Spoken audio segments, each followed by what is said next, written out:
The narrator states there's no backstory as a hand types on a keyboard. The game is described as a typical pay-to-win model with an auto-hunting system. A generic mobile game with low ratings and reviews needs no further explanation. The game's title screen, Miracle Blessing, appears, prompting a click to start. A light blue-haired character wonders why they even played this game, despite the magical setting. The protagonist admits he enjoyed the playable characters, saying their appearance was to his taste. He recounts being swallowed by the game. He never spent money, played through multiple cycles, and never even finished it. He explains he wasn't a playable character. Our guy wasn't even an NPC. Suddenly, digital glitches and distortions consume the view. Now a background character he's poked and shouts, "Don't poke me." He realizes he was possessed. He was possessed into the body of a background character. Kang Geo-man stands by a vending machine, introducing himself as Kang Geo-man. Suddenly, Medea Poison takes a brutal punch, her head snapping back from the impact. Our protagonist's eyes widen in shock as he realizes, a woman. A voice interjects, I know what you're thinking, but it's not that." Kang Geo-man continues walking down the street, as the narrator adds, "Anyway." Chloe asks Kang Geo-man if he's okay, and he apologizes for the inconvenience. Our protagonist notes the game's setting is conveniently in Korea. He explains that the names, locations, and geography are all familiar to him. As he rides the train, he sees the next stop is Mapu Station. Despite minor differences, this world feels very similar. Our guy adapted to this new life easily thanks to the familiar setting. He reveals that he's now a teenager. He's lived here long enough to start forgetting if this is reality or still just a game. Our protagonist finally experiences an ordinary teenage life he never had in his past. A hand presses a digital lock, buzzing loudly. Our protagonist lived a very ordinary life until he came back again. The protagonist announces, "I'm home." His mom excitedly greets him, "Mom, your son is, you're here." Someone shouts, "Look, son." A hand proudly holds up an acceptance notice for Kang Geo-man to Howry Academy. Kang Geo-man smiles, looking at his phone. Someone tells him they are proud, no matter how many times they see it. Suddenly, a question makes his smile vanish. "Pack everything." Our boy's face twists into a look of shock. And just like that, his modest dream of living an ordinary life is utterly destroyed. Kang Geo-man sits at his desk, looking distraught amid scattered papers. He wishes he could go back to how things were. The protagonist's eyes are wide with disbelief, still reeling from the sudden destruction of his future. Kang Geo-man sighs, thinking he's already tired of this. He mutters, "Ah." He stares at a framed photo, thinking his current situation is because of him. Someone wonders about Kang Geo-man, this kid, questioning how he got into that prestigious school. "Don't you remember?" someone asks. Another replies, "Really?" Kang Geo-man manifested his blessing before possessing his body. Our protagonist intently reads through a document, his expression serious and focused. Humans gain special abilities through something called a blessing. These special abilities are essentially the same concept as game skills. However, not all humans possess these divine protections because it is mostly genetic. The presence of these genetic blessings is why society is divided into different ranks. Society divides itself into noble, commoner, and privileged ranks based on who has a blessing. Howry Academy was founded to preserve the power of the elite, despite its public claim of saving humanity. This academy was exclusive to hero families, until a new system allowed non-heroic Kang Geo-man special admission. But why do we even need heroes in the first place? The reason is quite obvious, isn't it? The question lingers, waiting for the true reason heroes are needed to finally become clear. Suddenly, a devastating fiery force erupts, demonstrating the very reason heroes are essential. Kang Geo-man sees a chaotic battle, heroes fighting monsters under a blazing sky. He wonders if this war is all because of the monsters. Sitting in hero training, Kang Geo-man believes this isn't his reality. He compares it to re-enlistment, preparing for a war that feels distant. The protagonist stretches, groaning with a sigh. He sarcastically calls it a blessing, clearly not thrilled with his current situation. Suddenly, a sharp kwahk echoes, a sudden jolt or powerful realization striking him. Kang Geo-man observes his painless blessing skill, which completely relieves pain for 30 seconds with a long cooldown. Our guy questions his manifested ability, wondering what completely relieved pain truly means. Kang Jio-man looks downcast, thinking, I get depressed every time I see it. He doubts his acceptance, wondering if 30 seconds of invincibility is truly sufficient. Suddenly, the blessing of the sword god appears, detailing its infinite activation and specific conditions for cutting. Kang Jio-man reads a system blessing, sword god named Jio-ma. He notes that no one is currently playing. Our protagonist finds the blessing's content surprisingly simple, stating it will cut if you strike. He finds this obvious description strange. He gestures with his hand, still puzzled by the blessing's details. He notes the sword's width is less. Just then, a glowing, spectral sword materializes in his hand, shimmering with energy. The sword is now fully formed, and our guy thinks it's the perfect size for a sashimi knife.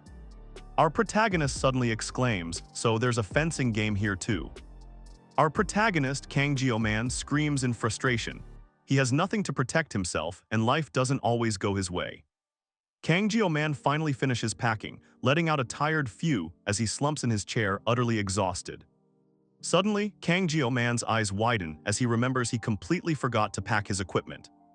The narrator reflects on the immense cost of the game's equipment. Even E-rank gear costs millions, with C-rank equipment worth hundreds of millions. The thought lingers these are their own rights. Our protagonist considers the exorbitant costs, realizing he's pushed into something he doesn't want. Being marked for abandoning school would be a critical problem. He grits his teeth, knowing he'll be marked from day one if he gives up. Kang Jio-man yells out, demanding to be sent to Daikso. He walks forward into the blinding light, remembering his first teacher's habit of nodding down anything worthwhile. Kang Jio-man thinks, nope, I'm thinking that's bad advice. He believes a master never blames their equipment. Someone calls out, hey, new kid. Our protagonist adjusts his uniform, looking back with a questioning expression. The bald teacher glares at him, demanding, what exactly makes you say all this? He looks furious.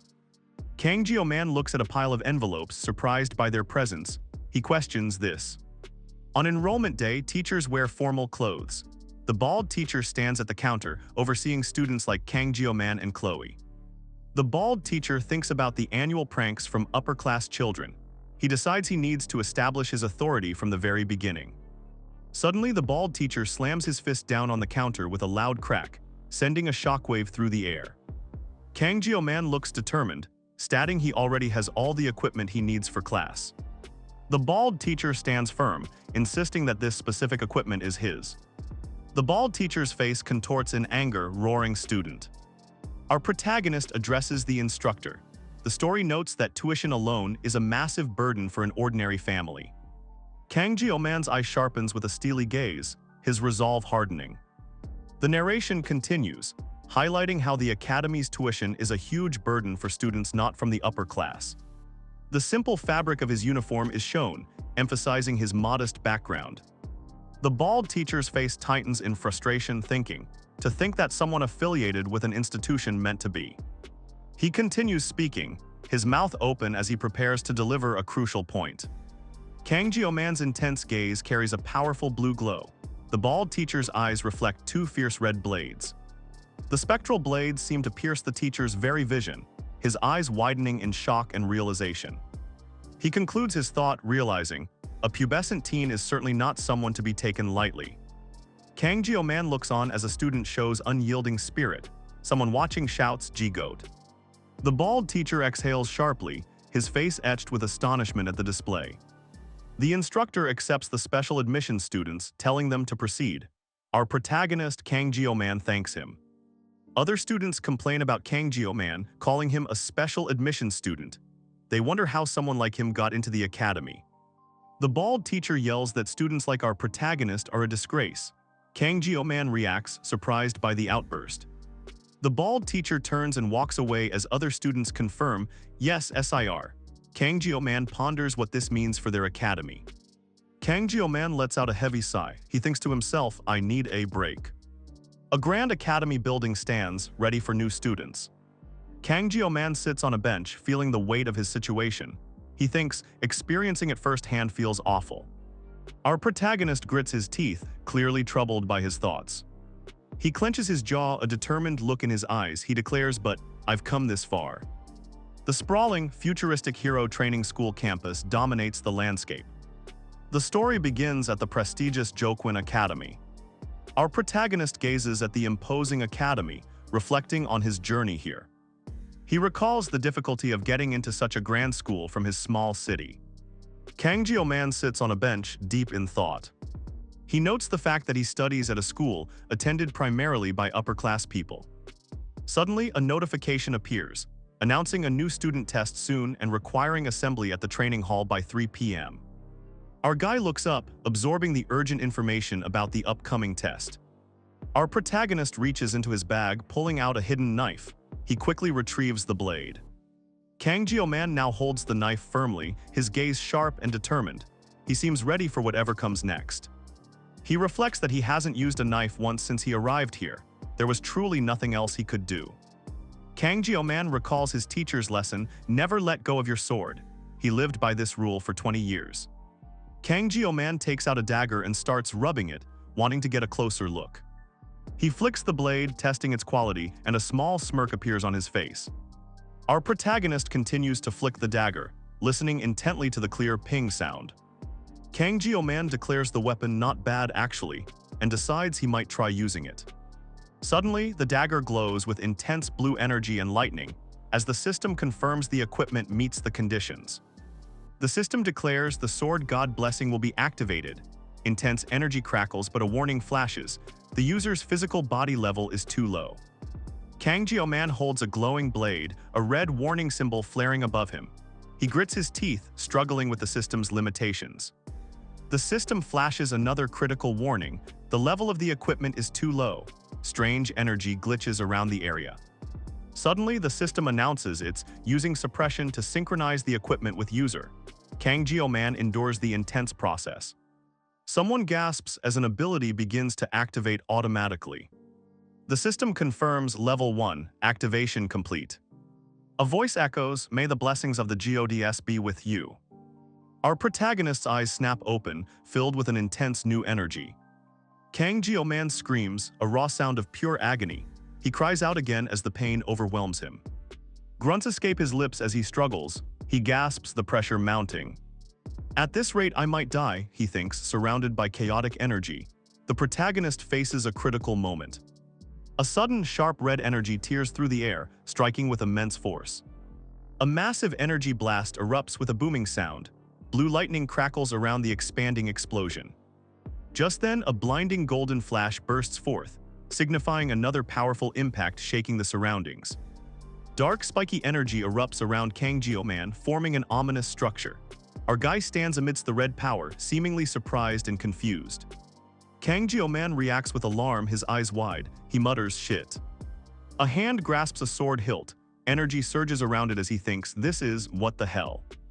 The blade is fully drawn now, crackling with intense energy and sparks. A surge of immense power builds, creating powerful motion lines. Our protagonist, Kang Jio-man, unleashes a powerful blue aura, completely enveloped in its radiant energy. Something sudden happens, a powerful surge of energy or a dramatic shift. Kang Jio-man's eyes widen as he questions if he's truly back from wherever he was pulled. Our protagonist looks around, confused and uttering, "Whoa," as he tries to process his surroundings. Suddenly, a wave of intense pain hits Kang Jio-man, making him clutch his head and grimace. He understands the ability activated, but wonders why this blessing feels like his body is tearing apart. This pain might be a backlash. Kang Jio-man thinks if every activation is this painful, then he has a serious problem. Kang Jio-man's hand glows with a strange, pulsating energy. He thinks to himself this might be. But the protagonist looks frustrated, realizing, I can't use it. Suddenly, an announcement from a speaker calls all new students to the training hall. Kang Jio-man clenches his jaw, questioning, so this is it. I should be able to use it, right? He looks at a blade, considering if his initial success was just a hurried decision. Kang Jio-man kneels, sword in hand, asking himself if he should draw it. He's clearly trembling. Our guy grips the sword hilt tightly, preparing for something intense. Kang Jio-man unleashes a powerful blue energy burst, screaming that this is not okay. He pushes through intense pain. Suddenly, a massive grand structure is revealed, labeled as the training hall. Someone exclaims, "Wow." A massive arena stands tall, surrounded by countless people gathered outside. Inside the grand arena, people continue to stream in, a low murmur filling the air. A green-haired man chuckles hee-hee, while another character in a purple suit addresses the one in the blue coat. The green-haired man looks surprised, exclaiming, As the white-haired individual continues, my employment might also go over a bit. Our green-haired guy's eyes widen further, his expression showing deep shock. The scene shifts to an imposing old man with white hair sitting calmly as the title Lord Sword Emperor echoes. The 7-star hero Sword Emperor, Siegfried von Nibelung, is introduced. Siegfried von Nibelung, the strongest hero of this era, stands with a formidable presence. Chloe asks the bald teacher if they should return to their seats, looking a bit impatient. The bald teacher gently pats Chloe's head, subtly encouraging her to wait a moment longer. The bald teacher then guides Chloe away as they prepare to leave the gathering. Siegfried lets out a soft chuckle, a hint of amusement playing across his features. Just then, Siegfried's expression sharpens considerably, his gaze fixed on something beyond them. Medea Poison's eyes glow brightly as she says, "Oh my eyes, it's been a while, hasn't it?" The 7-star hero sage, Medea Poison, appears. Someone asks if it's really been half a century since their last encounter. The old man with a stern expression simply utters her name, Medea. He expresses disbelief that Medea is now serving as the dean of the academy, finding it a demotion for a 7-star sage. Medea listens calmly, a slight knowing smile playing on her lips. The old man argues that even she can't always act freely and people value convenience. He challenges her about forgetting a century-old event. Medea Poison giggles, covering her mouth with a hand. She smiles, leaning forward to say, "Now you're even." Medea continues, with people of that elitist mindset, Kling Siegfried listens. Medea leans back slightly, making a thoughtful MHMM. Kling Siegfried looks away, falling silent and deep in thought. A green-haired student marvels at something, placing a hand on a pink-haired girl's shoulder. She seems equally impressed, saying, "Wow." The blue-haired student confidently states they'll have to wait and see about something. Others react with curiosity, asking if he will. Students gather, muttering about the situation. Kang Jio-man stands apart, a silent target of their whispers and speculation. Kang Jio-man questions if he's the only one thinking this way. He wonders if this is what they call a sword god outsider. The students are shocked, realizing he's a special admissions student. They wonder how someone like him could gain entry. A buzz goes around about Kang Jio-man, the special admission from humble origins. Students mutter about the special admission's humble origin, while Kang Jio-man remains on the ground. Someone points out something. Kang Jio-man looks up, startled, hearing students asking, "Who's that?" He seems surprised by the attention. Suddenly, 2 male students are roughly pushed aside. They let out grunts as someone moves past them with a tap-tap. Chloe walks past Kang Jio-man, looking directly at him. He recognizes her with a surprised whoa, thinking she studies here too. A soft tap sounds as Abel von Nibelung, the granddaughter of the Sword Emperor, makes her entrance. Our protagonist recognizes her intense gaze. She is the game's main heroine, the reason he spent so much money. Suddenly, vibrant streaks of purple and red energy flash, indicating a powerful, abrupt transition. The Academy explains subspace, an alternative space created by legendary hero Balor Joquin. Inside subspace, a silhouette gets violently struck by a glowing sword, feeling the intense pain. But back in reality, the same figure stands unharmed, calmly declaring, "I'm fine." The figure remains perfectly alright in reality, showing no lasting damage from the subspace encounter. Within subspace, there's no intervention from reality. Even murder can occur without consequence. Such extreme acts in subspace are completely overlooked, carrying no real-world repercussions. Kling Siegfried and Medea Poison discuss the situation, confirming it's a subspace battle. The next instruction comes. Participants must now divide themselves into groups of 10. The teachers explain the trial, rank them based on who survives the longest. They call it a survival game. The bald teacher questions their methods, but Medea Poison explains the academy is funded by nobility. She insists it's a survival game. The 2 teachers sit formally, waiting for a response to their explanation. Our protagonist, Kang Jio-man, blushes slightly, his eyes fixed on something. Chloe enters the room with a group of students. Kang Jio-man thinks to himself, she's incredibly pretty. Kang Jio-man ponders, it was Ziyu, but this. He's deep in thought about something significant. Chloe tries to chat with the guy. Kang Ji-man knows those poor guys might have done the same having played the game. Chloe looks serious, her expression unyielding as she observes the situation. Chloe stands close with a blonde guy. The narrator reveals the game's protagonist is connected to them. Kang Ji-man walks through the school, thinking he'd rather avoid getting involved in a noisy school life. Our protagonist holds a career guidebook reflecting on his self-imposed motto, safe, ordinary, secure. Kang Ji-man plans to complete his studies smoothly, obtain a regular job, and lead a secure life. He turns a page, seeing an article about high-preference hero jobs with super high salaries. He grimaces, declaring what a joke, just pulling out a knife gives him the creeps, he thinks. Our guy thinks you guys can protect the world, he'd rather stay out of it. The rules for the 7th test are about to be announced. Someone asks if there are any other comfortable jobs available. Our protagonist, Kang Ji-man, watches as the announcement begins. This year's assignment is a battle royale. A complex, glowing geometric object materializes before them. It pulsates with energy. The bald teacher announces that the top 3 ranks will be categorized as dragon. Medea Poison listens intently. He continues, explaining that ranks 4 to 7 are demon and the rest are ordinary.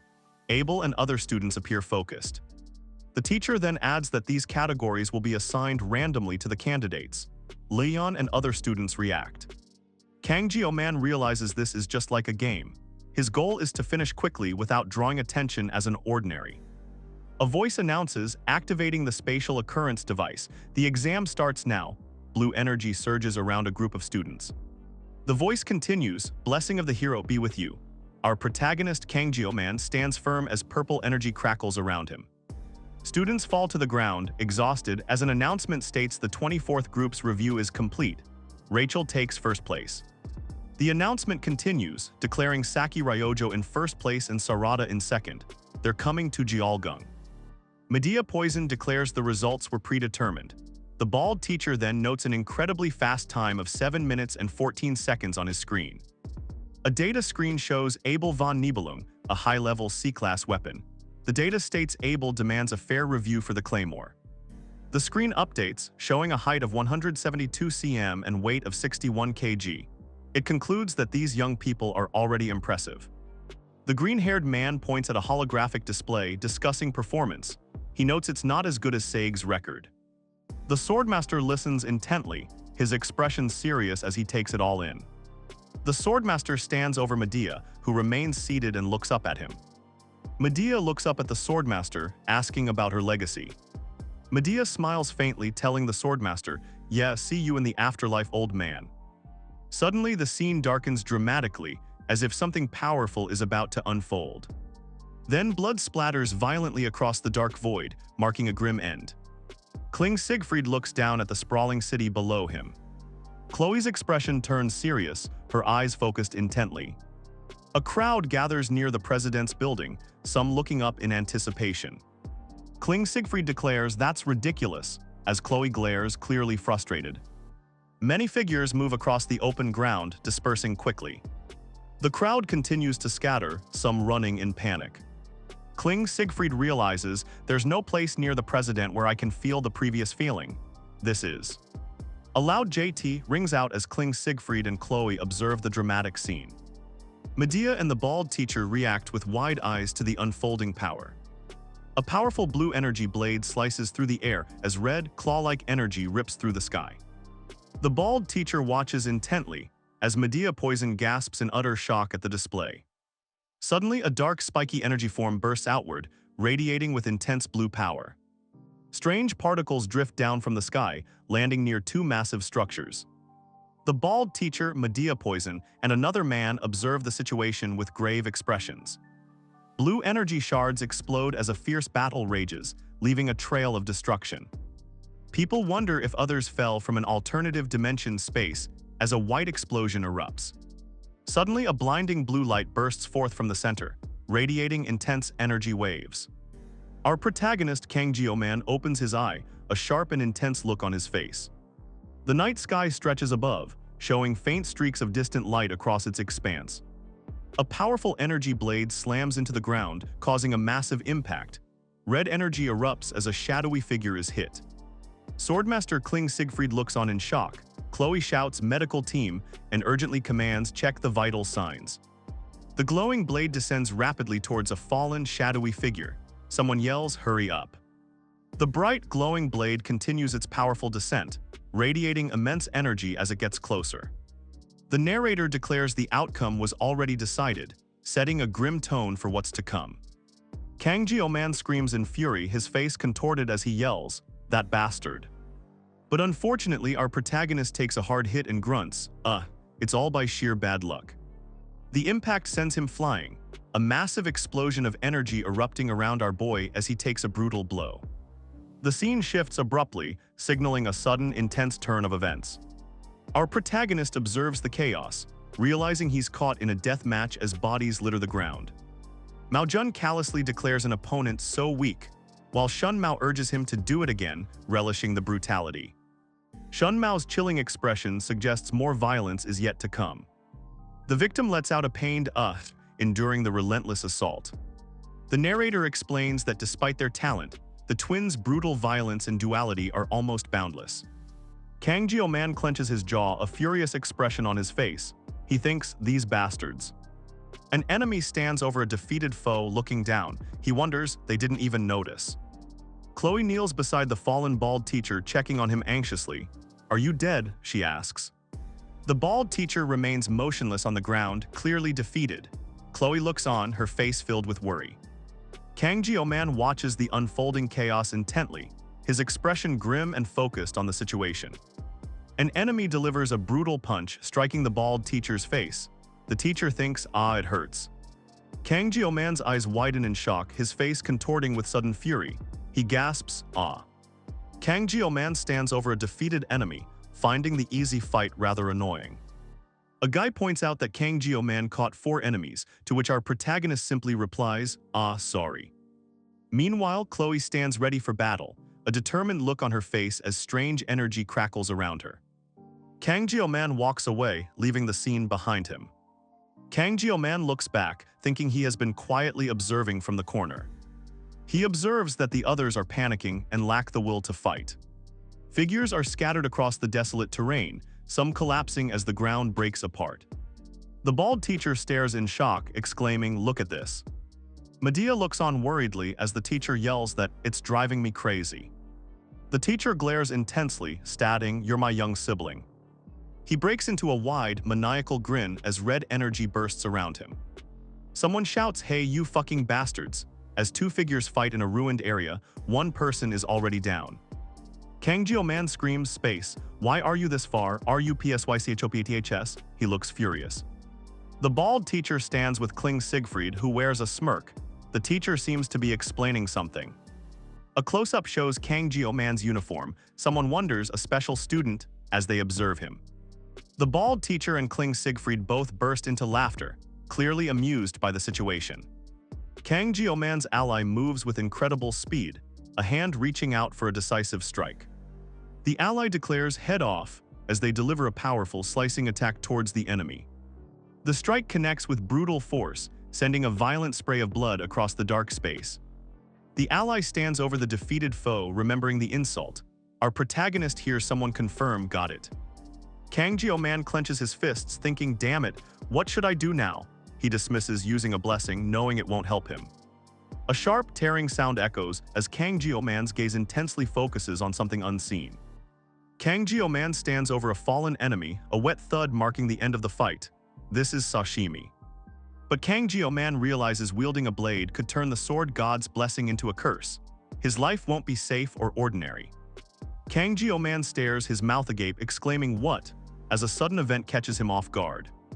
Suddenly, a blinding blue light erupts with a powerful boom, signaling a dramatic shift in the situation. Kang Jio-man and the student next to him watch in stunned silence, their expressions frozen in disbelief. A blue-suited figure stands over Chloe with a glowing sword. Distorted faces shout, what the hell, are you joking? Kang Jio-man glares, warning his opponent he'll make their death as painless as possible. A powerful impact rocks the area, causing a bright explosion. Someone curses, damn it. Kang Jio-man is thrown into the air, but he vows, I'll start with your head to smash it. The blue-clad opponent's leg glows, He knows this isn't a time to be picky, vowing to hold on for 30 seconds. A shadowy, menacing figure suddenly appears. Someone thinks, well, this should work for something. Kang Jio-man grits his teeth as the system reveals a painless blessing has activated, eliminating all pain for 30 seconds. Suddenly, his sword glows intensely. The sword god blessing activates, neutralizing another blessing effect. Our protagonist screams in agony, blood splattering, yelling, "You damn bastard." Kang Jio-man clenches his jaw, declaring he will cut the massive body. He insists it's not a fish. His eyes glow with fierce determination, focused intently on his human target. A thought arises, questioning why movie gangsters always wield sashimi knives. Two men debate if sashimi knives can truly cut people. One dismisses it as a movie trope, impossible in reality. A cosmic reflection shimmers in an eye. Suddenly, a sharp slash rips through the vastness, tearing it apart. A brilliant cross of raw energy explodes outwards. Particles scatter violently from the intense impact point. Intense red streaks down, revealing a shattered, broken mass below. The world itself is tearing apart. Kang Jio-man lies defeated on the cold floor. A shadowy figure moves away, leaving him behind. A title card appears, announcing the counterattack of the Mao brothers. Kang Jio-man's eyes glow with an intense blue light, burning with renewed power and determination. Be with you, Kang Jio-man stands amidst wreckage and flames, a powerful blue aura surrounding him. His transformed self fights through fiery explosions. Our protagonist, still in his powerful blue form, prepares for the next challenge. The title reveals what's next: the counterattack of the Mao brothers. The president, a chef, asks what gangsters usually eat. He seems calm and confident. Suddenly, a chopstick pierces the chef's hat, startling him completely. He stares, asking if someone is utilizing it. The bald teacher holds a raw fish, asking why it's cooked raw. He recalls his ex-gangster mentor who ensured bad chefs lost a hand. The bald teacher demonstrates a precise stabbing technique with a kitchen knife, showing it's more than a simple pierce. A glowing knife rapidly stabs and withdraws from the fish. The teacher explains thin sashimi knives allow for multiple quick stabs. The bald teacher, furious, yells that someone is just slashing the fish, not stabbing it correctly. The enraged teacher brings his fist down with immense force, creating a powerful shockwave. He punishes the protagonist. A voice declares of knives it would not work. Then a challenge is thrown, have you got it?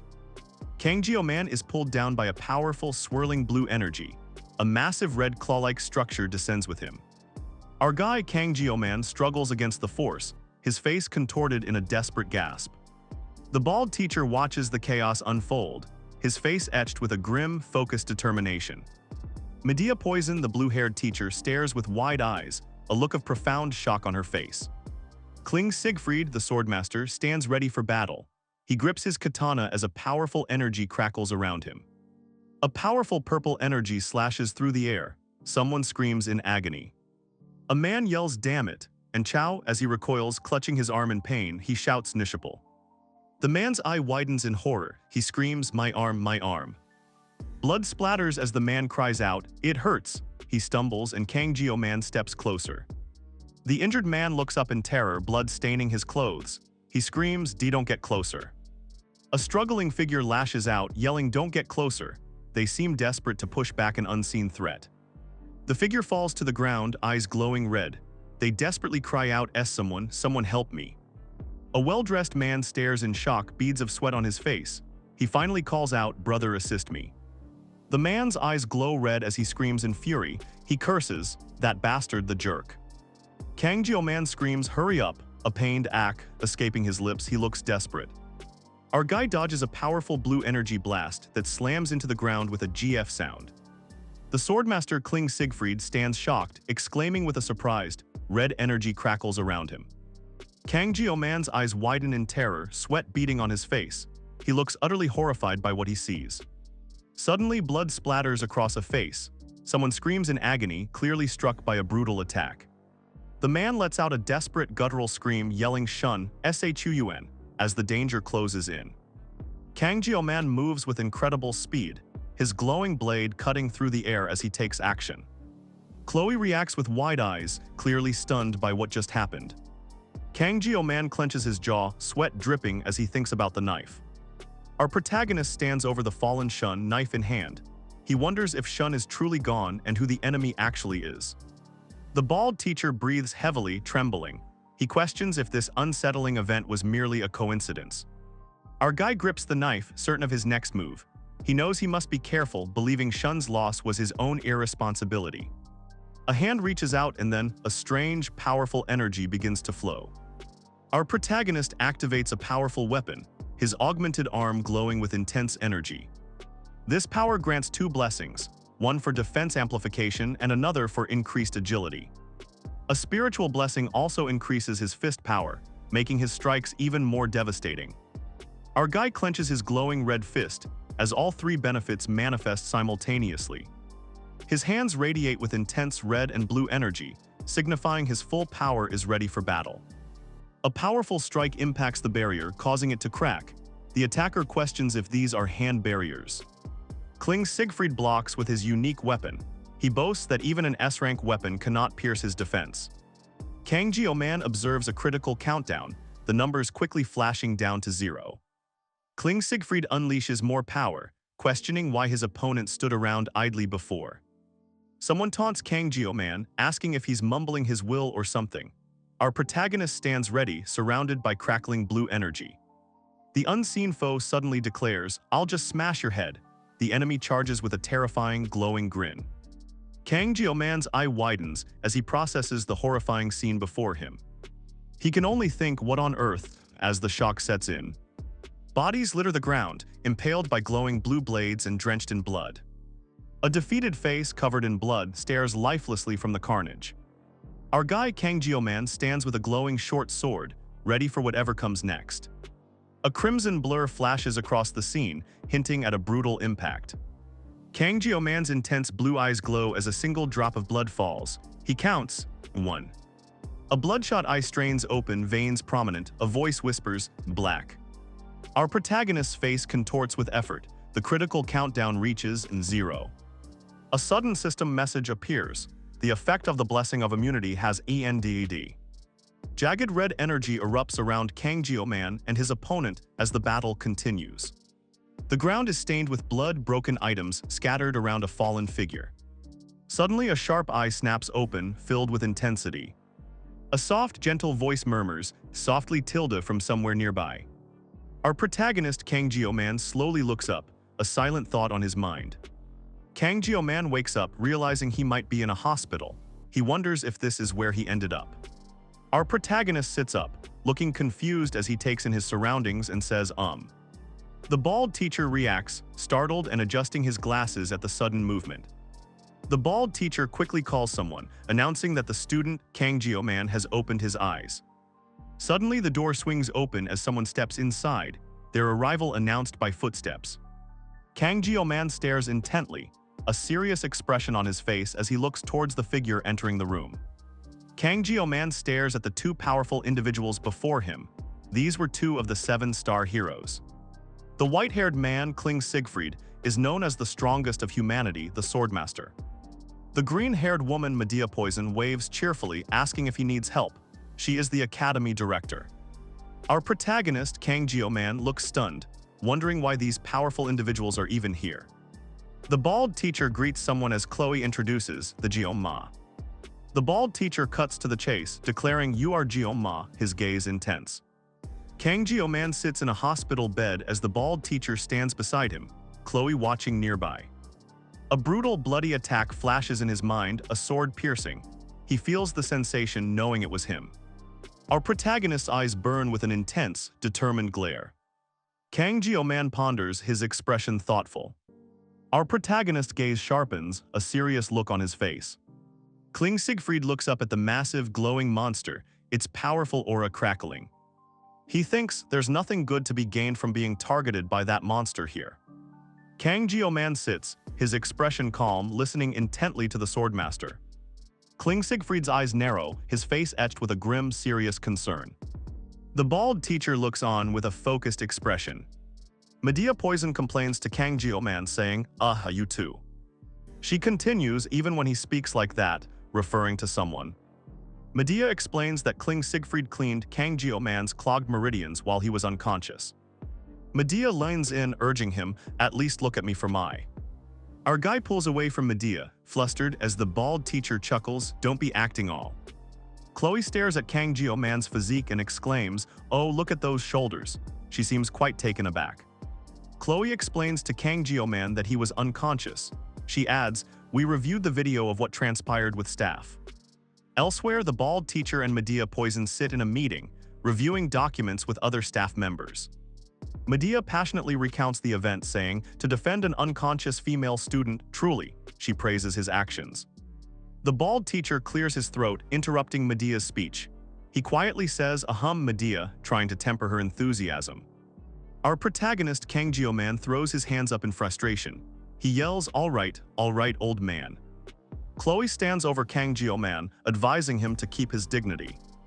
Chloe smirks, revealing the twins were admitted by currying favor with the Academy's elders.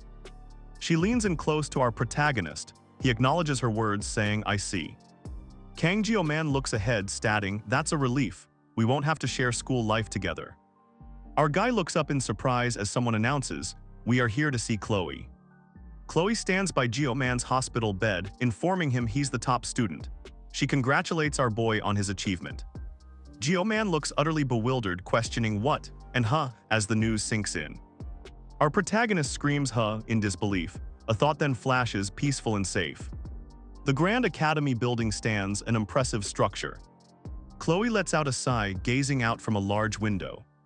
The head of the academy for 2 decades, Chloe sips her tea. Kang Jio-man sits calmly, stating, "No thanks." Chloe reacts with wide-eyed surprise at his blunt refusal. A sudden, sharp realization hits. Medea Poison pleads, "Jio-ma, please rethink." She asks if he understands what it means to be in the star class. The blue-haired teacher smiles, reinforcing her point about the star class's importance. The bald teacher and Medea explain that despite the elders' fury, the top student was determined by results. Kang Jio-man listens intently, a flicker of realization in his eyes as he processes the information. The two teachers look at our protagonist, waiting for his reply. A silent moment passes as the weight of their words settles. A white-haired man deep in thought hears someone address him directly, "Hey, Jag." The swordmaster's intense eye sharpens, a serious expression settling on his face. Medea Poison asks the swordmaster, "You saw the video too?" He scoffs in return, calling it how immature. This is Kling Siegfried, the swordmaster, known for criticizing the academy. He takes a sip, muttering, "Only if." Medea Poison reflects.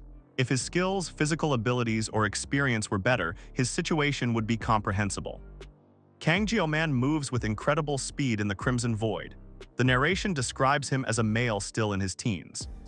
A tremendous impact ripples through the space, red energy erupting as a powerful force strikes. The narrator reflects on the motions he just witnessed, saying it was as if the person embodied the very notion of skill. Amidst the swirling energy and debris, a figure gazes out. A thought echoes, "What have I been pursuing all my life?" The swordmaster's eye narrows as he senses an incongruity within the boy's acupoints.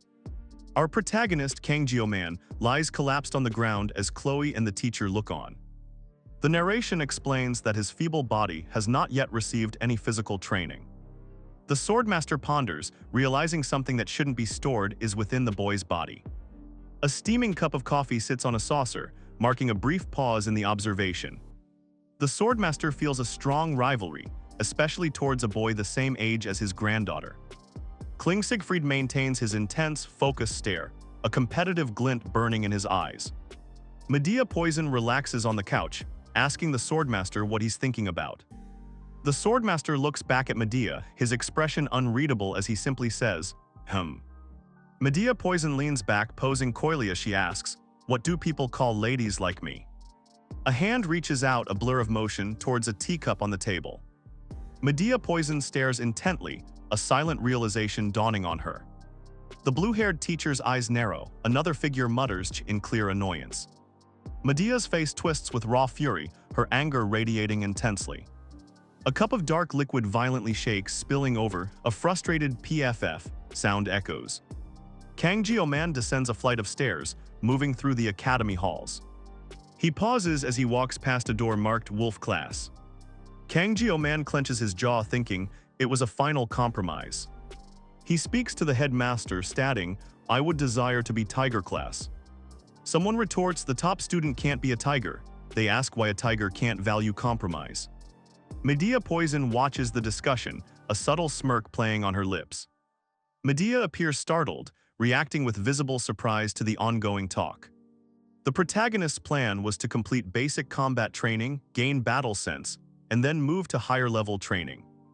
Kang Jio-man lets out a phew as he closes the door, looking relieved after finishing a task.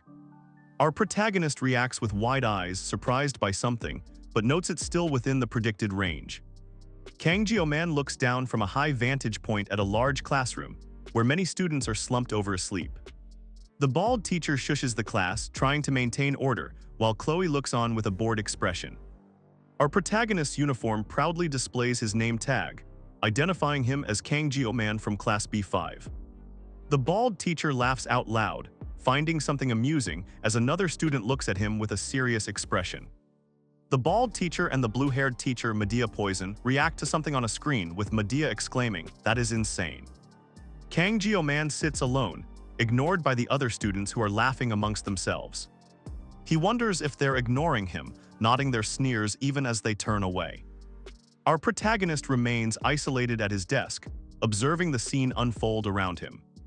It seems the academy director has managed to keep everything under control after the incident. Kang Jio-man thinks an outcast deserves a tranquil life, so this quiet is actually a positive thing. Just then a sudden sound breaks his thoughts, and our boy looks up surprised.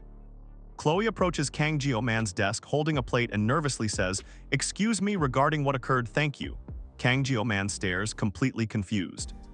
Kang Jio-man sits alone looking up, while Chloe stands further away, also observing the situation. Chloe looks down, flustered and embarrassed, as she begins to speak about the test. Kang Jio-man's face shows a surprised, questioning expression as he responds to her words. Our guy wonders why she uses honorifics, then claims anyone would need to thank him in this scenario. A memory shows Kang Jio-man reaching for Chloe as she falls, saving her. He thinks he just saved himself, feeling like a hypocrite. Kang Jio-man smiles and extends his hand, introducing himself by saying, "My name is."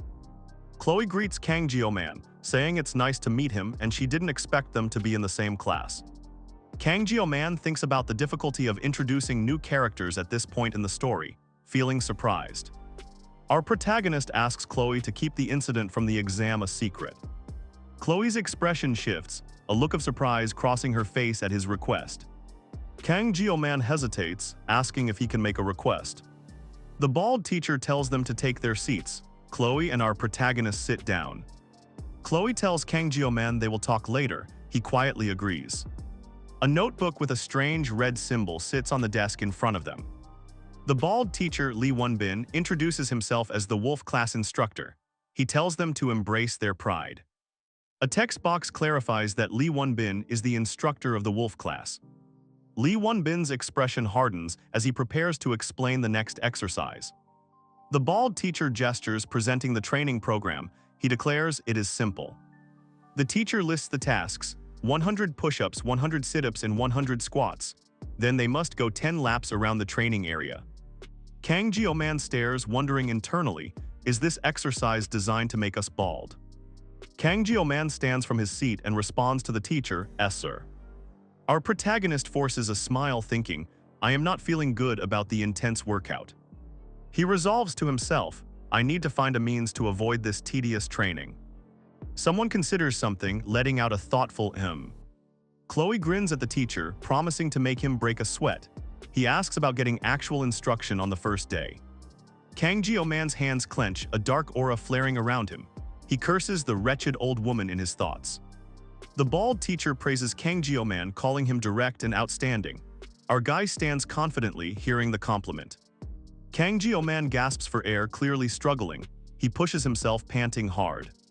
His feet pound the ground as he continues to run. Other students run past Kang Jio-man, who struggles to keep up. Someone shouts at him to move faster. Kang Jio-man grunts, pushing his weary body forward. He stumbles but keeps running. He thinks to himself, "At this pace I will die," but someone still yells "FASTER" at the struggling protagonist. Suddenly Kang Jio-man turns, looking surprised. Chloe stands beside him, asking "Huh?" with a worried expression. Kang Jio-man smiles, reassuring someone off-panel that he'll be alright. Jio-man runs ahead as Chloe follows, asking her about her completed laps. Chloe looks serious as she reveals she is currently on her 7th lap.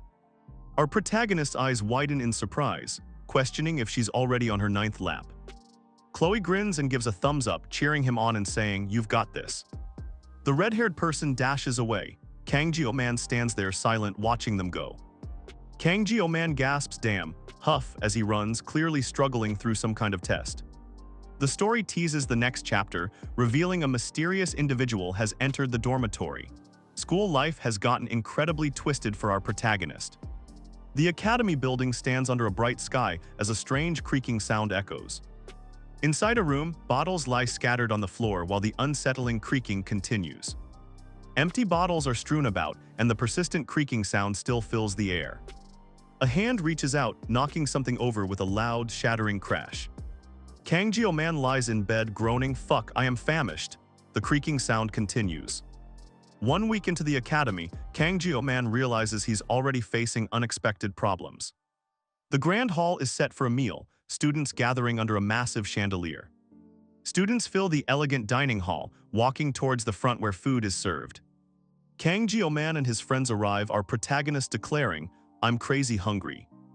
At the counter, Kang Jio-man eagerly orders spicy pork rice. "Take 1 serving, please." A loud thump sounds as Kang Jio-man stares, realizing something unexpected.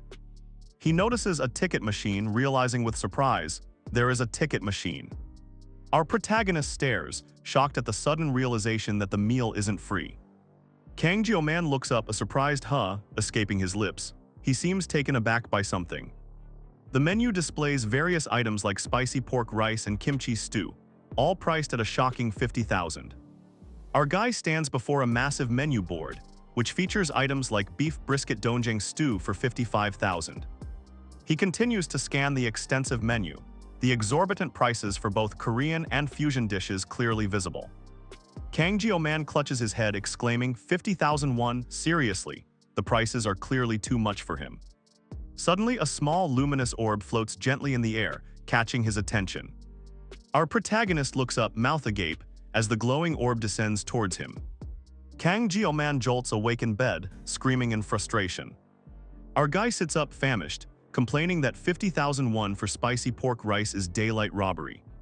He recalls someone offering him an allowance, but he confidently refused, saying he'd be fine. He stares at an empty bottle of Yanchangsu, thinking it's a stupid name and missing the old perks. He curls up in bed, clutching his stomach, overwhelmed by intense hunger pains. Our guy groans, trying to think about something else to forget the gnawing hunger. Kang Jio-man lies in bed, deep in thought. He quietly wonders if there isn't a blessing he can use. A glowing blue system screen suddenly appears before him in the room. The screen details the blessing of the sword god, noting his physical level has risen to 12. He reads the blessing only activates if the sword is a specific length. Our protagonist smiles, clearly pleased with this new information. He gets out of bed, a faint magical glow appearing around his foot. Kang Jio-man stands before a mirror, assessing his reflection. Kang Jio-man looks at himself, considering that perhaps his efforts weren't a complete waste of time. Our protagonist holds his hand up, observing it closely. He realizes that at this point, it's essentially evolution. The narration explains that the blessing only activates if the sword is at least 30 cm long and less than 5 cm wide. Kang Jio-man stares at the knives, wondering if he can use even a small sword if he keeps developing his skills. He remembers fearing swords before, now his hands itch without one. Is this the blessing's result? Kang Jio-man stretches, wondering to himself, why am I suddenly proud? Suddenly our guy hears something and turns, asking, who is that? Jio-man peeks around the corner, his surprise growing as he quietly wonders who it could be. Jio-man is utterly shocked as Chloe appears, asking apologetically, am I interrupting you? It's Chloe. Jio-man, surprised, asks her directly, why are you here? Medea looks flustered, her cheeks a bit red as she listens intently. Kang Jio-man grins, stating he truly enjoys meals cooked by others. Medea looks down, a faint blush on her face as she processes his words. She then suggests getting some things from the campus shop, changing the subject. Kang Jio-man looks surprised, questioning her, "Weren't you going to eat together?" He runs ahead calling Jio-ma, while Medea laughs and follows him. Kang Jio-man asks Chloe if her dorm is across the street. He suggests they go together. Later, the two arrive at Chloe's dorm, a tall building lit up in the night. Chloe sits at a table looking quite pleased. She expresses her delight, saying she is truly amazed. Kang Jio-man looks down, thinking to himself that the food he threw earlier was really delicious. He remembers eating like this, with a fork digging into a plate of food. Kang Jio-man opens the refrigerator. Someone suggests checking it out, and he agrees to the idea. Chloe stands beside him as Kang Jio-man confirms he's from a beach location. He says that's excellent news. Chloe watches our protagonist, who is eager to get his hands on some raw fish. So the protagonist declares they should refresh themselves by slicing some sashimi. Chloe, holding a short blade, asks Jio-man if there's a longer one. Our protagonist simply acknowledges her question.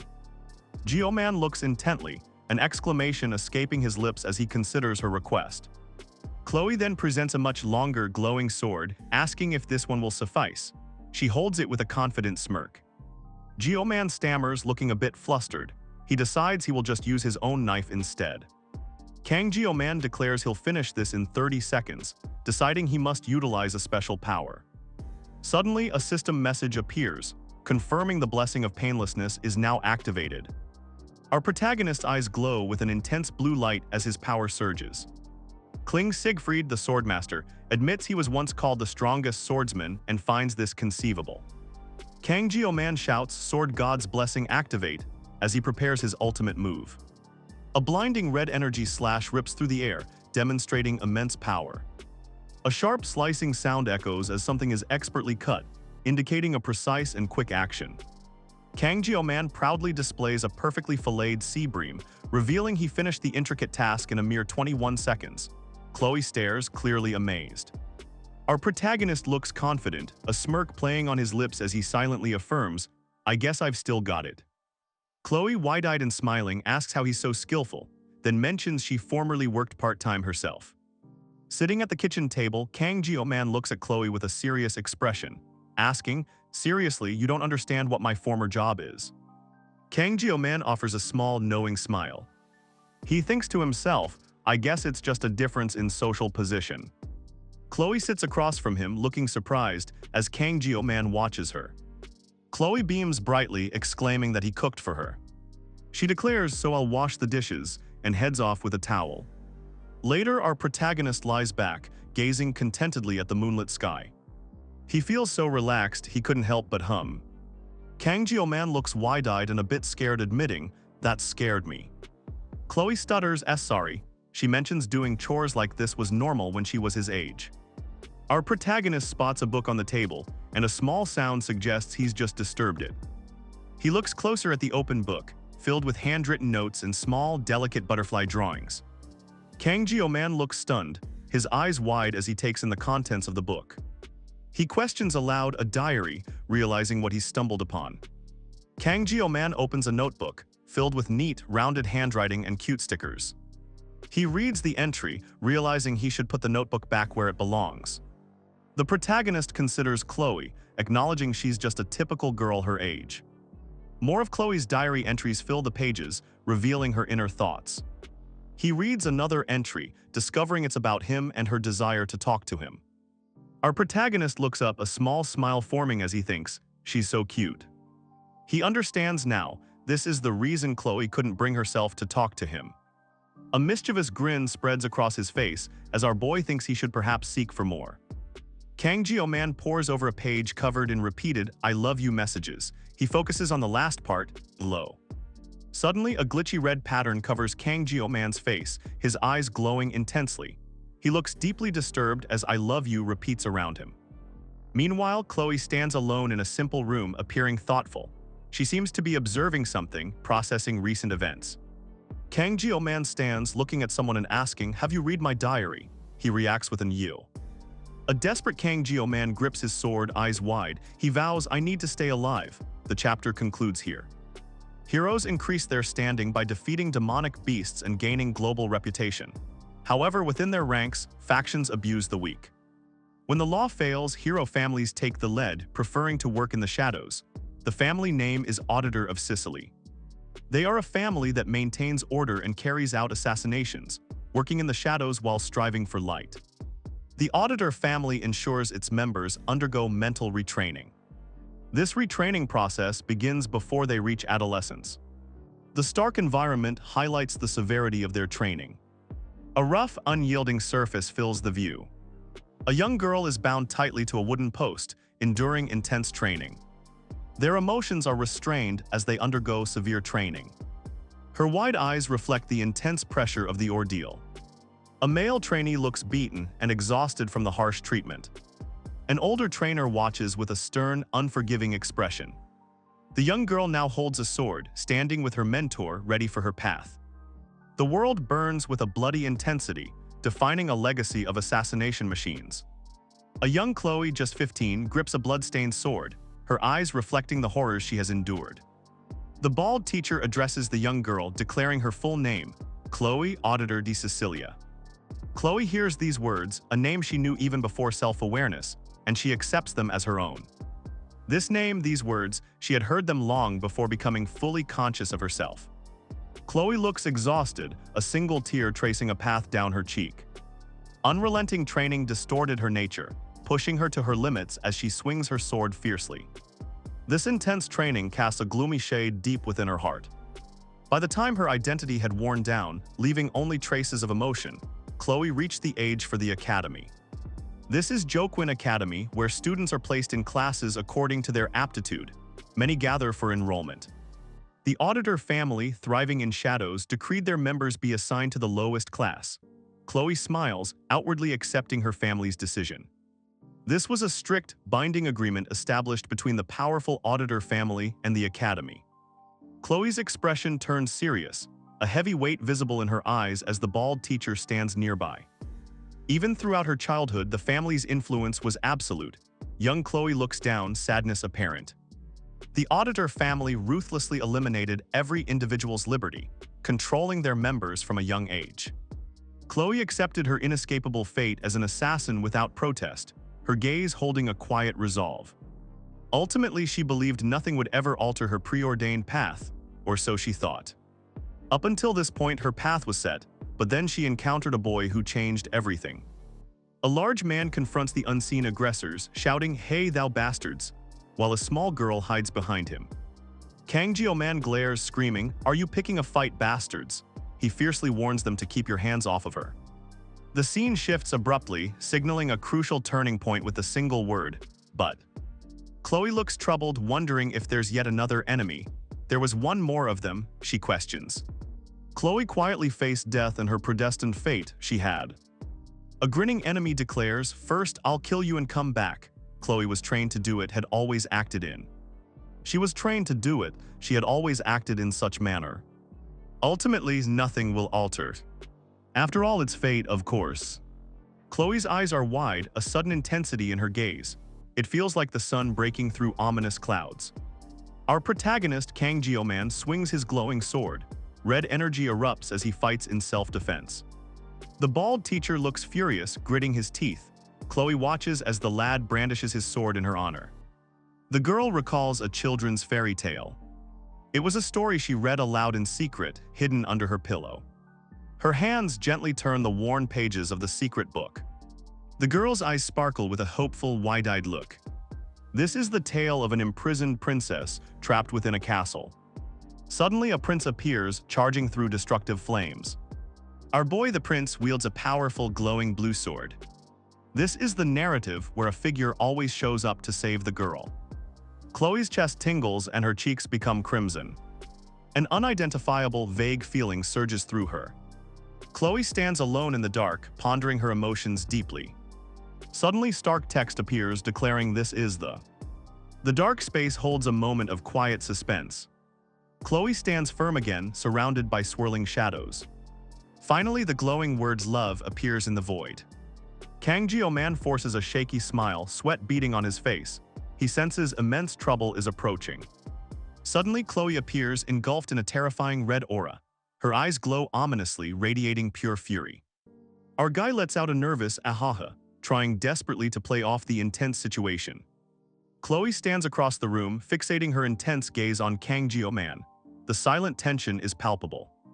A chilling thought echoes in Kang Jio-man's mind, I'm screwed. He knows he's in serious trouble now. Kang Jio-man stands alone, a troubled expression on his face as he gulps. He wonders if that was his first experience with pure sentiments from a teenage girl. Our protagonist swallows hard, his mind racing through past events. Or perhaps he considers it began when he foolishly followed her just for food. Chloe tells him the moon is lovely tonight, a subtle expression of her feelings. Kang Jio-man looks away deep in thought. She adds that he made her feel even happier tonight. Our boy stares back, taking in her words. Kang Jio-man grins, waving goodbye. He then asks if the other person saw something. The protagonist asks what they saw. Just then, someone drops a pink item behind their back. Kang Jio-man points to the desk with wide eyes. He declares that. Our boy smiles, referring to the diary. He notes the other person put a lot of effort into studying. The other person asks how he saw it. They wonder if he has eyes in the back of his head. Someone observes Kang Jio-man is abandoning formal speech, saying he appears to be an entirely different person now. Chloe confronts him, asking if he saw something. He repeatedly denies it, but then reluctantly admits, "All right, I saw it." Suddenly, Kang Jio-man's eye sharpens with intensity. A crimson energy pulsates around him, signaling a powerful shift. A student is suddenly struck by a powerful red energy blast. A loud impact sound echoes as the attack lands. Kang Jio-man recoils in shock, yelling, "W what the hell?" Suddenly, he flinches, completely taken aback by the event. Our protagonist, Kang Jio-man, looks down in thought. He quietly mutters, "No," here, as if realizing something important. The scene shifts to the exterior of a building at night. The focus is on the 4th floor, hinting at the next location. Kang Jio-man considers his predicament, thinking that if he jumps from here, it will definitely shatter his body. He stands by a sealed door, realizing there is just one way out of his current situation. The protagonist then realizes he has a serious problem, finding himself in a difficult spot. Looking out at the night city, he declares, "I'm stuck here for sure." Kang Jio-man looks frustrated, a drop of blood on his chin as a voice asks, "What are you talking about?" Suddenly, an ominous red energy slash violently cuts through the space, signaling danger. Chloe stands ready, her sword glowing with fierce red energy. She emanates a powerful, intense aura. Kang Jio-man wonders if Chloe isn't feeling well. He recalls having some knowledge about this specific type of situation. Our guy observes her unmoving pupils, her eyes now tinted a dark crimson. The protagonist's thoughts declare Yandir. He realizes theirs and also a sudden shift to a fierce tone and attitude from her. Kang Jio-man reels in shock, thinking, "No way, dual personality." Our protagonist observes Chloe, realizing her Yandir trait is hard enough. He sees a diary, understanding it caused her personality shift. He concludes this might be harmful, fearing she'll pursue him forever. For his safety, our guy decides to take the initiative today. Kang Jio-man observes Chloe, who's engulfed in a powerful red aura. He notes its intensity, even surpassing the Mao brothers. Kang Jio-man stands firm, declaring he must first find a way out of this predicament. A critical timer flashes on screen, showing only 9 seconds remaining. Chloe looks on, distressed. Our protagonist remembers a key item, realizing his sashimi knife is still in his room. Suddenly, he recalls the kitchen knife he used earlier, considering it as an option. The red-haired character readies her sword, a powerful attack forming around the blade. Kang Jio-man reacts with alarm, clenching his fists as he senses the incoming danger. Our protagonist focuses intensely on a knife, preparing to use a knife cutter technique. Suddenly, the red-haired character unleashes a devastating, glowing sword strike. Kang Jio-man's eye widens as a powerful red energy surges. He senses something immense approaching. Our guy moves swiftly, ready to react, declaring he wanted to resolve this through conversation. A hand grips a pen surrounded by crackling blue energy. Someone curses aloud, "Shit." System messages confirm, exerting resourcefulness raises mental resilience. Words and actions temporarily gain intimidation. Just then, a critical notification displays. The blessing of the sword god is activated. Kang Jio-man unleashes a blindingly fast sword strike. His glowing blade cuts through the air with immense power. A brilliant blue light radiates and a message appears. May the blessing of the sword god be with you. Our protagonist continues his assault, his blade glowing intensely. He moves with fierce determination in the charged atmosphere. The powerful energy dissipates, leaving behind only a faint, lingering trace of light in the darkness. Kang Jio-man fixes an intense gaze on Chloe. He tells her, "You have somewhat long hair." Chloe's eye widens, a fierce intensity burning in her gaze as she processes his words. Red energy slashes erupt, tearing through the void. The protagonist declares, "I'll chop it up for you, you." Chloe sleeps soundly in her bed, the room quiet around her. Chloe slowly stirs awake, muttering him. She looks around her room, wondering, "Jio-ma." Chloe sits up, a serious expression on her face. Where did he go? She wonders, calling out Jio-ma. Chloe remembers Kang Jio-man washing dishes, looking out the window. She recalls sneaking a peek at our boy. Suddenly, Chloe sits upright in bed, eyes wide. She exclaims, "Katana," as a realization hits her. The luminous blade stands upright, its power now settled. Chloe sits up, catching her breath. She mutters, "Thank goodness." Chloe turns to the bald teacher, asking, "What happened?" He replies, "Don't worry about it." Chloe sits on a chair, head bowed in thought. The luminous blade stands nearby. Suddenly, Kang Jio-man grabs Chloe's cheeks, pulling them. He exclaims, "You idiot." Kang Jio-man jolts awake in bed, a sudden shock running through him. Chloe buries her face in a pillow, clearly embarrassed by something she just said or thought. Chloe spots a utility knife lying on the floor. She looks at it with a confused huh. Chloe holds up a strand of her hair, inspecting it closely with a puzzled She notices her hair looks different, wondering, did he use that utility knife to cut my hair? She sees hair in the wastebasket, realizing, it looks like he even cleaned it up before he left. Chloe blushes, thinking Jio-man is truly too kind. She decides she should do something. Our girl quickly writes something in a notebook, a focused expression on her face.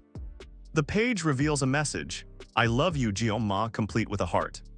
Suddenly, under the full moon, a figure plummets from the sky, letting out a pained A powerful burst of rainbow energy explodes, signaling the end of an intense situation. Kang Jio-man clutches his chest, coughing violently. The effect of the painless blessing has finally ended. He barely escaped the ordeal and still feels its crushing effects, groaning, "Hell again." Our protagonist collapses onto a bench, completely drained. He lets out a long, weary breath. Kang Jio-man feels his stomach churn, admitting that he threw up everything. Under the full moon in the night sky, our guy reflects, thinking only of Chloe. Kang Jio-man sits alone, pondering the events that just transpired. He can't help but wonder, who exactly is she? Her swordsmanship aims to cut off an opponent's life with a single strike, always targeting vital spots. He recalls her relentless assault, her blade striking with deadly precision. Kang Jio-man realizes if she had caught him off guard, he would have certainly lost his head. Chloe's eyes glow with fierce determination as she presses her attack.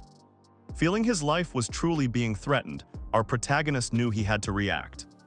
He instinctively aimed for her neck, fighting back with everything he had. Fortunately, the knife was too short, preventing any serious injury from occurring. The blade whips past with blinding speed, just grazing by its intended target. So it only managed to cut her hair, a lucky escape for everyone involved. Kang Jio-man holds a dull knife, thinking that keeping things peaceful and safe isn't so simple. The protagonist admits that when he was first thrown into this situation, he had a different mindset.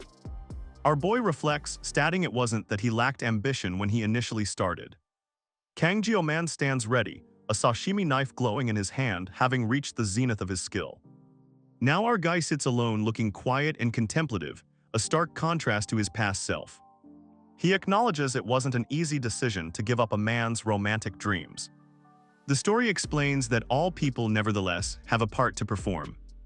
A radiant light shines as a miracle's blessing appears, with feathers floating gently through the air. Our protagonist recalls the benediction of Valor Joquin, a legendary blessing. Its simple mission is to save the world from the wrath of the Demon King. A legendary sword, Baman, appears with maxed out stats. It grants powerful abilities but is known to choose its own master. The narration emphasizes this legendary sword, named Wound, grants incredible skills but picks its own master. On the other hand, a system screen displays the stats for a Daisho Sashimi, highlighting its exceptional precision and sharpness. Kang Jio-man looks incredibly stressed, gritting his teeth and yelling, "Let's control ourselves." He seems to be fighting an internal battle. He reflects on his situation, thinking none of these characters or events are real. Kang Jio-man realizes he even forgot his original goals. Kang Jio-man stopped trying to figure out the main character, but he knows how to navigate the game. It's been a week since he started the academy. The protagonist has manifested a divine blessing, but this makes him late for the registration process. Kang Jio-man thinks he knows the general plot of the game, but he hasn't seen the ending. He regrets stopping his playthrough now. Our guy considers his options between the main storyline and a hidden route. He knows getting carried away will lose him his few advantages. The story takes a sudden detour here, involving the second master of the Blade God. A grand hall stretches before our protagonist. Demonic beings deviating from the path of light now manifest within the Grand Hall. Their dark forms float ominously. The current commander, Hui, attends the academy. A world war is brewing, escalating the conflict. The conflict is now a massive war between powerful demons and humans. Our protagonist wonders what's with the abrupt turn. The game degenerates into a cliché as the war breaks out. He reflects on how he sought out the delightful aspects of teenage life he never got to experience. Kang Jio-man expresses frustration, noting the story is deteriorating. He admits he bravely deleted the game back then. But what truly gives him the creeps is that a world war is now happening in this very world. Kang Jio-man looks up, pondering a war. He questions if he'll perish, then firmly rejects the idea. Our guy sits, nodding. 3 years remain. He declares he needs a real goal, refusing to accept his death in silence. He believes the protagonist will save the world. Kang Jio-man decides he needs strength, planning to train discreetly and survive. Chess pieces sit on a board, symbolizing the strategic dangers he must avoid at all costs. Kang Jio-man sees a system message pop up. It announces the blessing of the Sword God. The system explains the Sword God's protection. Our protagonist thinks the performance seems good. Kang Jio-man's expression shifts to confusion as he processes the new data. He looks puzzled. The system details his body, mind, and equipment stats as a swordsman. He notes the numbers appear to be a level concept. Our protagonist sees an assimilation rate displayed. He questions what this new term could possibly mean. Kang Jio-man continues to stare at the system window, trying to understand the full implications of these new stats. Kang Jio-man's hand clicks a holographic interface. A system message flashes announcing access blocked. The conditions have not yet been met. Our protagonist ponders his mysterious gift, realizing he needs physical training and a new weapon. He knows he can't rely on painless blessings 30 seconds forever. He needs to train swordsmanship with a proper blade. Fortunately, practical extermination training will replace the midterm exams next month. He checks his phone. The training reward is Murasame, a B-grade katana. Blue energy crackles around it. A glowing sword appears. The protagonist thinks mastering it will be enough for graduation, despite its burdensome specs as a main weapon. Kang Jio-man sighs, thinking he's done for the day. But then a voice suddenly says, "Excuse me." Our guy turns his head, a flicker of surprise crossing his face at the unexpected interruption. Chloe looks back at him, a confident smirk playing on her lips as she holds his gaze. Under the full moon, Chloe points directly at him, declaring, "That's my spot over there." Medea holds her sword, pointing it down at someone's hand. A clear moment of surprise hangs in the air. The blue-haired teacher Medea pulls at her collar. She looks deep in thought, processing the situation. Our protagonist, Kang Jio-man, stares blankly, completely bewildered by the turn of events. Medea sits next to Kang Jio-man on a bench. She watches him intently, but he avoids her gaze. Abel tells Kang Jio-man to just move over a little. He responds with a small, flustered "ah." Kang Jio-man sits on a bench, internally regretting staring at Abel. He finds her unbelievably captivating. Abel clarifies he doesn't need to go anywhere, just shift slightly. A fountain rumbles in the background. Kang Jio-man still looks embarrassed, wondering how he can ignore the female lead's presence. Abel observes him. The protagonist's thoughts are consumed by the heroine's undeniable appeal, which has clearly grabbed his attention. Our guy Kang Jio-man sweats profusely, looking utterly flustered. He internally admits Abel is too hot. Chloe points at Kang Jio-man, thinking he's the one she came for. Our boy realizes she's already spotted him. Chloe gazes intently at the protagonist, a strange expression on her face. A brief moment passes in the city's quiet evening.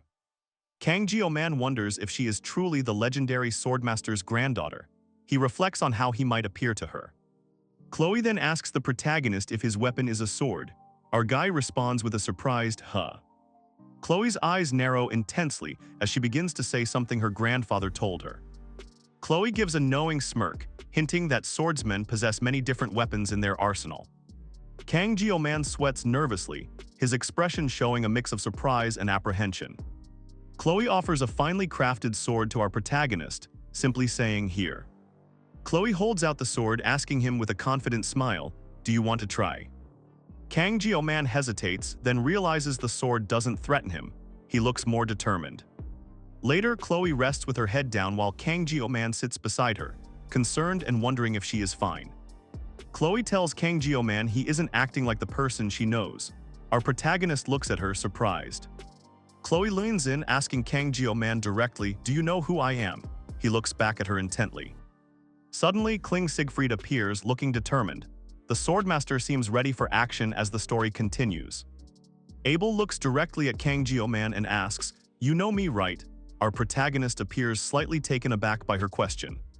Abel waits for an answer as Kang Jio-man wonders internally. "She's not questioning me because she's suspicious of me, right?" Kang Jio-man has a sudden realization. He thinks, of course she isn't. There isn't a single person in this school who doesn't know who Abel is. Kang Jio-man replies to Chloe's question, stating, "More or less."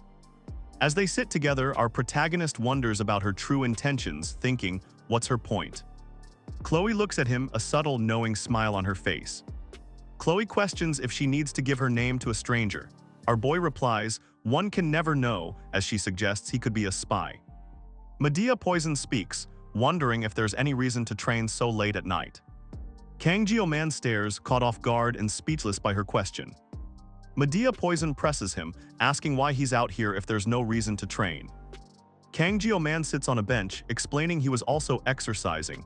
Medea asks what kind of training he was doing. Chloe touches Kang Jio-man's chest, feeling his steady breathing. Our protagonist looks at her, confused, asking, "Huh?"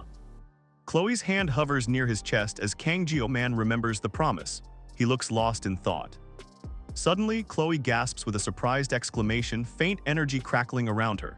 Kang Jio-man glances over, noticing. Our guy looks up at Chloe's back, a silent question in his eyes. He seems to be pondering. The night is calm by the water as a voice comments, "You really are diligent." The quiet scene continues. Kang Jio-man declares he knows exactly what it means to be a genius. The swordmaster sternly emphasizes that one must always strive for perfection. Chloe, holding a book, explains that showing any weakness invites others to jump on it. Our protagonist, Kang Jio-man, reveals his growing impatience and says he's had enough. Chloe smirks mischievously, a knowing look on her face. Kang Jio-man sits with Chloe, admitting he was relieved about something.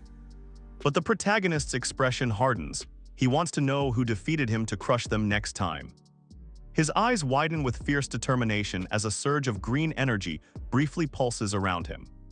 Our boy stands up, declaring it's a matter of pride. He learned the culprit was from his class and he must get revenge. Medea Poison sighs, realizing she's oversharing with a stranger. Kang Jio-man then asks why she's telling him all this.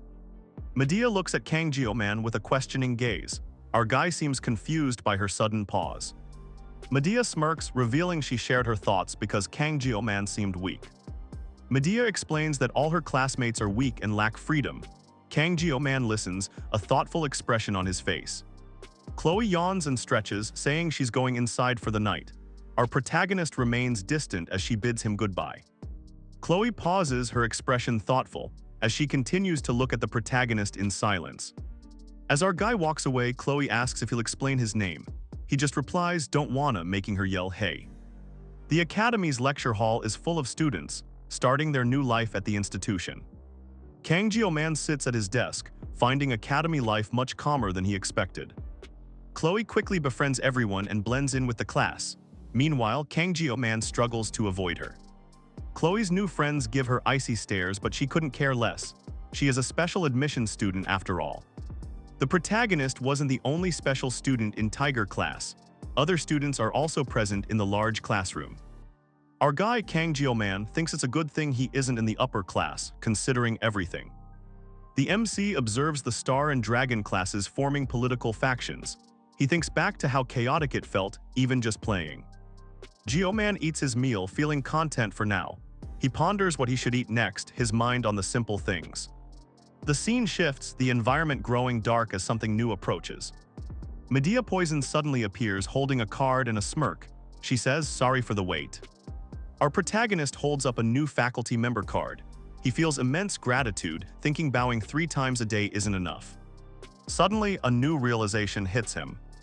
Kang Jio-man stands thinking, "Thank you so much." He believes he has faithfully fulfilled his duties as a student. He also notes that his actions didn't hugely impact the main scenario.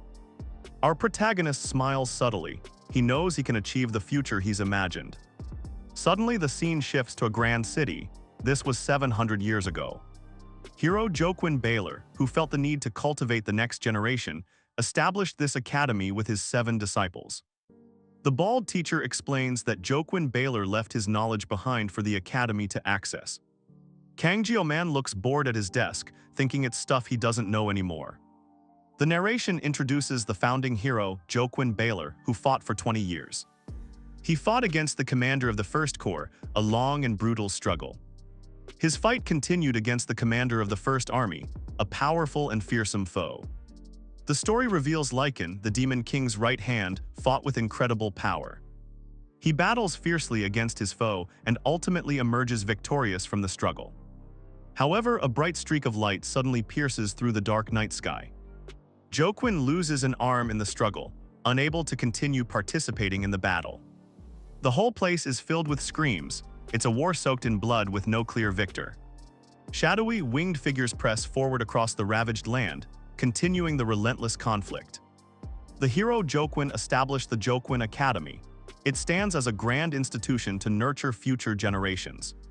A teacher explains the treaty between humans and demons, leading the next 700 years into an era of peace.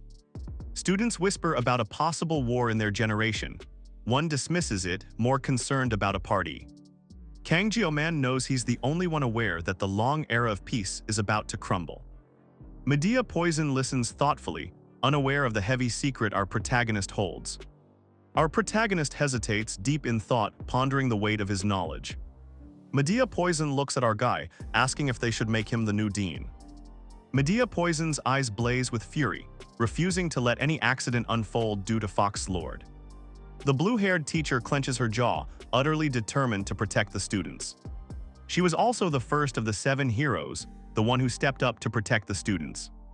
Our protagonist didn't play much of the game, but he definitely looked up her history. The protagonist clicks his mouse, watching a video about a woman's sacrifice to the Demon King. The video plays, showing the green-haired woman clearly, the one marked for sacrifice. The bald teacher clicks, a grim realization on his face as he says, "So she dies." Kang Jio-man's eyes narrow, a silent determination settling over him as he watches. The green-haired woman stands alone in a spotlight as Jio-man thinks, "If I didn't know."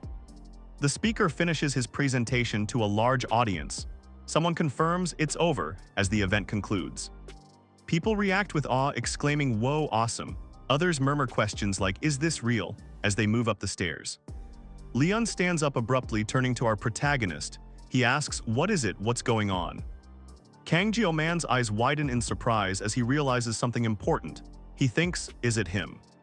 Kang Jio-man checks his phone, the screen showing Star of May and the time. He thinks, "Right, today is." A group of students heads towards a grand hall as someone declares, "Dude, he'll obviously go to the Star." Leon questions seriously, while Abel offers a thoughtful right. Our protagonist listens closely to their words. Abel, Kang Jio-man, and Leon all show serious, focused expressions, clearly taking in the gravity of the situation. Leon walks down the stairs, making an entrance among the other students. Everyone watches him closely. This is Leon Van Reinhardt, who strides in with an air of powerful confidence. A massive crack rips through an ancient wall. The long years of peace finally begin to shatter. Chloe smiles, holding a staff as Kang Jio-man looks on. Their special training to escape the Sword God's mark continues. Kang Jio-man looks at someone with a sinister grin. He thinks this person's face is the whole plot. Our protagonist notes that in the game, every woman seems to fall for this guy. Kang Jio-man thinks about the game's mature content. He considers these good thoughts and kind thoughts. The protagonist sees Rachel Demura, niece of the Spear Saint. He also notes Saki Ryozo, daughter of the Bow Master. He continues listing characters: Rachel Demura, niece of the Spear Saint, and Saki Ryozo, daughter of the Bow Master. Kang Jio-man observes the protagonist party members, noting how impressive they are. He sees Leon and another character. He finds it annoying, but then introduces Leon Van Reinhardt, the protagonist of Miracle Academy. The blonde guy smiles as he talks with Kang Jio-man.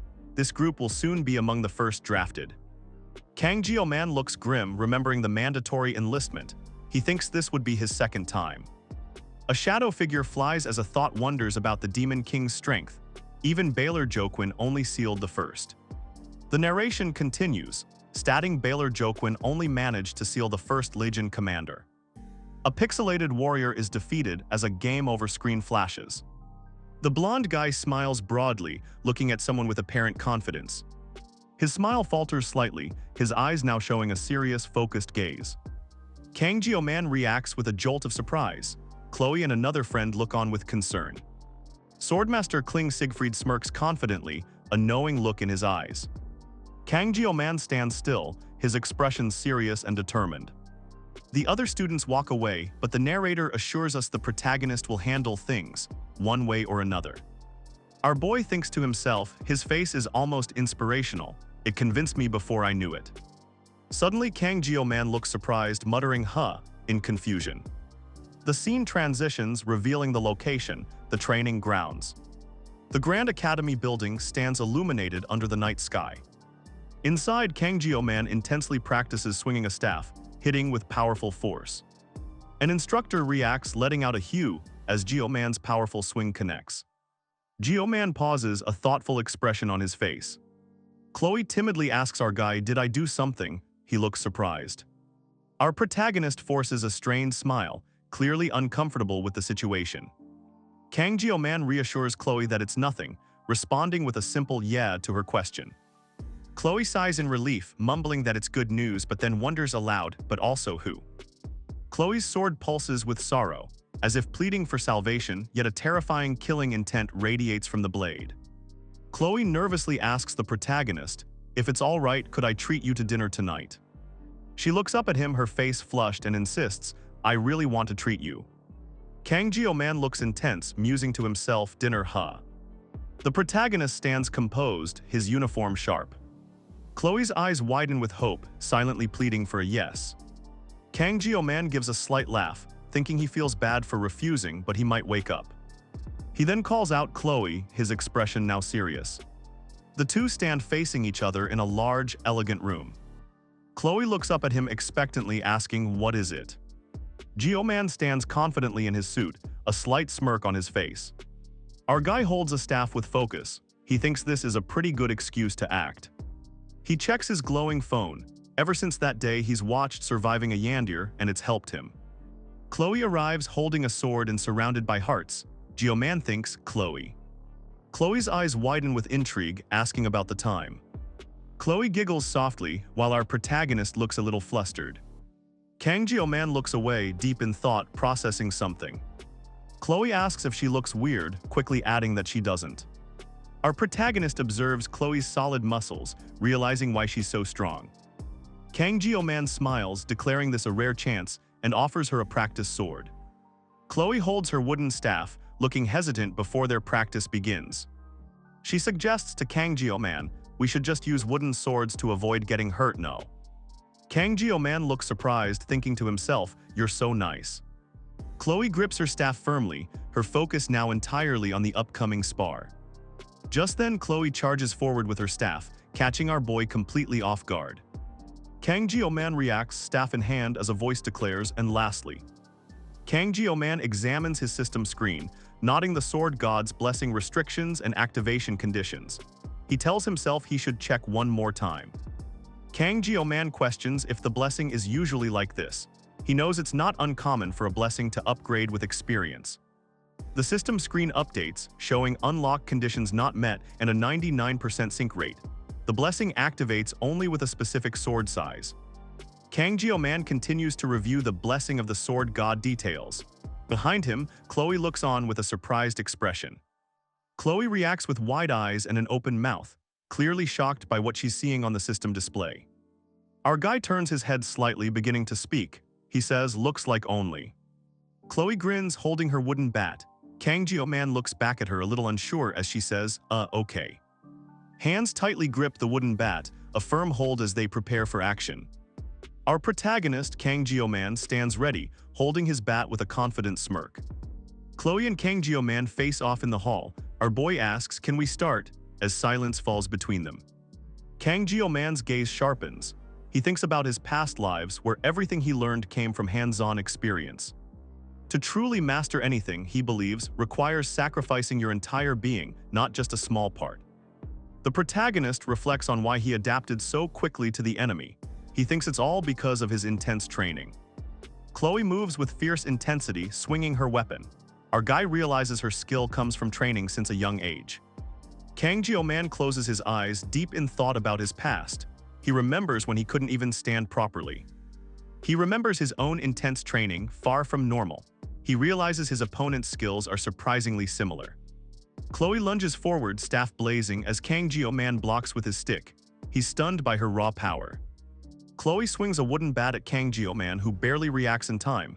He thinks, "I said to go easy on me, that's." Chloe's attack comes fast, forcing our guy to dodge with extreme speed. The bat blurs as it connects. Kang Man grits his teeth, barely reacting to the intense speed of the attack. He curses, "Shit, fast." Kang Man twists his hand, deflecting the attack with a strange, sharp energy. Chloe presses her assault. Chloe tightens her grip on the bat, her eyes narrowed in concentration. She maintains a relentless offensive. Chloe swings her staff at Kang Man. He blocks the attack with his own weapon, the impact echoing loudly. Kang Man strains, pushing back against the force. He mutters in confusion, "This isn't." Our protagonist's eyes widen in frustration. He thinks, "Never mind, I finally got it," as his staff is gone. Chloe stares in shock, her eyes wide. She exclaims aloud, "When did that happen?" Kang Man clenches his fist, holding a shattered piece of his staff. He grits his teeth, cursing, "Damn it." Our protagonist's eyes narrow, filled with fierce determination despite the unexpected setback. A red-haired student swings her wooden sword fiercely. Kang Man blocks the attack, the impact jarring his arm. The wooden swords clash hard, a sharp sound echoing through the practice room. Our protagonist quickly steps back, his foot skidding as he braces against the force. Suddenly, multiple students assault Kang Man from all sides. He parries their relentless wooden sword attacks, barely holding his ground. Kang Man struggles, deflecting another blow. He thinks, "I'm at my limit. I can't find an opening to counterattack." Kang Man swiftly kicks a wooden stick, shattering it instantly. The other student stares in disbelief.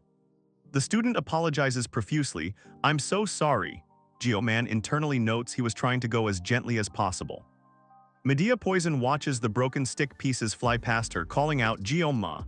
She looks completely surprised. Medea's eyes are wide, reflecting her intense shock at the power she just witnessed.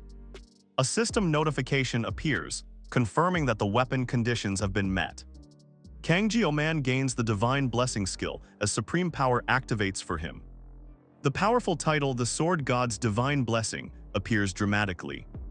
Kang Man stands, his eyes now glowing with the immense divine power he just received. A system message flashes, announcing that weapon conditions have been met. But then another system alert warns that the weapon is damaged, and an error has occurred. Chloe looks on, her eyes wide as she stares at the unfolding situation in disbelief. A new system message reveals a suppressive force is now adjusting the user's personality. Kang Man stands firm as strange blue energy, and dark tendrils burst forth around him. The system screams a final warning. The user's humanity level is rapidly decreasing.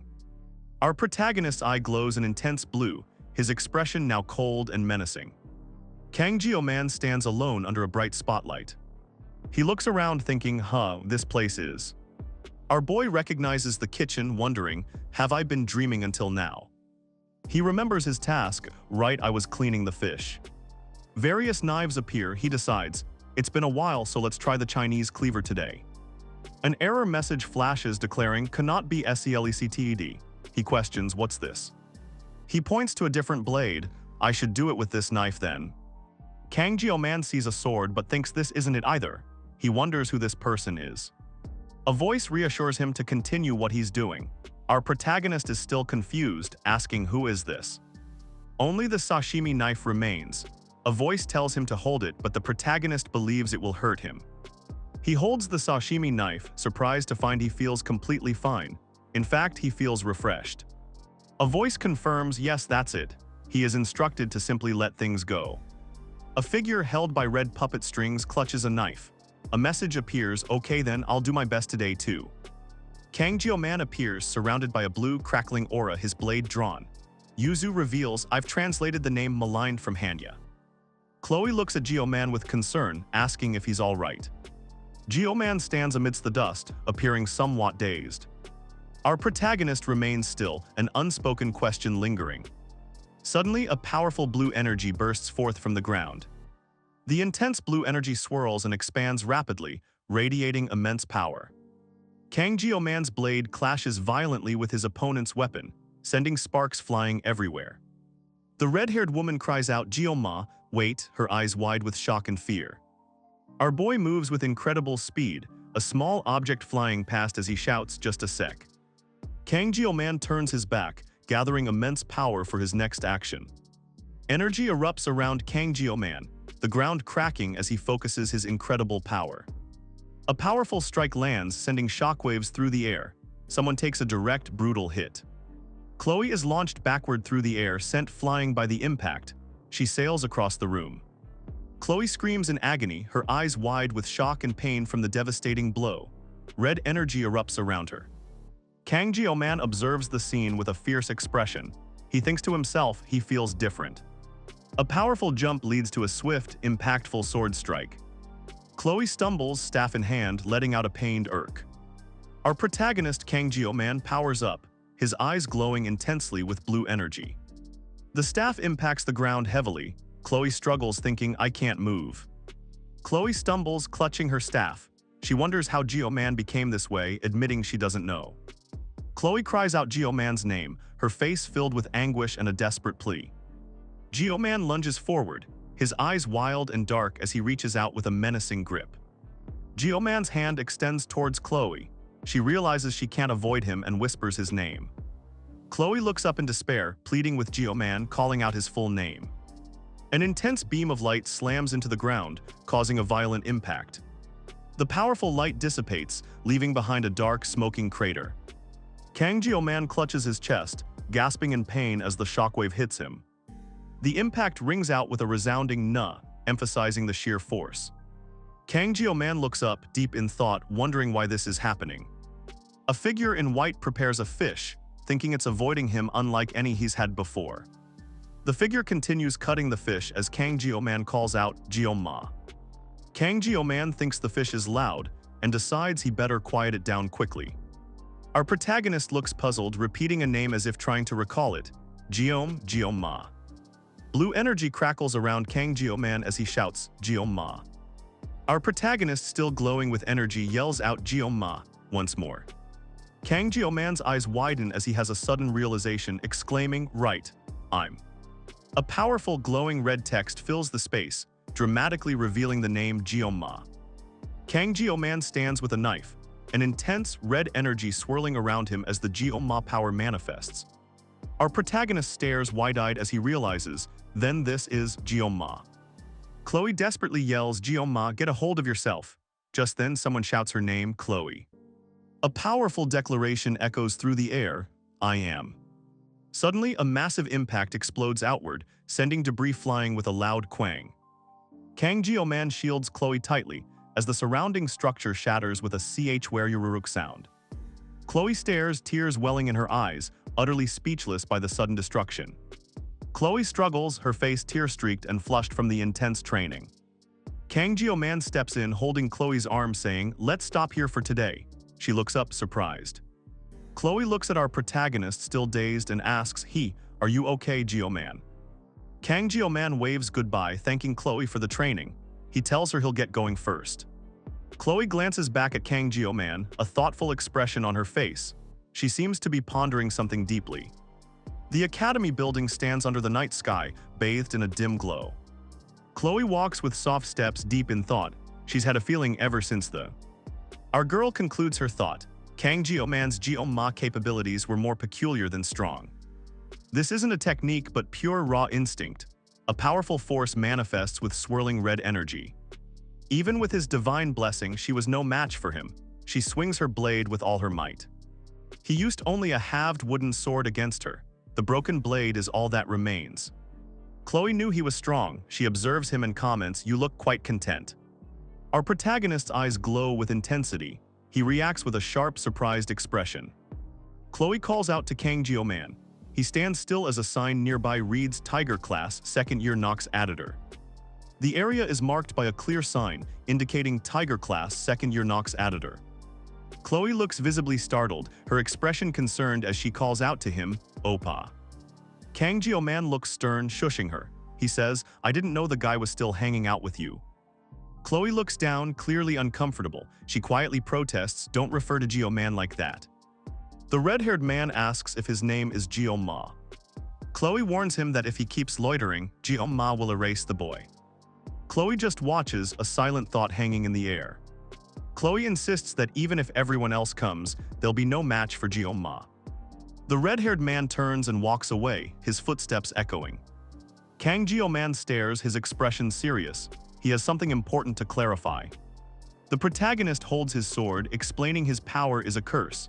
It's far from any blessing or favor. To avoid relying on the sword god's blessing, our boy sought out new weapons like these. He explains his goal is to not rely on the sword god's blessing at all. So he set out to find new weapons. Our guy needs alternatives. And yet that unsettling power still persists around him. It refuses to leave. The curse toys with Kang Jio-man, manipulating him like a marionette on a string. Sinister voices whisper sweet words into our protagonist's ears. Kang Jio-man's eyes fill with agony as he hears the commands, /cut. The chilling voice delivers its final, haunting command, destroy. I gave my body up. The protagonist is suspended, feeling like a puppet on strings. He realizes he has given up his body. Suddenly, Chloe's indescribable cries pierce through. She screams, "Kang Jio-man." Our protagonist recognizes the name as his own. With that powerful cry, the protagonist's fragmented world is finally made whole. His scattered memories reform. Kang Jio-man throws the wooden sword, which glows with immense power. He knows deep down that he would lose himself forever if he did otherwise. This is about a Yandir who recently tried to kill him. Chloe, with a broken sword in hand, looks menacing with glowing red eyes. Even though he was furious that she broke his sword, he understands. Ultimately, Kang Jio-man feels a strange sense of gratitude toward her. He realizes he's actually grateful for what happened. Kang Jio-man doesn't make a fuss, accepting the situation as Chloe leans over him.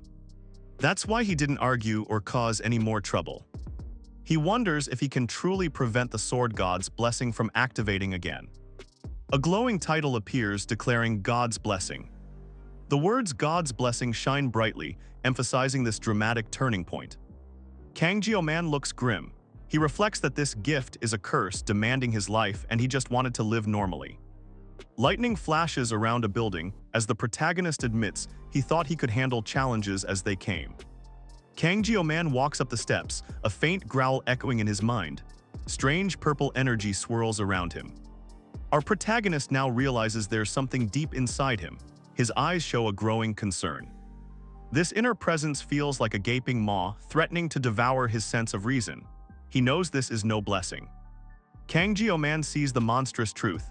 It's a curse, a consuming entity that wants to swallow him whole. 3 days later, the scene shifts. Students gather in a grand hall, murmuring amongst themselves. Leon excitedly tells Chloe about something wild from yesterday, urging her to see it. Chloe listens intently. Chloe remains pensive, her red eyes reflecting deep thought. An empty classroom sits quietly, filled with bright light from the windows. Chloe sits alone at a desk in the quiet room, lost in thought. Chloe regrets not getting his contact info earlier, nodding he wasn't in his dorm after responding to Medea's call. Chloe watches our protagonist from afar. She worries he might hate her if she speaks to him, so she simply walks away. She liked watching him from afar, especially when he was lost in thought, chin resting on his hand. Chloe was careful not to talk to him, afraid he might think she was just some annoying girl. At first, Chloe thought she was dead, but our boy saved her during the fight. Chloe reflects, realizing her hesitation might have just been an excuse. She stares into the distance, a quiet thought escaping, I miss him. The next day arrives, showing a grand building where new events are about to unfold. Suddenly, an intense silence falls, demanding everyone's immediate attention. The bald teacher stands at the podium, commanding the students to be quiet. He announces they will have study hall instead of training due to the rain today. Medea Poison notes Kang Jio-man's absence, trusting he has a valid reason. The students respond, confirming they are ready for studying. The bald teacher glares, asking who is brazen enough to arrive late. His eye widens in surprise, letting out a confused huh. Kang Jio-man calmly walks up the classroom stairs, drawing everyone's attention. Our protagonist takes another confident step, continuing his walk through the silent room. Kang Jio-man looks determined, his gaze sharp and focused. Our protagonist walks down a grand set of stairs, moving with purpose. Chloe turns, calling out Jio-man as he descends. Kang Jio-man stares ahead, thinking to himself, I am going for my own way. He walks past the bald teacher, who watches him with a surprised expression. Students whisper to each other, now that you mention it, he looks more.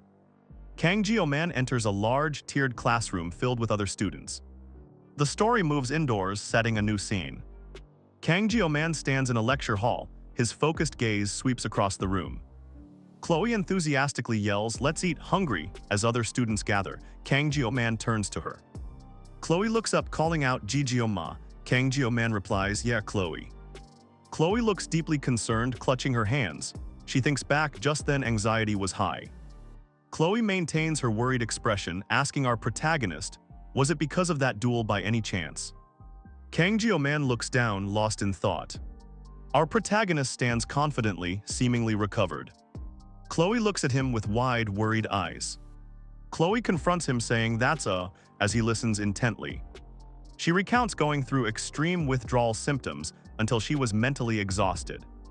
Chloe describes how she couldn't leave her room or eat anything.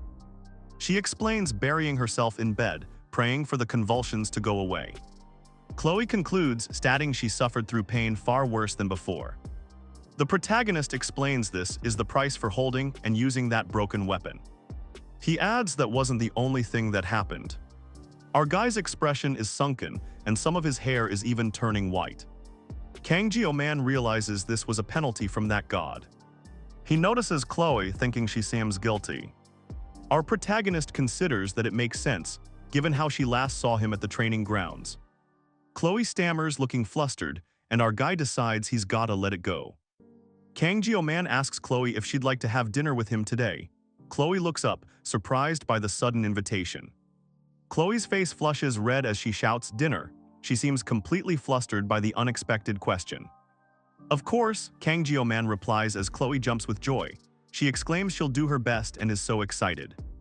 Kang Jio-man watches her go, thinking to himself that she must have really liked the idea. Chloe turns to our protagonist and asks directly, what do you like? She wants to know his preferences. Kang Jio-man gives a slight smile, listening as Chloe eagerly asks about his likes and dislikes. Suddenly, a red, crackling energy radiates from Kang Jio-man. His eye glows with an intense, unsettling power. Our protagonist's expression hardens, a stark change from his earlier smile. He looks intensely serious. Chloe admires a glowing green plant as it radiates energy. Kang Jio-man stares forward, his expression sharp and serious. Chloe asks Kang Jio-man if something is wrong. Our protagonist stands alone in a doorway, gazing down a long hallway. Suddenly, a masked figure appears, their hands raised in preparation. Chloe's eyes widen as she reacts with surprise to the sudden appearance. Kang Jio-man and Chloe stand together, both looking focused and serious. Kang Jio-man pauses, his expression unreadable as he considers the situation. A lone figure stands in a grand, empty hall, their soft footsteps echoing as they approach an open doorway. Kang Jio-man's intense gaze meets a masked, red-haired figure, their expressions locked as footsteps continue.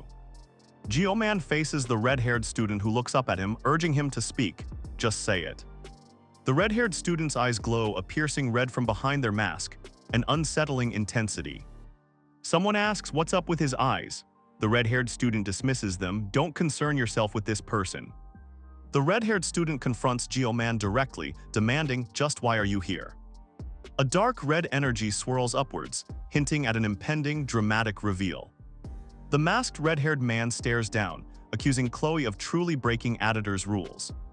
He confronts Chloe, who stands opposite him, clearly agitated and defiant in her stance. Kang Geo-man observes the scene, his eyes glowing, noting Chloe's rebellious demeanor. The red-haired man sternly orders Chloe to discard the thing and return to Editor, but she refuses. Chloe explodes in fury, yelling at him not to deportize Geo-man like that. Her intense outburst unleashes a powerful, radiating red energy, shaking the immediate area. Something clicks for our protagonist, as a shadow of realization falls over him. Kang Geo-man mutters that he's used to this kind of thing, but then a name hits him, Editor, he suddenly remembers. The protagonist processes the information, a memory resurfacing. He asks himself, wait a second. He recalls the Editor are a group of shadowy figures who appear in the middle of the game. Kang Geo-man remembers they're considered weaker than other heroic houses, but they are unrivaled in assassination. All members of the Editor clan are ridiculously strong due to their abusive training. They're molded into assassination tools. This harsh training turns them into cutting-edge assassination tools even before they truly grow up. Our guy looks confused, wondering if Chloe's background is normal or truly abnormal. He observes Chloe's expression, realizing it shows absolutely no hesitation when it comes to killing. Someone observes an expression, nodding it's one used to it. This person is familiar with such a look. The Editors chase and vanquish their enemies to maintain order. The narrator believes their actions are justified, not truly evil. Kang Geo-man stands with a serious expression, listening intently. Our protagonist seems deep in thought. Blood trickles from the corner of a person's mouth, a small wound visible. The injury looks recent. Chloe sits engulfed in dark, swirling energy. The narrator reflects on their sword god blessing, but Chloe's environment won't allow it. A figure stands alone, looking down, surrounded by light. A voice laments, it's unfortunate, reflecting on their fate. The narrator declares, I am no hero. They state they can't, nor do they ever want to be one. Kang Geo-man looks intense, a slight smirk on his face as he thinks, what the hell am I doing? Kang Geo-man points, declaring, I'll talk to this guy. Chloe stands behind him, looking on. A mysterious blue energy orb glows as a voice thinks, may God's blessing be with you. This power is definitely. Our protagonist, Kang Geo-man, calmly asks, name Nox. He seems to be considering the name. The red-haired swordmaster, Kling Siegfried, looks down, thinking, in the end, I tried escaping Sword God's blessing, but I couldn't. A narration box continues the thought. In cartoons, they always say that there's no paradise running away. Kang Geo-man takes a firm, determined step forward, his boot making a faint sound. He declares with resolve, I'll take that step forward. The narrator introduces him, someone whose name consists of Geom Chinese letter sword and Ma Chinese letter demon. Kang Geo-man recalls a past moment. A voice commands, follow me, as another threatens, I'll cut you. The bald teacher sits alone at a faculty desk, his head bowed. He seems deep in thought or distress. Kling Siegfried worries that something must have happened to Geo-man. He recalls Geo-man's expression, void of any emotion. Abel approaches the bald teacher, calling out Sionbi Tilda.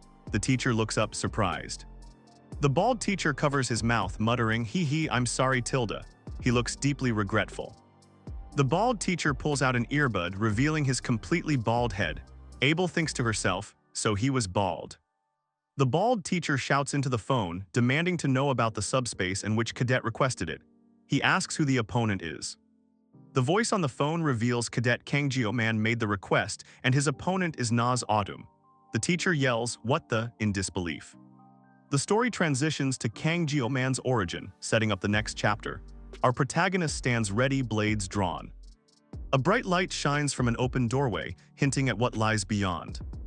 A digital scoreboard displays SUBPSACE Arena, with the time set to 0000 and GEOMAN listed.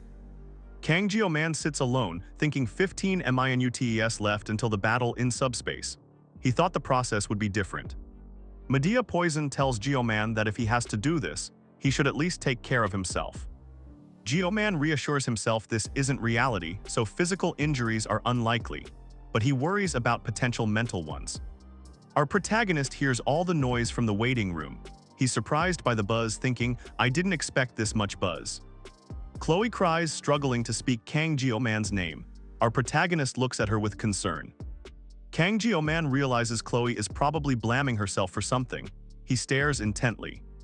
The bald teacher smiles widely, reassuring someone that everything will turn out okay. Kang Geoman stands, looking down at Chloe, who remains seated and avoids his gaze. Kang Geoman sits beside Chloe, who remains silent and downcast. He acknowledges that Nox is really strong. But Kang Geoman quickly reminds himself that he is just as strong. He looks forward with resolve. Chloe speaks with intensity, declaring someone a genius with unmatched talent in dark arts throughout history. Kang Geoman reacts with a grimace, questioning the dramatic name Pinnacle of Dark Arts. Kang Geoman holds a training knife, reflecting that he's never truly wielded a blade. He acknowledges that fate has chosen this path for him. The bald teacher grins, telling Kang Geoman he's destined to wield a blade for his entire life. Our protagonist thinks about someone who never expected him to still be running around with a sashimi knife in his next incarnation. An announcement instructs participating cadets to make their way to the grounds. Chloe stands over Kang Geoman, who remains seated. Kang Geoman stands up, saying okay, and starts to walk away. Chloe watches him go. Chloe looks on, her expression troubled. Kang Geoman walks past Chloe, who then looks at him, prompting our protagonist to ask, "Huh?" Chloe's eyes widen, her gaze fixed on Kang Geoman. Kang Geoman looks back at Chloe, while a narration box mentions the world is filled with all kinds of geniuses. A hand grips a glowing sword, its blade shimmering with light. Someone wonders which one is going to win. Chloe looks on, her eyes wide with fierce determination. She thinks to herself, "I'm going to win." Kang Geoman walks forward, a blade in his hand. He is determined to win this fight. Suddenly, a narrow, bright light appears in the profound darkness. The light quickly expands, growing wider and more intense. The light forms a complete, towering vertical portal pulsating with energy. Kang Geoman stares intently at the unfolding scene, a serious expression on his face. Our protagonist stands before the massive light, letting out a powerful scream as he faces it. A student screams in excitement, completely caught up in the arena's energy. The crowd roars, consumed by the fight. The narrator mentions they've got anxiety from the intense atmosphere. The spectators are completely engrossed, shouting and waving their arms. Kang Geoman smirks, declaring he's like a gladiator from the Roman Empire. He finds the experience intense. Our protagonist watches the chaotic battle unfolding in the arena below. Kang Geoman narrows his eyes, realizing the elites are also present at this event. Chloe, Abel, and Leon stand together, observing the arena with focused expressions. Chloe looks on intently, her expression unreadable as she takes in the scene. Kang Geoman stands alone, reflecting that this situation is going to be something. Kling Siegfried insults Geoman's pathetic blade, asking, "Are you trying to mess with me right now?" He claims our protagonist can't tell bravery from arrogance. Dark energy swirls violently around Geoman as he stands ready, his sword held firm. Someone reacts to Geoman's menacing aura, realizing his killing intent is no joke. What a crazy bastard, they think. Kling Siegfried lectures, a true master never blames his equipment, but then he snarls, "You fucker," at Geoman's response. Kling Siegfried's visible eye narrows intensely, his anger clearly boiling over. Kling Siegfried lets out a frustrated sound. Dark, shadowy energy erupts around him as he prepares to fight. Someone notes 2 S-rank threats have appeared, marked by the blessing of the crows. Kang Geoman stands, his expression serious as he prepares for the challenge. Another S-rank opponent appears, wielding powerful S-rank equipment. Our guy knows he's prepared for this. The 2 combatants take their positions in the arena. The match is about to begin. Kang Geoman's eyes narrow, his intense focus fixed on the opponent. The red-haired opponent's eyes burn with an equally fierce intensity. Chloe, the bald teacher, Kling Siegfried, Medea Poison, and others watch the impending battle. A brilliant blue energy bursts forth, crackling with immense power. A blinding speed of energy slashes through the air, creating powerful shockwaves. Our protagonist, Kang Jio-man, unleashes a swift, powerful strike against his opponent. A system message flashes, announcing the painless blessing has been activated. The protagonist moves at blurring speed as a second message confirms, the Sword God's blessing has been activated. The system clearly displays the full activation message for the Sword God's blessing. An explosive wave of energy blasts outwards, completely engulfing the area. A student reacts with a start, seemingly questioning what just happened. His eyes widen in shock, his heart pounding from the intensity of the moment. The other students are stunned, asking, "Is he really in the Tiger class?" They exclaim, "That was too fast," and question the plan. Medea Poison watches intently with Chloe, observing, "Whoa, they're pretty quick." The red-haired assailant swings a purple blade at the protagonist, who skillfully evades the attack. The attacker presses the assault with blinding speed, but our guy ducks under the deadly arc of the sword. The purple blade slices through the air, generating intense sparks and a violent impact. The red-haired attacker spins in a powerful aerial maneuver, unleashing a sweeping arc of purple energy. The devastating purple energy crashes down, tearing through the ground with immense force. The red-haired assailant glares, daring the protagonist, "Let's see if you can avoid this." The final strike is unleashed, named with glowing purple characters, the three-legged crow. A powerful dark energy slashes through the air with incredible speed. The shadowy energy coalesces into a terrifying horned creature. Kang Jio-man stares, completely taken aback. The monstrous shadow figure roars, its dark energy surging outward aggressively. Suddenly, the dark energy strikes a blue figure, shattering it into countless pieces. A masked man with piercing red eyes glares intensely, his expression full of raw frustration. The masked man continues his intense gaze. Meanwhile, Kang Jio-man stands ready, sword in hand, looking determined. The bald teacher questions Leon about always running from something. Medea Poison observes the conversation. Medea notes the sophomore's aggressive attacks, wondering if he's even trying to fight. Only those who see his hands truly understand. Our protagonist, Kang Jio-man, grits his teeth in frustration. Chloe did say the guy wasn't ordinary, he thinks. Kang Jio-man observes his opponent's speed, growing angrier. He decides to aim for a wide area weapon to counter. The protagonist clenches his kitchen knife, feeling his anger rise. He's determined to end this fight. The thought lingers, he's fighting with only his lousy kitchen knives. Suddenly, a kitchen knife is thrown and sticks firmly into the ground. An opponent's hand grasps the hilt of a sword, which has a small flower design. The man in black swiftly draws his unique, iridescent blade from its sheath. The black-suited swordsman stands ready, facing off against our red-haired protagonist, who prepares for battle. Kang Jio-man's eyes glow red as he furiously yells, "You bitch, are you mocking me with that stance?" Engulfed in a surge of dark, crimson energy, our guy declares, "I'll cut you down in a single." Kang Jio-man's eyes glow menacingly, a red aura erupting around him as he prepares to strike. Suddenly, a powerful blue energy surges through him, distorting his face as he questions the unexpected force. He internally laments, wishing for a comfortable life, feeling this power is a curse trying to consume his body. A stark truth emerges from his thoughts, he gave his body up. A voice declares, "I'll cut you so cleanly." Intense energy radiates outwards from an unseen force.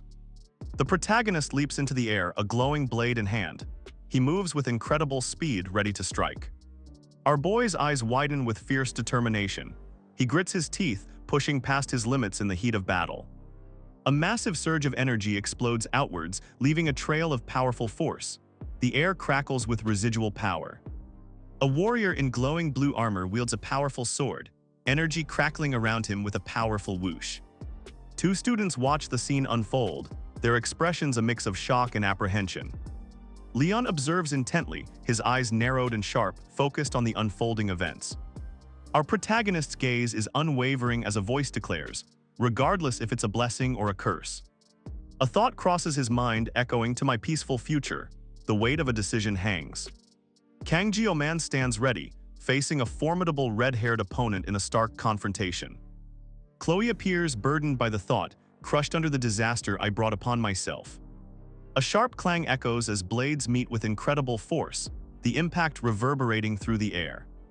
An attacker with glowing eyes and a mask lunges forward, letting out a fierce, guttural cry. The assailant unleashes a powerful, sweeping blow, the air around them crackling with raw energy.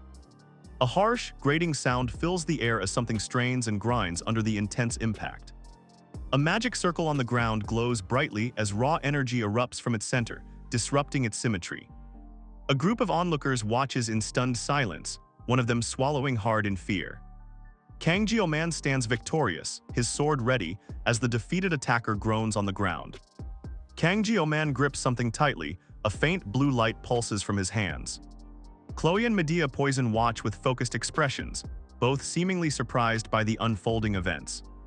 Our protagonist stands still, a sword resting at his side as energy swirls around him. Kang Jio-man covers his face thinking, should I have expected this kind of reaction? He realizes there's no turning back now. He looks at his knife, reflecting on his actions. Cutting a person is something he finds unusually unpleasant. A defeated figure lies before our boy. He thinks the Mac brothers and Knox weren't in blades when they fought. A dark, shadowy form fills the scene, obscuring what's next. Kang Jio-man's eyes blaze with an intense, almost pained energy. Our protagonist observes the strong opponent, just as Chloe described, sensing his incredible battle experience. However, anyone could sense the opponent's killing intent, which Kang Jio-man considers a blessing. The scoreboard declares Kang Jio-man the winner, a freshman from the Tiger class who took down a sophomore. Amidst the surprised reactions of the crowd, our boy stands calm and collected. Kang Jio-man dismisses the competition as mere publicity. He simply accepts his victory. He declares with conviction that this is the path he has chosen for himself. Kang Jio-man walks with intense determination, pushing through with sheer will and grit. A student asks his companion, "Are you talking about that duel yesterday?" His companion responds with a firm "exactly," confirming the topic. Inside a classroom, students murmur about Kang Jio-man, calling him a genius. Chloe sits thoughtfully, repeating the name Kang Jio-man. A swift, powerful slash cuts through the air, leaving a stark impression. Chloe's eyes widen in disbelief, completely stunned by what just happened. She struggles to believe what she just saw unfold before her. In that moment, a profound realization hits her with crushing force. She understands the opponent simply used two ordinary kitchen knives to achieve such power. Chloe reflects on her naive pride, once confident in her swordmaster heritage but now utterly humbled. The shock of the defeat still resonates through her, her heart pounding. Later, Chloe sits with Kang Jio-man, admitting her intense curiosity about her opponent, fueled by a desire to crush them next time. Chloe thinks because this year's top student, I don't know either. She recalls the bald teacher's words about the family motto. Suddenly, Chloe's eyes widen with a fierce determination.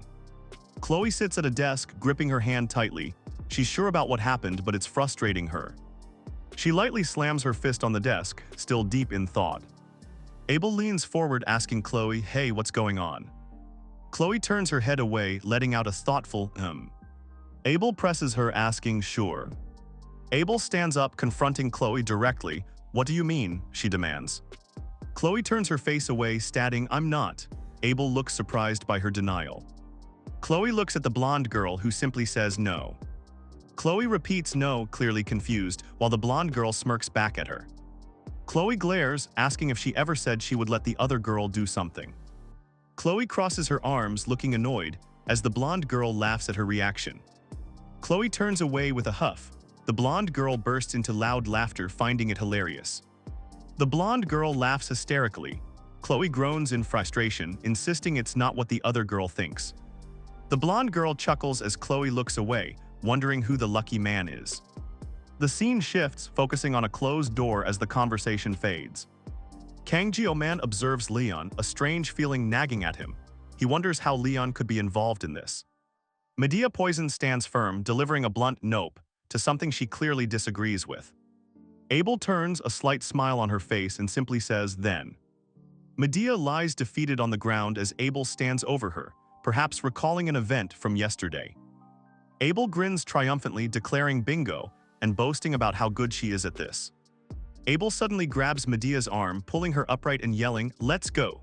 Medea reacts with a surprised "WH what?" Abel continues to pull Medea along, who demands to know where to. Chloe enthusiastically declares they are heading to the Tiger class. Her expression is full of energy. The scene shifts to prominently display the Tiger class sign. Chloe bounces with excitement, dragging Abel along. She can barely contain her enthusiasm, shouting for a moment.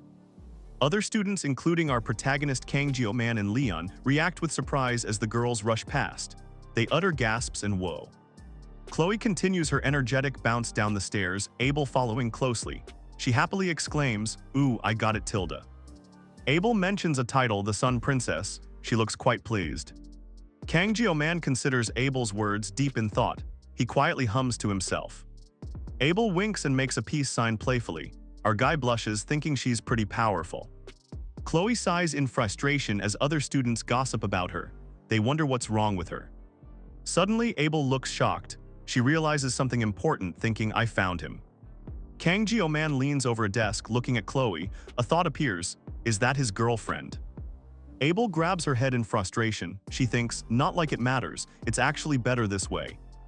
Her internal monologue continues, asserting, it's actually better this way. Chloe holds a glowing blue object, ready to show her swordsmanship. Abel giggles softly, a blush spreading across her cheeks. Suddenly, Abel gasps, looking completely startled by something. Kang Jio-man watches intently, a serious look on his face. Chloe suddenly collapses forward, falling directly into Kang Jio-man's arms. Both Medea and Abel stare wide-eyed, completely shocked by what just happened. Chloe is now pressed against our protagonist, who has an arm around her. Our boy Kang Jio-man looks utterly confused, thinking, "Oh my, I feel weird." Chloe looks on, a hint of surprise on her face. Suddenly, two huge exclamation marks appear, signaling a dramatic shift. Chloe turns to Kang Jio-man and asks, "Your name is Eom Kang Jio-ma, right?" He looks completely startled. Just then, Chloe points a small blade at Jio-man, drawing blood. He recoils in shock. Kang Jio-man stares at Chloe, demanding, "What the hell are you?" She looks back with a menacing glare. Chloe's eyes glow red, fangs emerge, and she thinks of herself as a very prickly kitten. Abel holds a knife to Chloe's neck. Kang Jio-man yells, "What the hell are you?" Abel's eyes glow red as a strange energy crackles around her. Chloe smiles, a mischievous glint in her pink eyes. Kang Jio-man watches in shock as Abel holds the knife, but Chloe remains unfazed. Abel looks confused and distressed, her grip on the glowing knife wavering. Kang Jio-man grits his teeth, realizing, what if a knife fight breaks out in the classroom? This situation is completely new. Medea Poison suddenly grabs Chloe's arm, yelling, "Our classroom, what's the matter, Abel?" Chloe's pink eyes glow with an intense, knowing smirk. A foot steps down with a firm thud, ready for action. Chloe grabs the other student's face, asking if they think she'll just get away with it. The red-haired student's eyes widen in terror as a small knife presses close to their neck. Chloe asks, "Okay." Chloe holds her sword, declaring that their pathetic game is over, and it's her turn now. A powerful red slash cuts swiftly through the air, tearing through the space before her. Our girl's eye glows with a fierce pink energy as she unleashes her power. A massive splash of blood erupts violently, covering the scene after a brutal impact. Someone asks Kang Jio-man about attacking a professor, implying a chance for promotion. Our guy holds a bloody card, looking stunned. Leon tries to talk to the bald teacher, who turns his back. The teacher clearly isn't interested in listening. Chloe grapples with Medea, but the teacher easily twists away. Chloe grunts, struggling to hold on. Medea squeezes Chloe's arm tightly. Chloe cries out in pain, unable to resist the teacher's grip. Medea glares intensely, her eyes glowing red. She shouts about Chloe being slow and dragging her out. Medea delivers a powerful kick, sending Chloe flying through the air. Chloe crashes hard onto the ground. Chloe lies on the ground, looking up with a thoughtful expression. She hums softly to herself. Our protagonist Kang Jio-man watches the scene unfold, his eyes wide with shock. Chloe unleashes a powerful attack, engaging in a fierce battle against a shadowy, pink energy figure. Kang Jio-man watches the intense fight, while other students behind him look on with worried expressions. Rachel de Muira, the niece of the Spear Saint, believes skills are useless against overwhelming strength. This is her motto. Rachel smirks, seemingly dismissing someone as little or insignificant in her thoughts. Kang Jio-man, unimpressed, dismisses her words with a quiet nah. Suddenly, Chloe is surrounded by a dark aura, urgently telling our protagonist, "Don't look." Rachel confronts Kang Jio-man, demanding to know just what the hell is happening. Chloe walks down the stairs. Many students are already seated in the large lecture hall. Medea looks around, surprised. Now that I look around, Abel's here too, she realizes. I didn't even notice her at first. Kang Jio-man looks ahead, a slight surprise on his face. He quietly asks for me. Abel watches the unfolding situation, a subtle, confident smirk playing on her lips. Chloe confronts Abel, looking annoyed. Isn't that why we came here though, she asks. You practically dragged me here. Chloe's eyes widen in shock, her mouth open in disbelief at something Abel said. The students in the hall whisper amongst themselves. Ria, Abel was here, someone says as confusion spreads through the crowd. Kang Jio-man sighs, feeling utterly exhausted from the day. Chloe prepares to smack Jio-man, while Abel leans in closely to our protagonist. Abel grins, declaring she likes interesting guys like him. She gets even closer. Abel continues to playfully touch Jio-man's shoulder, much to Chloe's growing fury. Suddenly, a demonic form of Chloe erupts, roaring at Abel to get away from her Jio-man. Abel transforms, growing huge and cackling loudly at Chloe's possessive outburst. Just then, a green, ethereal figure named Rachel manifests, emitting powerful energy. Chloe waves goodbye to Kang Jio-man, telling him she'll see him later. Our boy silently wishes she would never come back. Medea and Abel also wave bye-bye to Kang Jio-man. He internally curses, wanting them to just leave. The group walks away, with Medea apologizing and promising to be good. Kang Jio-man just watches them go. Medea, Abel, Leon, and the bald teacher continue their exit, ascending the stairs and leaving Kang Jio-man alone. Medea's expression turns thoughtful, a hint of sadness in her eyes as she departs. Her form appears to shimmer and fade, leaving a ghostly impression as she disappears from the scene. Chloe strides through a grand building, while our protagonist, Kang Jio-man, moves on a lower level. Chloe continues her walk, passing by tall, arched windows of the building. Chloe observes someone's cold attitude, but senses something more profound within their hollow black eyes. Kang Jio-man's intense gaze holds a faint, unsettling quality, making Chloe feel like a powerful presence is there. Chloe shivers, admitting to herself that she just got chills from his intense look. Chloe reflects that her clan only betroths outstanding warriors, realizing this guy might be one. She found an unexpected gain. Chloe's eyes glow with fierce determination. Chloe smirks, nodding it's only natural he caught the eye of the invincible empress. Medea looks annoyed. Chloe confidently turns away, flicking her hair. Medea watches her, frustrated. Medea groans, holding her head. She tells Chloe, you should apologize to the students of the Tiger Lass for that. Medea looks down, a thoughtful expression on her face. Chloe prepares for battle, declaring, I'm not going to yield. Medea watches her. A masked figure's hand pulls open a window blind, peering inside a room. The red-haired assailant enters the room, knife in hand, ready to kill HIM. The assassin glares, thinking about the target's body that has lived its entire life without knowing defeat, the ADITORI genius. He stands over the bed, his target just out of sight, preparing for the kill. Suddenly, someone unexpected appears, startling the red-haired assailant, whose eyes widen in shock. The blue-haired figure swiftly retaliates, kicking the red-haired assailant hard, yelling, shove it. A voice declares, I'll mobilize the entirety of ADITORE. He vows to use the entire clan's power to get that bastard's head. Kang Jio-man plummets downward, bound tightly by glowing chains. Chloe's eyes burn with fierce resolve, showcasing her true potential. Our protagonist continues his rapid descent, unable to break free. Chloe thinks to herself, with the power of the House of Order and my pinnacle techniques of Nightfall, I'll definitely show him what I can do. A masked figure stands ready. Kang Jio-man clenches his jaw, his face contorted in pain or effort. A hand glows with raw power, ready to unleash an attack. Kang Jio-man sits startled as a mysterious presence makes itself known.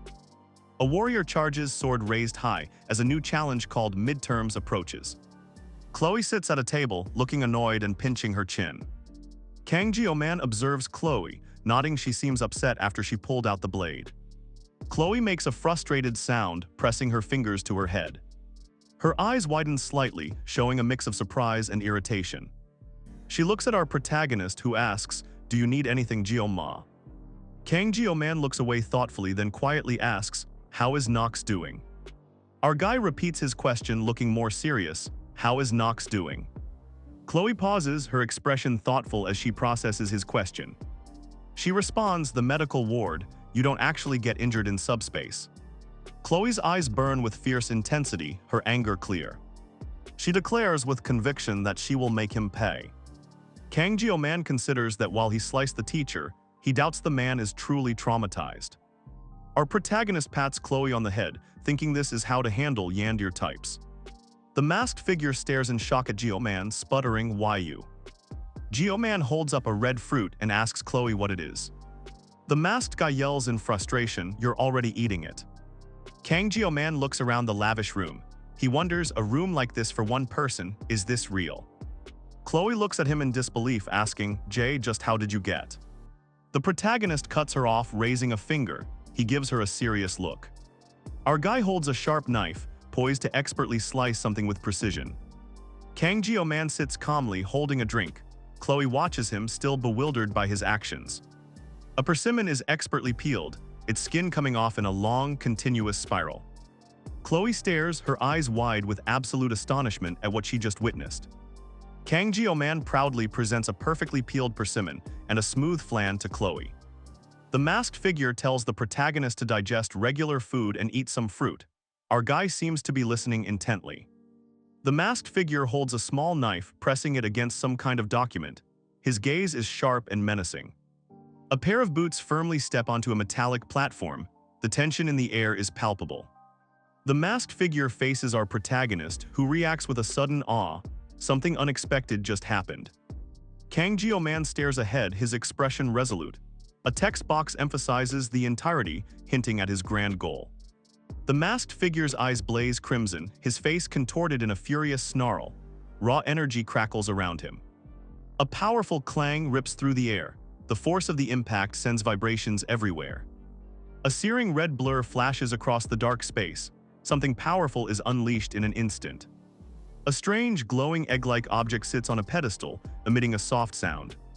Kang Jio-man looks shocked as a hand reaches for food, a thud echoing nearby. A dark, shadowy hand moves quickly, making a distinct sound. Kang Jio-man stands, thinking about how his wounds healed quickly. He considers someone to be no more than a little candle. Our protagonist thinks about the Additors, an incredible assassin group. He can't fight their entire clan with a 30-second pain neutralizer.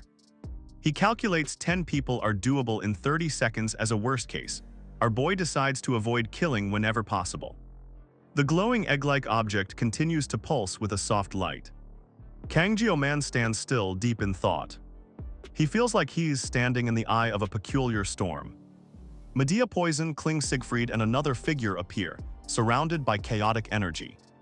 Kang Jio-man looks down, acknowledging he might have also gone insane. Medea Poison looks on, her expression tense and worried. Our protagonist thinks it's fine as long as Nox doesn't stir trouble, but he has another problem. Kang Jio-man realizes Rachel is the main character in this game world. He sighs, deciding he can think this over slowly. Kang Jio-man explains he really needs to prepare for his midterms. He holds his phone, checking something important with a serious look. His phone displays the calendar, highlighting several days marked as midterms. A holographic display shows tiny students engaged in combat, regardless of their class. Students flee from a monstrous creature, their low levels indicating they are unprepared. The test's demonic monster is revealed to be a terrifying merman. Two fierce merman creatures emerge from the shadows, their sharp teeth ready. The narrative highlights the two rank demonic human, a mermaid, Kang Jio-man observes. A figure walks past. The narrator points out that mermaids are considered demonic humans. Kang Jio-man sits deep in thought. The narration clarifies that the main force of demons, demonic humans, are fortunately only mermen. Our protagonist remains seated, a quiet moment passing. Kang Jio-man's face is grim, lost in his thoughts. The narrative continues, mentioning a truce. Just like human history, this world has seen many disputes, both big and small. The name VASHMON flashes across the screen. A powerful hand appears, declaring they must battle, having crossed the line of armistice. A warrior charges into the fray, yelling "Sieg," as chaos erupts around him. His eyes burn with fierce resolve. A blade glints as he prepares to strike. A heroic silhouette stands tall against a stark, brilliant light, ready for battle. An ominous figure looms, shrouded in darkness, despite the sacrifices already made. A single eye, bloodshot and wide with intensity, reflects their brutal conflict. Someone declares he's named the strongest of mankind, emphasizing his legendary status. Kang Jio-man sits pondering a past event. He questions when he defeated only the 6th Legion commander. The scene glitches, a moment of static interrupting the flow. Kling Siegfried looks intensely serious, his thoughts clearly elsewhere. Our boy Kang Jio-man sits deep in thought. He wonders, the more I think about it, is he even human? Someone scrolls through a calendar on their phone, passing years like 2035 and 2037. Kling Siegfried glares, telling Kang Jio-man to focus. He says, thinking about it won't change shit, so get your head out. The protagonist holds his phone, staring at an empty friends list. He asks himself, am I this much of a recluse? Kang Jio-man has a sudden thought. He asks, am I not the most famous student now? He wonders if using this will solve his problem. Kang Jio-man thinks living 3 years under the radar is impossible anyway. He decides he's going to crush his midterms. Suddenly, a week passes by. Our guy looks at his phone, seeing a clear, rejected message. He mutters in disappointment. He continues staring at his phone, a defeated expression etched onto his face. He lets out another frustrated mumble. He clenches his jaw, angrily thinking that not a single person invited him to join their group. He lets out a furious scream, energy crackling around him in frustration. Kang Jio-man rubs his temples, frustrated he can't do anything in moderation. He wonders if everyone is scared of him. His eye glows with intense red frustration, reflecting his boiling anger. Kang Jio-man sits alone in the classroom, thinking Chloe is just like him. He realizes Chloe has also been considered an outsider ever since that time. Chloe approaches Jio-man, asking if he found anyone to partner up with. Jio-man replies with a smile that he's okay, not having found a partner yet. Our protagonist looks up with a confident expression, ready for anything despite being alone. Chloe looks at him, her expression a mix of surprise and concern. Jio-man thinks about Chloe, acknowledging her impressive capabilities and calling her worth 1,000 soldiers. He reiterates that with only 30 seconds, Chloe's skill is equivalent to 1,000 soldiers. Chloe grins widely, declaring she's excited and clearly ready for the upcoming action. Jio-man reacts with wide-eyed shock, realizing something unexpected has just happened. A powerful MA echoes dramatically, signaling a sudden and explosive shift in the situation. Chloe skips down the stairs, declaring she's back to play. Kang Jio-man sighs, muttering fuck. Chloe stops before our protagonist, a playful expression on her face demanding his attention. Meanwhile, the bald teacher tells Medea Poison the big ones are coming. She looks increasingly annoyed. Kang Jio-man walks away, stating he has things to do. Chloe asks why her Jio-man is leaving. Our protagonist puts a hand to his head as Chloe yells, I dunno. She then declares, I'm deaf. Chloe grabs Kang Jio-man's arm, pulling him back with surprising force as he tries to leave. Chloe holds his arm, looking up at him. Kang Jio-man thinks she really doesn't listen. Kang Jio-man looks distressed, muttering no. Someone then remarks, my, how lucky. Chloe grins widely, exclaiming, come on then. She directly invites, join my group. The next day, our protagonist is face-to-face with Leon, who smiles confidently. Kang Jio-man reacts with a sarcastic, my, how lucky. The protagonist seems less than thrilled by the situation. Chloe grins, her eyes glowing with intensity, and eagerly says, come on then, join my group Tilda. Chloe reaches over and pokes our boy's cheek, declaring gotcha as Kang Jio-man looks decidedly unimpressed. Kang Jio-man looks frustrated, asking why he's the one chosen for a partner exchange. He points out there are other students available. Chloe grins, calling other students no fun. She tells our boy he's perfect for the self-test, making him think. Our protagonist firmly states he's already in a team with Chloe. Abel looks on with a surprised expression. Chloe holds up 2 fingers, smiling mischievously. She declares it's perfectly fine because there are 2 Chloes left. Someone wonders if Chloe realizes this will risk her grades. Kang Jio-man sits across from her, a thought saying, don't hate the player, hate the game. Kang Jio-man's eye glows with fierce intensity. He looks incredibly determined, perhaps even angry. Chloe stares forward, her red eyes burning with a serious and resolved expression. She seems ready for whatever comes next. Kang Jio-man holds a document telling Chloe, I'm in your care then. Our girl Chloe responds, "Alrighty, you can't back out." Kang Jio-man looks on, his expression serious, as he asks about the other members. Chloe smiles, looking at her phone, and asks if he knows Leon, adding that he's super popular. Kang Jio-man sits in a classroom, lost in thought as he checks his phone. He wonders what past sin led him to this situation. Our protagonist looks troubled, lamenting that he's wielded a sword for 30 years because of his job. He thinks it's ridiculous to be getting involved with the heroines. Meanwhile, Medea and Chloe stand by, looking quite pleased. Kang Jio-man acknowledges he might stand out and cross paths with them, even finding them attractive, but ultimately decides it doesn't matter. Kang Jio-man thinks about Leon Van Reinhardt, realizing he's the actual main character of this world. He admits he has zero clue how things will pan out and fears it will be his fault. Chloe, the goddess witch Rachel, submitted the group application with his name, making it too late for our guy to change groups. Kang Jio-man clenches his jaw in frustration, wondering if he should just slice her up. Suddenly, a small red demonic creature appears next to him, eliciting a surprised "ah."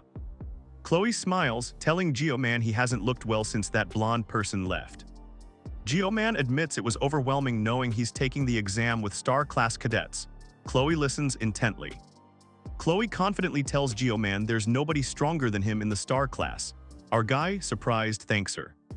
Kang Jio-man reflects, remembering he asked Chloe to team up. He decides it's good, telling himself not to be pessimistic. Our protagonist then addresses Chloe, asking when and where their group meeting is happening. Chloe says the blonde set the meeting for 8:30. Our guy mentally notes Rachel is now the blonde. He realizes it's almost time for the meeting and suggests they should go now. Chloe grins at Kang Jio-man and says, "Yes." Our protagonist returns her smile. Someone exits the building, a soft rustle accompanying their movement. A foot steps onto the polished floor. A glass containing a green drink is firmly placed on the table with a thud. Chloe happily sips her avocado smoothie, declaring it "ah, so yummy." Kang Jio-man watches her from across the table. Kang Jio-man takes a sip, thinking about the smoothie's taste and then reacting to the fucking prices. Suddenly, Kang Jio-man looks pale and spits blood, clearly unwell. He struggles to declare, Starbucks really is great," as Chloe watches. Despite his discomfort and bloody mouth, Kang Jio-man reminds himself to act like an adult. Chloe, still smiling, eagerly agrees. Kang Jio-man explains he ordered the only cheap drink espresso, but it tastes terrible. The protagonist realizes his faculty card won't work here because it's an outside company. He won't be coming often. Suddenly, a phone vibrates violently on the table, showing a call coming in from Rachel. Our protagonist holds his phone, looking frustrated as he waits for a response. Rachel messages asking him to hurry. He replies LMFAO as she explains her delay with the kids. Rachel sends another message, realizing he was there, saying, "Ah, so you were there. I got you." A bright light streams through a window, signaling a change of scene or a new arrival. Chloe arrives holding a drink and apologizes to Kang Jio-man for their lateness. Our boy looks less than thrilled. Chloe and Kang Jio-man approach a table where two students are waiting. Chloe asks, "Did you wait long?" Kang Jio-man maintains a serious gaze as the black-haired student stares back with intense eyes. Kang Jio-man stares at the new arrival, a man with vibrant orange hair. He seems surprised by his sudden appearance.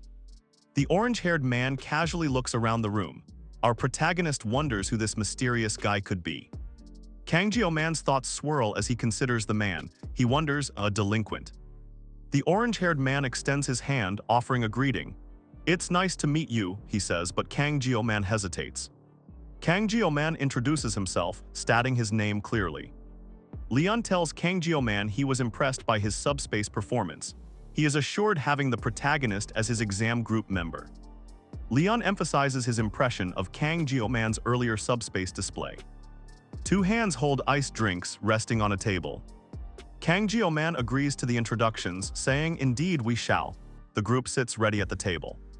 Leon introduces himself as a scholar from the elite class and their leader, looking forward to working with everyone.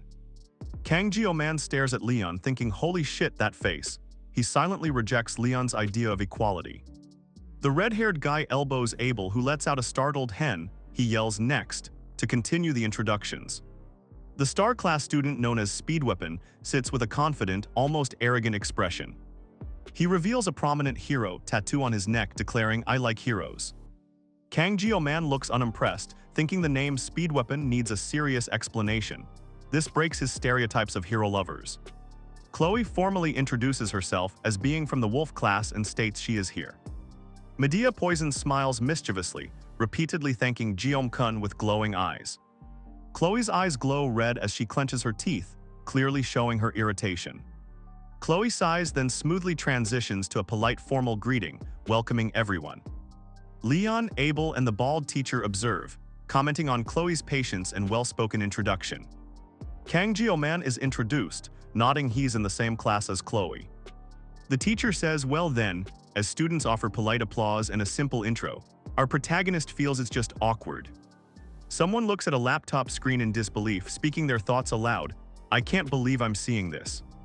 A holographic island projection hovers above a table as a group of people gather, discussing something important. The screen displays a grid map of Scopuli Island, showing its size and indicating a tracker has started. Kang Jio-man stares intently, a serious expression on his face as he processes the information. Silhouettes of figures stand by the water, looking towards a distant, shimmering blue energy. Kang Jio-man works at a computer, telling someone to zoom in further while Chloe stands nearby. The map now highlights 3 distinct warning zones, indicating the presence of 3 groups. Chloe and Leon stand together, both with serious expressions, ready for whatever comes next.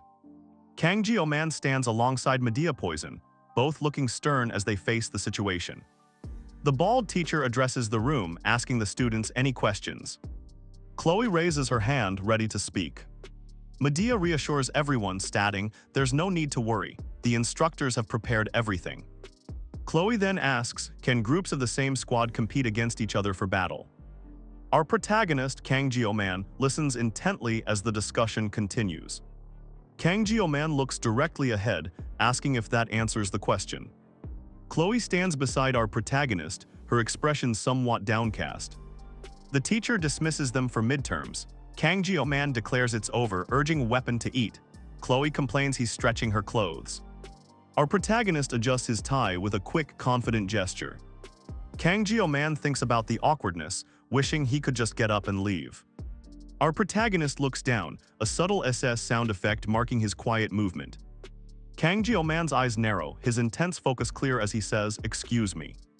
He stands up, catching the blonde person off guard. They look at our boy with a questioning expression. Kang Jio-man turns his head, asking the person sitting behind him, "Where did you come from?"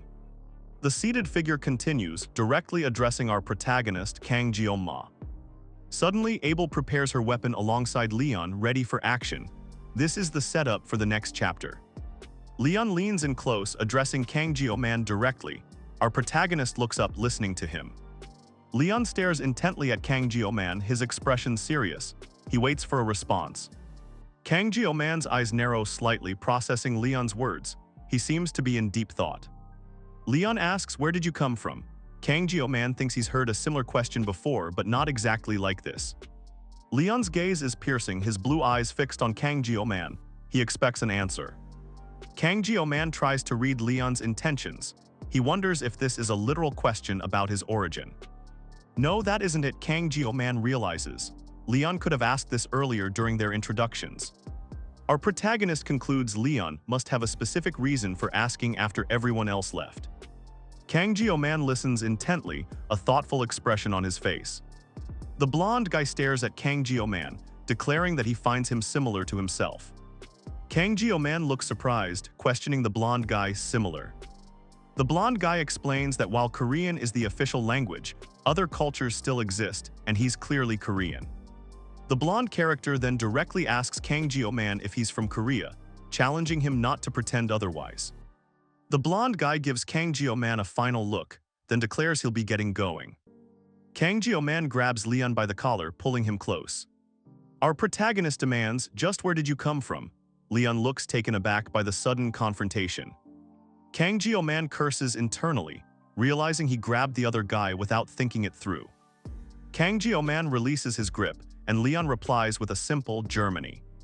Leon turns and walks away, entering a building as Kang Jio-man watches him leave. Kang Jio-man stands there, utterly confused, wondering what's up with that. Kang Jio-man's hand twitches slightly, tapping the surface. Kang Jio-man stares, his thoughts racing as he wonders if he's being paranoid. He looks at Kling Siegfried, a sudden thought hitting him. Did he come from another world too? Kling Siegfried looks on, and our protagonist can't help but wonder about the possibility. Kang Jio-man considers if others could have come to this world too, wondering if he's the main character instead of an extra. Our guy looks down at the knife and a small pile of white powder on the table. He thinks let's test it out, and focuses his attention on the blessing. Kang Jio-man grips a glowing sword, light radiating from its blade. Our guy's eyes glow with an intense, otherworldly light. MC's expression tightens as a thought crosses his mind. Leon's existence is of this world. I felt it again, he thinks, remembering a similar sensation from the past. MC clutches his head, thinking about it brings on a painful migraine that bypasses everything. Kang Jio-man thinks the Leon he met today was truly the Leon, as no actor could play the role so perfectly. He questions whether Leon truly only meant to ask which country he came from. But even then, Kang Jio-man feels a sense of lingering unease about their encounter. Our protagonist searches Leon Van Reinhardt on K-Kamu Wiki, regretting not looking earlier but finds nothing. Kang Jio-man sits, determined, thinking if something like this happens again, he'll be ready. The room falls silent, a moment of anticipation hanging in the air. Chloe looks directly at Kang Jio-man, asking if he's truly going to run away with her. Kang Jio-man's eyes narrow in determination as he decides to keep his thinking straightforward. Our guy clenches his fist, nodding his unusual calmness in this difficult situation he wanted to avoid. He sits, observing a glowing holographic screen that displays various system information. The screen details his physical and mental fortitude, along with his current armament and assimilation rate. Kang Jio-man reflects on his stats, noting his physical fortitude improved from training, while his mental state and armament remain unchanged. Kang Jio-man observes the assimilation rate on the screen, nodding it has significantly increased. Kang Jio-man muses that something is about to unlock, wondering if it's connected to his recent actions. He recalls working things out with both the brother and sister, a thought that seems to connect to his current situation. Our protagonist finds it annoying that he doesn't understand himself, and he can't ask anyone else for answers. Suddenly, a system notification flashes, announcing the Sword God will unlock and adjustments will be made for his blessing activations. Kang Jio-man's eyes fly open in surprise, clearly taken aback by the sudden system message. Another notification appears, showing that his blessing of painlessness has increased in duration, while the cooldown remains unchanged. Our guy stares at the updated blessing, a look of impressed surprise crossing his face as he mutters, "Wow." Kling Siegfried's hand rests on Kang Jio-man's shoulder as a new message appears. "Your labors have borne fruit." Kang Jio-man holds a knife, smiling confidently. He feels this is great. Our protagonist pushes himself, doing intense push-ups. Sweat drips as he trains hard. Meanwhile, the others relax and chat together. Chloe laughs loudly, enjoying their break. Kang Jio-man practices his sword swings. Abel watches, playfully trying to imitate his moves. Everyone gathers, listening intently. Our guy looks determined, ready for his hard work to pay off. Kang Jio-man is back to training, pushing himself to exhaustion. He's almost at the finish line. Kang Jio-man lies on the ground, a surge of energy still around him. He quickly looks up, ready to move. Our protagonist sits up, gripping his blade firmly. He scans his surroundings with a serious expression. Kang Jio-man's eyes widen slightly, a hint of surprise on his face as he takes it all in. Suddenly, a giant holographic display flashes, D-Day midterm exam, above a crowd of students. Kang Jio-man stands in his uniform, observing. He notes this surface gate feels completely different from the training grounds. Kang Jio-man looks ahead intently, hearing a voice call out, "Over here." A group of students stands ready, waiting for our protagonist to join them. Chloe grins confidently, her role clearly marked as a main damage dealer. Leon, the team leader, looks at Jio-man and calls out, "Come on over." Abel stands calmly, her role designated as a crucial support for the team. Chloe shouts an excited, "Good morning, Jio-kun." She's also designated as a sub-damage dealer. Our protagonist, Kang Jio-man, finally arrives, apologizing, "Sorry I'm a bit late." He takes the rearguard position. Spectators observe the student's gear, nodding. Rachel possesses S-rank equipment. Someone mentions how rare such gear is on the market. Kang Jio-man looks surprised as someone asks if the remarkable equipment belongs to the guy they're watching. The bald teacher looks utterly shocked, his eyes wide in disbelief at what he just heard. Chloe points out an item, stating it's for healing. Kang Jio-man looks surprised by her explanation and the object. A magical flute appears, explained as an S-rank armament. Such items are incredibly difficult to acquire, with appearance contributing to their power. Kang Jio-man examines the flute, then glances at Medea Poison, who offers him a knowing, subtle smirk. A booming voice echoes, announcing that the first-year midterms of 2034 will now officially commence. Someone shoves a student who stumbles backward. Chloe watches the commotion while Kang Jio-man stands by. The instructors and students gather in the arena. Everyone looks serious and ready for the upcoming challenge.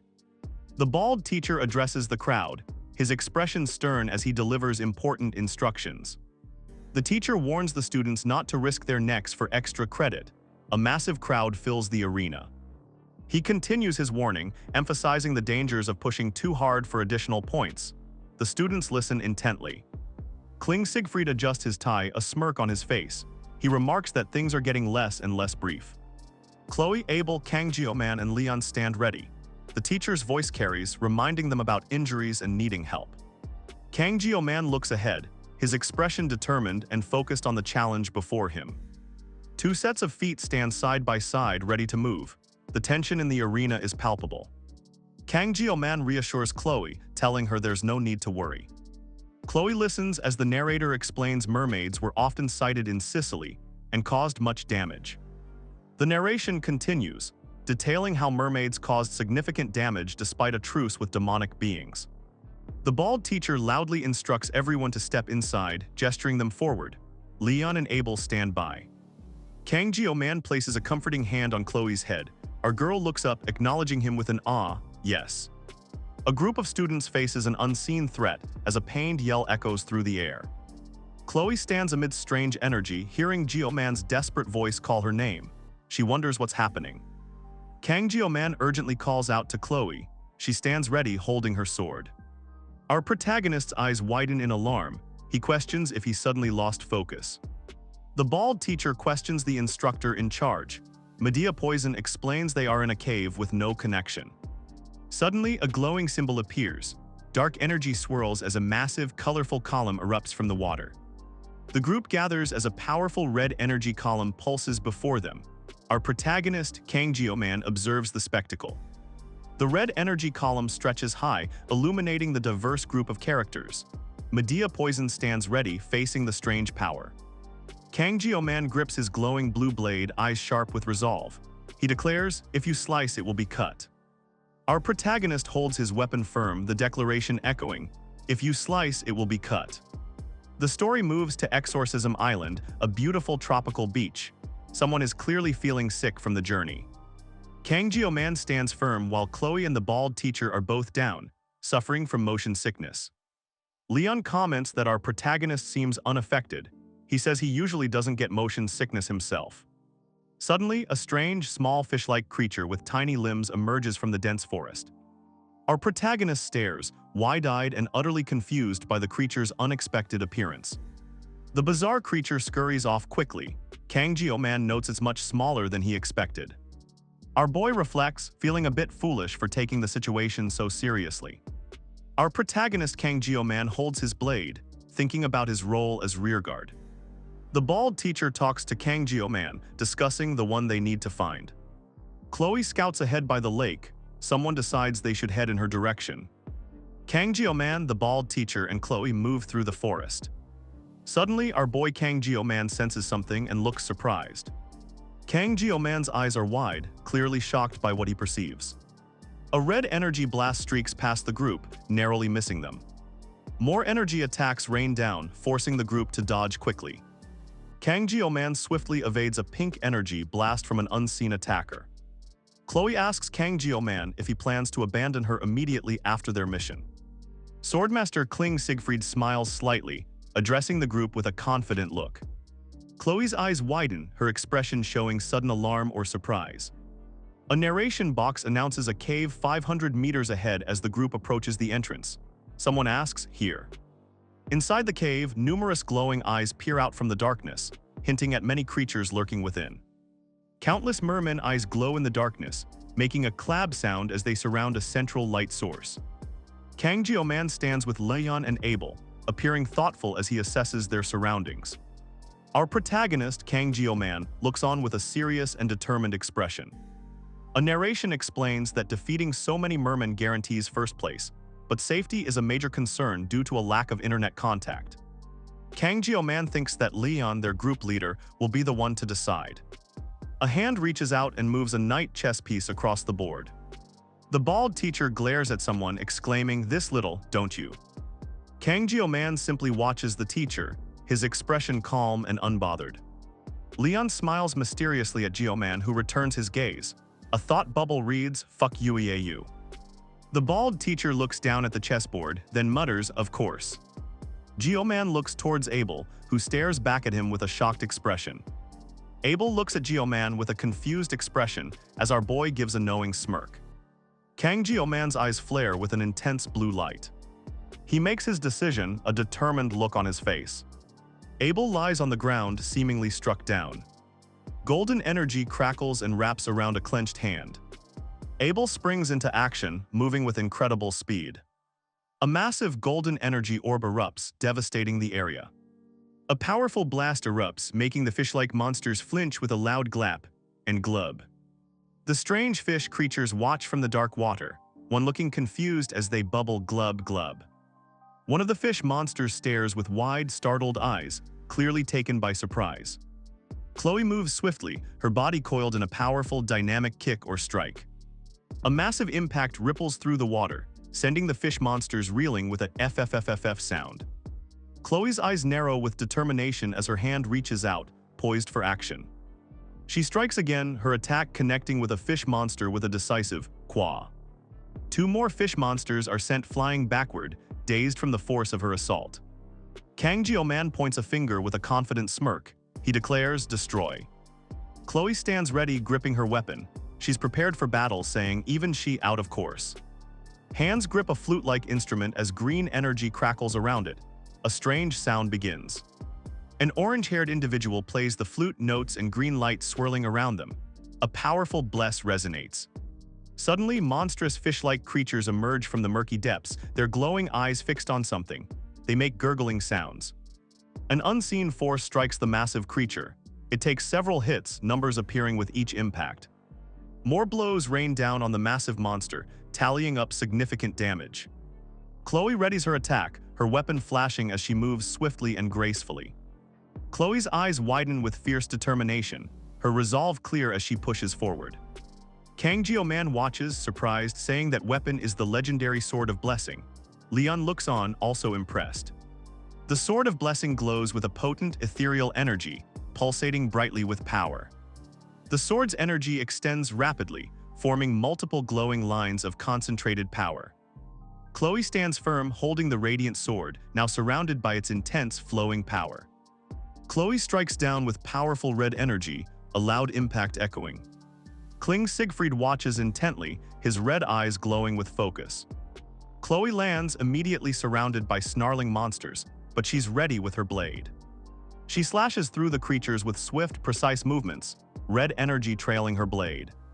A fiery explosion erupts, the ground cracking as a powerful blast shakes the area. Leon and Kang Jio-man stand together, their expressions grim as they assess the situation. Someone thinks, "The hell, why aren't they slowing down at this rate they'll?" Medea Poison's eyes widen in alarm as a sudden realization hits her. She thinks, "Wait." Chloe fiercely attacks the monster, while Abel prepares to strike from behind her.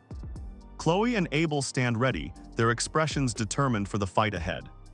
The monster roars as a powerful explosion of fire and light engulfs it. The enormous monster lunges forward, closing in on Chloe and Abel. Chloe unleashes a blast of energy, while Abel moves in to strike the monster. The monster's massive mouth gapes open, its sharp teeth ready to snap. Abel quickly creates a bright shield, blocking the monster's fierce bite. A powerful red energy blade slices through a monstrous enemy. Blood splatters from the impact. A blonde-haired figure with sharp eyes smirks, looking down and calling someone a little kid. Kang Jio-man reacts with a look of shock and surprise, touching a hand to his head.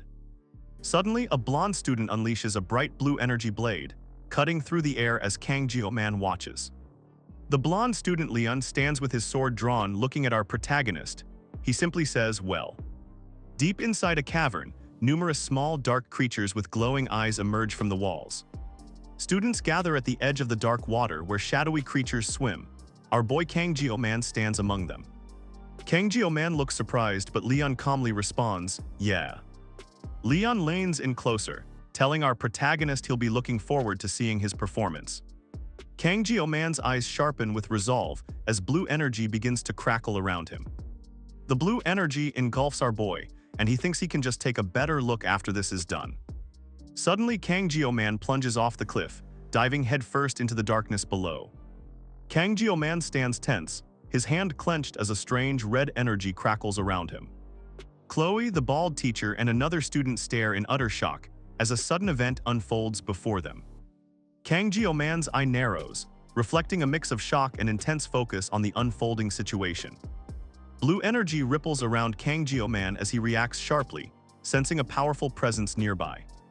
A massive figure emerges, surrounded by crackling blue energy as someone shouts a warning, "Leon." The terrifying form of a demonoid mermaid rises from the depths, radiating a dark and powerful aura. Chloe stares at the monstrous creature, acts ready, asking, "Mermaid, why is it here?" She questions everything. Our protagonist curses internally, realizing, "Motherfucking, I knew things were going too smoothly." Kang Jio-man considers their dire situation. Should they run or should they fight? More enemies appear around the group as Abel clutches her sword, ready for battle. Chloe lies injured on the ground as a student yells for everyone to dump their healing blessings onto Leon. Abel gasps, startled by the command, then quickly affirms she will help. Jio-man stops Abel, holding her hand. He tells her it is impossible to heal Leon now. Abel stares at Jio-man, her eyes wide and confused by his unexpected words. Intense blue energy crackles, indicating a powerful magical force or ongoing conflict. Distant figures approach a massive, ominous presence on the ground. A closer figure stands before it. Chloe yells, "What the hell are you doing?" She questions if this bastard is serious as Kling Siegfried stands ready. The bald teacher and Kling Siegfried look on, wondering, "So just what are you?" Kang Jio-man's face shows intense focus and determination. Our protagonist powers up, glowing with energy. He declares he's dealing with a big fish. Kang Jio-man stands ready for battle, radiating power. The narrator states, "If you slice, it will be cut." Kang Jio-man fell to just one normal attack from the demon. He realizes this is the vast difference in strength between humans and demons. Our protagonist knows he can't be sure he'll triumph, despite his skills. Even in the original game, subduing a magic-utilizing demon without a party was impossible. He thinks the fact he's forced to solo a boss requiring a full-scale raid is absurd. The demon lets out a terrifying roar as dark energy surges around it. Kang Jio-man thinks, "How am I not supposed to curse when I'm in this deep?" He grits his teeth, realizing there's no way he can back out of this now. The demon's monstrous face stares down, its eyes glowing with sinister purple power.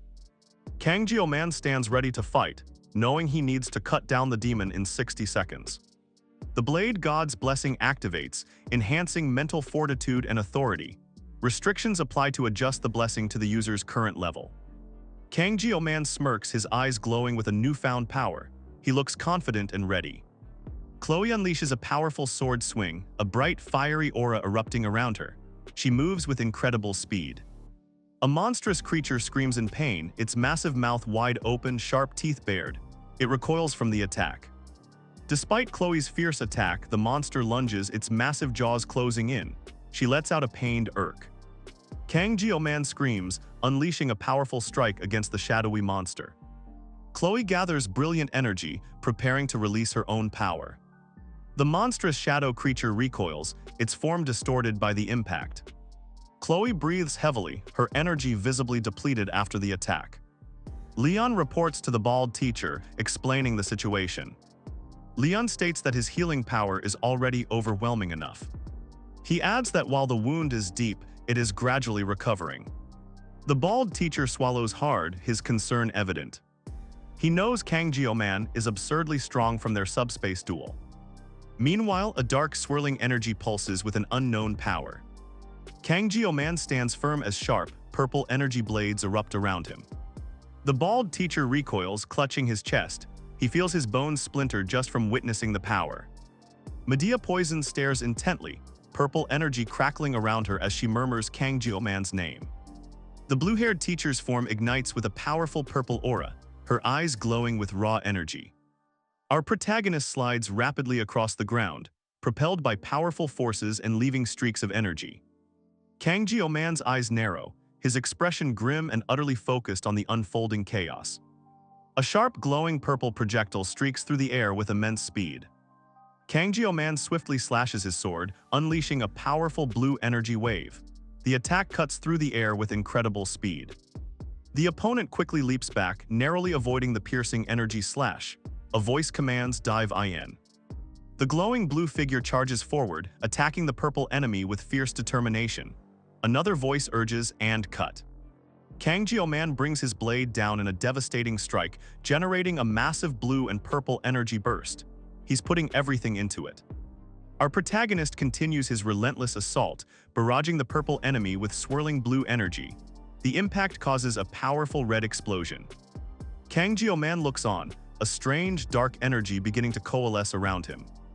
A terrifying purple entity takes shape, its monstrous face forming in the air.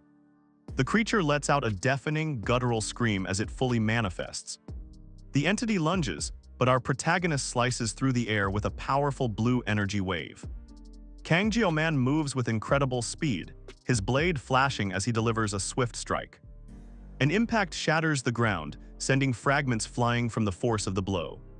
The protagonist finishes his dynamic assault, his sword still crackling with blue energy. A massive energy attack erupts with incredible force. Kang Jio-man dodges a swift attack. He realizes predicting her movements is no easy task.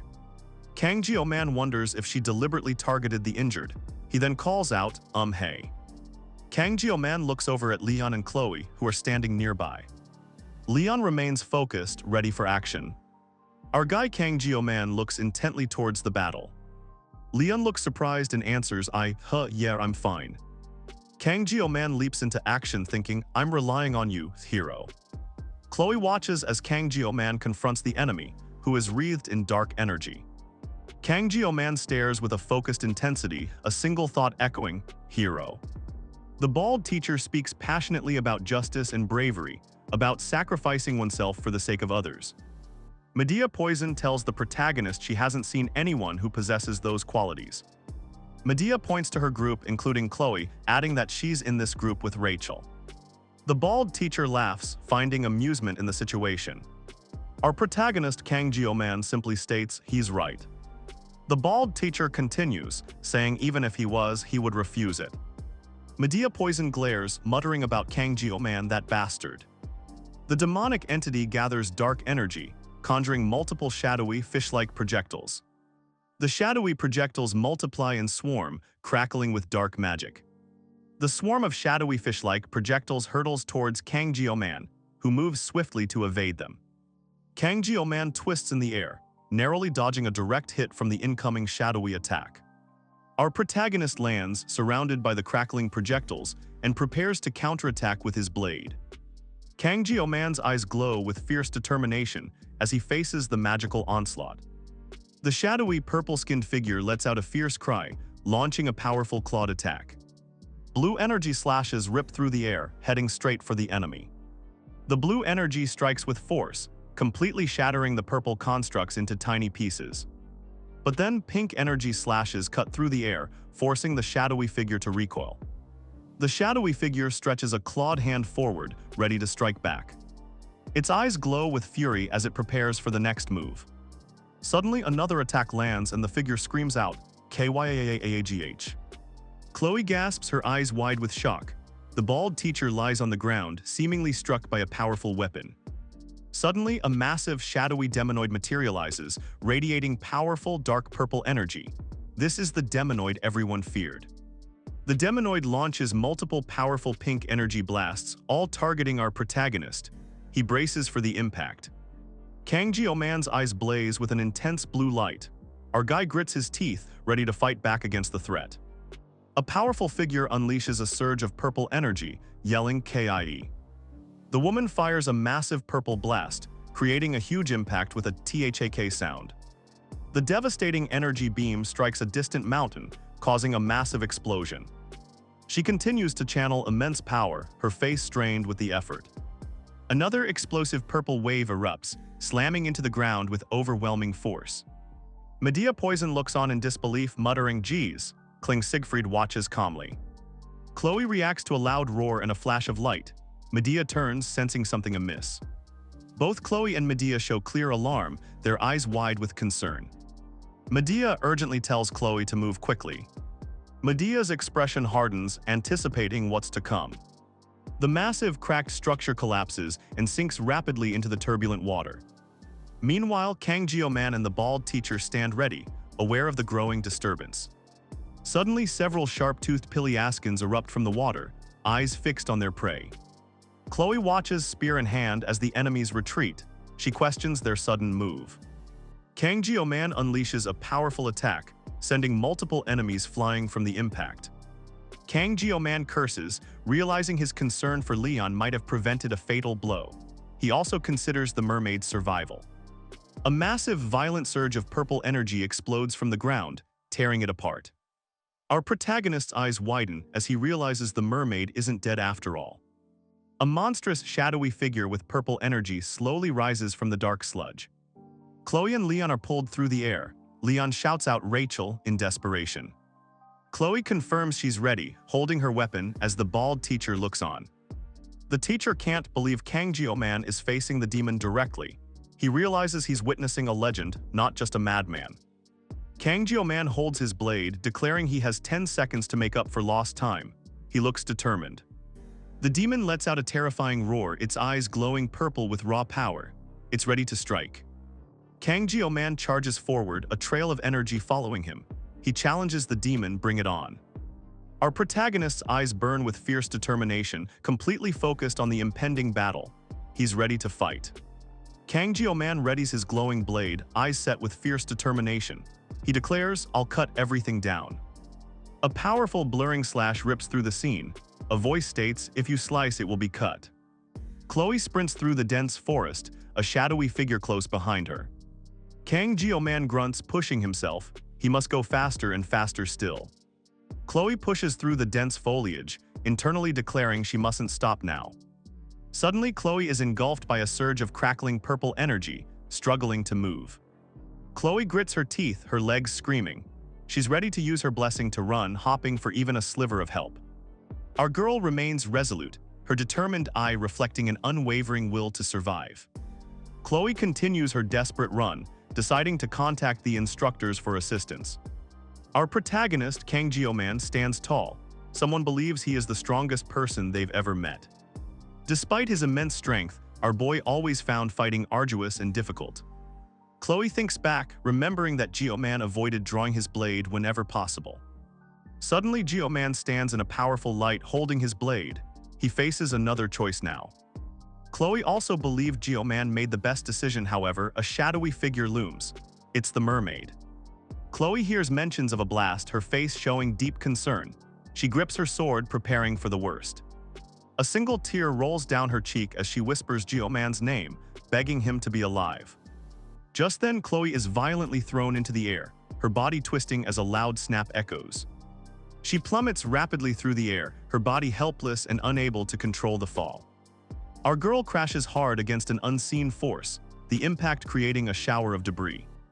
Chloe is launched uncontrollably through the air once more, struggling against the momentum. She gasps for air, her voice ragged as she desperately pleads, "Somebody, anybody, please." Chloe cries out, tears streaming down her face, "Is anyone here? Anyone?" Chloe's eyes well up as she senses something unusual. She thinks, "I can sense something." Chloe struggles to focus her senses in this strange, red landscape. She realizes there are mermen. Chloe's eyes widen in horror as she stares at the grotesque mermen. She shouts, "Mermen." A sudden realization hits. Someone exclaims, "Right the situation quickly escalates. The red-haired fighter clashes hard against the blue-haired one. their weapons striking with a loud clang. Chloe's eyes well up with tears, her face contorted in distress as rain begins to fall. Medea Poison clenches her jaw, a pained and serious expression crossing her face. Chloe drops to the ground disarmed. Medea Poison looks down at her saying, "A person." Chloe lies defeated in the rain as Medea Poison stands over her and the other fallen figures. Chloe reaches for an injured Kang-Geo man, asking what the hell is happening and if this is an ambush. Someone flees the scene, abandoning injured comrades and dropped swords. Our boy knows this can't be brushed over. Medea Poison looks on in horror, facing a menacing, shadowy figure. Abel lies injured on the ground, tears silently streaming down her face. Rain falls over the damaged landscape as the students look towards a distant, massive structure. Chloe wonders if she'll ever see a day this astonishing again. She thinks about what Kang-Geo Man looks like. Kang-Geo Man, a skilled swordsman, handles the demonoid like a live fish on a chopping board. He's gone beyond merely fighting it. Kang-Geo Man completely overwhelms the demonoid, dominating it with his power and technique. Chloe is certain this scene unfolding before her will be etched in her memory for the rest of her days. It's not like he's moving quickly now, like he did back at the subspace duel. Kang-Geo Man uses his precise, fast technique. He deflects attacks and closes in on his opponent. Our protagonist unleashes a devastating strike, severing. The energy crackles around his blade. The powerful attack originated from the simple act of cutting. The shadowy form of his enemy dissolves. Abel and Leon watch the aftermath. The outcome is literally balancing. Both look stunned by what just happened. Chloe stares in disbelief, muttering what the... Even among the strong, she hasn't seen anything of this caliber. Chloe glares at Kang-Geo Man, holding her staff ready to strike him. She screams at him, calling him a weapon, her fury clear. Our guy looks back, surprised. Chloe swings her staff wildly, but Kang-Geo Man quickly ducks to avoid the hit. "Want to die?" Chloe yells as the protagonist lands on his back looking stunned. Suddenly, ice shatters and sprays upwards from the impact zone around them. Kang-Geo Man nearly forgot where he was from, finding the sight surreal as his surroundings changed. The opponent is revealed as a demonoid, a creature that exclusively utilizes magic. A blade against magic isn't a good matchup, even if the protagonist currently holds the upper hand. Our protagonist looks contemplative, his gaze sharp and focused. He lunges forward, his blade glowing brightly as he moves through the falling rain. Suddenly, a monstrous purple demonoid roars krrrrgh, its eyes glowing with menacing energy. The monstrous creature unleashes a devastating attack, its power surging with incredible force. Medea Poison confronts a massive blue energy blast, bracing herself as it streaks towards her. The giant blue sphere closes in, causing the ground to crack and shatter with intense force. The monstrous foe lets out a furious roar, its eyes glowing with menacing intent. Kang-Geo Man unleashes a powerful, glowing sword slash. Our protagonist leaps and lands, moving with incredible speed. He twists his body, narrowly avoiding more incoming attacks. A barrage of energy slashes flies towards Kang-Geo Man, who skillfully evades them. The protagonist charges forward, pushing through the incoming attacks with his own blade. Kang-Geo Man grits his teeth, his resolve clear as his blade glows brightly. He unleashes a sweeping strike, his sword cutting through the air with force. The ground shatters and debris flies everywhere from the powerful impact. A dark, powerful figure surges through the air with incredible speed, leaving a trail behind it. Suddenly, something tears violently through the dark, causing a powerful and brutal impact. The monstrous creature roars in agony, its body racked by the fierce attack as red energy explodes around it. The monster's eyes glow with pure fury as it bares its fangs, purple energy crackling intensely around its form. Kang-Geo Man's eyes blaze with resolve as water droplets fly around him. The protagonist lands a fierce punch, impacting the monster's face. Kang-Geo Man leaps, delivering a powerful kick to the massive, submerged creature which reacts with surprise. The monster snarls, baring its razor-sharp fangs as a dark purple energy radiates from its form. The monster's claw rips through the space, leaving a trail of intense purple energy. The creature lets out a pained roar as a powerful purple light pulses from its core. The monster unleashes its full power, conjuring a massive orb of volatile purple energy. Kang-Geo Man's expression hardens. He realizes he can't avoid the powerful force confronting him head-on. The glowing crimson energy, shaped like a blade, descends with overwhelming power, radiating intense light. Suddenly, the scene shifts to a vast, open expanse of sky, bright and clear. Our protagonist stands alone on a tranquil, reflective surface under the vast, blue sky. Kang Jio-man stands silently, seemingly lost in thought as he gazes out at the endless horizon. Blue energy begins to swirl around our boy's feet as he stands in the calm water. He extends his hand, and a thin, glowing red thread of energy materializes from his palm. Kang Jio-man looks on, a surprised expression on his face, hands slightly raised. Suddenly, a blinding burst of red and blue energy erupts, tearing through the air. Our protagonist's eyes widen, completely stunned by the immense power before him. A chilling thought cuts through the darkness, echoing the words, "If you slice." Kang Jio-man stares, a dawning realization hitting him as he whispers, "I did it." Kang Jio-man readies his unique blade, red energy crackling around him. The protagonist unleashes a powerful, determined strike with his curved weapon. He spins through the air, delivering a swift, precise attack with his blade. Kang Jio-man's attack severs something, leaving a glowing blue impact on the cracked ground. He declares, "I severed." The immense force of the blow shatters the ground, leaving massive cracks across the landscape. The ground cracks under immense pressure. A surge of magic ignites, signaling a powerful new phase. Chloe holds Kang Jio-man close, asserting, "You should get compensated." No. Our protagonist seems taken aback by her bold statement. Rain drips, mixing with blood on the ground. A blade is stuck nearby. The monstrous creature screams in agony, its purple skin bleeding. Kang Jio-man stands over the injured monster, his sword still drawn in the heavy rain.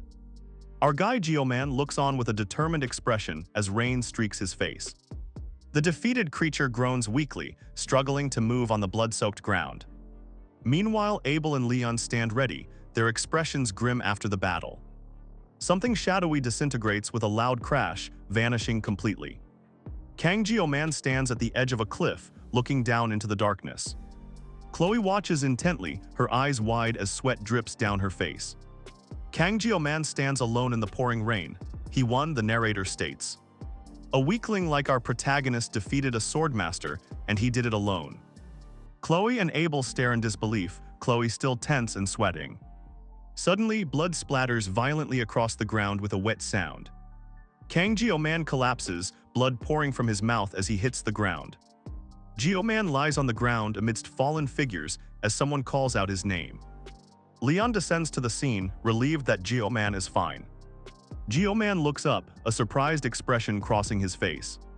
Our protagonist's eyes narrow, showing a serious resolve. Jio-man watches as three figures walk away into the distance. Jio-man glances around, then mutters, "About time."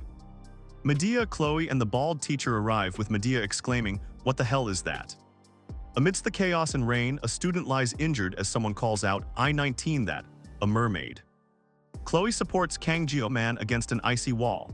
Our boy seems dazed, wondering if a mermaid is here. Chloe clutches the protagonist tightly, concern etched on her face as he groans in pain. Medea Poison observes the group with a serious, unreadable expression, taking in the situation. Chloe still holds Kang Jio-man as Medea and Kling Siegfried stand by, assessing the situation. The Swordmaster chuckles, nodding that while the team members are struggling, the team leader remains pristine. Medea Poison confronts him, stating, "I'm not sure if we should be laughing at the moment." Medea Poison stands with her students in the rain. They all look intently at something unseen. Leon mutters angrily to himself, "Those fucking instructors." He seems frustrated by the situation.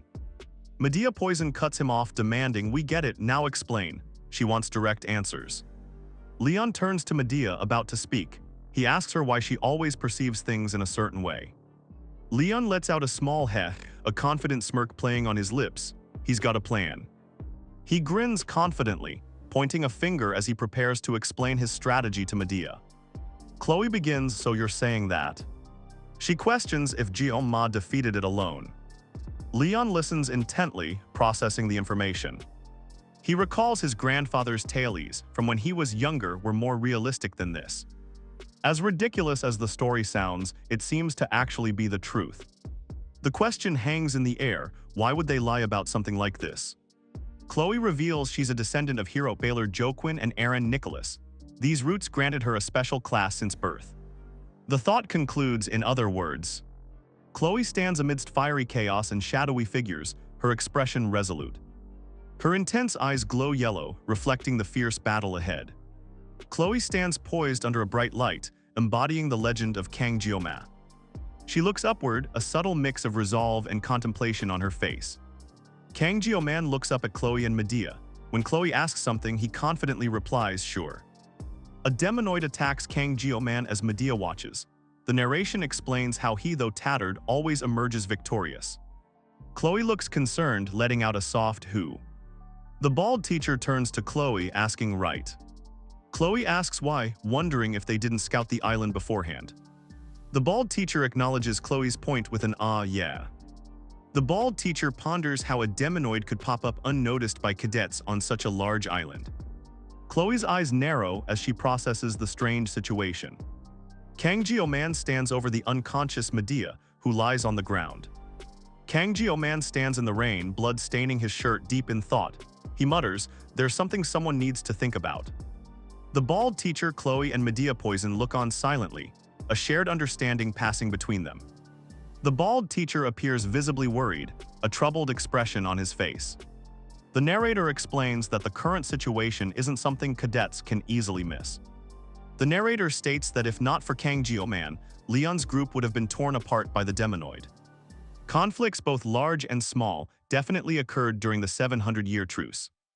Yet the demons never dared to harm the cadets from the Jokwin Academy. The narrator contemplates the implications, ending with a single ominous word, "perhaps." Medea looks troubled, lost in thought.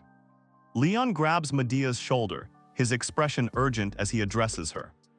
Leon crosses his arms, looking away, while Medea remains contemplative. Leon speaks to Medea, saying, "If there really is a spy in the academy." Leon ponders the situation, his expression serious. Abel looks at Leon, thinking, considering how much he did for us. Abel looks worriedly at Kang Jeoma, who appears injured. Medea Poison brings a finger to her lips, signaling silence. A vast icy land stretches out as a voice questions, "The Sword Emperor." A grand, ornate building stands under a bright sky, marking a new setting. A white curtain flutters in the breeze, letting bright sunlight stream into the room. Kang Jeoma lies in a hospital bed, eyes closed, seemingly resting after an ordeal. Our protagonist, Kang Jeoma, opens his eyes with a serious expression, ready to talk. He extends his hand, examining his open palm as if checking his own body. A sharp, dark blade comes into focus, glinting subtly in the dim light. Kang Jeoma opens his eyes, seemingly surprised to find himself alive after an event. He remembers seeing a magic sphere forming, radiating intense energy right before him. But then, our protagonist distinctly remembers being able to clearly perceive the magic. He recalls something specific about his sashimi knife in that moment. A thin, red energy blade extends from his hand as he lies there. The magic sphere split into two halves and burst. He realizes that was definitely something unique. Our guy moves with incredible fluid speed, almost like water itself, slicing through the air. Kang Jeoma wonders about the sensation after activating the sword, calling it a blessing he can barely describe. Kang Jeoma reads the conditions for the blessing of Sword God on a holographic screen. It details what needs to be sliced. Our protagonist admits he gets scared when facing the mermaid. He recalls a past encounter. Kang Jeoma reaches out, tapping a command on the glowing holographic interface before him. The assimilation rate increases to 7.2% on the screen. It confirms one part of a specific line has been read. A thought crosses Kang Jeoma's mind as he considers his actions. "I drew." Our boy stares at a shadowy figure of a woman. He realizes he drew the line on her. Kang Jeoma grabs the shadowy figure, who appears to be Abel. She reacts with a jolt of surprise. Chloe suddenly clings to Kang Jeoma, who looks utterly bewildered and surprised by her tight embrace. Kang Jeoma's face is a mask of confusion and distress, sweat beading on his forehead. Chloe frantically searches Kang Jeoma's clothes, muttering, "Where is it? I definitely put it near the opening." Our boy groans uncomfortably as Chloe continues her insistent search through his clothing. Chloe triumphantly pulls a glowing blue blade from his clothes, holding it high. She finally found it. The swordmaster Kling Siegfried appears with a serious gaze. He is known as the moving kingmaker. Kang Jioman's eyes are wide, focused intently on something before him. The Murasame sword is revealed, boasting impressive stats like 1670 ATK and 400 dex. It's a rain shower blade. Chloe hands Kang Jioman the sword, saying, "I hope you like it." She apologizes for the unofficial exchange. Chloe's eye shifts, looking towards the open door with a thoughtful expression. Medea Poison sits on a desk, beckoning to Kang Jioman. She tells him hurry up and come in. The bald teacher Kling Siegfried clears his throat, looking annoyed. He asks Medea me that. Medea stands with hands on her hips, challenging Kling Siegfried. She asks, "I can't act like a young girl, is that it?" A strange sense of déjà vu suddenly washes over our protagonist. Our protagonist, Kang Jioman, listens intently as someone asks what brings him here, mentioning they heard everything from his teammates. Chloe, looking serious, states that on behalf of the Jokwin Academy, she wants to apologize from the bottom of her heart. The bald teacher stands with Chloe at Jioman's bedside. Our protagonist lies still, offering only silence in response to their apology. Medea Poison takes responsibility, declaring the academy is to blame. "Because of that, you and your teammates." Our protagonist looks shocked as Medea continues, "lost their lives." He processes the heavy words. Medea Poison's eyes burn with resolve. She swears on her honor to uncover the truth behind the incident. Kling Siegfried speaks calmly, acknowledging the protagonist's actions. He tells our boy, "You've saved the gates." Kang Jioman sits thoughtfully, his hand resting near his mouth as he considers the situation. He touches his cheek, admitting, "I've only done what I could." Medea Poison tells him his actions were remarkable, but they still need to find the full truth. She's ashamed as an instructor. Medea looks down, revealing the mastermind is still hidden within the academy. She apologizes to Jioman for not living up to her own words. Kang Jioman looks ahead, stating firmly that he understands. Medea Poison looks at him, thinking he should act more like a kid and throw tantrums sometimes. The blue-haired teacher continues her observation of our protagonist. Medea tells Jioman he is like an old man trapped in a teenage body, as he sits on the bed. Kling Siegfried and Medea Poison walk down a long, bright hallway, their footsteps echoing softly. Medea Poison keeps her gaze fixed forward as she continues walking, the swordmaster accompanying her. Their feet move in unison, a soft chak sound marking each deliberate step as they proceed. Medea looks at the swordmaster, asking him, "Do you remember?" The swordmaster looks confused. Medea reminds him of their first meeting, stating he lied about his title, gave orders, then vanished. Medea quotes him saying, "Don't order me around," but the swordmaster denies it, claiming he doesn't remember. Medea Poison reflects that it feels like only yesterday, yet 60 years have passed since she's been here. She muses that she has truly lived a long time. Medea remarks she's barely experienced a tenth of the academy's history. The teacher agrees, saying this place was already ancient when they enrolled. The bald teacher thinks silently, acknowledging incidents. He reflects that the academy has nurtured and protected its realms for an impressive 700 years. Medea Poison closes her eyes, focusing intently. She thinks, and yet. Suddenly, a blinding golden attack crashes down on Medea. She's thrown to the ground as the impact shatters around her. Kling Siegfried stands with Medea Poison, both looking serious. The swordmaster prepares for the coming challenge. Chloe focuses intently, her body radiating a powerful green glow as she recalls the events. Chloe recalls that she received reports about multiple preliminary surveys being completed on the island. Chloe recalls the Scopuli Island was known for rare mermaid sightings, prompting her to take every precaution. But despite her efforts, something clearly went awry. Even though it was rare, Scopuli Island has a reputation as a place where mermaids are often sighted. The swordmaster waits patiently, a thoughtful expression on his face. He then calls out her name, Medea. Medea quickly apologizes, "Sorry, I got lost in thought." She looks up, a small smile appearing as she refocuses. The swordmaster stares intently at Medea, repeating her name once more. Chloe teases the bald teacher, reminding him that Kang Jioman defeated the mermaid all by himself. Chloe walks off, leaving the bald teacher to ponder Kang Jioman's natural-born talent. The bald teacher thinks about all the chosen ones he's seen, who eventually faded away like temporary meteors. He recalls hero families desperate for glory, who quickly label any promising child a genius. Medea Poison smiles, observing the situation with interest. Chloe watches as the bald teacher continues to muse on Kang Jio-man's unfathomable talent. The bald teacher's thoughts persist on the boy, Kang Jio-man, and his incredible talent. Kang Jio-man looks determined. The bald teacher wonders if the boy can reach the place he once dreamed of. The bald teacher walks away, and Medea looks at him with a questioning expression, wondering what's happening. Kling Siegfried turns to Medea Poison, ordering her, "Stay put at the academy for now, Medea." Medea Poison looks on, a subtle, confident smile playing on her lips after the command. A character states, "I don't remember such a thing." Another voice playfully asks, "Hey, have you gone senile?" The Grand Academy grounds stretch out, quiet and pristine. A sign clearly marks the entrance to Wolf Class. A soft thud sounds nearby. Kang Jio-man reflects on severing the demonoid's head back on scapulae. He sits thinking it's a bit awkward to say this, but he believes his classmates are carefree because he stopped the mermaid. After his discharge, the first thing our guy did was visit the school's forge. Kang Jio-man enters the forge, requesting the blacksmith reshape and enhance his sword Murasame. He thinks the sword was just a metal rod, as the blacksmith agrees to the enhancement. The blacksmith Volundris is brimming with enthusiasm as he begins the work. Our protagonist feels lucky, now hopping for a successful enhancement. He can only hope the enhancement is successful.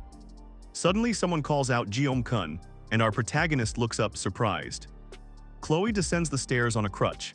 Kang Jio-man asks, "You were discharged, how are you feeling?" He then adds, "How'd it go?" Chloe gestures to her bandaged leg. She says, "It ended up turning out this way," attributing it to emergency treatment. Chloe smiles, relaying the doctor's prognosis. "I'll be able to walk without crutches in." She also mentions her new advisor role. Kang Jio-man apologizes to Chloe, stating he can't reveal too much. He adds that he'll be glad to see her doing better. Our guy explains that even if he took down the mermaid, it wasn't by his efforts alone. He asks if anything unusual happened. Someone mentions the director and blue-haired teacher were at odds. He reflects on Chloe's powerful rescue call, a critical part of their success. The protagonist recalls Rachel's merman-clearing abilities and Speed's crucial healing blessings. Kang Jio-man stands alone, deep in thought, pondering everything that happened. Our protagonist wonders, what did Leon even do to deserve this command? Kang Jio-man realizes this is a one-way ticket to the netherworld, looking grim. Someone sprints away as Chloe yells, "Stop what you're doing," to our boy. The bald teacher shouts, "Everyone quiet down and sit." He has a few announcements before training. The bald teacher addresses the class, announcing a sudden change. Someone will be co-instructing with him. The students react with surprise and annoyance, questioning the sudden introduction of a co-instructor. The students look even more shocked and confused, letting out a collective "huh." Just then the swordmaster Kling Siegfried appears, his face serious and radiating a subtle glow. A powerful foot steps onto the ground with a distinct thud, signaling a new presence. The swordmaster descends into the arena, his presence radiating immense power. Everyone notices his dramatic arrival. Kling Siegfried stands at the podium as murmurs spread through the crowd. Someone exclaims, "Sword Emperor." The swordmaster's eyes glow intensely, a fierce resolve burning within him as he surveys the scene. Kang Jio-man's mind races, wondering why a certain person is even here. Our guy looks completely shocked, asking himself, just why is that old geezer here? A sudden jarring impact echoes through the space. The fight unfolds within a dark, imposing structure. Someone unleashes a brutal kick, sending blood splattering from their opponent. The cloaked figure wipes blood from his lip, his expression filled with rage. He retaliates with a powerful glowing punch that lands with a devastating POW. The attacker apologizes, "Sorry, Instructor Kim," as the intense battle rages on. The 5th Corps commander is enraged, his body now crackling with dark, potent energy. A hand grips a unique sword with a green snake-like hilt. Chloe clutches her head, eyes glowing red, declaring, "You really have a knack for annoying people." Chloe screams, unleashing a powerful burst of purple energy that explodes outwards. The bald teacher coughs up blood, groaning "Clerg, huh," as Chloe drips green ooze. Chloe noms on a green substance, saying, "Even if he's a," while the teacher lies defeated. She looks away, a trace of green around her mouth, contemplating her recent actions. Kang Jio-man clutches his face, blood on his fingers reeling from an unseen blow. Medea Poison unleashes a powerful purple blast, sending the protagonist flying. She states, "I guess you don't take me seriously." Our guy is stunned, clutching his bloody face. He thinks, the nerve of this mere instructor, how dare she? Medea Poison nonchalantly bends down to pick up her shoes, while Kang Jio-man lies defeated. She straightens, looking at the new students. Medea remarks, then again looking at the new students this year. The bald teacher looks at her, reacting with surprise and questioning one person. Medea's white shoe steps forward, as she casually walks away from the stunned group. Someone asks, well? The bald teacher refuses to give him the sword, saying he wanted his own fun. He talks about this Jio-ma and the sword. Chloe reacts with an "oh" after hearing the name Kang-gi. Chloe's hands glow with purple energy. She exclaims, "How exciting," as she prepares something. Chloe smiles, purple energy still crackling around her hands. Leon watches her from nearby. The bald teacher yells at the students during their run, shouting, "I can't hear you." The students respond, "Yes, sir." Kang Jio-man sprints forward, his footfalls thumping loudly as he quickly gains ground on someone ahead. Chloe sits observing the students' intense training, finding their efforts haunting, with a smirk. Kang Jio-man smiles to himself as he runs, thinking, "Haha, I'm so jealous." Suddenly, Kang Jio-man's expression shifts to surprise, his eyes widening as he continues to sprint. The Swordmaster runs beside Kang Jio-man, who suddenly shouts, "No, sir," in response to something. The Swordmaster looks ahead, internally questioning, "Why is this guy running alongside me?" The story introduces Joquin, a descendant of the first sword saint, Aaron Nibelung, who will inherit the title. Joquin is destined to become a swordsmanship master and the Second Demon War's right-hand man, growing in importance. Kang Jio-man covers his mouth, looking utterly shocked and distressed by these unexpected revelations. A voice pleads, "Please just go back to Leon," as the original main story continues to unravel. Our guy then realizes that Leon never actually ended up receiving the Sword Saint title. Kang Jio-man sprints forward with determined focus, pushing his body to its limits. Another student runs close beside him, nodding their synchronized pace. "It's as if we were running together," he thinks. The bald teacher watches them intently, evaluating their performance. He thinks, "No matter how." The teacher barks, "Don't cut, just keep up." The struggling student replies, "Yes, sir," but internally groans, "I can't." Our guy Kang Jio-man maintains his pace, his expression etched with effort as he pushes through the exhaustion. The bald teacher observes their progress, a hint of satisfaction on his face. He gives a quiet good. The rigorous training continues as the students keep running, the world around them blurring with their speed. Kang Jio-man takes a hard hit, crashing down onto the ground. Other students run past him, with one yelling at them to keep up. Our protagonist is clearly struggling, letting out a frustrated "erg." A narration box explains that, unless it's for field training, the use of certain items is restricted. Suddenly, an array of weapons, including spears and shovels, floats and spins with an ominous energy. Chloe and her classmates stare in confusion, completely unsure what's happening. Kang Jio-man stands on a raised platform, looking down at the strange spectacle with a shocked expression. A student exclaims out of the blue, as our protagonist Kang Jio-man looks on. Students gather around a pile of broken wood. The bald teacher asks, "And that would be?" Two students react, one with a surprised look while the other smirks. Kling Siegfried observes the students, a thoughtful expression on his face as he remarks, "That's a good." The swordmaster Kling Siegfried stands tall, holding his sword with both hands. Kling Siegfried holds up a glowing, ornate sword as Kang Jio-man watches him closely. A student complains loudly, "He's just making a fuss to get attention." Chloe speaks, her expression serious as she adds, "And also." The old man with white hair declares, "A master never blames his equipment." Kang Jio-man stands among the other students, a tense energy building in the air.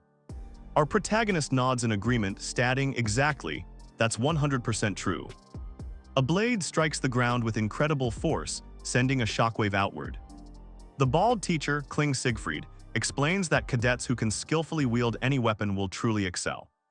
Two students lunge forward, one shouting, "I was first," as the other yells, "Move." Kang Jio-man looks on, a thoughtful expression on his face. He stares at a pile of farming tools, thinking, "I knew this would happen."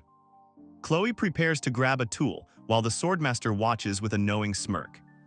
Our protagonist glares at the Swordmaster, realizing, "I knew it, this geezer." The bald teacher announces to the assembled cadets, "We will implement pairing 1-1 training between cadets."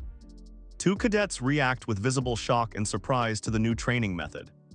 The teacher continues, explaining that a warrior truly grows only through combat. He stresses that this is the path to becoming an ancestral hero. The bald teacher draws his sword, ready to teach Kling Siegfried a lesson. Kling Siegfried stands his ground, blade drawn. The bald teacher scolds the students, yelling, "Quiet, no talking during lessons." He asks if they've seen this on YouTube. Lee Wonbin, an educator at the world's top academy, prepares to address the situation. Medea Poison glows with power, declaring this the biggest and worst crisis of her life. The bald teacher clutches his chest in shock, uttering, "Sword Emperor not to."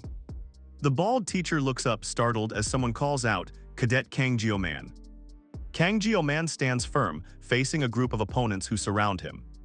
The surrounding group charges forward as someone commands, "Come forward." Kang Jio-man's eyes narrow, his expression intense as he braces himself. The bald teacher watches the unfolding scene with a keen, judging gaze. The next chapter teases an epic confrontation, the Sword Emperor versus the Sword God. Cadet Kang Jio-man stands ready, his blade crackling with energy as he challenges someone to come forward. Students in the crowd murmur about the blade's quality, anticipating an important demonstration from someone. They continue discussing the upcoming event, nodding the Emperor personally requested this individual. Kang Jio-man walks away from the crowd, muttering that he can hear all their whispers. The bald teacher, Kling Siegfried, watches the students with a stern expression. Our protagonist looks agitated, his expression showing clear annoyance from the chatter. Kang Jio-man's hand rests on his sword, which glows with a faint blue energy as he starts to speak. He quickly draws his blade from its sheath, a streak of light following its path. Kang Jio-man faces the bald teacher, both ready for a sword fight. The teacher braces himself, preparing for the match to begin. Our protagonist thinks, even though it's just a sparring match, isn't it too much? He feels his condition is perfect after a long rest. The bald teacher thinks about crossing swords with the Sword Emperor. He knows it won't end easily, a head might even roll.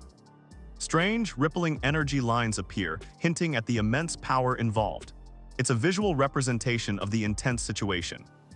Kang Jio-man's expression hardens as he realizes this match is far from usual. He considers the severe consequences of this matter.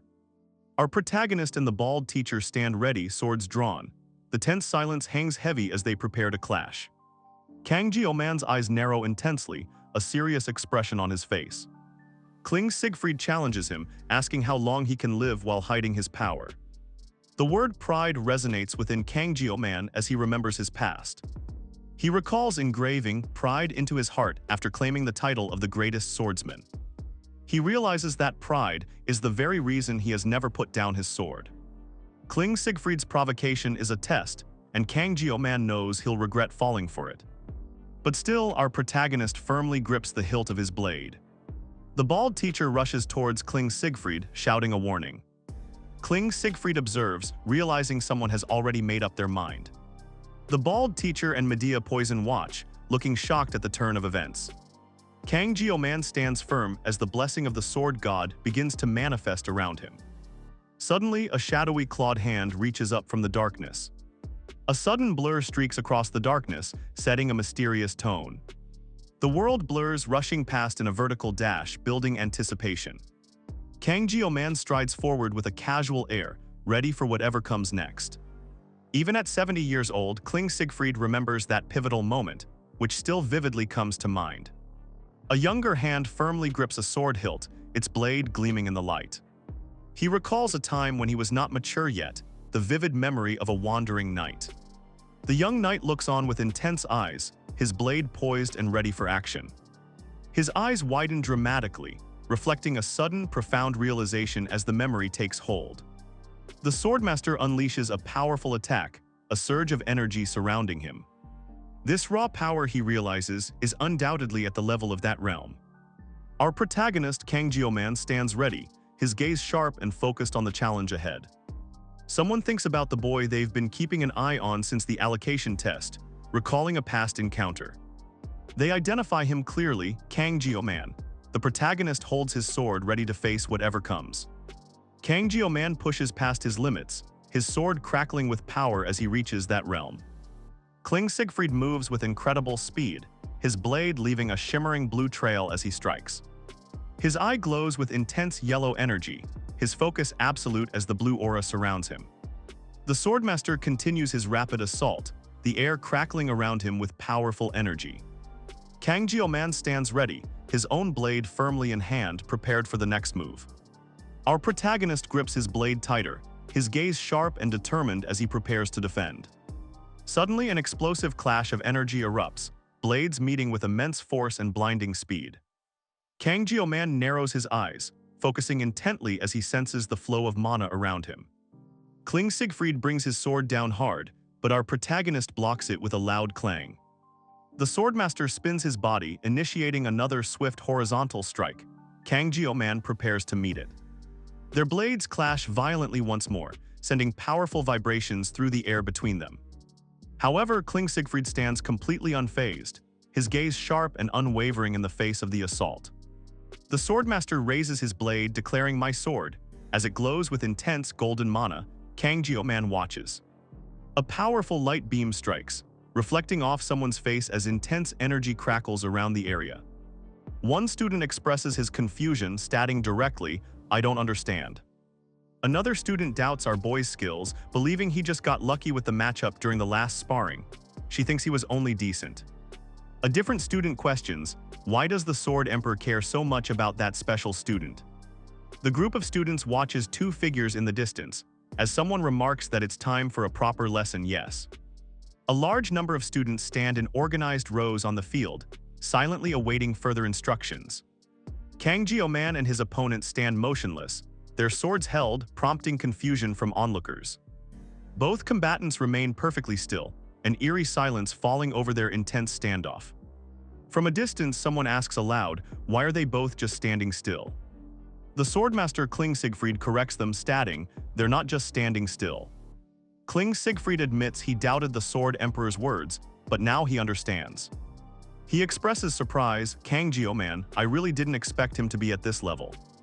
The bald teacher looks at Kling Siegfried, murmuring, Sword Emperor, if he really knows about this. The Swordmaster Kling Siegfried gazes ahead, a profound realization settling on his face. Kling Siegfried declares, Kang Jio-man will be able to step in that place, looking towards our protagonist. The bald teacher turns his head, processing the Swordmaster's bold and surprising declaration about Kang Jio-man. The Swordmaster's eyes glow with focus, his expression serious in the mental realm. Kang Jio-man and Kling Siegfried face off, their blades ready to clash. A duel in the mental realm is an intense battle of wits, the Swordmaster realizes, revealed by crossing swords. Our protagonist grips his sword, his stance firm and ready. He's growing, the Swordmaster thinks, observing the young man. Kang Jio-man moves with incredible speed, his blade glowing with power. The Swordmaster looks on, clearly impressed by our boy's progress. If that's the case, the Swordmaster decides, his own sword now crackles with blue energy. Kang Jio-man activates Sword Spirit Protection, a powerful blue energy swirling around him. Our protagonist shouts, take this, as he charges, unleashing a surge of sword energy. The concentrated sword energy rips through the air, creating a powerful, explosive impact.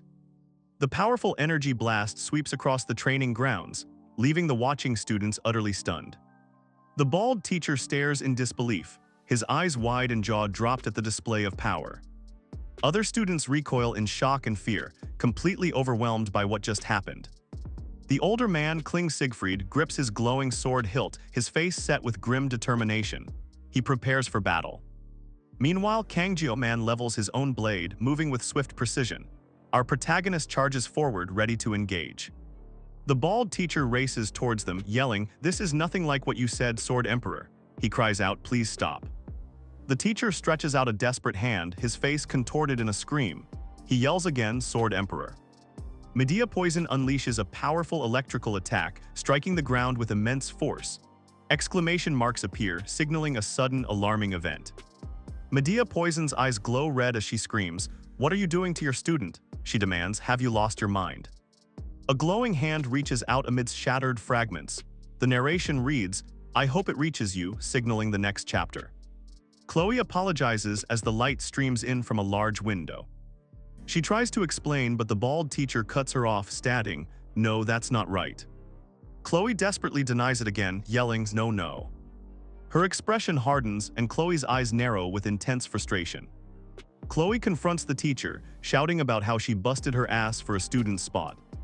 She pauses, listening to the murmurs and whispers from other students in the background. The bald teacher stands there, looking resolute and unyielding. The swordmaster looks towards Chloe, who appears visibly surprised by something. Our boy, the swordmaster, turns his back. Chloe reacts with utter shock and disbelief. A narrator reveals the swordmaster has never apologized in over 50 years, yet he did so twice today. Medea Poison sits, pondering if Kang Jio-man unleashed the sword spirit's power earlier. Medea looks at the bald teacher as they share a quiet moment over tea. Medea questions in disbelief, wondering if Siegfried, known for his pride, truly spoke those words.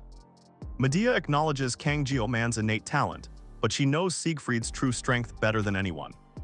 The swordmaster stares intensely, his eyes glowing with a powerful energy. Chloe leans forward, eyes wide with concern, asking, "Endure?" A cup of coffee rests silently on a saucer, momentarily pausing the conversation. The old swordmaster sits calmly, lost in thought as he considers the situation. Chloe reacts with clear distress, her hands flying to her head in disbelief. Her eyes are wide, strained with worry, her face etched with fear. Chloe rushes towards Jio-man, her voice filled with urgency, asking, "You okay?" Kang Jio-man unleashes a surge of dark and blue energy, his power flaring intensely. Medea Poison feels her dignity as an educator vanish.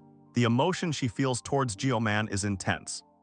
The overwhelming feeling Medea experiences in that moment is identified as pure fear. Medea feels a fear similar to meeting Commander Yun, wondering why Kang Jio-man evokes such a powerful reaction. Medea's face shows deep distress, her eye glowing red as she grapples with the unsettling emotion. The bald teacher watches Medea, nodding that her intense reaction doesn't seem like a lie. Medea remains serious, her expression thoughtful as she processes everything that just happened. The angry man shouts that something doesn't compare to his. He adds, "And on top of that." Chloe relaxes on a couch, looking towards another person resting nearby. She then mentions the one. Chloe leans forward with a dismissive look, telling someone, "Don't."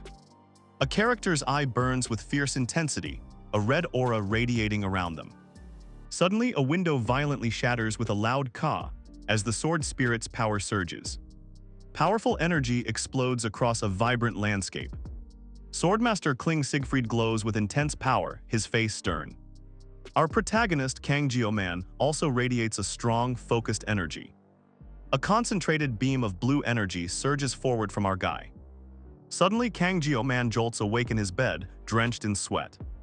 He thinks about the recent event, realizing it ended well, but Kang Jio-man recalls the Sword Emperor, thinking he's quite the hothead. He realizes if Medea hadn't intervened, things could have turned very dangerous. Our boy sits up, clutching his head, still processing the intense experience. He questions himself, wondering if that was a mental realm he just experienced. Kang Jio-man remains thoughtful, his mind racing after the vivid encounter. He finds it strange to have actually experienced something like that firsthand. The story introduces a concept known as the mental realm, a powerful and active space. The mental realm is an active space, activated under specific conditions, as a warrior prepares for battle. Due to its unique nature, even the World Miracle's blessing struggles to access this challenging realm. Not even 10 heroes can freely enter the mental realm, highlighting its extreme difficulty. Leon, blessed with heroic qualities, needed extensive training just to set foot in the mental realm. Our protagonist, Leon, required 3 years of private training just to enter this exclusive space. Kang Jio-man stands in the darkness, a faint glow around him, perhaps on the verge of entering this challenging realm. Kang Jio-man sits, contemplating the sashimi knife. He thinks about his entire life, including his previous one. Our protagonist narrows his eyes, deep in thought about his past and present. Kang Jio-man reflects on his current tangled life and the memories of his past existence. He grips the knife, realizing his experiences so far have taught him a valuable lesson. Avoiding problems only makes them worse, he decides. Rather than being swept along, he must act. Our boy stands ready, determined to tackle things step by step instead of passively reacting. He realizes controlling the mental realm allows him to train in combat without the Holy Spirit's blessing. Our protagonist then begins practicing with the knife. Kang Jio-man's eyes slowly open, a sense of unease washing over him. Our protagonist stands in a room, gripping his luminous blade, ready for something. He remains vigilant, a subtle energy shimmering around him as he surveys the area. Suddenly, Kang Jio-man finds himself on a high rise, strange sounds echoing across the city. He gazes at a grand building in the distance, a low hum now filling the air. With a sudden burst of energy, our boy shatters, his form distorting into a myriad of fragments. Kang Jio-man reappears, his gaze sharp, as a massive ethereal hand reaches out from behind him. A mysterious blue energy flows from Kang Jio-man's shoulder as a hand reaches towards him. The glowing blue energy solidifies, forming a spectral blade in the hand's grasp. Kang Jio-man stares, his eyes wide and confused, wondering what is happening. Suddenly, the glowing blade shatters into sparkling blue particles on the ground. Kang Jio-man stands in a room, looking down at his hands in utter bewilderment. He whispers, "What?" Someone declares, "This time you've gone too far, elder." Another voice agrees, "Indeed, this is a..." Someone slams their hand on the table, emphasizing their words. The bald teacher addresses the group, stressing the need to eliminate the demons as soon as possible. He says, "Let me say it again." Chloe listens intently, her expression serious as the discussion continues. The bald teacher continues, his voice firm as he outlines their strategy. He reminds everyone about the genius twins and their performance during the class placement exam. He confirms his point with a loud "correct" and prepares to elaborate further. Kling Siegfried points, looking shocked, while Kang Jio-man remains unfazed by the revelations. A man glares, clearly upset about the academy director. The bald teacher complains that others are treated like stars, while they are seen as outdated relics. The bald teacher and another man sit at a table, deep in conversation with a third figure. The bearded man declares he is also one of the academy's elders. He explains he's putting in great effort to persuade the elders using sheer force, all because of that woman. The man's resolve hardens, his expression grim and focused. He thinks, "If I do nothing here." Meanwhile, Demon King Division Commander Acker stands powerful amidst roaring flames. A dire warning declares it would be better to beg for death. A hooded figure sits on a grand throne, casting a long shadow. The hooded figure, an old man with a stern gaze, observes the situation. A heavy hammer lies on the wooden floor, glowing faintly after a powerful strike. Our protagonist, Kang Jio-man, stares in wide-eyed shock, a sudden realization hitting him. The bald teacher flies through the air, completely caught off guard by the impact. A hand grasps a gleaming, sharp blade, ready to execute a move called sashimi. A rack of spears stands silently as a voice declares, "That's it." Kang Jio-man reviews the new Murasame dagger's specifications, nodding its C-grade destructive power. Our protagonist listens intently, a serious expression on his face. The bald teacher gestures, explaining something about the weapon. He says something like this. Suddenly, a blade shatters into countless fragments with an explosive burst of light. The teacher explains he hastily melted and reforged the metal, barely giving it proper shape. He adds that an ordinary blacksmith would have failed. He continues, emphasizing he barely managed to give the metal a proper shape after hastily reforging it. He stresses that any ordinary blacksmith would have only created a useless lump of metal. Kang Jio-man looks at the tired teacher. The teacher says, "One strike of the hammer and snap, it's true." Our guy reflects on his 20 years of experience with knives, knowing the high specifications came from the metal's hardness. The bald teacher declares the weapon in Kang Jio-man's hand is incredibly useful.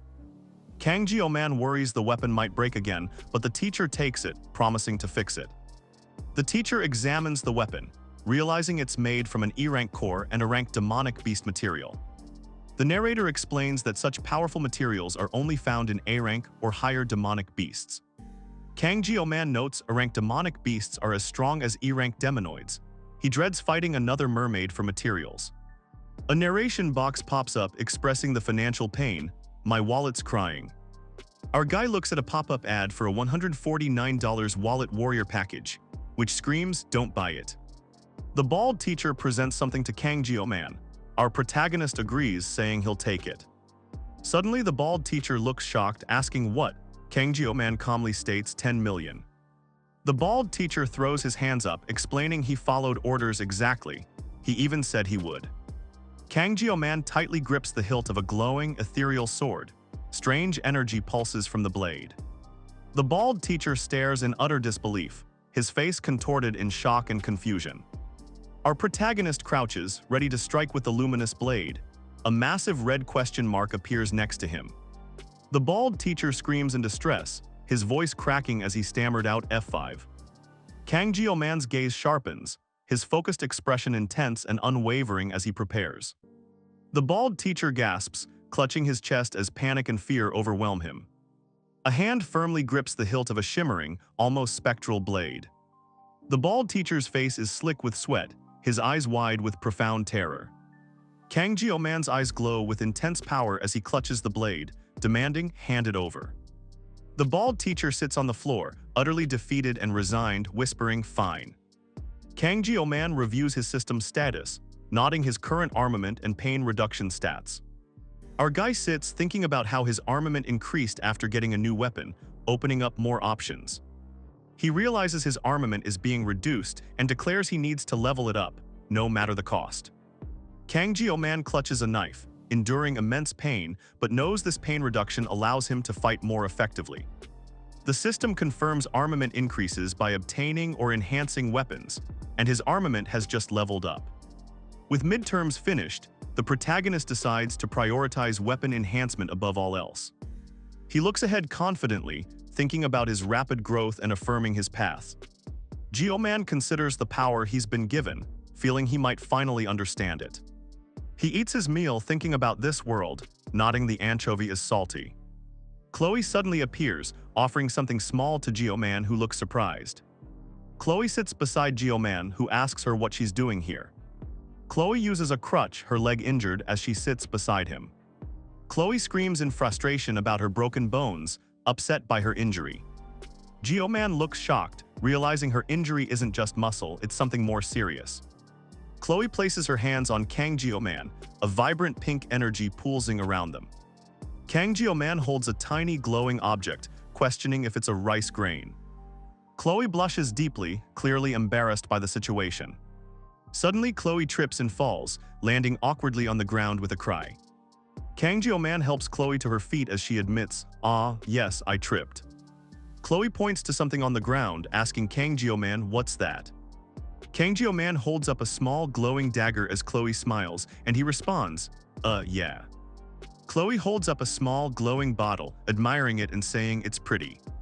Kang Jio-man asks Chloe if the liquid she holds is a mermaid's tear. Kang Jio-man's expression hardens as he considers the item's E-rank status. Chloe looks down, agreeing that the mermaid's tear is only useful for common ailments. Chloe explains she handles mid-tier beasts after defeating a mermaid, taking the potion to reduce her pain. Our protagonist reacts with a stunned awe as he processes Chloe's revelation. The scene shifts to a distant view of a grand, ornate building. Chloe sits beside Kang Jio-man, her expression serious as she prepares to reveal something. She thinks about the Murasame sword she received as compensation, recalling its power. Her face hardens as she continues, saying the sword made me do terrible things. Chloe's eyes widen, a strange glitching effect surrounding her as she remembers the events. Her eyes glow red as she confesses with a dark aura, "I killed all of them."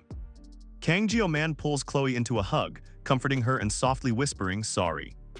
Our protagonist looks up, his face etched with a look of intense shock and determination. Kang Jio-man senses a shift in the air, wondering if Chloe feels it too. Chloe tumbles through the air, with our protagonist Kang Jio-man falling right behind her. Kang Jio-man delivers a powerful kick, striking hard against an unseen force. The masked opponent takes the full force of the kick, grunting "cack" as they're sent flying. Kang Jio-man glares intently, declaring to his opponent, "You two are the same." The masked figure lands annoyed, muttering, "I was careless." Chloe looks on, her eyes wide with surprise at the unfolding events. Someone is carefully unwrapping the hilt of a sword. Kang Jio-man sits on a bench while Chloe peeks out from behind him. Kang Jio-man watches the red-haired guy from a distance. Suddenly, the red-haired guy turns around, looking surprised. The red-haired guy stands there, puzzled by the two on the bench. Chloe nods her head repeatedly while Kang Jio-man remains expressionless. The red-haired guy now wears a mask, glaring intently at the pair. The red-haired guy prepares to speak, a thought forming.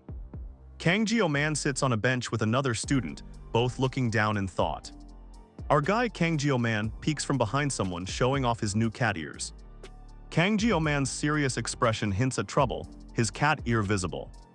Someone walks away, their determined steps echoing on the path. Two students are down on the ground, defeated, as another stands over them.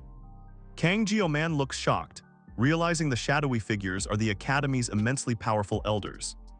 He wonders aloud, those old men are after me. Chloe looks startled, asking, did you come here because of that?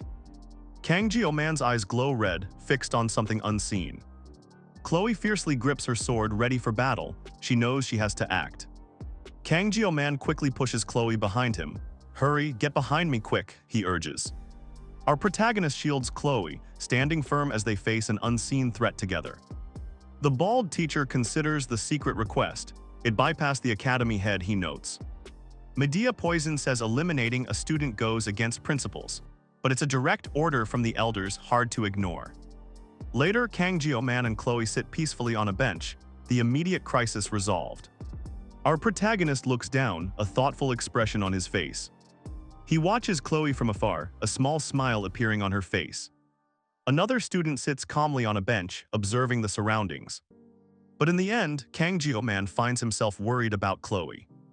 Our guy approaches the student on the bench and calls out, "Knox." The protagonist looks on, a questioning expression on his face. The black-haired student turns and offers a knowing smile. Our boy stares intently at the student, his expression unreadable behind the mask. The student stands up from the bench as our protagonist continues to watch him. Chloe stands firm, gripping her sword. She seems ready for any challenge ahead. Our protagonist, Kang Jio-man, looks distraught. He thinks, don't let Chloe get hurt anymore. Kang Jio-man stands silently while a man in a suit sits calmly on a bench nearby. A title card appears for Sashimi Academy, teasing a mysterious new character. Suddenly, Medea Poison appears, wielding a glowing brush with fierce determination. Kang Jio-man stands tall, a firm resolve in his mind. Don't let Chloe get hurt anymore. Kang Jio-man ponders something deeply, a question lingering in his thoughts. The masked figure yawns, then clarifies, "Are you talking about that kid? Ah, my bad, I forgot." Kang Jio-man responds thoughtfully, "Ah, I see." He processes the masked figure's words. The masked individual looks intently at our protagonist, then asks, "Let me ask one thing." The masked figure then asks Kang Jio-man directly, "How did you become so strong?" Our boy remains silent. Kang Jio-man looks out from a grand building, observing the scene below. He questions his own abilities, wondering, "I'm strong." The narrator explains that to be considered strong, one must have the ability to withstand. Our protagonist remains silent, lost in thought. The text reveals Knox used Chloe to expose family secrets, so he would never keep quiet. Kang Jio-man confronts a red-haired individual sitting on a bench, who looks up confused. The red-haired guy looks at Kang Jio-man and asks, "What do you want?" Kang Jio-man stares intently, a confident smirk playing on his lips. He declares, "If you stay cooped up in the..." Our protagonist finishes his thought, "I am not wrong." The red-haired guy behind him looks shocked, asking what. The episode title appears, this time it's serious too. The scene ends on a dramatic note. Kang Jio-man writes on a blackboard, explaining the hierarchy. In the academy, students sit in a lecture hall, listening intently. Our protagonist pauses, lost in thought as he recalls the past. He writes in his notebook, explaining that the academy elders descend from 5 of Balor Hoken's 7 disciples. Kang Jio-man remembers them as a group with immense influence, not just in the academy but globally. In the game, their role was to constantly obstruct the protagonist for their own power and safety. Due to their actions, they were called corrupt remnants by the players. Our protagonist looks ahead, knowing these figures still cast a long shadow. Kang Jio-man's hand moves across the page, meticulously writing notes. He organizes his thoughts, mapping out key players and events he's been involved in. Looking at his notes, Kang Jio-man realizes he's caused a lot of trouble and thinks he's standing out. Someone else remarks that peace and stability are key. He reflects that no matter his actions, it makes no sense for the elders to target him. Our protagonist's eyes narrow, deep in thought as he connects the pieces. He comes to a sudden, stark realization: it's not me they're after. Kang Jio-man realizes it's Leon. Our boy was just an obstacle in someone's way. No matter how well Medea covered it up, the fact remains. Medea looks troubled as Kang Jio-man considers the situation. The fact must have reached the ears of the highest ranks of noble society. Targeting Leon, a hero candidate, suggests something sinister. Kang Jio-man considers the elders. Or perhaps all of them are colluding with the demons. They didn't just obstruct Leon, they tried to kill him. Our boy is just a young student. The bald teacher thinks that no matter how corrupt they are, this is too much. They prioritize their own power over the safety of humanity and the academy. Kang Jio-man thinks the elders are rotten. He considers storming their chambers and cutting them all down. He holds back, knowing there's a crucial but to his drastic plan. Our protagonist decides it's not the right time yet, but vows to cut them all down when the moment arrives. Kang Jio-man sits and writes, while another student stands observing a large screen filled with notes. He scribbles furiously in his notebook. Someone comments that he's been writing for 3.5 hours. Kang Jio-man's notes detail his next steps: weapon enhancement, which requires a trip to the dungeon. He continues writing, realizing he needs to gather a party first because going alone is too hard. The protagonist then considers Chloe, thinking she would definitely be a great help. Kang Jio-man thinks about his team, preferring someone more strategic than a brute like Rachel. Suddenly, Kang Jio-man's eyes widen with a new idea as he holds his pen. He writes SPEDWAPON in his notebook, realizing he needs to find them and ask for help. The protagonist firmly decides he must seek out Spreadweapon and ask them for help. A brilliant golden light illuminates a grand hallway, hinting at a powerful destination.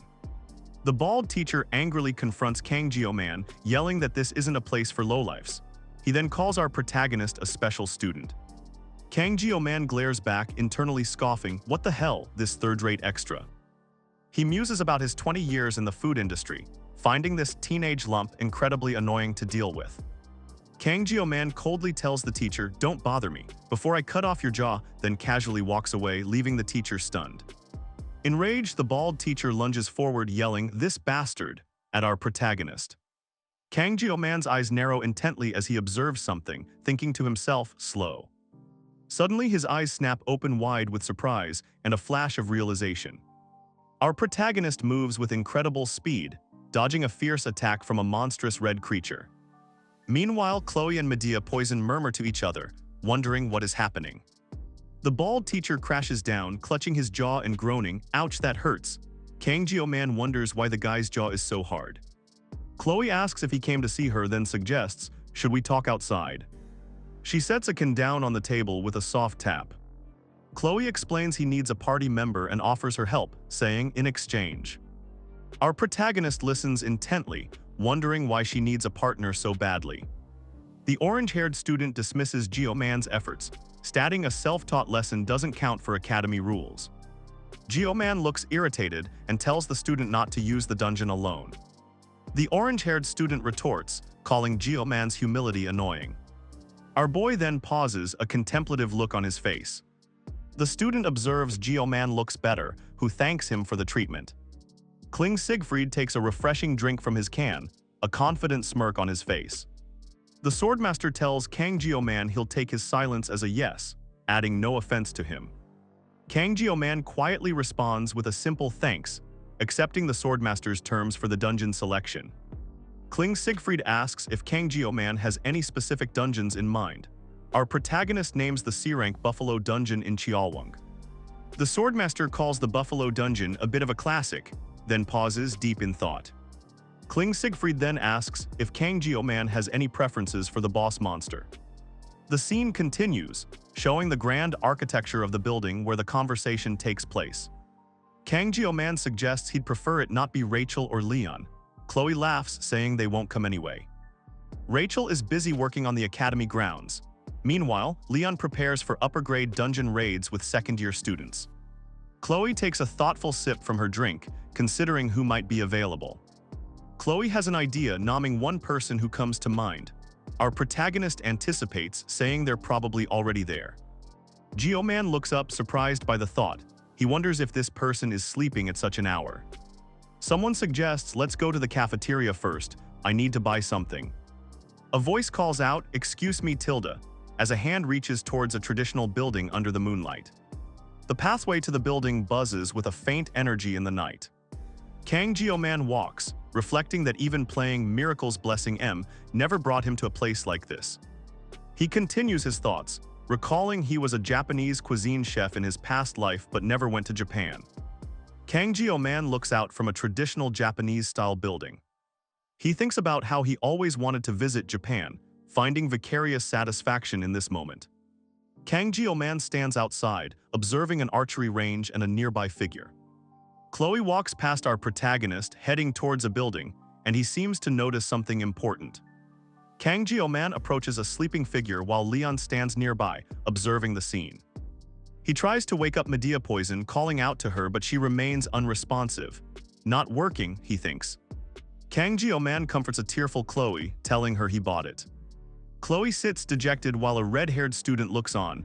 Our boy questions what's happening. The red-haired student points emphatically, declaring, over there. Suddenly, the red-haired student dashes forward with incredible speed. Kang Geo-man holds a black bag, his expression intense. Chloe is violently flung through the air as Kang Geo-man reaches out. Chloe's eye narrows intensely, a mix of fear and determination in her gaze. Kang Geo-man clenches his hand, his body tensing under an unseen force. Dark shadows spread rapidly across the moonlit landscape, consuming everything in their path. Chloe and another person lie unconscious as the encroaching shadows consume them, finding them delicious. Our protagonist's eyes widen in horror, a dark realization dawning on him. Kang Geo-man's eyes blaze with fury as he shouts, "Hey you." Chloe asks, got any more yonging? She's craving the Korean dessert made of bean paste, ending the chapter with a question. Next, a new challenger arrives as Chloe looks intently at our protagonist. He holds a small gold item, setting up the next chapter. Kang Geo-man chops vegetables, his thoughts focused on something important finally arriving. Suddenly, a loud click rings out, startling the two chefs as they look up in surprise. Our protagonist's eyes widen with intense anticipation. He exclaims, it's here finally. His phone glows, displaying an ornate golden archway.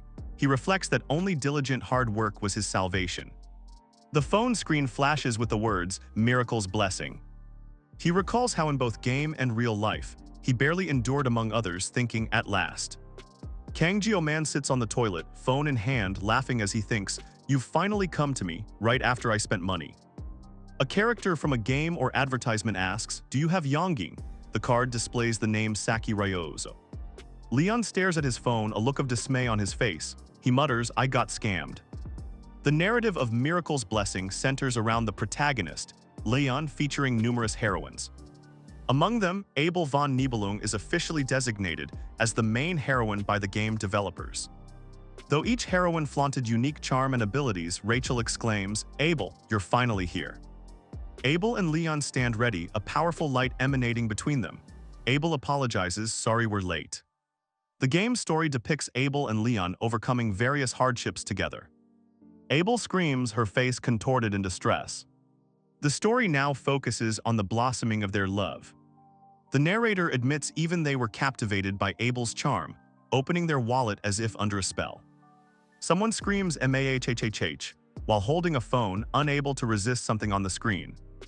A web notification confirms a payment of 149,000 for Miracle's Blessing M is complete. As a result, the other heroines gradually fade into the background. Among those defeated heroines, the one who faded fastest is now highlighted. Medea Poison stands alone, her blue hair contrasting with her solemn expression. Medea Poison holds a small, glowing orb, her gaze fixed and determined. Kang Geo-man looks at Chloe, who seems a bit taken aback by his intense gaze. A thought explains that Ryozo is a top-tier DPS, confirming their combat prowess. Kang Jio-man considers Ryozo a powerful ranged attacker, even if it doesn't always seem obvious. Chloe, Medea Poison, and Abel stand together, engaged in what seems like a serious discussion. The protagonist reassures himself that Chloe joining the party won't disrupt the overall plot. Kang Jio-man still looks uncertain, asking himself if everything will truly be fine. Kang Jio-man hesitates, trying to find the right words as the bald teacher, Chloe, and Leon listen. Medea tells Kling Siegfried to spit out whatever he needs to say. Kling holds a bottle, asking if the person in question is Kang Jio-man. He then explains that Kang Jio-man came to see him this afternoon. Medea cuts him off, demanding he get straight to the point. Our boy Kang Jio-man finds the entire explanation confusing and messy. Chloe considers the rewards, nodding everything except the horns. Leon stands nearby, listening to the discussion. Chloe strides confidently down the hallway, her blue hair swaying. Leon trails a short distance behind her. Chloe offers Kang Jio-man a dark horn-like object. He stares at it and she confirms, yeah. Chloe's intense blue eyes fixate forward, her expression serious and unwavering. Kang Jio-man's eyes are wide with shock, a look of utter disbelief etched on his face. The bald teacher tells Kang Jio-man he seems less determined than he thought. Medea Poison walks away in the background. Kang Jio-man processes the teacher's words. He looks thoughtful, a silent reaction to the challenge. Medea Poison clenches her fist tightly. She declares she doesn't want something to happen, looking troubled. She argues against the duel, insisting our protagonist is no ordinary guy. Medea Poison mentions his potential opponents. Suddenly, the bald teacher covers his mouth, looking shocked and distressed by her words. Medea Poison observes him. Our protagonist Kang Jio-man stares forward intently. A serious and focused expression settles on his face. Kang Jio-man defiantly asks, "Am I your family dog? Why should I drool over Yongging?" He refuses to cooperate. The orange-haired guy exclaims, "That's why I brought Yongging." Our protagonist looks on, surprised by the sudden declaration. Chloe smirks, thinking a party member can be greedy or rude, but not both. Kang Jio-man believes there's no need to beg her. Kang Jio-man walks away with conviction. He believes a bad attitude is poisonous to any party. Chloe looks intently at Kang Jio-man. She remarks that the swordmaster isn't that urgent. Suddenly, a blue light emanates from a hidden blade. Kang Jio-man stands ready facing Chloe. He prepares for a confrontation. Kang Jio-man's eyes narrow and a faint glow surrounds his hand. Chloe and the bald teacher react with surprise. Our protagonist grips his sword's hilt firmly. Blue energy crackles around his hand. Kang Jio-man charges forward, his blade leaving a bright blue trail. He moves with incredible speed. A powerful blue energy blast strikes the target dead center. Chloe stands firm, looking back at our protagonist Kang Jio-man behind her. Chloe gasps, a look of shock spreading across her face. Her eyes narrow, suddenly filled with intense focus and determination. Another blue energy attack slams into the target, hitting it with force. Chloe wonders aloud, "Why are you so good at this?" Kang Jio-man looms over Chloe. She looks up startled. Chloe stares, a confused huh, escaping her lips as she processes what's happening. A soft creak echoes through the building. Chloe sits at a table, tapping on her laptop and greets someone with a calm hi. Kang Jio-man, Leon, and Abel walk up the stairs. Someone notes, "You're here early." Kang Jio-man is at a desk as a voice greets him with a hello. Kang Jio-man looks across the table, noticing Chloe sitting there. Chloe gives him a friendly wave and a big smile. Kang Jio-man says, "Oh, hey back," thinking to himself that the sashimi effect works every time. The bald teacher asks Chloe, "Whoa, you're already done." Chloe scoffs, "In just a few clicks." The scene shifts to an exterior view of the building. The swordmaster holds a marker, studying the whiteboard that says dungeon and hums thoughtfully. Kang Jio-man explains that the buffalo dungeon monsters are nicknamed water buffaloes, pointing to his drawing. Chloe reacts with surprise, saying, "Whoa, nice art." Kang Jio-man seems a bit confused. Medea Poison warns that close combat is dangerous because the monsters also strike from a distance. The bald teacher, looking intense, states there's one crucial rule they must never break. He warns them never open the treasure box at the end of the dungeon, as a chained, glowing box appears. Chloe looks concerned and asks the teacher, "What happens if we do?" Chloe ponders the situation, realizing the dungeon gate closed because it has been cleared. Medea questions the decision, stating the academy usually keeps gates open for a week. She asks, no reason to close it, right? Kang Jio-man confirms her statement, adding that once a gate closes, it never reopens. Chloe, Medea, and another student stand together, looking intently at something. The group sits around a table, with Chloe working on her laptop as Kang Jio-man watches. Chloe confronts our protagonist, demanding, "What, you know something, right?" Kang Jio-man confidently dismisses any hidden danger, believing it's all just a lie. The bald teacher stresses that this is the worst-case scenario. Our protagonist looks worried, muttering his agreement. The group learns the gate only opens under very specific, strict conditions. The system has locked the gate, but even ignoring that, the dungeon's risk is unmatched. Kang Jio-man narrows his eyes. Chloe, still munching on a snack, looks up sharply and questions the information. Kang Jio-man looks at Chloe, asking about the snack she is eating. Kang Jio-man clenches his jaw, clearly annoyed by Chloe casually mentioning she would prefer candy. Our protagonist's eye widens, filled with intense anger and disbelief at her nonchalance. Kang Jio-man sits across from the red-haired woman who holds a small knife. He remains silent, deep in thought. A wide view reveals many students scattered across the multi-level room. They are all watching the two intently. The red-haired woman smirks at our protagonist, but he keeps a straight face. He internally decides to wait for now.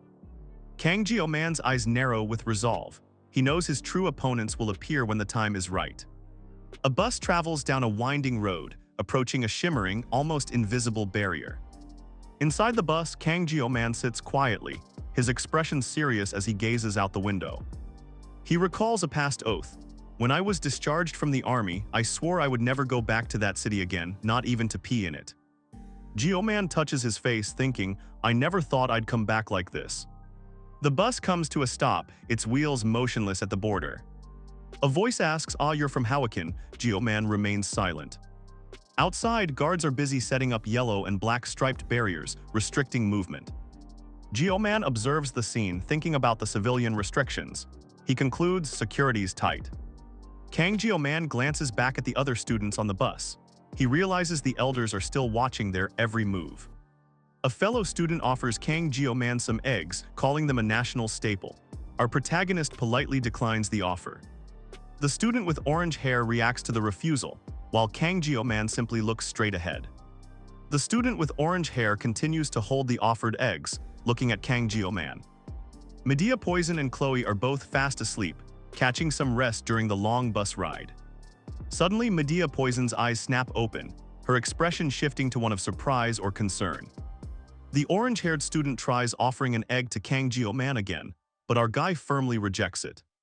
Kang Jio-man's expression hardens as he looks intently at something in the distance. Medea Poison's eyes widen in shock, clearly disturbed by something she sees. Chloe relaxes in the vehicle, seemingly lost in thought. Kang Jio-man feels uneasy, sensing all eyes on him. He wonders why everyone is staring. Chloe steps out of the vehicle with a soft thud, ready to move. Medea Poison declares the weather is perfect as she stands outside, observing the area. This is the place where ancient demons once nested, a site of dark history. Our protagonist Kang Jio-man looks out intently, taking in the surroundings with a serious expression. The once fearsome site is now reduced to a simple farming dungeon. Kang Jio-man, Chloe, and their companion walk together. Someone asks, curious. Kang Jio-man places an item into his duffel bag with a distinct clang. Inside his duffel bag, various sharp tools and weapons are packed tight. The red-haired student looks at Kang Jio-man, asking if he has it. Our guy confirms he has it, but the red-haired student points out they also have one. Chloe looks at Kang Jio-man intently, telling him she's counting on him. The group of students, including Chloe and our protagonist, walks forward with determination. People walk in groups towards a massive gate heading inside. The bald teacher turns, a look of surprise on his face. Chloe stands beside Kang Jio-man, both waiting silently. Someone directs the group, including Kang Jio-man and Chloe, to the first floor. Kang Jio-man signs a document, his name and other details visible on the form. Our protagonist's eyes narrow, a determined look on his face. Kang Jio-man replies, "Yeah," as he stands with Chloe and the bald teacher. The trio stands before a magnificent glowing gate, golden energy swirling above them.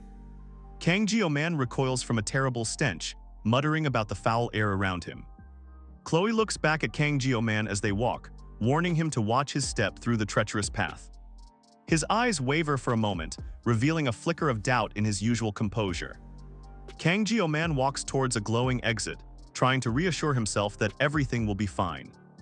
A lone figure steps carefully across the vast, broken landscape, navigating the treacherous terrain. Kang Jio-man stares at the graffiti on the wall, wondering aloud, since when are dungeons tourist spots? The wall is covered in strange messages like Magarijo Luxi was here, and trust in me who trusts in you. Our guy grips his arm tightly, a clear sign of his growing irritation and discomfort. Chloe stumbles and falls, letting out a small sound, while Kang Jio-man looks on with a hint of exasperation. Kang Jio-man looks tense, his eyes narrowed as he focuses intently. Chloe questions him, "Got it?" as she waits for his response. The bald teacher jumps startled. Chloe smiles, confirming here. Our protagonist holds out a small, glowing green orb in his palm. Chloe's eyes widen in surprise, clearly astonished by the item. She explains to Kang Jio-man that the object is a seed of life. Kang Jio-man contemplates the orb. Chloe takes a bite of her snack. Suddenly, multiple enemies attack. Someone shouts, 3 no 4, they're charging from. Chloe looks serious as more foes appear, including a red-haired individual. Chloe takes a ready stance, gripping her sword. She lets out a small sound, preparing for a fight. Abel confronts Chloe, sharply warning her, "I'll suffocate you, don't you dare." Abel draws her crimson bow, blue energy swirling as she aims. Chloe braces herself for the attack. Our protagonist observes the weapon, realizing that is the S-grade weapon, Crimson Bow. The MC thinks to himself, with this, clearing the dungeon will be a breeze. Abel grips the powerful Crimson Bow, her expression serious and focused. The group stands together, ready for action. Chloe glances at Abel, still uncertain if she can trust her. Our guy casually unwraps a chocolate bar, ready to snack before the next challenge. Chloe clings to Kang Jio-man, making him feel uncomfortable. He questions if he can truly trust her. The protagonist's deep doubts about trusting Chloe continue to weigh on him. In a dark tunnel, someone yells a warning. "They're coming, get ready," the group prepares. A character's feet plant firmly on the ground. The fight is about to begin. Go, the command is given. Chloe and Kang Jio-man charge forward, ready for battle. Kang Jio-man stands ready, surrounded by shadowy foes. He prepares for battle as they close in. Chloe lies still on the ravaged ground while a green-skinned foe looms nearby. Our protagonist faces the overwhelming odds. The ground shatters violently as powerful blows land. Debris flies up from the impact. A crimson figure streaks across the battlefield, moving with incredible speed. She leaves a trail of sparkling energy. One of the monstrous foes roars in agony, its massive jaw open wide. A sharp sound echoes as it reacts. Kang Jio-man unleashes a surge of blue energy, engulfing his surroundings. The power lashes out at the monstrous enemy. Chloe faces off against several hulking monsters, clearly struggling. She lets out a frustrated. Chloe remembers Kling Siegfried's taunt, "Is that all you got?" Her determination flares. The bald teacher's voice rings in her ears, commanding her to fight between the eyes. Blue energy crackles around Chloe and Medea Poison as they unleash a powerful technique. Kang Jio-man unleashes a powerful attack from above, sending golden light beams piercing through the ground. 3 monstrous demons shriek in pain and fury as the attack hits them. Abel holds her sword, ready to join the fight and poised for action. Suddenly, golden energy swirls around her, creating a defensive barrier. Medea Poison smiles mischievously, drawing her bowstring with a loud creak and saying, "Oops, Tilda." Chloe asks Kang Jio-man about MMA holding something. He explains it's a martial art that fights without weapons. Kang Jio-man listens intently, his expression unreadable. He processes the conversation in silence. Chloe mentions her horns and enhancement materials. Someone asks if they should venture deeper into the area. Suddenly, a huge section of the cave wall breaks loose, sending debris crashing down. Chloe confronts a massive horned monster, striking it with powerful, crackling blue energy. Chloe glares at the creature, muttering "annoying," as she prepares for another attack. With a quick tack, Chloe swiftly shifts her stance, narrowly avoiding an incoming attack. The monstrous creature charges, its red eyes blazing with savage aggression and sharp teeth bared. Chloe looks up, surprised by the massive presence above her. She reacts with a confused huh. Chloe clutches her head, her face contorted as if in pain or deep concentration. Her eye glows with an intense blue light, her focus sharpening on something unseen. Chloe unleashes a burst of bright blue energy, radiating power from her body. Meanwhile, Kang Jio-man watches intently, his eyes also glowing with a faint blue light. Chloe's eyes burn with an intense blue energy, her expression now resolute and powerful. Kang Jio-man stands over a defeated blue armored enemy, his weapon ready. The protagonist has clearly just finished a fight. Kang Jio-man asks Chloe if she's okay, looking at her with concern. Her hand reaches out slightly towards our boy. Chloe hiccups, a bit embarrassed, still eating a snack. Kang Jio-man looks at her, confused by the sudden sound. A phone buzzes on a dark surface, displaying an incoming message notification. Someone is trying to get in touch. A man in a cap pulls out his glowing phone, checking the message. He stands in what looks like an industrial doorway. The man speaks into his phone, confirming with a respectful "Yes, sir." He takes the call seriously. Kang Jio-man kneels, checking the ground for something. He finds buffalo horns, a C-rank reinforcement material used for weapon upgrades. Our protagonist decides to take as many horns as he can carry. Chloe approaches, calling out "Hey," as she rustles something in her hand. Kang Jio-man turns to face her, a serious expression on his face. Suddenly, Chloe's eyes glow with purple energy, and she glares angrily at him. Kang Jio-man asks Chloe, and she replies, "Huh, yeah," looking surprised. Chloe's eyes widen in distress as Kang Jio-man reaches out towards her face. The rough, dark stone wall of the cave looms in the darkness. Kang Jio-man and Chloe walk closely behind two other students, murmuring quietly to each other. The red-haired girl blushes, daydreaming about dadding with hearts floating around her. The black-haired boy glances back at her, dismissing her romantic thoughts as narrow-minded. Kang Jio-man and Chloe both look on, clearly surprised by the boy's blunt comment. The red-haired girl looks dejected, letting out a small "wah" as the boy walks away. She stands there alone, her face reflecting her deep disappointment and sadness. Everyone walks deeper into a dark tunnel, their footsteps echoing with a thud. Kang Jio-man looks over at Chloe, calling out to her "Saki." Chloe lets out a soft HMPH, touching her face in clear disdain for the bizarre situation they've stumbled upon. Leon, Abel, and Kang Jio-man venture deeper into the vast cavern. The trio stands together, alert for any danger lurking in the darkness. Chloe looks on with a thoughtful expression, her mind consumed by the presence of the powerful demonic buffaloes. Abel looks on with a grave expression, her eyes reflecting the unsettling nature of their current location.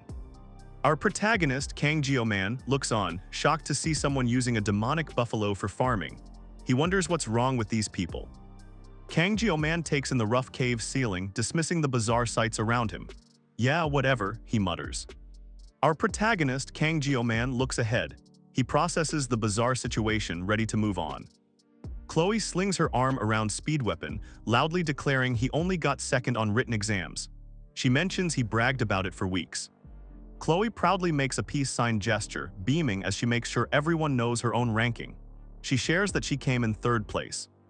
Kang Jio-man looks at the red-haired guy, who appears startled as Chloe begins to reveal a surprising truth about him. Our protagonist, Kang Jio-man, pieces it together. He thinks, relatives, huh? Kang Jio-man glows with understanding, realizing Weapon holds secret connections to the main characters, a truth he never knew as a player. The irritated redhead crosses his arms, as a smirking blonde woman with red eyes casually embraces him from behind. Our protagonist, Kang Jio-man, takes in the information. The red-haired student stands behind him, pointedly looking away. The red-haired guy fist bumps Kang Jio-man, telling our protagonist that he's the impressive one and not to forget him. Kang Jio-man listens intently as the bald teacher begins talking about the legendary 7 heroes. Kang Jio-man and the other students trek along a perilous route.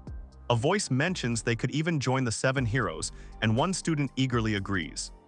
Kang Jio-man notices Chloe's distinctive red weapon. Her blue cape shifts as she stands close by. Medea Poison steps away from the students, telling them to stand tall. Kang Jio-man and the other students exchange confused glances, wondering what she's about to do. The blue-haired teacher, Medea Poison, reacts to the unexpected arrival. She begins to speak, uttering "I." Medea Poison, the blue-haired teacher, stands with a serious gaze, firmly gripping her intricate red weapon. She looks ready for what's next. Chloe, the protagonist, and Leon gather together inside the cavern. Chloe looks confused, wondering what their next move will be.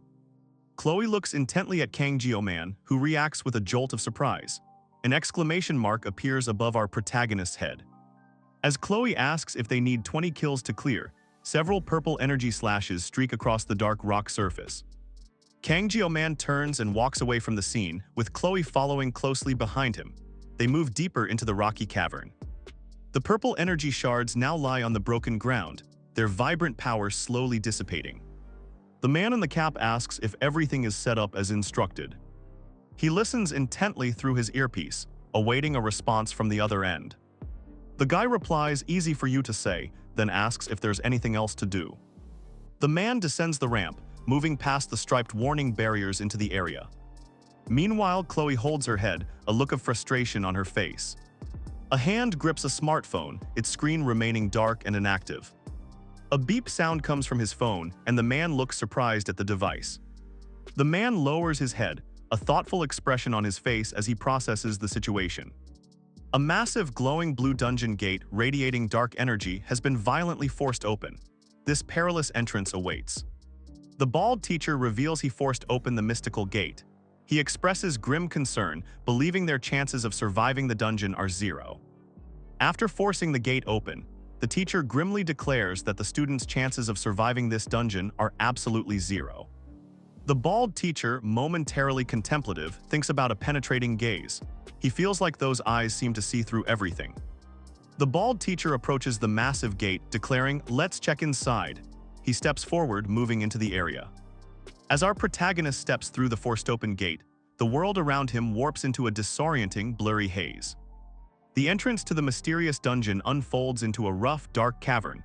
Subtle energy stirs within its depths. Inside the gloomy cave, Kang Jio-man looks at Chloe with a confused expression as she stands still, gazing deeper into the darkness. Chloe stands with Kang Jio-man amidst broken ground. She turns to him, stating that something is approaching from behind. Chloe looks intently, her blessing detecting something rough and unsettling in the environment around them. Chloe's composure breaks, her eyes widening in sudden alarm. She's clearly startled by something unexpected. Chloe's strange reaction causes alarm. Kang Jio-man, Medea Poison, and Leon watch her closely as our protagonist asks what's wrong. A heavy impact shakes the ground. Abel readies her glowing red weapon as Kang Jio-man and the others look up in alarm. Chloe exclaims, "What the?" while Kang Jio-man and the others stare in alarmed surprise. They brace for whatever is happening. Suddenly, a gigantic shadowy mass hurtles down from above, rapidly approaching Kang Jio-man and the others. The ground shakes from its immense descent. The air crackles with unseen energy, hinting at an impending threat. Chloe exclaims that the previous hellhound was just one, and now hundreds, even thousands, are appearing.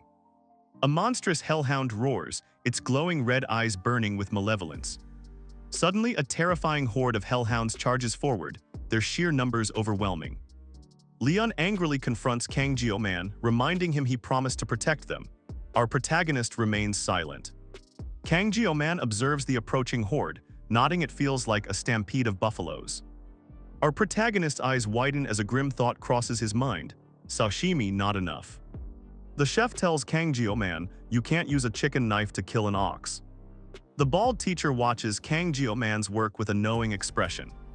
Suddenly, the bald teacher snatches the knife from our protagonist's hand, looking intense. Kang Jio-man stares, completely bewildered by the teacher's sudden action. Our protagonist's confusion grows as he tries to understand what's happening. The knife remains stuck in the fish on the cutting board. The bald teacher muses to himself, "That's also true," as if reflecting on a past lesson. Kang Jio-man, now back in his uniform, lets out a small ha. He's suddenly reminded of the past. Chloe asks Kang Jio-man if he called the hero. Our protagonist looks back at her, surprised. Chloe looks serious, then declares, "Got it." She prepares herself for whatever is coming. Abel appears before Kang Jio-man. Our protagonist is clearly startled by her sudden presence. Abel gives a confident smile to Kang Jio-man, proclaiming that she is born ready. Medea Poison looks on with a stern expression, questioning the situation. "Excuse me." Medea's expression hardens as she stares. clearly displeased by the situation. Kang Jio-man looks at Medea with a puzzled expression, then says, "Huh, okay." The orange-haired guy stands with Chloe holding a strange flute. He tells her, "Don't be surprised," as Chloe prepares with a red gauntlet. Chloe watches intently, her eyes wide with a serious expression as she takes in the unfolding situation. Kang Jio-man adjusts his uniform, his face set with serious resolve. He believes it's better safe than sorry, ready for what comes next. Our guy declares, "I'll cut it all down." The blessing of the sword god activates, surging power around him. Just then, an immense horned beast lets out a guttural roar. Its glowing red eyes fixate on its target, ready to charge forward. With the blessing of the sword god active, Kang Jio-man fixes his intense gaze. He prepares his next move, surrounded by sharp, arcing sword energy. Suddenly, Kang Jio-man is yanked downwards, plummeting at incredible speed into a dark chasm. Kang Jio-man is forcefully thrown from the rocky ledge. Our guy tumbles downward, surrounded by scattering blue energy. Meanwhile, Chloe stands alert in a stone tunnel as a red weapon streaks past someone with green hair, barely missing them. Chloe's eyes glow with immense power. Blue energy crackles around her as she focuses intensely. Caught in a chaotic surge, Medea, Poison, Chloe, and their allies enter a gateway. Someone exclaims, "Ah, the gate," as a new chapter begins. Just then, a golden, rectangular object crashes onto the ground, shattering into multiple pieces. Just after a powerful strike rocks the area, Chloe stands stunned, her eyes wide with visible shock. Our guy stands high on a monstrous red power while his other self watches below. A terrifying energy swirls, poised to erupt. Chloe stares in utter terror, her eyes glowing intensely. She is speechless, overwhelmed by the horrifying sight unfolding before her. Our protagonist, Kang Jio-man, activates Feline's blessing. Intense pink energy surges around him, transforming his appearance. The blue-haired teacher Medea dives down, unleashing her powerful feline technique. Pink energy crackles around her as she prepares to strike. Kang Jio-man unleashes a blindingly fast sword attack, creating multiple afterimages as he moves. Pink energy surges around him, amplifying his strike. Multiple monstrous heads erupt, snarling and surging forward aggressively. Their red eyes glow intensely, ready to strike. Our protagonist, Kang Jio-man, suddenly faces multiple sword-wielding red figures. They attack from every side, a manifestation of the Schrödinger's cat ability. Chloe braces herself, glowing with fierce pink energy as multiple shadowy, horned creatures close in around her. She clutches a small weapon, ready to fight back. Chloe unleashes a precise strike, and the shadowy figures begin to shatter around her. The shadowy opponent is flung backward, enveloped by countless sparkling energy blasts from Chloe's attack. Suddenly, Kang Jio-man's blue energy erupts, creating a powerful barrier that pushes back the shadowy red entities. Our protagonist quickly activates his power to counter the incoming threat. Kang Jio-man moves with blinding speed, a streak of blue energy slicing through multiple lunging red monsters. He expertly dodges the relentless attacks coming from all sides. Our protagonist quickly evades a charging monster. The massive horned beast roars, causing rocks and debris to explode around them. Kang Jio-man holds his twin glowing blue blades crossed, his sharp gaze fixed on what's next. He stands ready for another attack. Chloe and Leon stare in stunned surprise at Kang Jio-man's powerful display, with Leon holding a microphone. A group of large, bull-headed monsters charges furiously up a steep, rocky slope. These hulking creatures advance with determined aggression. The monstrous beasts continue their aggressive charge, their powerful forms making the ground tremor as they close in. The numerous creatures fall apart, their bodies merging into a single, massive, dark form settling on the ground. With a determined expression, Chloe draws her bow, preparing to unleash a powerful, glowing arrow. Medea's eye blazes with fierce power as her released arrow channels a devastating red energy blast. Medea's focused eye glares as the monster erupts in a crimson explosion from her arrow's impact. Now it's the protagonist's turn. Kang Jio-man powers up, radiating a fierce red energy, his gaze fixed and ready for anything. Chloe looks on, utterly stunned, as she gasps, "My God," at the sheer force of Kang Jio-man's attack. Kang Jio-man stands at the epicenter of destruction, his dual blades glowing intensely. He dominates the chaotic, red-lit battlefield. Chloe stands speechless as she observes Kang Jio-man engulfed in the intense red energy. Kang Jio-man looks ahead, his face serene after the brutal fight. He remains completely unfazed, standing amidst the chaos he just created. Our guy, Kang Jio-man, smiles, pleased as he fills his bag with the countless horns from his recent conquest. Kang Jio-man sports a slight smirk. He credits his swift victory to the 40-second painless blessing he received. Our protagonist confirms that taking down 50 buffaloes was an absolute breeze for him. Chloe cheerfully tells Kang Jio-man, of course with the party's help. He simply looks at her, appearing unamused by her statement. Chloe emphasizes that their success, of course, came with the invaluable assistance of the entire party. Kang Jio-man gently pats Chloe's head, causing her to blush and start to thank him awkwardly. Our protagonist maintains a calm, knowing smile. As their conversation concludes, Kang Jio-man and Chloe look up, spotting Medea Poison and the bald teacher observing them from above. Our guy notices Medea's horns. The blue-haired teacher Medea Poison stares with wide-eyed shock, completely taken aback by the surprising exchange. Medea Poison looks at Leon, who stands beside her with a smirk. He holds his red staff and lets out a dismissive heh, seemingly amused by the situation. The bald teacher laughs triumphantly, revealing a striking red spear to the stunned Medea Poison. He taunts her, "Ha, bet you're speechless." Medea Poison remains utterly speechless, her wide eyes showing deep disbelief at Leon's taunts. She struggles to comprehend what she just heard. Medea Poison remains silent, utterly unable to respond to the Swordmaster's taunting words. She has nothing to say. Kang Jio-man and Chloe stand atop a dark, blood-soaked mound. Below them, Kling Siegfried and Medea Poison look up, silently taken aback by the scene. Leon smirks, holding his weapon, and looks up at the protagonist, saying, "What?" Standing beside him, Medea Poison appears shocked by what she sees. Just then, Leon looks up at the platform where Kang Jio-man stands. He starts to call out the protagonist's name, surprised. Chloe stares in disbelief, her breath catching. She grips her weapon, shocked by the sudden revelation before them. Kang Jio-man, Chloe, Leon, and Abel now stand together in the massive, dark cavern. Towering ancient pillars loom over the group in the vast space. Kang Jio-man walks with his classmate Leon, as they talk casually before things take a turn. Leon confidently speaks to Kang Jio-man, his eyes showing a spark of intrigue. Chloe stands beside them, puzzled by his words. Medea Poison observes a red, blade-like object near Kang Jio-man's leg. She looks on with a questioning expression. The group treads carefully over the damaged floor, wondering if the Lion King was controlled before his mysterious demise. Chloe walks alongside Kang Jio-man, looking around with her sword ready. She asks him why it's so incredibly quiet here. A sudden high-pitched screech echoes through the area. Kang Jio-man stares ahead with a grim, resolute expression, while Chloe stands behind him, looking visibly concerned. Kang Jio-man steps forward, his expression grim and resolute. Chloe follows, looking worried as a strange light glows from the passage ahead. Suddenly, dark purple chains erupt and spread rapidly around Kang Jio-man and the others, appearing from the massive structure. They are caught completely by surprise. Kang Jio-man and Chloe look stunned, realizing they've found a gate. Our protagonist exclaims, "A gate." Kang Jio-man's eyes narrow sharply, the chilling truth dawning on him. The way forward is CHAINED shut. A man in a cap stands over a gruesome scene. Blood pools on the ground around a defeated figure and shattered debris. The bald teacher steps into the foreboding tunnel.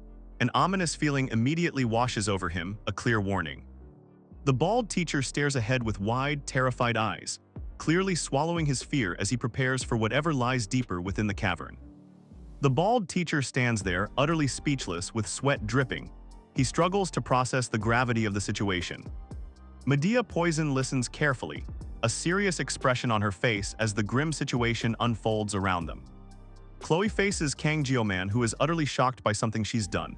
Our protagonist can only stammer HOW in disbelief. Chloe's eyes glow a vibrant pink as she extends her hand, radiating intense energy. She prepares to make her move.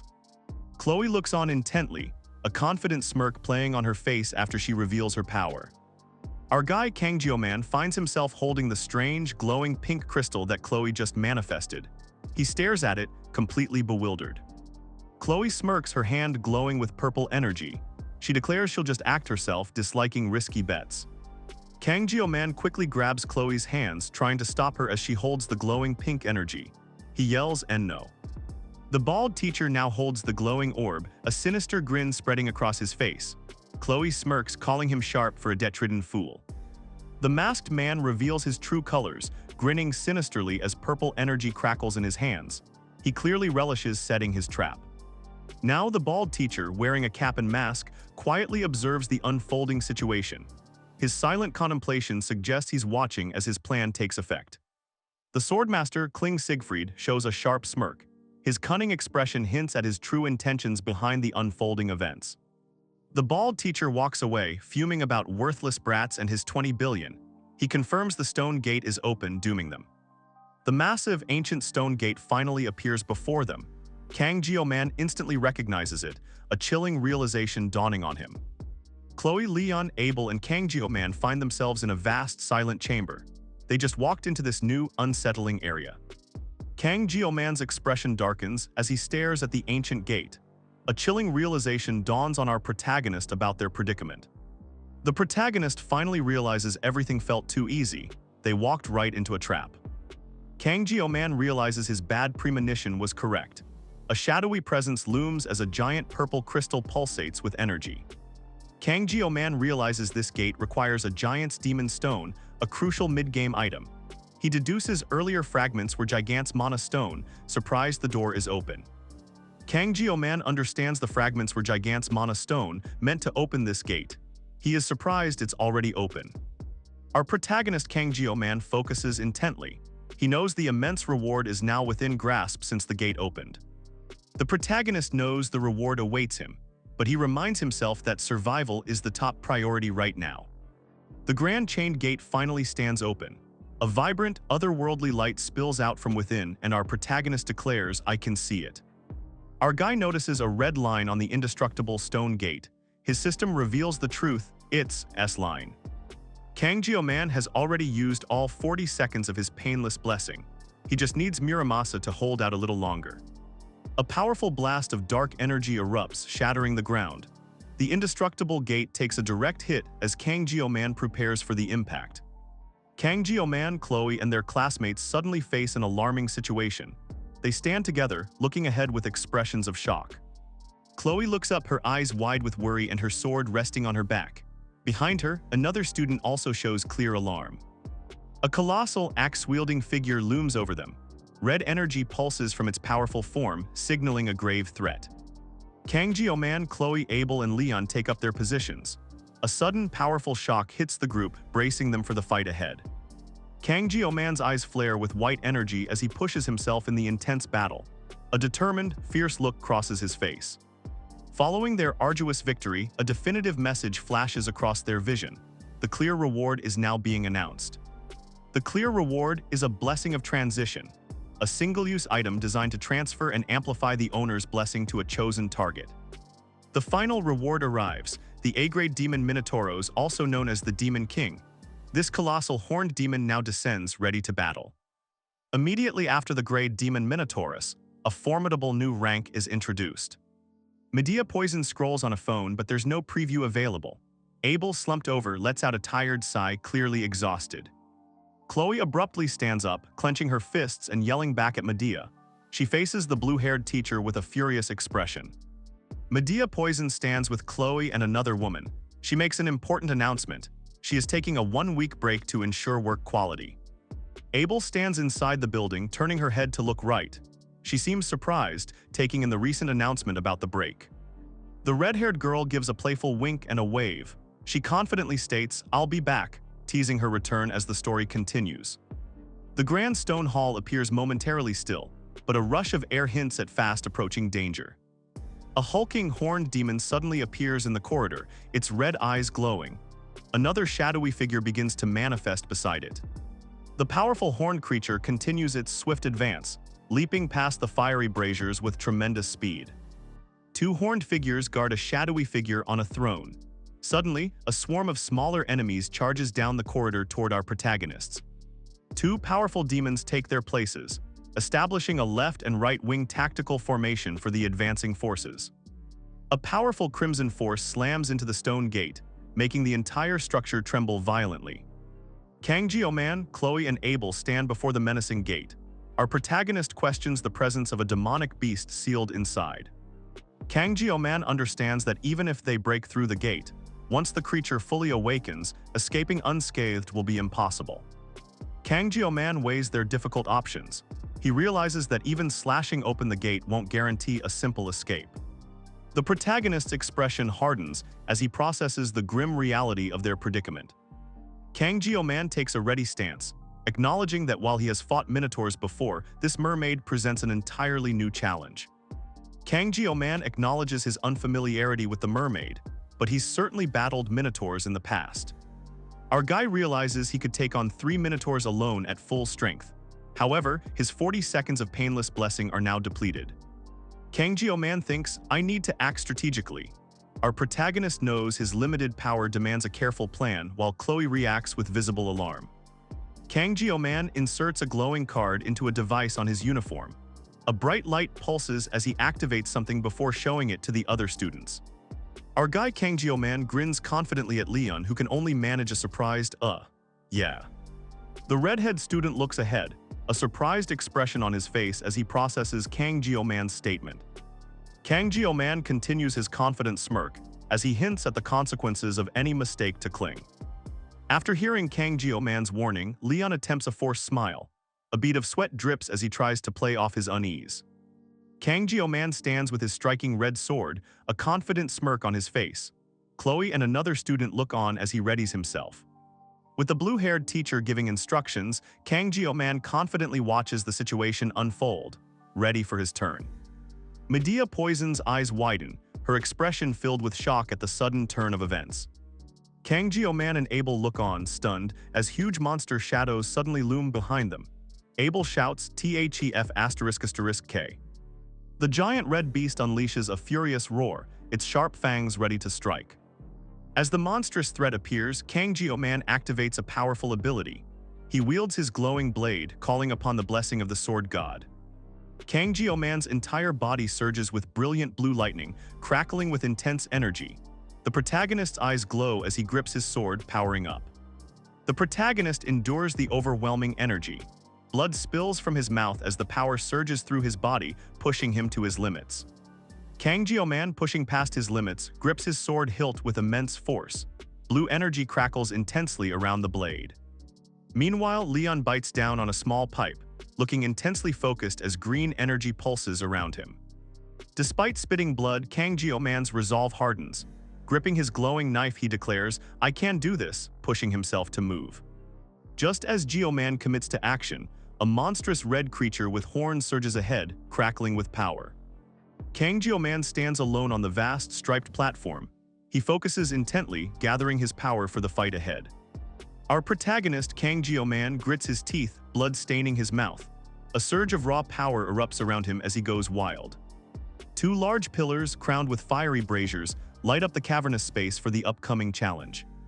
A tremendous force erupts in the chamber, the ground shaking violently as an ancient power awakens. The enormous horned monster unleashes a powerful strike, shattering the ground as a dark, massive blade descends.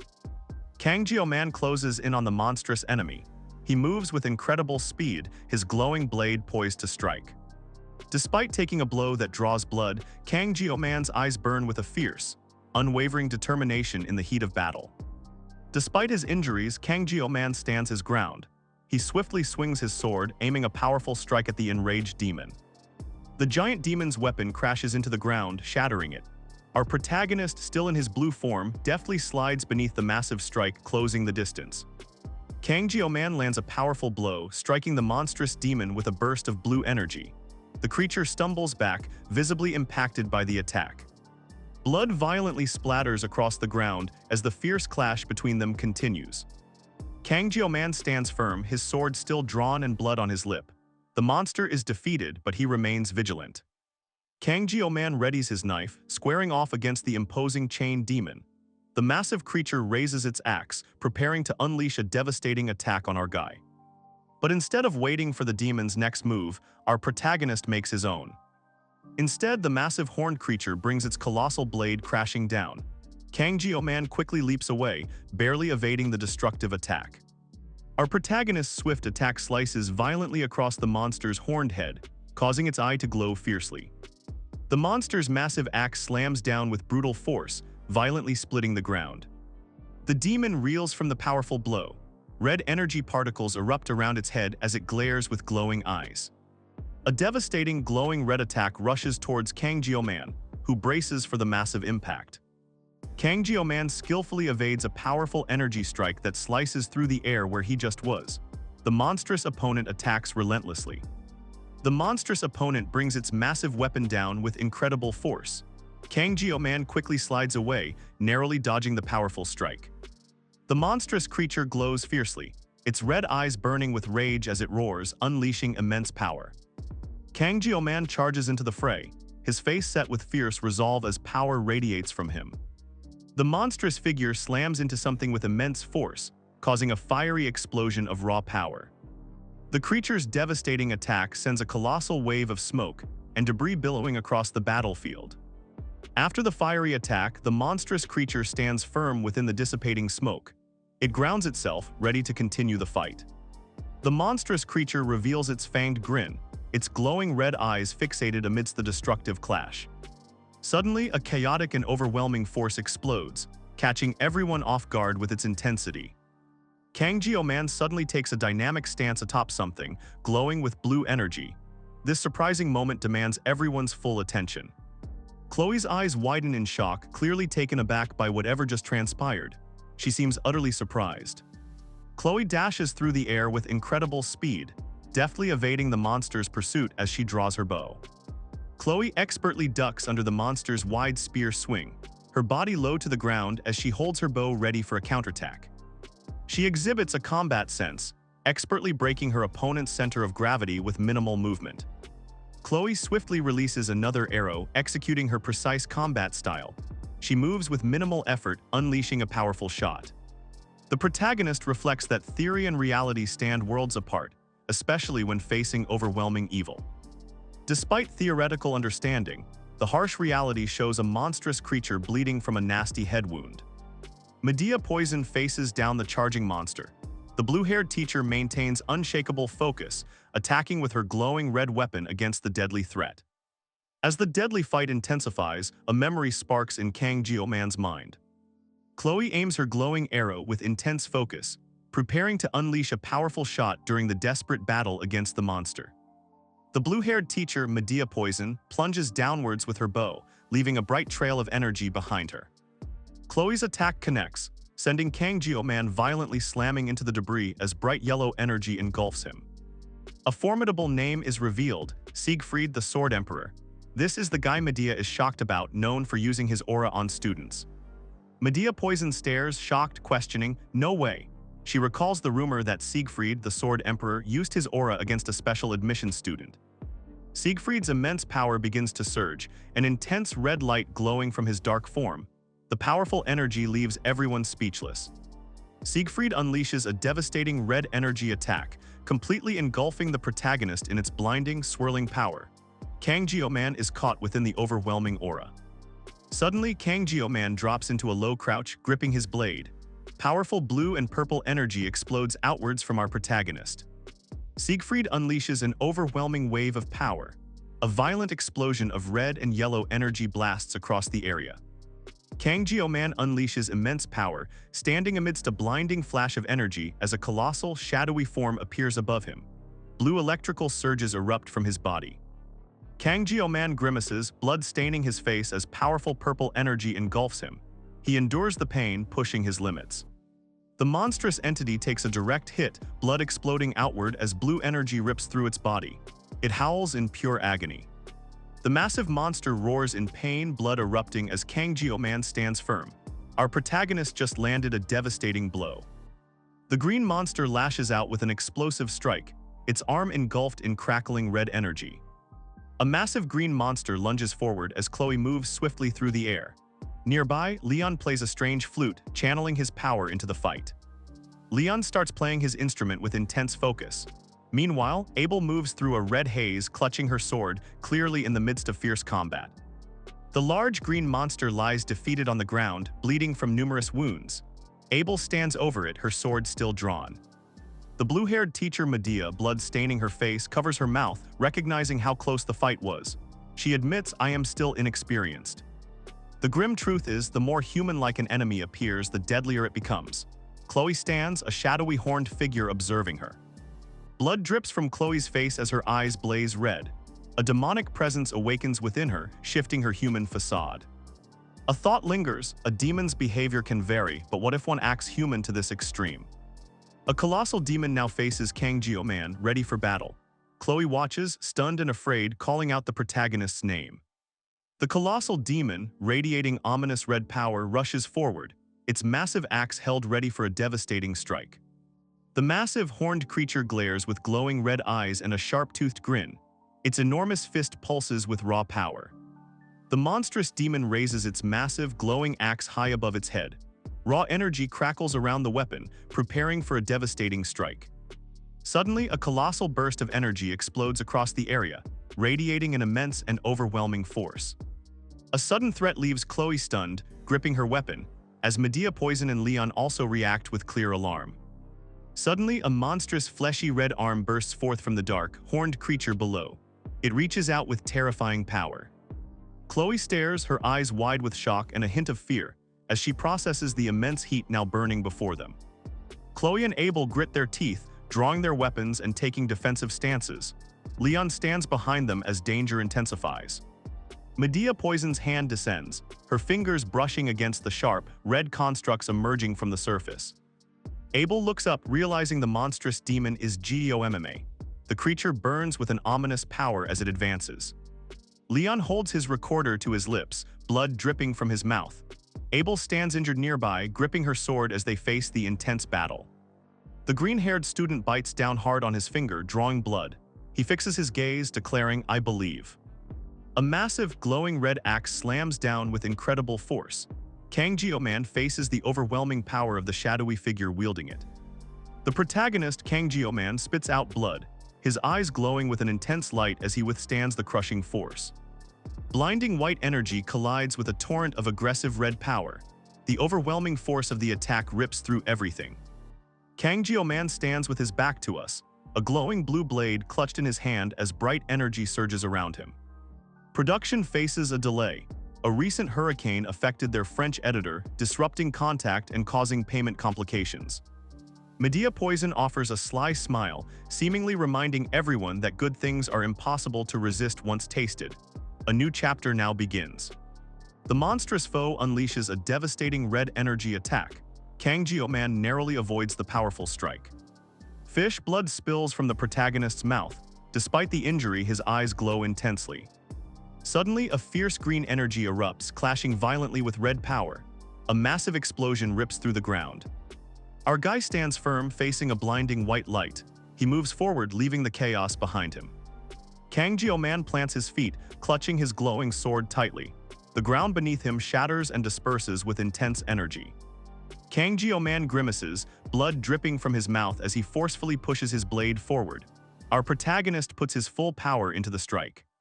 Kang Jio-man charges forward, clashing directly with the monstrous foe. His sword meets the monster's powerful attack, creating a massive explosion of energy. The monstrous red creature unleashes a powerful magical attack. Kang Jio-man, already injured, braces himself as the intense magic engulfs him. Kang Jio-man, still bleeding, fights through the pain. He grunts, realizing the magic around him is incredibly dense and overwhelming. Our protagonist attempts to slice his opponent, but his blade meets an impenetrable resistance. He grinds his teeth, declaring, "I can't cut." Kang Jio-man, grim-faced, stands with Chloe, the bald teacher, and Medea, Poison, realizing the challenge ahead. The monstrous foe strikes Kang Jio-man with a fierce crimson attack. Our protagonist grunts in pain as the powerful blow impacts him.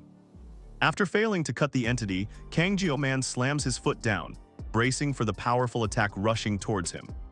The monstrous creature charges with blinding speed.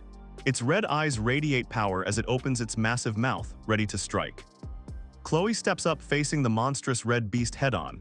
She radiates powerful energy, ready to engage the creature in battle. Chloe faces the creature directly, her eyes sharp. She confronts it, asking, "What are you?"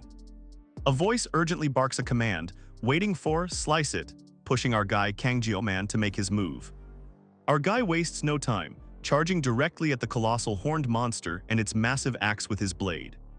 Blood streaks Kang Jio-man's chin as he takes a quiet moment, gathering his thoughts. Kang Jio-man's eyes ignite with a fierce red-purple energy coursing around him. Our guy is about to unleash his full power. Kang Jio-man unleashes his full power, standing amidst a network of red energy threads as a potent light beam descends to charge his attack. An intense, overwhelming crimson energy suddenly explodes, momentarily engulfing the entire area in a blinding flash. The intense red is suddenly broken as a sharp white attack appears. It rushes forward at incredible speed. A powerful glowing blue energy slashes forward with immense speed. It streaks across the space, preparing for impact. Kang Jio-man thrusts out a massive red energy barrier, intercepting the sudden blue energy attack. The protagonist braces against the powerful impact. Chloe, visibly injured, gasps a blue light, as two combatants clash further away, surrounded by an intense blue glow. Kang Jio-man's blue energy blade slices cleanly through the opponent's surging red attack. It cuts deep, pushing through the dense energy. Kang Jio-man's eyes glow with intense blue light as energy swirls around him. He's channeling this incredible power. Kang Jio-man's intense blue energy slams into the monstrous foe. The powerful strike connects directly with the creature. A blinding surge of blue energy erupts from Kang Jio-man. He strikes with unbelievable speed. Kang Jio-man unleashes a torrent of blue energy from his open palm. He blasts the monstrous creature, sending it reeling back. The protagonist moves swiftly, his glowing sword arcing through the air as he continues his intense assault on the towering red monster. Kang Jio-man dashes with a burst of power, skillfully dodging a massive overhead strike from the monstrous enemy. The powerful attack misses its mark. Chloe and a classmate stare in shock as a large red weapon is affected by a potent blue energy beam. Someone holds a microphone nearby. Medea Poison steps forward, blue energy flaring around her. Chloe recoils in shock behind the teacher, while Leon watches the escalating situation. Kang Jio-man sprints away as a massive, monstrous form erupts from the ground, barely dodging its destructive reach. Purple energy crackles around our guy. Kang Jio-man slides down the ravaged slope, his short blade clutched tight. The protagonist struggles to regain his footing on the broken ground. Blood stains Kang Jio-man's mouth as he struggles, breath coming in ragged gasps. Our protagonist endures the pain, refusing to yield. Despite the fresh blood staining his face, Kang Jio-man remains standing firm. He clutches a blade, a bright, powerful aura igniting around our protagonist. After Kang Jio-man takes a hit, the blue-haired teacher Medea Poison fixes an intense gaze, blue energy flickering around her, ready to engage. After a powerful burst of energy, Kang Jio-man sits heavily on the broken ground. His tie is askew as he seems to be catching his breath. Chloe watches with a shocked expression, blood staining her lip. Her heart pounds as she thinks, Kang Jio-man, you shatter common sense. Kang Jio-man walks away, his sword glowing blue, illuminating the cave. Leon reflects how the protagonist is already manifesting such power.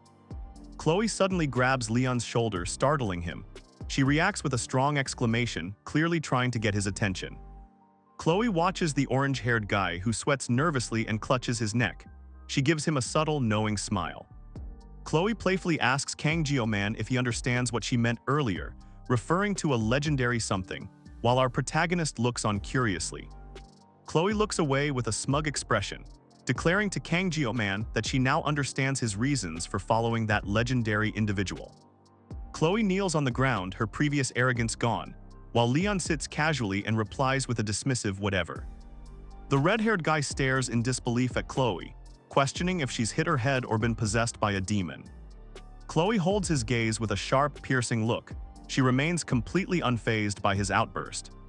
Kang Jio-man gasps for air, blood staining his mouth and neck. Even with Speed Weapon's blessing, he's completely exhausted, but our guy made it through. Kang Jio-man acknowledges that even with his injuries, training without the blessing of painlessness shows significant progress. Suddenly, a bloodied and furious Chloe lunges, grabbing Kang Jio-man. Both are visibly injured as she attacks him with fierce determination. Kang Jio-man collapses to the ground, clearly injured. Chloe clings to him, distraught, asking if he's all right after their intense session. Chloe kneels down beside Kang Jio-man, who's still on the ground after their skirmish. She looks flustered, apologizing, sorry. Kang Jio-man says, just like me, blood staining his lips as he struggles. He lies on the ground, struggling to breathe, blood trickling from his mouth.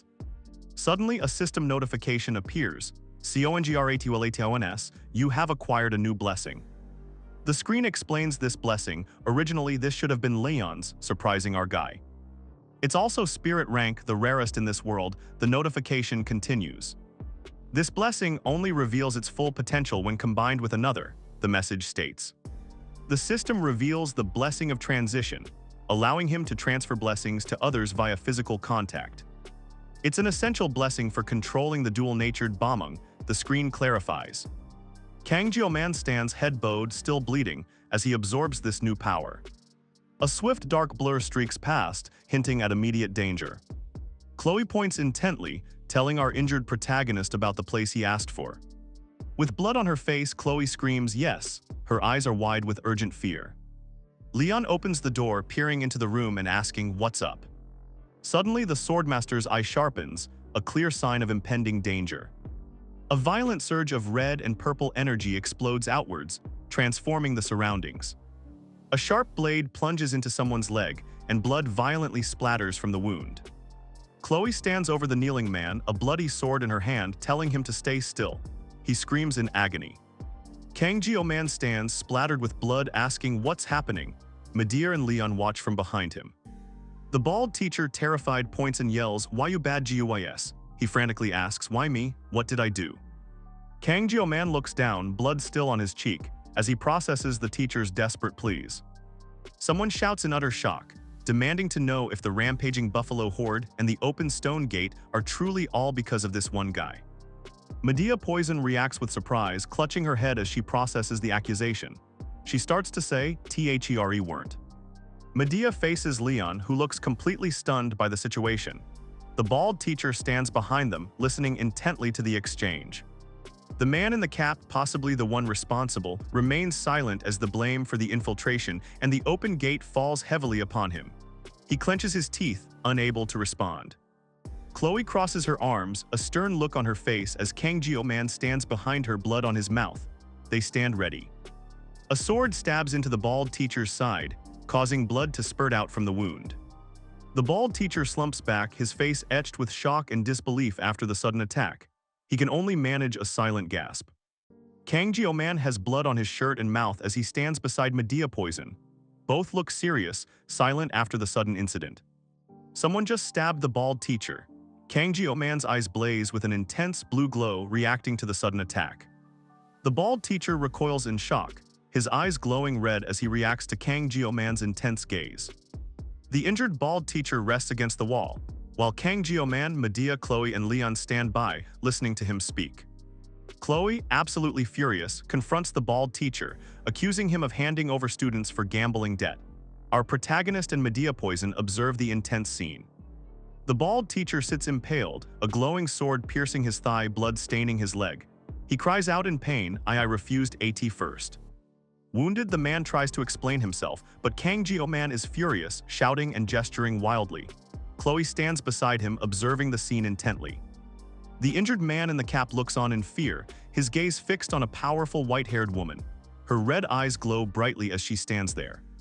Kang Jio-man stands with blood staining his uniform. Beside him, Chloe observes the scene, her sharp eyes keenly aware and making her presence stand out. Kang Jio-man stands with Chloe and another classmate, his shirt still stained with blood. Below them, a man lies injured on the ground near a sword, asking, what happened back? With a smear of blood on his mouth, Kang Jio-man begins to recount their ordeal. He tells them during midterms, they ran into a demonoid mermaid. Chloe says they can finally talk about the demonoid mermaid incident now. Leon shouts, a demon, as Kang Jio-man stands by. Kang Jio-man, still bearing the blood from his recent battle, holds his phone out. He maintains a stoic demeanor as he recounts the challenging events. Kang Jio-man holds his smartphone, revealing it's been actively recording for over 13 minutes. A critical moment unfolds as someone secretly records the scene on a smartphone, a timer steadily ticking upwards. Chloe and her fellow student recoil in shock. Their eyes widen in alarm as they witness a sudden, violent turn of events. Kang Jio-man's red blade slashes through the air, striking an enemy. The man screams, clutching his arm as blood pours out. Inside the cave, Kang Jio-man, Chloe, and Leon stand. Our protagonist declares the timing is perfect for erasing someone from existence, alarming the injured Leon. Kang Jio-man, his face smudged with blood, stands beside a determined Abel. He speaks to her seriously as she bears her own battle marks. Chloe, with glowing red eyes, swings her red energy sword downwards with immense power. The bald teacher screams, "W8, why you're joking, right?" As Chloe's blade hovers at his neck, our girl glares, "I will execute you." Blood splatters violently across the ground. A voice reveals Jikyung Academy's blade god, Kling Siegfried, is targeting them. Kang Jio-man stands ready, blood staining his uniform. He challenges everyone around him, shouting, "Come at me, I'll erase you all." A hand carefully holds a bloodied blade wrapped in cloth. The thought echoes, a weapon should be treated like a lover. A golden horn, sleek and formidable, is displayed prominently. This is the Cow King's horn, also known as the Horn of Minotauros, a boss hidden item for weapon enhancement. Kang Jio-man stands at a counter, his expression serious as he waits for service. Our protagonist turns to face the bald teacher, who approaches the counter. The bald teacher reacts with surprise as dark, shadowy figures suddenly emerge behind him. The bald teacher holds out the gleaming golden horn to Kang Jio-man. Kang Jio-man reaches for a glowing blue dagger on the counter, his gaze fixed on the blade. The craftsman yells at Kang Jio-man, pointing at something small in his hand. Our guy looks back with a slight frown. Kang Jio-man's expression darkens, a clear look of irritation on his face. The craftsman lectures Kang Jio-man, telling him he should really take better care of his equipment. Our protagonist looks bored. Kang Jio-man turns to leave, telling the craftsman he promised to do it, so he'll leave it with him. Our protagonist walks away, internally questioning how his life ended up like this. He sighs in frustration. The craftsman throws his hands up in exasperation as Kang Jio-man calmly walks away. Kang Jio-man glances back, winking and giving a thumbs up, asking the craftsman, "All right." The craftsman sighs deeply, looking completely resigned to his fate and muttering seriously. Kang Jio-man sits in a classroom, surrounded by other students murmuring amongst themselves. He thinks his progress has gotten a lot better, but there's still room for improvement. Our guy considers asking Weapon for more blessings to boost his abilities further. Kang Jio-man leans back in his chair with a thoughtful sigh.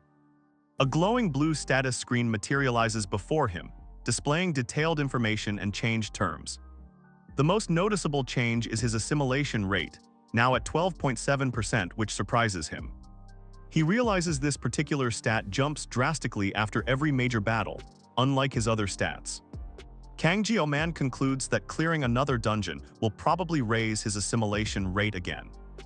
Kang Jio-man observes his stats, thinking that despite their rapid increase, he hasn't gained any new gray hairs. He clarifies, admitting his gray hairs are actually slowly increasing, mentioning that strong fighters often go bald. With enemies now targeting him, Kang Jio-man understands he must be fully prepared for anything. Kang Jio-man sits, determined not to let all of his hard work lead to a meaningless death. Our protagonist remains deep in thought, processing his current challenges. He also recognizes the urgent need to study how to properly use the blessing of transition. The concept of blessing disparity is highlighted, a key element he must master. He thinks sorry Leon, knowing that as the protagonist, Leon will soon be drowning in buffs. Our guy sighs, realizing he has too much to do, but decides to focus on recovering for now. He glances at a gift box, finding the celebratory hurling yakin impossibly sweet, almost inedible. Kang Jio-man accepts his new reality. Being targeted for assassination is now just another part of his daily life. Chloe smiles slyly, her eyes narrowed as if contemplating something mischievous. Kang Jio-man reflects that things are not all that bad, as he finally has two. Our protagonist thinks about Weapon and Chloe, unsure if either plays a major role or if Chloe even sees him as a friend. Our guy sits in class deep in thought, pondering his current situation. Suddenly, the bald teacher walks past. Kang Jio-man has a sudden thought or realization. He grumbles to himself, wondering, when the hell is that swordmaster guy showing up? Kang Jio-man pulls out his phone, a question mark appearing in his thoughts. His phone screen shows a message from A at 0854, asking, "What are you doing?" Kang Jio-man's eye is wide, reflecting something intense. Our protagonist looks completely shocked. A hand holds a phone, displaying a call screen with a cute bunny icon. Chloe speeds away, leaving glowing red footprints in her wake as she moves. A grand building stands tall, a voice begins, "So from today." The bald teacher stands at a podium, telling the class to quiet, settle down. Chloe stands nearby. Both the bald teacher and Chloe look serious, facing the students intently. The teacher announces class is dismissed in 30 minutes. Students respond with a loud "Yes, sir." Several students react with surprise, exclaiming "Now," as the bald teacher looks on. Chloe gasps, wondering if the dismissal applies to our class. Kang Jio-man looks worried, thinking, no way, she's actually coming here, right? A screen highlights 4 top students, calling them the miracle generation among this year's recruits. The narration emphasizes that she is considered one of the miracle generation recruits this year. She ranks first in academics, and her combat skills are equally impressive, showing a true balance. The narration reveals she is the daughter of Kajima Saki, a formidable figure. Our protagonist Kang Jio-man desperately thinks, please don't come here, this will. Chloe confidently walks past, drawing admiring stares from other students. Medea Poison sits, capturing the attention of 2 male students who find her gorgeous as usual. Medea Poison hums a soft tune, appearing calm and content. Kang Jio-man sits alone as a figure approaches, making him think, please don't. Our protagonist's eyes widen in shock, startled by the sudden presence. Kang Jio-man remains frozen, processing the unexpected arrival before him. Brilliant blue energy flares up around the person towering over our boy. An entrance to a facility is sealed off with caution tape. It reads Agent Line and Entry Forbidden. The protagonist stares at the taped-off entrance, wondering aloud if this is the dungeon. A man in a cap sits quietly, seemingly under interrogation. He avoids eye contact with his questioner. The man in the cap looks up, deep in thought. He pauses before responding to the questions. The suited man crosses his arms, observing the seated guy intently. He waits patiently for an answer. Under the full moon, someone lets out a tired sigh. Phew, they breathe, clearly exhausted. Kang Jio-man takes a drag from his cigarette, sensing something foul. He remarks, I smell something rotten. Kang Jio-man's eyes widen as the smell of blood grows stronger. The bald teacher notes, the smell of blood, we're getting closer. They walk deeper into a strange, organic-looking tunnel, heading towards a distant, eerie glow. The narrator describes a gruesome sight ahead, a mountain of flesh and blood piled high with buffalo. Our protagonist stands aghast, witnessing the horrific scene of countless buffalo corpses forming a macabre mountain. The narrator explains Howakin Academy cadets had been here, but this destruction wasn't the work of mere students. The cadets returned safely, but the staff member who went in after them was never found. Kang Jio-man and the teacher stand together, processing the grim information about the missing staff member. Someone asks about a warrant. A man replies, of course not, that place is crawling with nobles. Kang Jio-man takes a drag from his cigarette, a grim look on his face. Suddenly, a strange purple energy hand reaches out from behind Kang Jio-man, startling him. The mysterious energy strikes our protagonist, sending him tumbling violently to the ground. Kang Jio-man pushes himself up, clearly stunned, muttering, what? A sinister female figure emerges, surrounded by crackling purple energy, saying, hello there.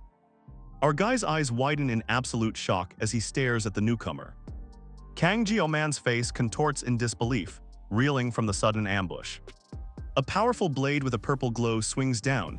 The attacker declares, goodbye now. Chloe clashes with an opponent surrounded by crackling purple energy. She is a human who made a pact with a demon. Kang Jio-man's eyes widen in terror, reflecting the intense purple energy engulfing him.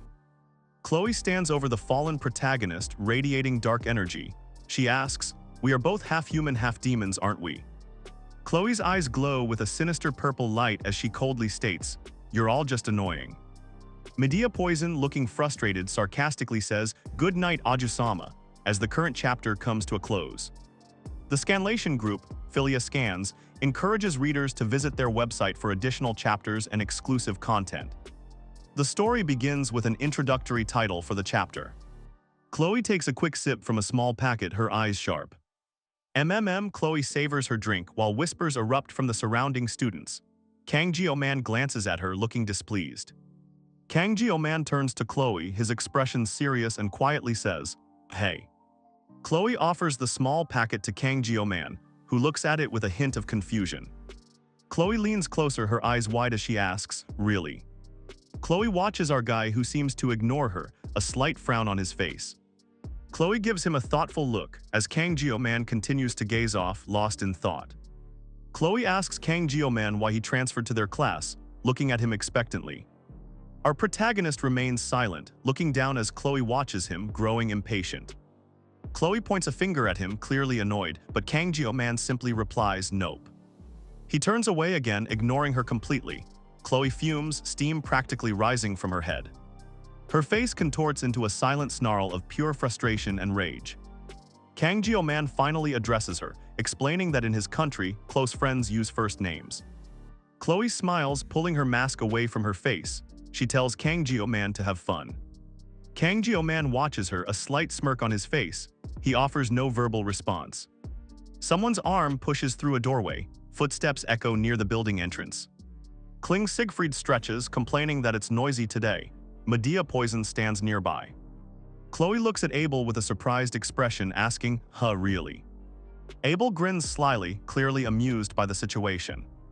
Abel watches Chloe with a knowing smirk as Chloe looks away, deep in thought. Chloe slumps, wondering aloud how Saki found that out first, especially when she's always napping. Suddenly, Chloe looks up, a new thought dawning in her wide eyes. Abel says "but" to Chloe, who leans in, listening intently to what comes next. Chloe sharply stomps her foot under the table, a clear sign of frustration. Medea looks flustered, her eyes wide with surprise. She seems to be at a loss for words. Chloe laughs, pointing at Rachel. She exclaims that Rachel has been saying weird stuff since forever. Chloe continues to smirk, a playful glint in her eyes. She seems pleased with the ongoing conversation. Medea looks away, a frustrated expression on her face. She seems irritated by the conversation. Medea crosses her arms, a serious look in her eyes. She seems to be processing something important. Chloe hums thoughtfully, still smirking at Medea. Medea sighs, looking a bit defeated. Chloe watches Medea silently. Medea avoids her gaze, lost in her own thoughts. Abel speaks directly to someone off-screen, calling their name. Abel looks at the other person, eyes glowing, urging them to focus on themselves. Medea ponders Abel's words, telling her to think about it. Medea's eyes glow with a fierce yellow light. Someone announces, "Starting tomorrow, I'll temporarily be taking up an instructor position." Medea looks down at Kling Siegfried, saying seriously, as the old man sips his tea. Kling Siegfried calmly holds his teacup. Chloe gasps, surprised by the sudden turn of events. She turns to her grandfather, demanding to know what he means. Her grandfather calmly sips his tea, but a sharp glint in his eyes gives away his true intent. Chloe lowers her gaze, realizing the swordmaster, usually so aloof, is actually getting involved. The attention shifts to Kang Jio-man as his name is highlighted. He's a prodigy who disregards status, breaking through noble society with sheer strength and talent alone. Chloe watches Kang Jio-man, thinking about how he's grown into a strong, sharp-eyed young man. Our protagonist walks the hero's path more clearly now, yet he never shows it off. He never boasts about his achievements, just quietly moves forward. Chloe reflects, realizing he always moves forward without boasting. She thinks if he had acted cocky even once, maybe I'd dislike him. Chloe covers her mouth, feeling embarrassed. She thinks, "I'm so ashamed." Chloe leans into Medea, looking flustered by her own thoughts. Medea laughs heartily, teasing Chloe as the bald teacher smiles. Medea looks furious, demanding to know how something looks. She stares at Rachel, who offers a sly, knowing smile in response. Rachel grins menacingly, declaring she's just getting started and won't be given up on. Medea reels back in shock, questioning if this is black magic. Rachel smugly asks it now, while Medea collapses to the floor, yelling her name. A textbook explains that a blessing's rank is determined by what spirit it possesses. The bald teacher points to the board, explaining the blessing ranks are determined by their spirit level. A student in the class reacts with surprise, questioning ancestor-level blessing. The bald teacher smiles confidently, confirming the mention of ancestors. Chloe is fast asleep at her desk, startling herself awake with a thump as Kang Jio-man watches. Chloe immediately falls back asleep. Kang Jio-man notes that even the professor has issues. Kang Jio-man glances at Medea, the blue-haired teacher who is also sleeping during the lecture. Our protagonist realizes he can never ask the blue-haired teacher anything because she's always sleeping. He thinks that if she's just going to nap, she could at least do it somewhere else. Kang Jio-man looks at the sleeping person, thinking it's a good thing Chloe is still in the hospital. Chloe sleeps peacefully as our protagonist reflects on how she covered for him. He acknowledges her superior power. A blackboard displays the different blessing ranks: heroic spirit, true spirit, guardian spirit, and personal spirit. The bald teacher stands by the blackboard, a slight smile on his face as he presents the blessing ranks. The teacher gestures to the blessing ranks. Kang Jio-man wonders if this information is supposed to be reassuring. Our guy asks the professor about heroic-level blessings, wondering if they are one of those rare blessings. The green-haired teacher smiles, talking animatedly about powerful beings. A formidable, shadowy warrior crackles with energy, its gauntlet glowing. The teacher explains that though ancient legends speak of heroes, modern times rumor one more person exists. Suddenly, a loud chime sounds and the teacher announces, "Unfortunately, class is over." Kang Jio-man raises his hand, stating, "I have a question." The bald teacher responds, "Ask away, Cadet Kang." Kang Jio-man sits formally as someone off-panel asks if he's gone off the phase. Kling Siegfried watches intently, while Chloe gives a mischievous look with a question mark. The swordmaster maintains his stern, almost judgmental gaze, carefully observing the protagonist. The bald teacher clarifies he didn't say there was a flaw, prompting Kang Jio-man to question a flaw.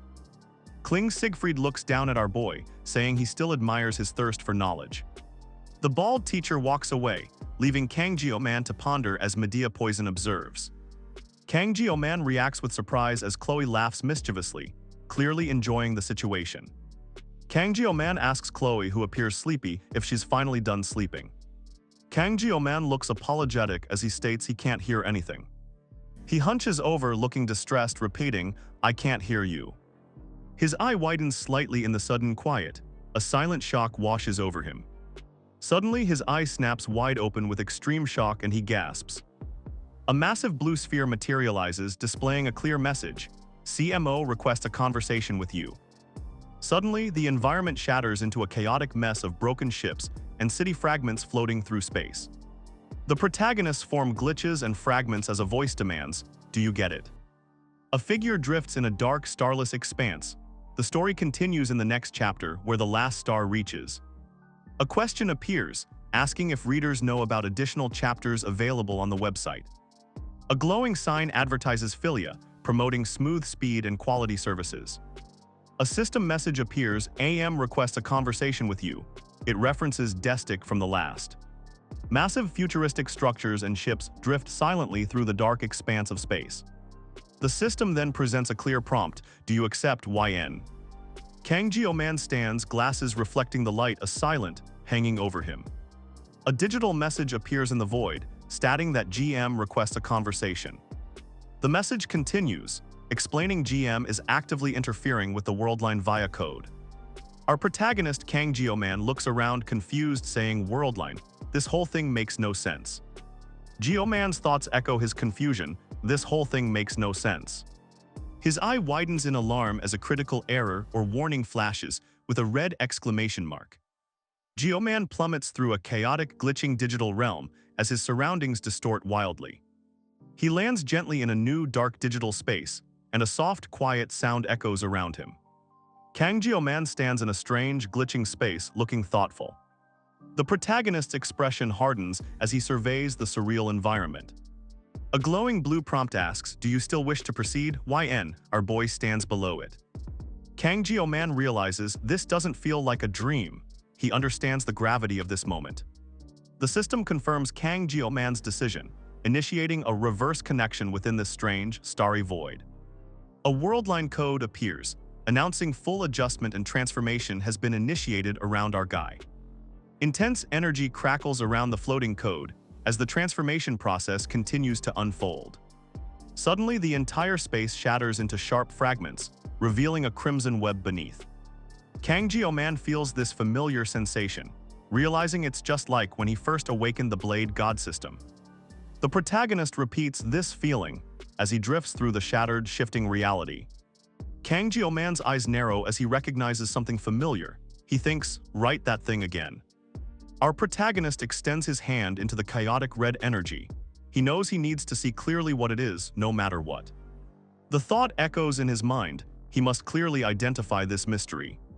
Kang Jio-man pushes forward through the fragmented red space, feeling himself getting closer little by little. He urges himself onward just a bit more, just a little more. Suddenly, a loud, distorted voice shouts, "Hey, wake up!" The fragmented red space around him begins to violently distort and shatter. Something pulls a limb apart, causing a sudden, shocked exclamation. Kang Jio-man reaches out desperately as his arm breaks apart, shouting no. A powerful red energy barrier rapidly forms, crackling with intense, destructive force. The destructive red energy expands outward, shattering and disintegrating everything it touches. Kang Jio-man's face disintegrates in agony as someone commands, "Cut him down, no matter what it is." A wave of blue energy surges forward through a field of chaotic static, engulfing the space. Medea asks Kang Jio-man if he's going to make her into a sword. Our protagonist looks at her, clearly confused by the unexpected question. Medea smiles, telling Kang Jio-man she hopes he won't disappoint her. She wonders why he called her, setting a high expectation. Suddenly, Medea's eye glows intensely blue. Her expression shifts to one of shock and surprise, hinting at something unexpected. Kang Jio-man grits his teeth, his face reflecting a fierce determination. A brilliant light flares around our protagonist, surrounding him. Kang Jio-man sits alone on a park bench, lost in thought. Suddenly, he looks up startled as Chloe watches him with concern. Kang Jio-man's expression shifts to one of deep embarrassment. He thinks to himself, "It's embarrassing enough getting caught by Saki of all people, but was I crying?" The bald teacher, Medea Poison, and another student arrive, the teacher exclaiming, "Already here." Our protagonist stands with the teachers and students, all together under the clear sky. Medea Poison shouts that weapon arts are most important. She demands to know if anyone is even listening. Medea points an angry finger at the students. Someone mentions Weapon was supposed to brief everyone, but he looks like he's suffering. Medea pulls at her hair, groaning in exasperation. Leon watches her, trying to suppress a smile. Abel stands quietly, looking down in thought. Kang Jio-man observes her carefully. Abel and Kang Jio-man are now sitting on a bench. She turns to him, preparing to speak. Our protagonist listens intently, his expression serious and focused. Just then, a huge, glowing blue entity materializes, radiating immense power. Chloe stares intensely at Kang Jio-man. She leans in close, her eyes glowing, and whispers, "Joe." Kang Jio-man's eyes widen, startled by her sudden closeness. He can only stare back, speechless. Chloe holds his gaze, her intense blue eyes still fixed on him. She then whispers, "Ryojo." Kang Jio-man looks on in disbelief, while Chloe appears troubled, holding her head. Chloe sits on a bench with Kang Jio-man, asking him, "Right." The bald teacher lectures Chloe and Kang Jio-man, insisting they know everything clearly. A hand holds a notebook detailing a female instructor's sketch as the teacher states, "See, now we're getting somewhere." Kling Siegfried agrees exactly, as the group discusses their situation, with Medea Poison adding a point. Medea Poison looks alarmed as a stark error message flashes on a screen behind her. Chloe faces our protagonist, making a clear plea.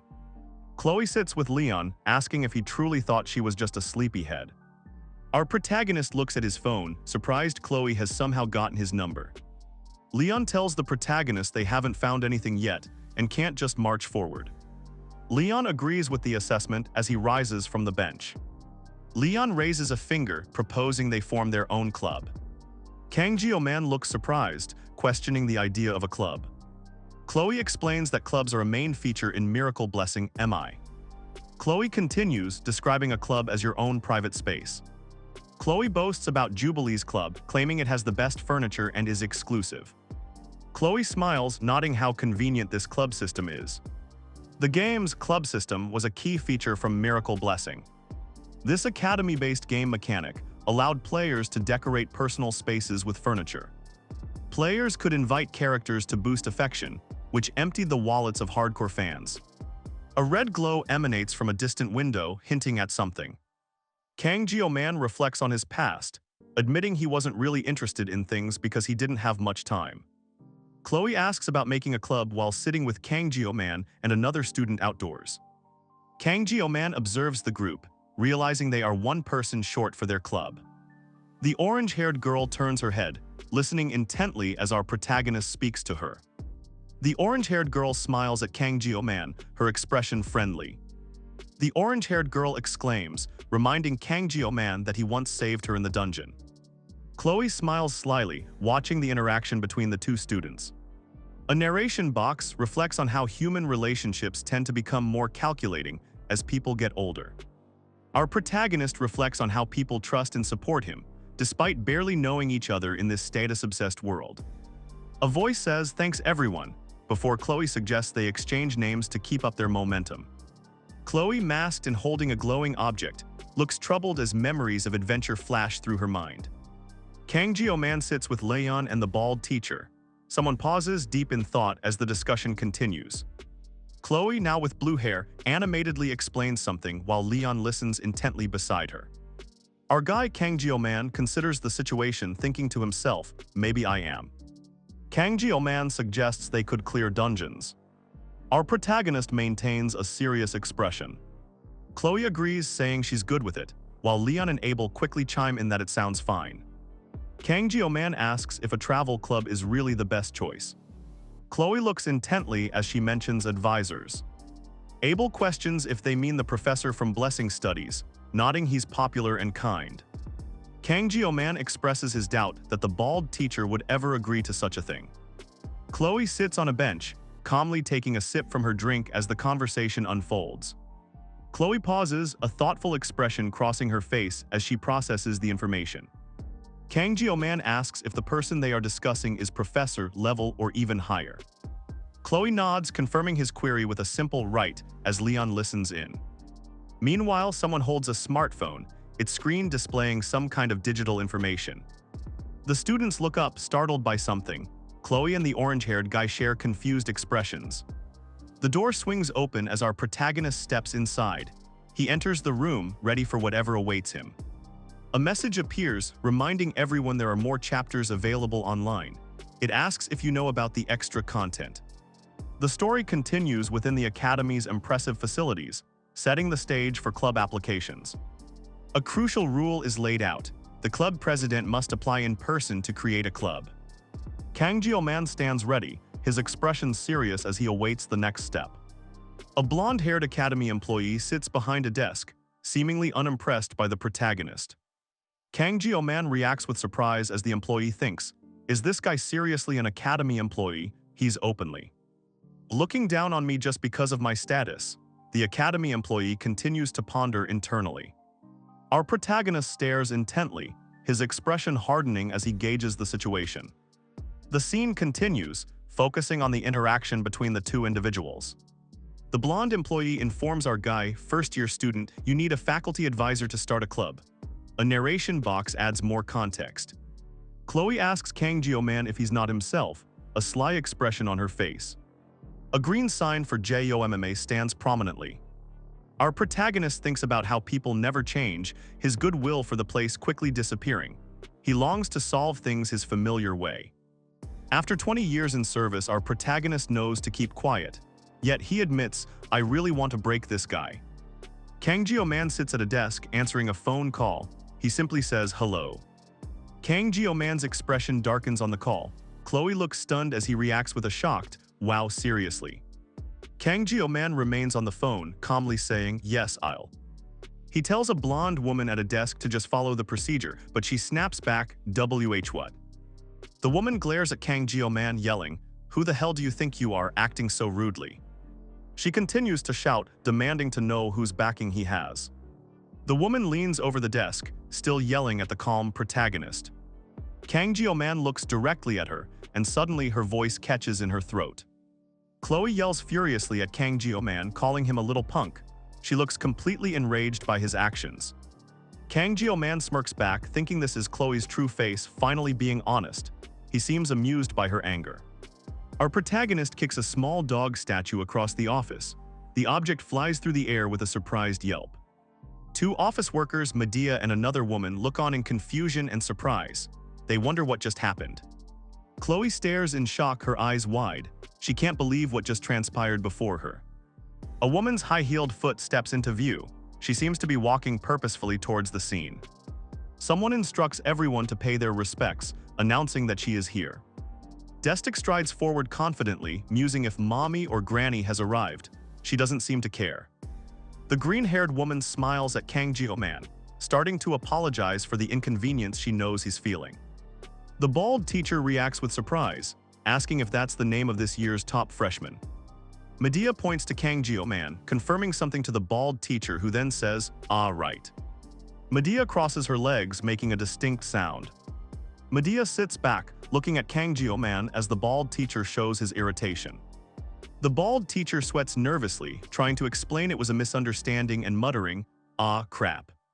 Medea points her finger, looking determined as she makes a statement. Medea sits on her glowing chair, maintaining her pointed gesture with a confident expression. The bald teacher slumps, turning his head away in clear defeat. Someone holds a pen over a document as a notification appears on a screen. Medea looks on with a sly smirk. She says, "You have received." Her eyes glow red as Medea orders, "Start working." Kang Jio-man stares at a research application letter, looking stressed. Green energy crackles near the document. Someone scrolls through messages on a phone, seeing Medea's texts. She asks, "When are you stopping by my office?" Kang Jio-man looks serious as he texts back. He replies, "Thank you, I'll visit soon." Kang Jio-man steps into a dimly lit room, a slight chime echoing. He approaches the blacksmith, who is busy at his forge. The grizzled blacksmith works intently, beads of sweat on his brow. The blacksmith rhythmically hammers a glowing piece of metal. Our protagonist thinks he doesn't know what this blacksmith thinks of him. Kang Jio-man admits that after recent events, his negative feelings towards the blacksmith grew stronger. He feels bad for the blacksmith, despite his growing negative feelings. The narration introduces blacksmith Wieland, a key NPC in the game. Wieland meticulously wipes and tightens the sword, muttering to himself. The narrator explains that due to the nature of K-Mobile games, Wieland was either loved or hated. As a small spender, our protagonist couldn't relate to heavy spenders who worshipped Wieland for luck. Wieland declares, "Offer up your tributes grade A or above," as he holds a glowing weapon. Kang Jio-man recalls how he cursed someone for downgrading his Murasame from B grade. Our protagonist looks thoughtful, reflecting on the situation with his sword. The bald teacher laughs, suggesting that someone must be as handsome as the MC. Our protagonist sits, realizing some special options have been added to his weapon. The Murasame sword is displayed now with sashimi and release boundary options. The bald teacher startles while our protagonist exclaims, "Oh shit," at the unexpected power. Kang Jio-man sees a system notification for the Painless Blessing, which completely relieves pain. He reacts to the new 50-second activation time. Our protagonist thinks about the future dungeons he needs to clear. He realizes 40 seconds wasn't enough for those dungeons, but an extra 10 seconds will make a significant difference. Kang Jio-man considers how the blessing will be used with his other skills. This upgrade is definitely good news. He remembers complaining about it in the past, but the Painless Blessing proves surprisingly versatile for a spirit-level skill. Our guy rises from the bench and draws his sword, ready for action. A new system notification appears, detailing the powerful Murasame sword and its impressive growth potential. Kang Jio-man observes his weapon's stats, noting the successful reinforcement using high-grade materials. He's pleased with the outcome. He examines the Murasame, knowing he will frequently channel aura through it in combat. The system confirms the Murasame's hardness increased by 2 grades, assuring it won't shatter mid-battle. Kang Jio-man sees a new feature unlocked, prompt and points at the screen, curious. Our protagonist sits calmly as new holographic interfaces appear, glowing with energy. The system explains that due to the Murasame's potential, special abilities can now be added, requiring magic stones. Kang Jio-man stares at the new interface showing ability slots and the word magic, sounding confused. He questions the system's mention of magic stones, clearly surprised by the concept. Kang Jio-man stares ahead, a thought echoing in his mind about the mysterious place he's in. Suddenly, a mysterious bottle appears, surrounded by crackling dark energy. Someone curses at its sight. A man gasps for air, his distressed reflection shattered across a broken mirror. He struggles to breathe. The man sits slumped on the floor, letting out a weary sigh. He seems utterly exhausted. He lifts a large bottle to his lips, desperately drinking its contents. He needs something to cope. The bottle slips from his grasp as he collapses, falling hard to the floor. He's lost all strength. The man looks up at his reflection, questioning what he should do. He seeks guidance. He pushes himself up, leaning against the bed, letting out another deep sigh. The weariness consumes him. A portrait reveals Rimmon von Riemhark, the protagonist's father. Rimmon was known as the Mad Tiger, one of the 7-star heroes. However, he fell in battle 40 years ago during the campaign against Beast Kingdom Commander Yasmin. Society praised him as a noble hero after his death. But immediately afterward, greedy family members made countless attempts on my life to seize the Riemhark family. To survive, the speaker hardens his heart and poisons it. He states, "To survive, I hardened my heart and poisoned it." Those relatives who plotted assassinations were instead manipulated, causing them to destroy each other. To control the ignorant masses, a common enemy was necessary, but then unexpected variables always arise. A hero is born with the ability to defeat the Demon King, a candidate chosen by fate. Of course, he thinks, given the overwhelming power gap between humans and demons. The man understands the likelihood of Leon truly defeating the Demon King approaches zero. He sits alone, reflecting that such legends are real and have set a precedent. Kang Jio-man looks surprised, questioning if she's an instructor. Medea Poison smirks, her eyes glowing with purple energy. Suddenly, our guy is engulfed in a crackling red aura, looking strained. A voice explains this is a human who willingly abandoned humanity to contract with a Legion commander. The voice continues, describing such a person as a half-human, half-demon, a villain. Kang Jio-man sits slumped on the floor, looking utterly defeated. Our protagonist grits his teeth, his eyes burning with frustration. He collapses onto the floor, light streaming through the tall window. The Swordmaster's eyes narrow as potent purple energy crackles around him. He prepares for a serious fight. A massive, shadowy figure emerges, radiating intense red energy. This formidable opponent is ready to strike. Chloe reacts with alarm, stepping back while Abel and Leon watch the scene cautiously. Chloe surveys the green screen set, realizing something is wrong. She wonders, only a sword here, no one else around. Chloe sneaks up behind Medea, who seems bothered and wonders if things are going right. Medea looks shocked as a glowing sword appears. Someone laughs, asking Lady Abel what she's up to. Medea's eyes widen even more in surprise. She utters a small "oh." Abel smiles sweetly, her eyes glowing pink as she looks out. Kang Jio-man sits at his desk, looking down intently. He appears to be studying or deeply immersed in thought. Our protagonist writes in a notebook, focusing on demonoids and comparing them to Valhalla's Bracht. He's diligently taking notes. He pauses, lifting his head from his notes. Kang Jio-man ponders the topic of stones, a serious expression on his face. The narrator explains the stark difference between weapons with and without magic stones. Kang Jio-man's notes show 3 slots for special abilities. Magic stones drop from A rank or higher demonic beasts, the narrator informs. Kang Jio-man continues writing while Chloe sleeps beside him. Our guy rubs his forehead in frustration, thinking demonoids again. He wonders what kind of cursed fate this is. Kang Jio-man sits at his desk, looking pensive, while Medea Poison observes him with a concerned expression. He remembers the game's powerful enemies even in the game. A monstrous shadowy figure is consumed by chaotic flames. Our protagonist thinks to himself that Gigant was nothing compared to the even stronger monsters added in later updates.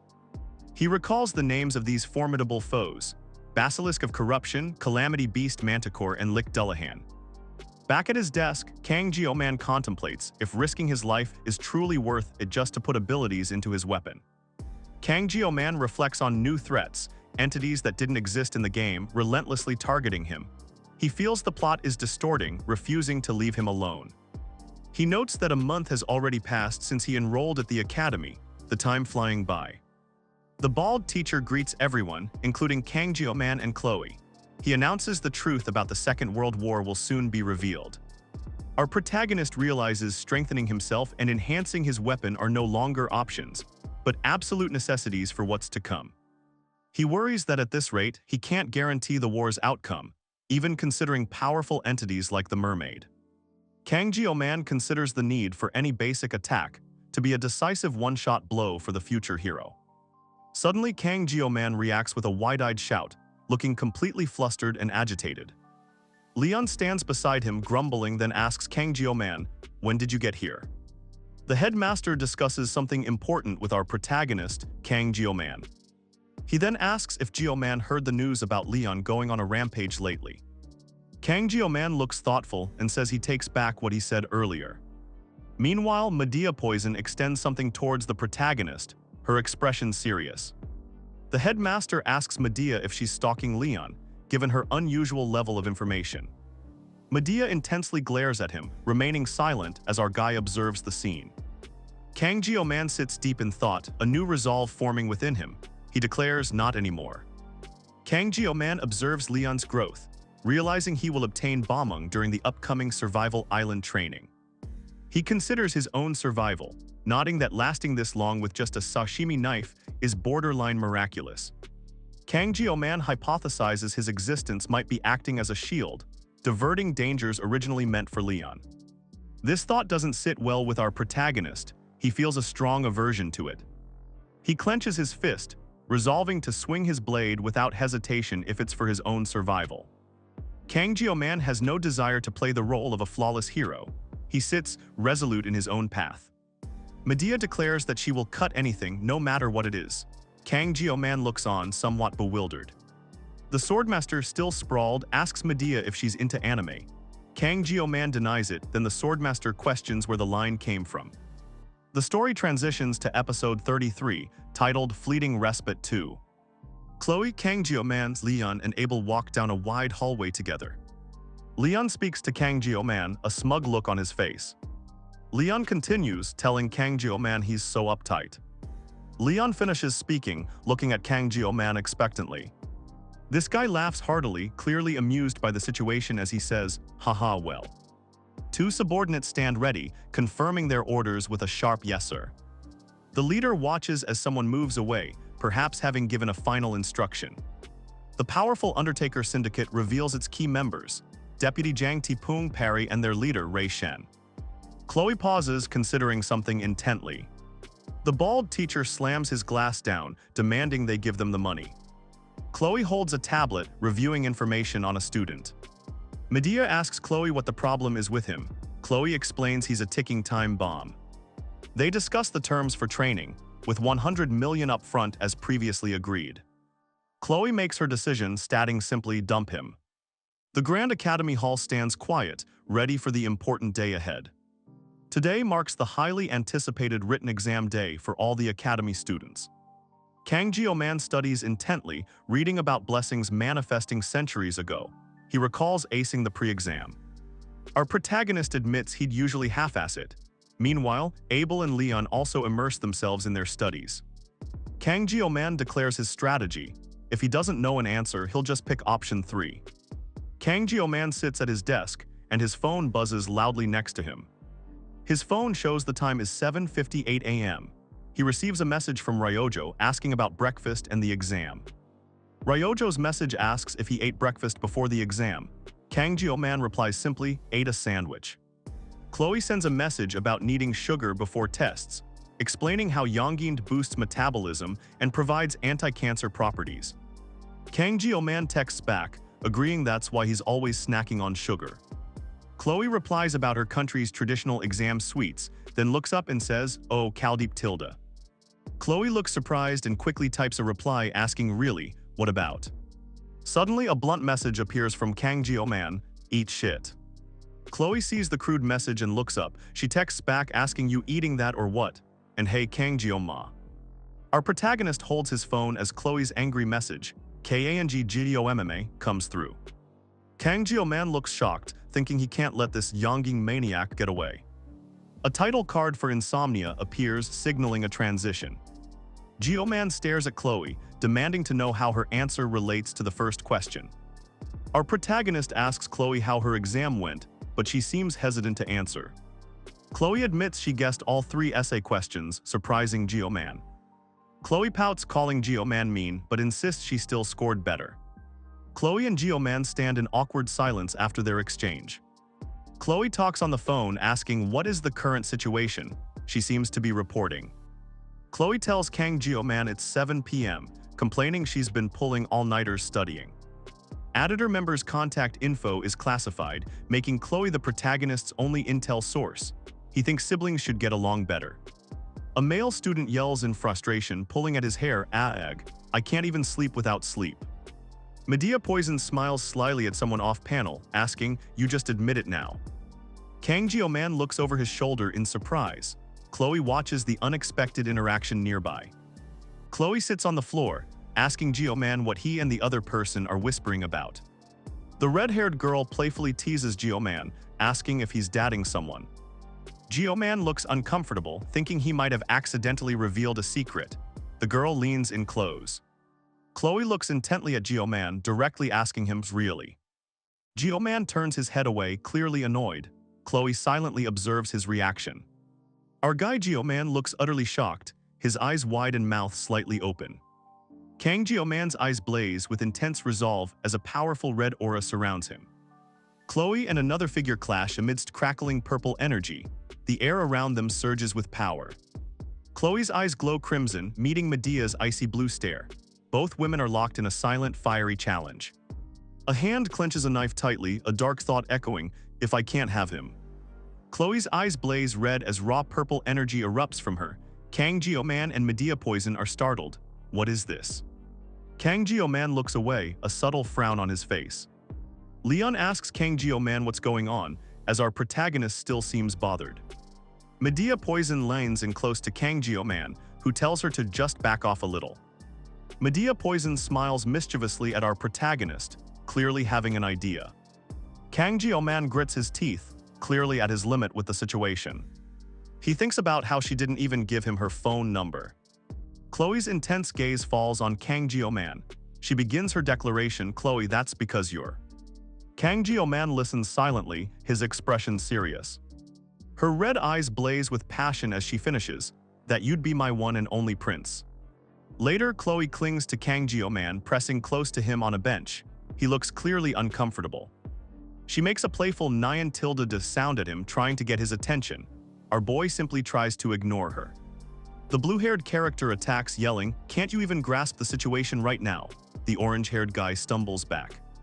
The blue-haired girl looks shocked and distressed. The orange-haired guy stares, thinking, "Crazy." A hand grips a small, sharp blade. Red energy pulses violently around it. The orange-haired guy is enveloped in dark red energy, blade in hand. He declares this is different from before. Our guy takes a deliberate step forward, his leg wreathed in dark, sinister energy. His eyes glow menacingly red as he vows, "I'll make sure you only ever look at me."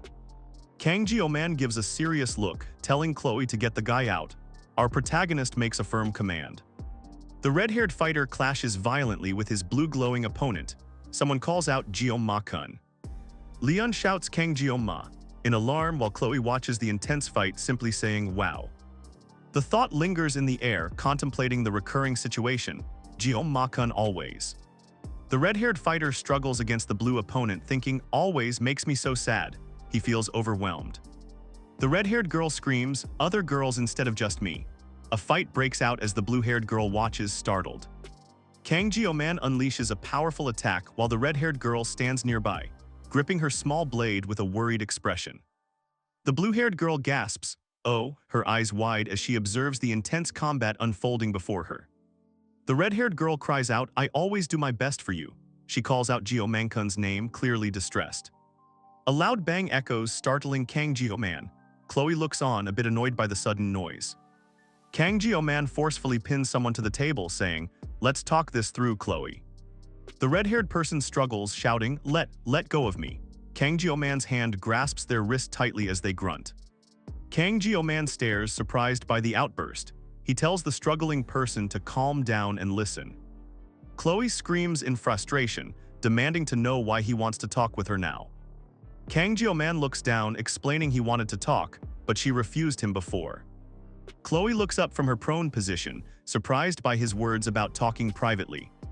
Chloe's red eyes widen, and she trembles slightly as she confirms their private conversation. The protagonist leans in close to Chloe, his eyes glowing. He declares he will end this here and now. Chloe bumps into Kang Jio-man, looking surprised as a sudden beatum echoes. Meanwhile, the bald teacher stares in shock, while Medea Poison watches the scene unfold. Kang Jio-man smiles, telling Chloe he always relied on her back in the Buffalo Room. He asks her not to be too upset. Chloe blushes, asking if he's serious. Kang Jio-man confirms it, looking down at her. The bald teacher asks if Kang Jio-man is okay, and our boy confirms he's fine. Medea Poison watches them intently. Someone asks Jio-man what they should talk about, reminding him there's a cleanup to handle. People move around the room. Kang Jio-man stares out a window, lost in thought, while Chloe's reflection appears behind him. The sun begins its descent, casting a vibrant, orange hue across the city skyline. Chloe stands nearby as someone calls out Kang Jio-man's name, pulling him from his thoughts. When it comes to Kang Jio-man, Chloe always radiates a murderous aura. She's fiercely protective of him. It's a twisted kind of love she holds for him. Even more shocking is seeing Kang Jio-man hold the Sagami knife. He hides it behind his gentle words and actions. Kang Jio-man normally aims for persuasion through talk, but he can quickly switch to violence if necessary. Figures gather, looking up at the glowing qualities of a ruler. Someone is destined for greatness. Chloe taps her phone, looking serious. Kang Jio-man watches her, curious about her focus. Kang Jio-man asks what she's doing. He tells Chloe she's been making grumpy faces for a while now. Chloe walks, still engrossed in her phone. She's deleting a video because her subscribers weren't watching it. Chloe shows her phone, revealing a video with low views. She explains it's nothing professional, just for fun. Kang Jio-man looks shocked by her statement. He stares at the phone screen, surprised. Kang Jio-man says something seems clumsy, but Chloe quickly tells him it's his turn now. Chloe acknowledges our boy's hard work over the past few days. He simply replies that it's just part of the game. Someone laughs, finding Saki-chan's Japanese amusing. A voice immediately yells back, "Don't laugh, I will kill you." The scene shifts to an exterior shot of the impressive Jokwin Academy library. Inside a large hall, a message announces that Avalon has changed to Avalon. Next Wednesday, an island survival training begins. The message continues, explaining the serious-sounding survival camp. Teams can be formed from 1 to 4 people as they wish. Kang Jio-man notes that the academy posted an official announcement with all the details for every cadet. Our protagonist gathers a stack of survival guides, thinking this should be enough preparation for the event. The academy will evaluate each cadet's self-sufficiency during the 5-day survival period, though it won't affect grades. Kang Jio-man sits lost in thought, pondering the true meaning behind this academy event. Kang Jio-man observes the interaction, noting how it sparks feelings between Abel and Leon. Our protagonist watches the scene unfold, deep in thought with a hand to his chin. Jio-man admits he was really into this event, reflecting on his past feelings. He looks around the grand hall, confessing that he's honestly not that jealous anymore. Kang Jio-man explains that since entering school, endless peril has made him cynical about love. Our guy flips through a magazine, thinking about how his experiences have changed his perspective. He lists his current problems. The academy elders are after him, and there's a mysterious instructor. Jio-man looks at Chloe, concluding that no matter how pretty she is, he's not in a situation to care about feelings. As a swordsman, our protagonist declares that he's more interested in something else entirely. The protagonist sees a powerful holy demon sword and a red chest. He expresses a strong desire for the blade, drawn to its power. Finding Bamung's scattered pieces is crucial but difficult even knowing their locations. The bald teacher questions, "Is this it?" The bald teacher intently examines the red box, his expression filled with curiosity. He repeats, "Is this it?"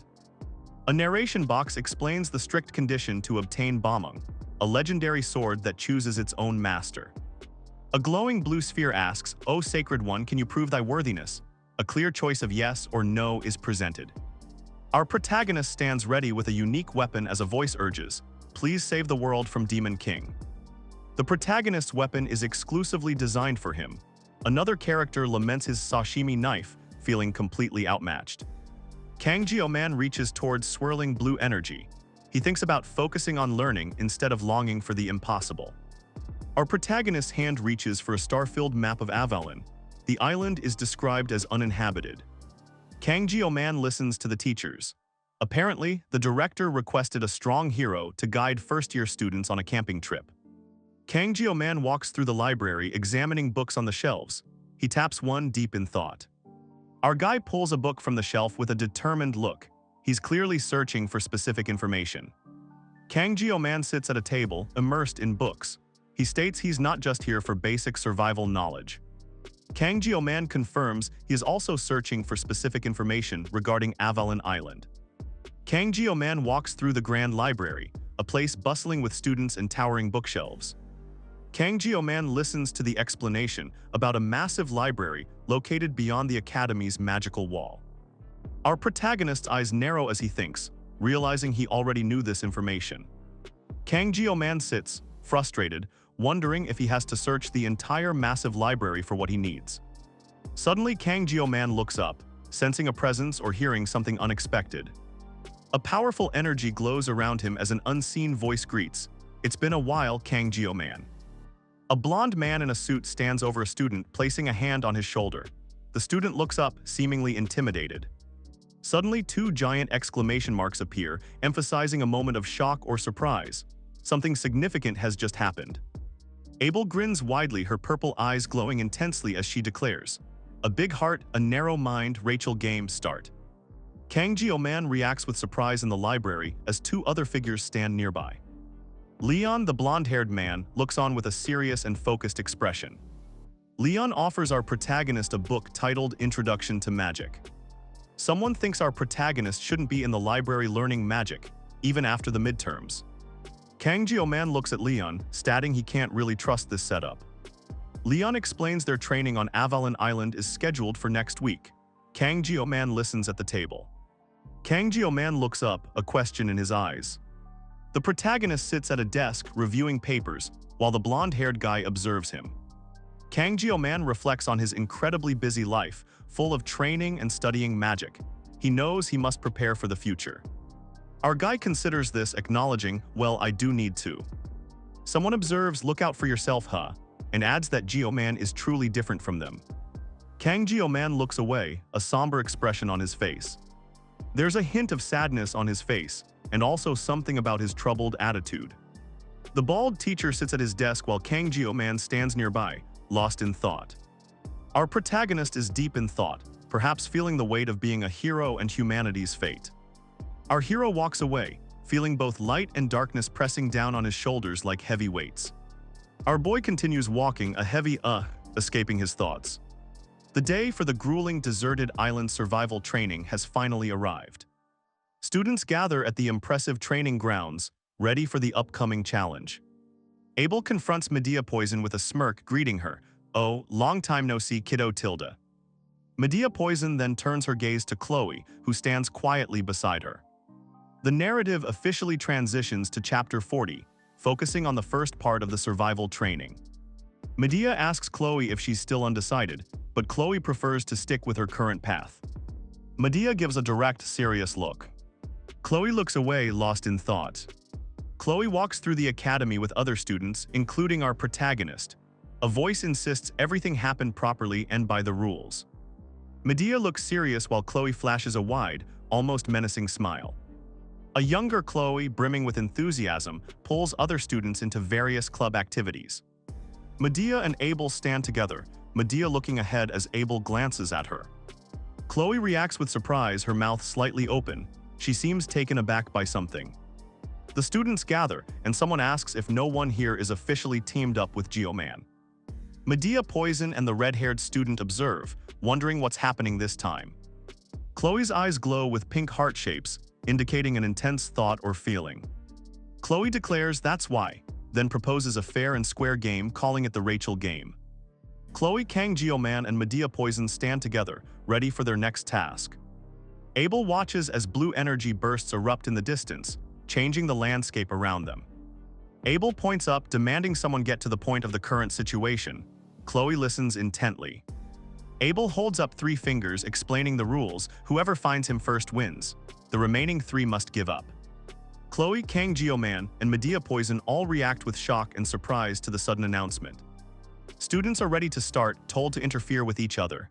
Abel grins, declaring, "I'm going to win this time." Medea Poison blushes, thinking she needs to find him first. She wants to monopolize him, muttering Jio-ma. Kang Jio-man stands alone in the distance, as Medea's eyes fix on him. Abel asks someone if they're in too, then turns away. "Sorry, Rachel," she says. Medea Poison looks serious, thinking to herself, "I don't have time for these kinds of silly games." Medea Poison declares she's out, her form glowing with power.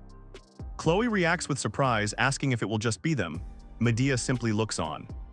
Chloe, Abel, and Leon walk away from the other students, with Chloe taking a step forward.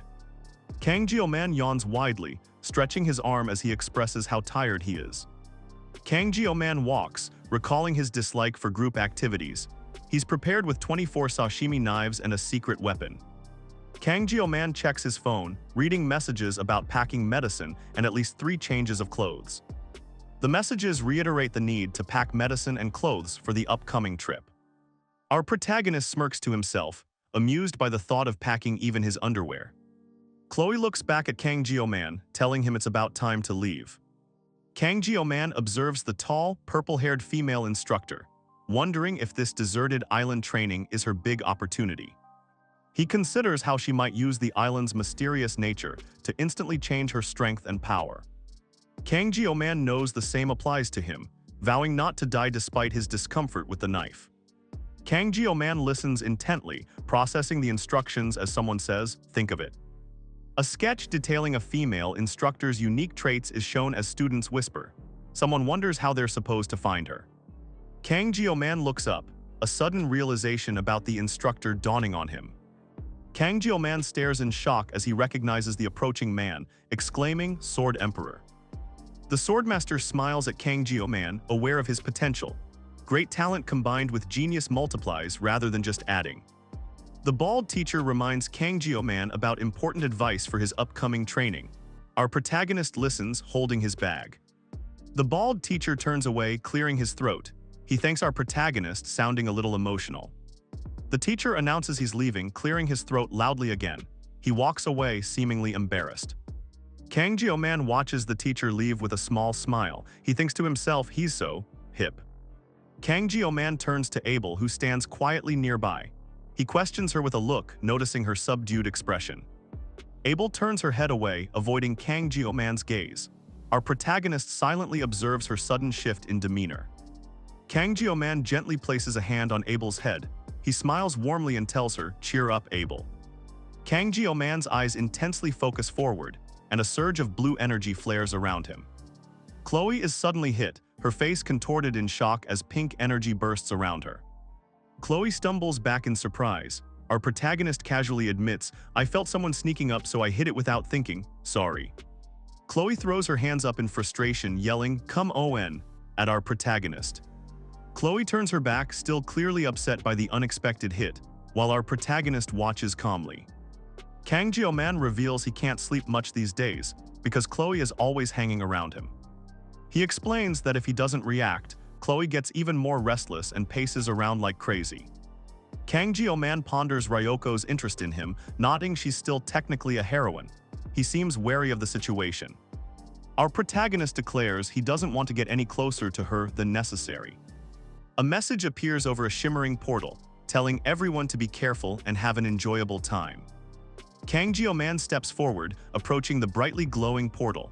Energy crackles around him as he prepares to enter. Our guy grits his teeth, a determined look on his face as he faces the unknown ahead. Kang Jio-man stares with intense concentration, a silent thought forming in his mind. Ethereal purple energy surges and expands rapidly, filling the vast space. The scene opens up to a colossal, otherworldly landscape bathed in vibrant cosmic light. Our guy takes 2 determined steps forward. He reflects it's only been 4 months since enrolling in the academy. Our protagonist stands before a colossal tree, recognizing it as the Tree of Beginnings, Yggdrasil. Various students and teachers are introduced as they prepare for the deserted island survival training. Kang Jio-man walks off, stating, "Let's see if I can find my new blessing." Chloe sinks deeper into the blue. Her hair and clothes swirl as blue energy trails from her, leaving her fate uncertain. Kang Jio-man recalls taking a photo of Avalon Island's map while he was back at the library. He then marked the specific location on the map where he can get the blessing of regeneration. After comparing his game memories with the map itself, our protagonist concentrates. He thinks back to the game, recalling the location was near some rocks on the island. Suddenly, he realizes the blessing's true location is near the lake at the island's center. This means he needs to get close to the World Tree's lakeside, crossing both the forest and lake areas. He has 3 days left. He also remembers the academy didn't just send them here to play. They have a mission to find hidden orbs around the island.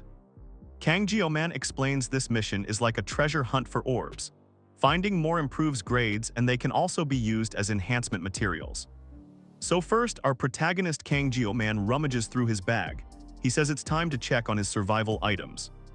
He pulls out his secret weapon, a 50 cm machete he bought from a supermarket. It's perfect for cutting weeds and logging. Kang Jio-man holds up the machete, ready for action. He plans to grab some enhancement materials while he can. Kang Jio-man unleashes a powerful strike, his sword glowing. He notes the excellent grip but senses an issue with its balance. Kang Jio-man stands silently, deep in thought after his strike. He seems to be contemplating something important. Suddenly, Kang Jio-man turns his head sharply, alerted by something nearby. A small white rabbit hops into view. Kang Jio-man stares, surprised by the rabbit's appearance.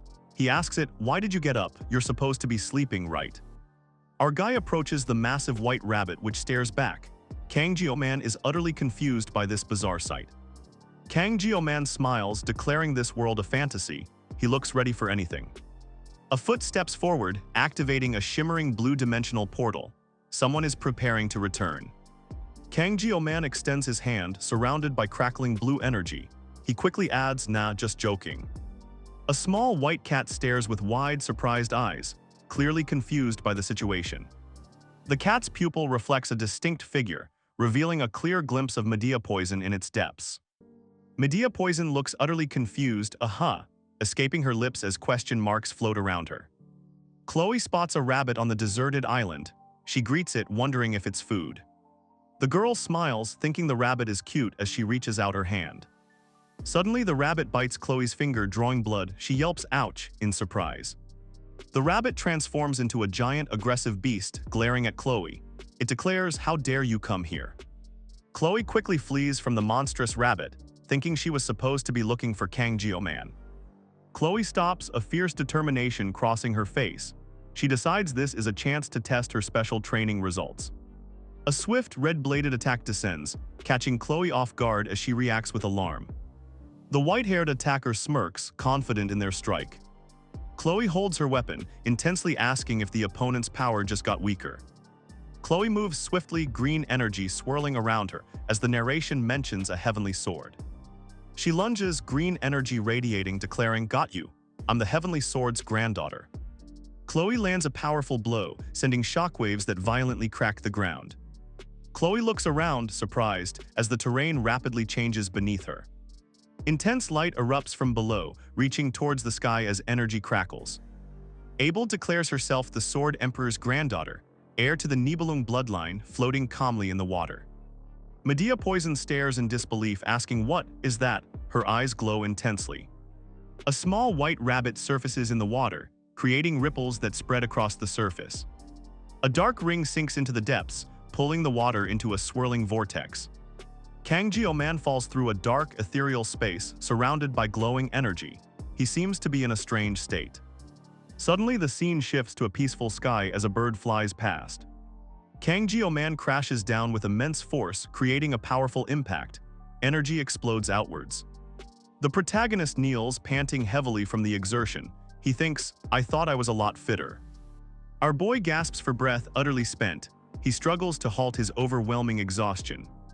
Kang Jio-man breathes heavily, leaning on his sword. The little rabbit also pants nearby, both clearly exhausted.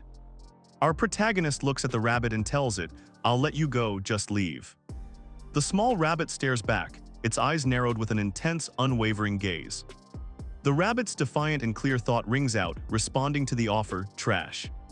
Suddenly, Kang Jio-man's sword begins to hum with power, a clear ACTIVATING message appearing. Our guy's eyes glow brightly as he holds his activated sword, unleashing the blessing of the sword god. A brilliant light bursts through the trees, illuminating the hidden depths of the forest. Chloe plummets from the sky, her spear ready. She lets out a cry as she descends. She prepares for impact, gripping her spear tightly. Our girl is ready to strike. Chloe slams down, enveloped in a burst of powerful energy. Her spear glows intensely as she makes her move. Chloe looks around, sensing trouble. She mutters, "Naya haha, this is bad, really bad." Chloe reacts with a startled Nyahaha. She raises her hand to her head looking distressed. Suddenly, a black bird flies past Chloe, sharply catching her attention. Chloe's eyes widen as she sees a vision of Kang Jio-man, the black-haired boy. Chloe grips her staff firmly, thinking about shiny things as strange energy crackles around her. Her feet glow with power as she tells herself, "Don't think, just move." Explosions of energy erupt in the sky as a golden object speeds away. Chloe looks puzzled, wondering if she just heard a bird scream. Chloe meticulously checks her rations, yakin, blanket, and weapons, confirming everything is ready to go. Chloe thoughtfully pulls at her collar, deep in consideration. Chloe declares she can't be the loser in this game, nodding she landed on Avalon Island's beach. She must adjust her goals. A thought emerges, the only place on the island that never changes is the... Chloe looks intently, her eyes glowing as she thinks about the world tree. Chloe stands on the beach, realizing Jio-man's solo journey means he's heading to the island's other side. She finds it annoying but has no choice. Chloe walks, adjusting her bow. She doesn't want anyone else to get involved in this. Chloe continues her determined walk, thinking about a forehead flick. She declares, "Wait for me." The dark forest is bathed in a purple glow. A subtle sound echoes through the trees. Suddenly, a monstrous wolf-like creature with glowing yellow eyes lets out a menacing growl. Chloe moves swiftly through the glowing purple space, her sword ablur. She yells out. Chloe's eyes gleam with fierce determination. She inwardly tells someone, "Wait for me." The girl sprints through the dark, her resolve unyielding.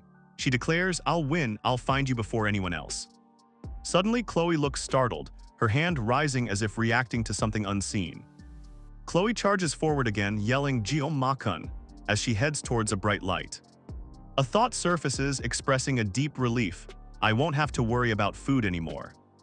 Kang Jio-man carefully places a pot over the campfire. He thinks to himself, I can always turn. Suddenly, Jio-man's eyes sharpen, sensing an unusual presence nearby. He sits by the fire, realizing the presence he feels isn't just a wild animal.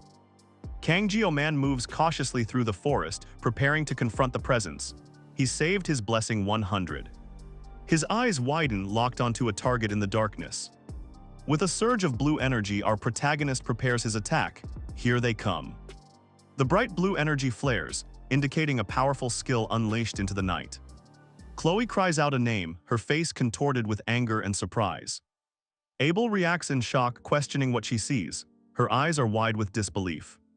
Chloe then recognizes the other girl, calling out Blondie, in confusion. The two girls face each other, Chloe yelling, "Why is it you again?" Fire erupts around their feet.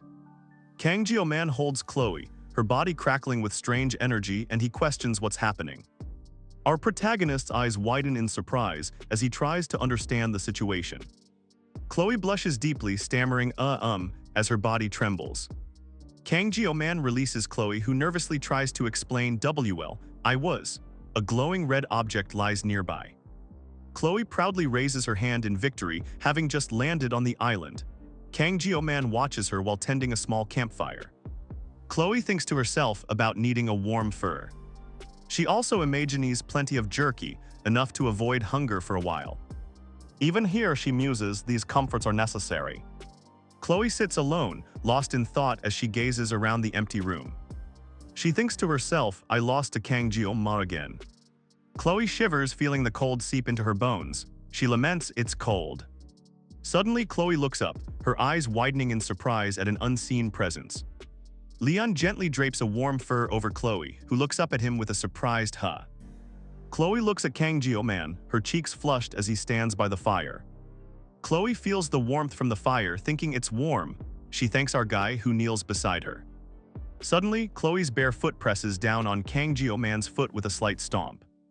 Chloe's face flushes even redder, her eyes wide as she stammers, "W-E-R." Chloe quickly pulls away, embarrassed, her coat now open. She mutters, Kang Jio-man warns Chloe not to leave her ankle exposed, explaining it could get infected out here. Chloe looks at him, a silent, slightly flustered expression on her face. Kang Jio-man maintains a serious and focused expression, his attention solely on her injury. Chloe softly thanks him for his care as he meticulously bandages her injured ankle. Later, the two rest by a campfire, Kang Jio-man still tending to Chloe's foot. Chloe suddenly looks up, a surprised and confused huh escaping her lips. Medea Poison, looking annoyed, wonders if Kang Jio-man is trying to monopolize Chloe. Abel stands silently beside her. Embers drift through the dark, silent forest, marking a quiet moment in the night. Kang Jio-man works by the fire, noticing Chloe shivering nearby. He observes, "I see you're a bit cold." Chloe looks annoyed, making a firm internal decision. "I'm out." She seems ready to leave. Our boy Kang Jio-man kneels by the fire, holding his phone up. He prepares to capture something with the camera. Jio-man aims his phone at Chloe, taking a photo or video. Chloe reacts with an annoyed expression as he captures her. Rachel announces a game, whoever finds Siam-ma first. Jio-man posts Chloe's photo and the chat erupts with "what the heck." A bright light flashes down from above. Chloe yells, "You weren't joining." The teacher looks shocked. Turns out that Quiet Kitten was just a sneaky thief. The green-haired girl calmly looks at her phone, seemingly ignoring the commotion. Suddenly, the girl is on the ground, a skewer of food beside her, looking startled. The night sky looms over the burning embers scattered across the ground. The green-haired girl thinks to herself, "This is awkward." She looks down, embarrassed. Our protagonist, Kang Jio-man, reflects on the stir he's caused at the academy, even if it was just for a minute. Chloe questions the bald teacher, who then begins to explain something to her and Kang Jio-man. Medea Poison confidently declares she spent her whole life learning the sword from her grandfather, believing she knows more than anyone. Medea's eyes widen with shock as she demands to know exactly what was learned and its name. Kang Jio-man begins to explain something he realized a long time ago, as Chloe looks on with a puzzled expression. A warm campfire burns and our protagonist continues, "I think those who manage." Chloe's eyes are wide, clearly surprised by what Kang Jio-man is saying. She covers her mouth, her surprise still evident on her face.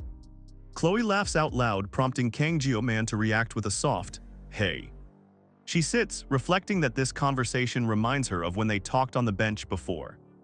Chloe offers a snack to Kang Jio-man. He looks surprised, responding, "Huh, oh, MHM." Chloe holds up the delicious-looking snack, seemingly enjoying the moment. She smiles, saying, "This is nice." A soft hum echoes through the serene forest. Gentle light glows around the trees. But then Chloe's eyes suddenly widen in alarm. She gasps, "Ah," as something catches her attention. Chloe sits alone in the forest clearing.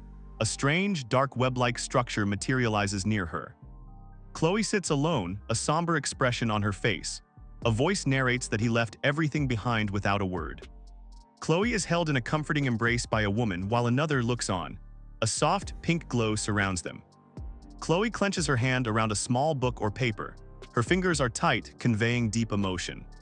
Drops begin to fall, pattering softly onto the rough, dark ground. Pat patter, the sound echoes. Chloe's eyes well up with tears that stream down her face. She questions internally, "Why am I crying?" Tears stream from Chloe's eye as she thinks about being cared for by someone else. She questions if she can truly be alone. Chloe stands before a massive, glowing purple structure, reflecting that she never had the luxury to act her age. Chloe's eyes glow fiercely, her expression radiating intense determination. Mysterious purple energy crackles and forms intricate patterns, as Chloe's thoughts reveal her long wait for a new world. Kang Jio-man grips his sword, thinking that 2 days remain and nothing will change. Our protagonist clenches his fist, questioning if nothing will change if he doesn't act. Chloe smiles faintly, her yellow eyes gleaming with mischievous intent. Chloe draws her sword as powerful energy erupts around her. She declares, "Let's go." Our protagonist leaps through the shadowy, gnarled trees, moving with focused determination. Kang Jio-man looks ahead with a serious expression, lost in thought. A thought crosses his mind, Abel must be awake by now. Kang Jio-man thinks about Abel, who seems to dislike him. He knows Abel doesn't like him much, but figures it's just her character. Our guy walks on, reflecting that Abel is a proud, aloof young lady. He helped Abel after running into her last night not out of feelings, but because she looked pitiful. He thinks a little kindness won't change the main plot much, and he's back in the forest. Suddenly, the protagonist stops, a thought hitting him, come to think of it. Kang Jio-man thinks about a significant day. He knows Abel and Leon start to develop feelings today. Our protagonist pauses, lost in thought. He seems to be considering something important. He looks out at the landscape. admitting to himself that the situation would make him feel weird. The sun sets as our guy stands ready, his sword resting on his shoulder. He prepares for what's to come. A powerful Guardian-class blessing of regeneration appears. It amplifies the user's healing, but only the caster can use it. Kang-Jio-man explains his blessing of transference has a caster restriction, allowing him to heal others. A red-haired character points at a severed arm, exclaiming it isn't his. This ability might look like a cheat. Our guy clarifies his blessing only accelerates the healing of wounds. It cannot regenerate lost limbs. He adds that this blessing was treated as a hidden bonus even in the game. Therefore, it doesn't particularly affect Leon's growth. A hand claws its way out of the barren, rocky ground with a tearing sound. Kang-Jio-man struggles to pull himself from the earth, looking distressed and in pain. Kang-Jio-man discovers a ruined structure, identifying it as the blessing of regeneration. He questions the mysterious shining light within. He then spots a gigantic glowing orb placed on a pedestal. Our guy is surprised, wondering if it's a freebie. The protagonist looks thoughtful, almost suspicious. He wonders if he's getting too lucky or if something else is at play. Kang-Jio-man approaches a glowing, energy-infused orb. He notes its strong mana flow from the World Tree fragment. The orb pulses with intense energy, cracking the ground around it. Our guy hopes it fetches a good price. Suddenly, Kang-Jio-man's eyes widen in surprise as he senses a new presence nearby. He looks around, a new question forming in his mind. "Oh, what's this?" he wonders. A new figure steps into view, speaking directly. "I assume you're not here for a sightseeing tour," the voice says. The figure addresses Kang-Jio-man by name, asking if he came all this way just to find the orb. The mysterious figure is revealed to be Leon, his eyes glowing with intense blue light. Kang-Jio-man recognizes him. Someone questions the protagonist's arrival, asking if he came here with another person. Kang-Jio-man confirms he's here for the orb, holding it. He states that's all there is to it. Strange blue energy crackles in the darkness, hinting at an intense, impending confrontation. Kang-Jio-man takes a battle stance, his glowing blade ready. He challenges his opponent, daring them to try and beat him. A bright flash of energy bursts across the screen, marking a transition. The energy continues to ripple, signaling the end of this chapter's story. Up next, we get a glimpse of Cosmic Heaven Demon 3077, a new adventure. Another title card appears, introducing us to the world of Player. We're invited to Please Read Me in the legendary Grimoire series. Then the intriguing title Plaything is presented to us. A romantic comedy perhaps with We Are Not Dadding showing up next. The screen flashes with the Academy's Sashimi Sword Master as another recommendation. For those who love action, Top 1 Fighting Tutoring is displayed. A webtoon about a character named Nakang Lim is highlighted. We see a title asking, "Gal can't be kind to otaku." Next up, 2 more stories, Absolute Obedience and A Life-Changing Turn. The final recommendation is another look at a life-changing turn. The story begins with a title card, The Academy's Trashy Sword Master. Leon stares intensely, a question hanging in the air. Did he say you're only half? Our protagonist, Kang-Jio-man, locks eyes, reacting to Leon's words with a sharp gaze. This episode is titled Twilight Sword, marking the start of episode 43. A figure plummets through a bright, energetic vortex, surrounded by powerful light. The space around the falling figure twists and shatters, distorting reality.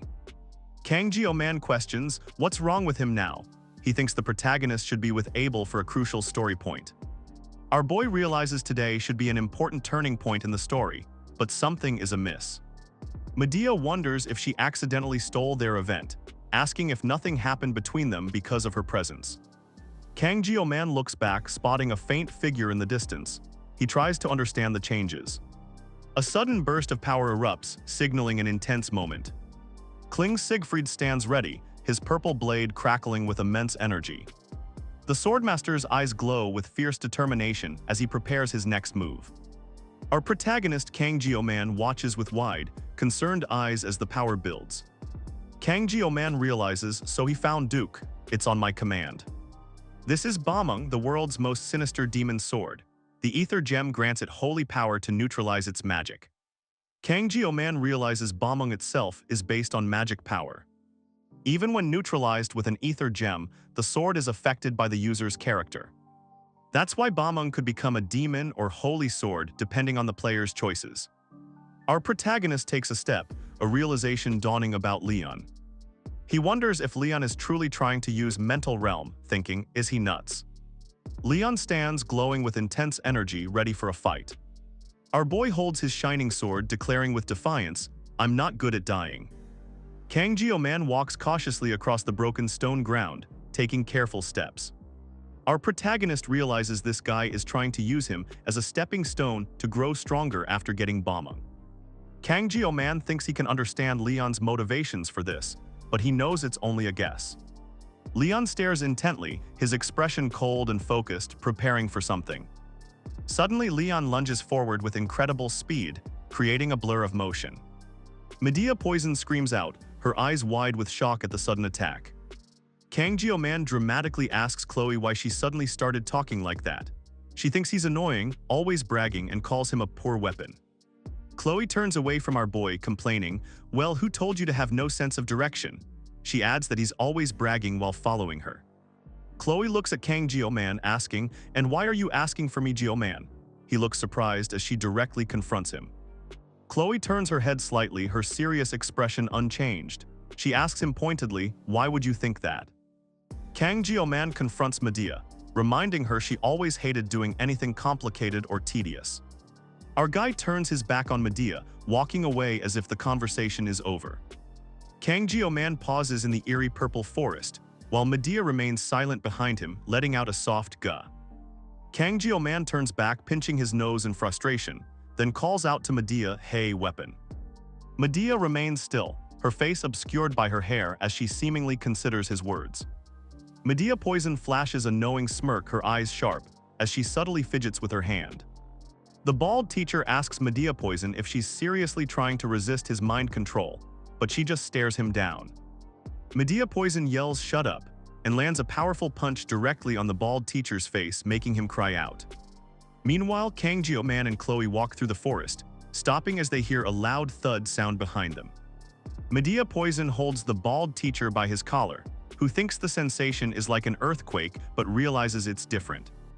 Medea Poison's eyes widen as she looks into the distance, recognizing a familiar presence. She whispers Kang Jio-man. A powerful, sharp SNAAP suddenly echoes through the air, signaling a critical moment. Kang Jio-man deftly evades multiple incoming projectiles. He reacts instantly to the threat. Our protagonist's eyes widen and he thinks to himself, insane. The Swordmaster stands before him, his glowing blade ready. He challenges even if you. Kling Siegfried fixes his intense gaze on Kang Jio-man, his resolve clear. Kang Jio-man keeps dodging, thinking, couldn't react, didn't expect him to swing Bameng. He decides, I can't just get dragged into this. Kang Jio-man explains he hesitated, fearing he could lose his head if he tried to use his blessing. The narration reveals that Leon is the true protagonist of Blessing Miracle M. Leon stands ready, holding his glowing weapon, and commands someone to grab theirs. The protagonist's hand moves, initiating the activation of his power or weapon. Kang Jio-man rises, his blade crackling with energy, ready to confront Leon in battle.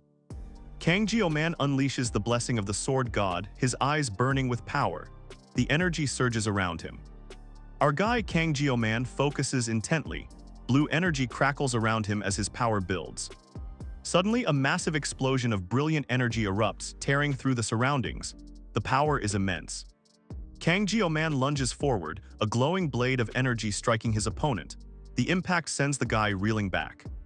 The enemy is launched through the air, completely overwhelmed by the force of Kang Jio-man's devastating attack. The blonde attacker swings his weapon, but Kang Jio-man swiftly dodges the blow. Our protagonist shouts out. The blonde guy presses his attack with a fierce purple blade. Kang Jio-man blocks the strike, sparks flying. The blonde attacker closes in, a small blade concealed in his hand. He prepares for a hidden strike. As their blades clash, the blonde guy thrusts his hidden knife forward. He aims for a quick, decisive jab. The hidden blade comes perilously close to Kang Jio-man's neck. He feels the cold metal just inches away. Kang Jio-man remains calm, his eyes focused. He clenches his fist, preparing to counterattack. Suddenly, a powerful surge of purple energy erupts from our protagonist. He unleashes his counter. Kang Jio-man kneels, deflecting Chloe's powerful energy blast. Our protagonist clutches his gun, ready to counter. Kang Jio-man moves with sudden speed. Meanwhile, Kling Siegfried stands firm, his gaze sharp and blue energy flaring around him. Kling Siegfried's power explodes outward, a torrent of purple energy. His eyes burn with fierce blue light, unleashing his full might. A brutal attack lands as the blonde guy strikes, eliciting a pained cry from his opponent. Suddenly, an intense glowing force erupts, striking with devastating power. Our protagonist, Kang Jio-man, stares in horror, his face bathed in a terrifying red glow. Tall, dark pillars pierce the twilight sky, casting long shadows across the desolate land. The towering pillars crack and shatter with a loud sound, glowing red as they crumble apart. Glowing red fragments descend rapidly, sharp shards breaking apart as they fall. Kang Jio-man unleashes a powerful attack with his glowing red blade. He moves with incredible speed. Our protagonist braces himself, a blue aura now surrounding him. He prepares for the impact. Kang Jio-man flies through the air as multiple impacts strike around him. He's taking heavy hits. Our boy looks surprised, a thought running through his mind. What he said, was he just joking around? Kang Jio-man's eyes widen as he mutters. He's clearly caught off guard. A swift, cutting force slashes through the air with incredible speed. Kang Jio-man gets blasted by an unseen attack, sent flying backward from the impact. A massive burst of raw, destructive energy explodes outward, scattering debris and power. A sharp, glowing energy construct materializes as a voice commands, "Tear it apart." Leon grits his teeth, a fierce determination in his eyes as energy crackles around him. He walks through the burning ruins, his heavy steps echoing across the desolate landscape. Leon's gaze is sharp, his expression unreadable as he takes in the destruction. Kang Jio-man confronts him, demanding, "Leon, why are you doing this?" Leon stands amidst the fiery destruction, a silent and imposing figure. He slowly looks up, his gaze fixed on the sky as he mutters, "The world." A torrent of crimson streaks down, painting the scene in a dark, ominous hue. A powerful voice echoes, proclaiming that if it's him, he could save the world and bring happiness to everyone.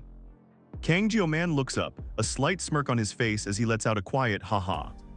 Suddenly, a sword clashes with an unseen force, sending sparks flying as energy bursts. The sword continues to strike with immense power as a voice commands, "Short.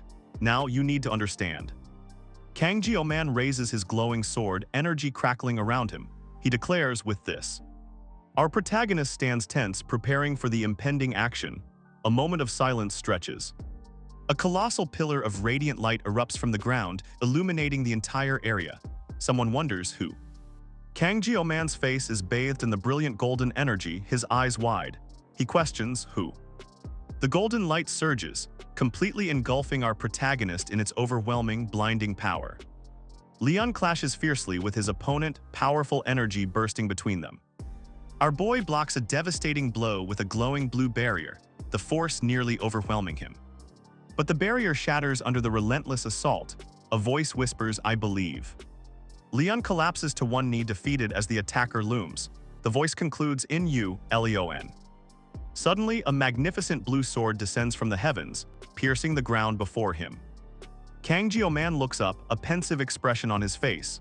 A glowing feather drifts into view. Our guy stands beneath a dramatic sky, a glowing feather nearby. He thinks, "Too far out of reach for me." Kang Jio-man's gaze hardens, a deep resolve etched across his face. Our guy stands with the glowing feather, looking at a distant figure. He thinks, "You're the one who should have been chosen." A white feather drifts down, signaling the chapter's conclusion. A title card declares KANGGOMMA. Two figures emerge from the shadows, one declaring, "If you ask who I am, it's only right to give you an answer." An advertisement appears, inviting viewers to a website for more chapters and extra content. Someone is standing in a ruined landscape. Another figure is in the distance, ready to engage. Kang Jio-man activates a glowing device, his expression intense. The swordmaster watches him from a distance. With a sharp clack, Kang Jio-man adjusts the glowing device. He seems focused on his next move. Our protagonist's eyes narrow, a look of fierce determination on his face as he prepares. The swordmaster stands alone in the desolate ruins, looking confused as a white feather drifts down. Kang Jio-man thinks he wanted to use the duel to grow as a hero. But my bad, I don't plan on losing to anyone, he declares. Kang Jio-man reflects on a past fight, nodding his opponent didn't come at him in a way he could end easily. He thinks, what a waste. He continues his thoughts, realizing that even one wrong move during that encounter would have meant his death. Our guy fought hard trying to avoid Leon, which caused him to go all over the place. Someone asks, where's the weapon? Even so, Kang Jio-man acknowledges Leon's impressive growth, stating it's at a level fitting for the protagonist. He then realizes he might have damaged Bamung a bit during the intense battle. Kling Siegfried looks frustrated as Bamung is shown being enhanced yet damaged. He groans, oh come on, not again. Kang Jio-man remains optimistic, believing Bamung can reach its final form once repaired and with more parts. A hand holds a sword as a screen declares, world destruction, game over. The victor proudly states, I won, the end. Kang Jio-man extends his hand, a purple light surrounding him. He confirms, found it, so it was in here. Our protagonist receives a system notification announcing he's acquired a new blessing. It heals all damage but not detached limbs. Kang Jio-man examines the new blessing and then cuts his finger. Green energy quickly appears, healing the wound as he tests it. The green light intensifies, quickly closing the small cut on his finger. The regeneration is instant and complete. He observes his completely healed finger, impressed. Our guy notes, oh, the effect is fast.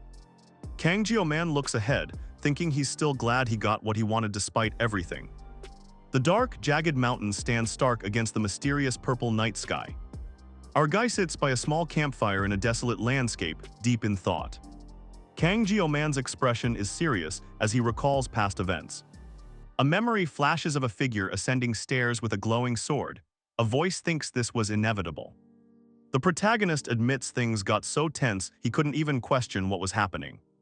Kang Jio-man sits by a campfire, deep in thought, contemplating the true mystery of the one who threw him into this world. A sharp blade glides, a metallic sound echoing as if from a past, intense battle. Our protagonist admits he's been holding back, but his weird sense of justice always pushes him into fights he can't ignore. He initially tried not to interfere with the main story, but protecting himself became his top priority, even leading to a fight with Leon today. To make things worse, our guy is now under the constant threat of assassination. Kang Jio-man looks serious, thinking about what happens if his life is truly on the line. He realizes he'd probably end up actually cutting down a person. Our protagonist remains silent, deep in thought. He continues to reflect on his abilities. Kang Jio-man sits on the ground, wondering if he's truly okay and needs to learn to take it easy. Chloe sits beside him, looking on with concern as fire crackles nearby. Kang Jio-man's eyes are wide, a look of confusion on his face. Strange purple lights flicker in the darkness, a bizarre sight unfolding before him. Our protagonist sits by a campfire thinking, guess I'm tired. He wonders if he's just hallucinating. He remains by the fire, lost in thought as the strange occurrences continue to haunt him. Meanwhile, Medea Poison holds her hand out, a red light emanating. A stern warning appears, crossing this line means death. A figure with flowing blue hair stands by calm water, a sword plunged into the ground beside them. Blue energy shimmers. Kang Jio-man looks on with a serious expression. He lets out a soft, internal awe. Someone remarks, that sounds so cheesy. The mystical landscape continues in the background. The night sky stretches above, dotted with countless stars. Dark trees line the distant horizon. Kang Jio-man lies slumped against a rock, seemingly unconscious. He is completely still. Suddenly, the scene shifts underwater. Glowing particles drift through the deep, murky water. The depths are filled with dark, swaying aquatic plants. The glowing particles persist. The glowing elements become more distinct in the dark water, revealing a mysterious underwater environment. The group moves stealthily through the dark forest, one of them crouching low with a small light. Kling Siegfried stands still, his expression unreadable before giving a slight nod. A shimmering blue energy blade slices through the air, leaving a powerful trail of light in its wake. Suddenly, Kang Jio-man's eyes widen, and a jolt of energy hits him hard. Our protagonist is violently knocked back by the powerful blue force, sent tumbling through the air. Kang Jio-man's eyes glow crimson as a surge of overwhelming power erupts around him. Someone exclaims, "Whoa, Captain, is that guy really a cadet?" Another person asks, "How about we just scout him for ourselves instead?" The stern figure with red markings simply says, "Quiet." A narration box reveals her name is now Lei Shen. She stands with glowing red blades, the leader of the assassin group Undertaker. The narration adds she was originally a noble. She is the leader of the Undertaker assassin group, and the first half-demon Leon ever faces. The protagonist reflects, stating he can't feel sympathy for a killer who gave up her humanity. One of the shady figures confronts Kang Jio-man, asking, "Hey kid, what's your deal?" Our protagonist thinks to himself, "Damn, that brat's not normal," as he looks at the person. The suspicious man presses Kang Jio-man, asking what he will do in this situation. The woman with red and white hair intently watches the protagonist, her expression unreadable. Kang Jio-man thinks, "What the fuck, why are hitmen asking me that?" He continues his internal monologue, wondering if those bastards don't see him as a cadet. Kang Jio-man adjusts his collar, a dark smile playing on his lips as he thinks, "I thought." His hands clench with a snap. Meanwhile, a silent figure in a hat watches from the shadows. The protagonist's pristine collar remains unblemished, reflecting a cold, unwavering composure. Our boy's eyes sharpen with a cold glint. He declares, "Right, corpse disposal." Kang Jio-man grins darkly while the other two stare, stunned by his words. An assassin complains about dunk assassins as Leon crashes to the ground. Leon then tells the attackers, "Looks like you know about us." Kang Jio-man suddenly grabs someone with force. A thought reveals he intends to kill them now, all because of her. Chloe presses her hand to her ear, looking strained. Leon glares, thinking she failed her promise to protect him. A foot lands on the ground. A voice breaks the tension, asking, "What's wrong?" Kang Jio-man smirks at Chloe, who stands much shorter than him while the red-haired guy looks on. Someone remarks, "That's Loki hot. Also, she's short AF." Suddenly, a bright blue energy engulfs the space. A voice or thought declares, "I hate the blessing of the." The protagonist, surrounded by blue energy, swiftly dodges a powerful, fiery punch from the red-haired guy. Kang Jio-man stands still, looking up at a monstrous red entity in the sky, a look of shock on his face. Two guards react in disbelief, one yelling, "What the fuck, Vice Captain?" as another asks, "What's with that guy?" Kang Jio-man lets out a deep phew, his shoulders slumping slightly after the intense moment. Jio-man stands over a fallen opponent, realizing this isn't a subspace but right here in reality. Someone curses, "Fuck." Dark energy swirls around Jio-man's face as he stares intently, a serious expression settling on him. Kang Jio-man's eyes narrow intensely as someone yells, "Get that bastard." Red energy lines converge, locking onto a target. Medea Poison stands amidst crackling purple energy, a faint thought observing, "Not bad." Numbers flash around Kang Jio-man as he grips his blade, receiving the blessing. "May the blessing of the god of war be with you." Kling Siegfried looks up at the night sky, eyes wide, exclaiming, "Holy S***T." The creators invite everyone to check out their other exciting works. Join their Ko-fi for more content. A powerful cosmic heavenly demon faces a new challenge in the year 3077. He stands ready for battle.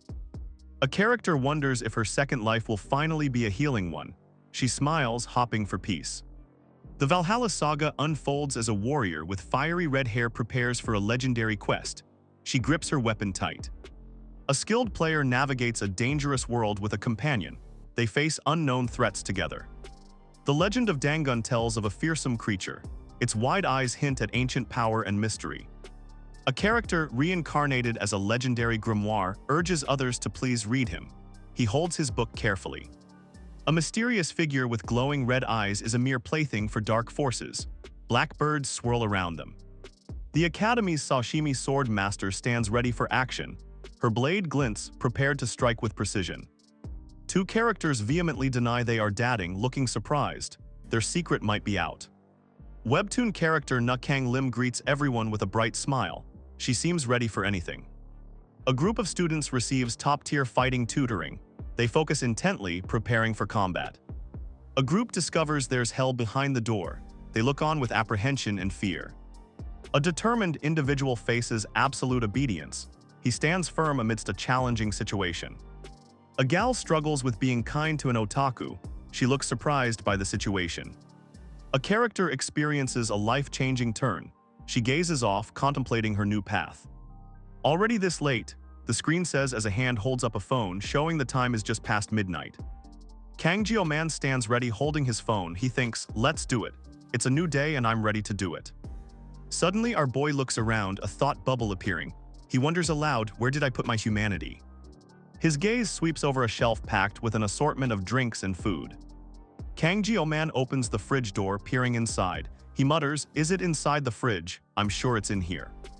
Bottles in a fridge suddenly display the words, Cut IT. The strange text Cut IT pulsates on the bottle labels. Kang Jio-man stares intently, his expression filled with surprise. The message on the bottles changes again, now demanding cut it all. Our protagonist peers into the fridge, wondering if he's just tired. Just then the bottles shift once more, displaying the words no matter. The message on the bottles keeps changing, now clearly reading what it is. Kang Jio-man is utterly shocked, his eyes glowing red as he mutters, WH what? Kang Jio-man moves with explosive speed, a powerful red slash tearing through the training space. Our protagonist executes a swift downward cut with his blade, as the digital timer counts down to 2.6. The cut finishes precisely as the timer hits 0, Kang Jio-man's expression intensely focused. Kang Jio-man slices through his opponents, purple energy flashing from his blade. He's cutting them down swiftly. Kang Jio-man glares intently, purple energy crackling around him. Someone warns him, be careful, Captain. The protagonist stands amidst fallen enemies looking ready for more. He dismisses them, calling them you little brats. Suddenly a powerful force slams into an enemy, making them bleed. Kang Jio-man asks, who told you that you could leave? Our boy clashes swords with two more enemies, showing no mercy. One opponent exclaims, it's just a kid. Kang Jio-man unleashes a flurry of swift, powerful strikes. The enemies are completely bewildered by his speed. Kang Jio-man deftly blocks a flurry of sharp, crimson energy attacks. An enemy fighter lunges, shouting die, while another swings a sword. Two attackers soar down from above, striking the protagonist. Smoke and debris fill the air as the powerful blows connect. Our boy lets out a roar, his body engulfed in a violent surge of red power. Our guy Kang Jio-man stares ahead with intense eyes radiating a powerful red energy. He declares that one blade is just one blade. Kling Siegfried stands firm, his gaze intense, and orders everyone to attack all at once. The Swordmaster and another fighter charge forward, attacking the shadowy Kang Jio-man as red energy explodes around them. Enemies attack Kang Jio-man from all sides. One fighter yells in shock, exclaiming he thought the protagonist was easy prey. A purple-haired fighter lunges at Kang Jio-man, who is caught in the sudden assault. The enemy questions what's happening. Intense red energy surges violently, signaling a powerful counterattack is about to unleash. Kang Jio-man takes a brutal hit from a red energy slash. Chloe stands over a downed opponent, who lets out a pained sound. The attacker's boots step away from the fresh kill.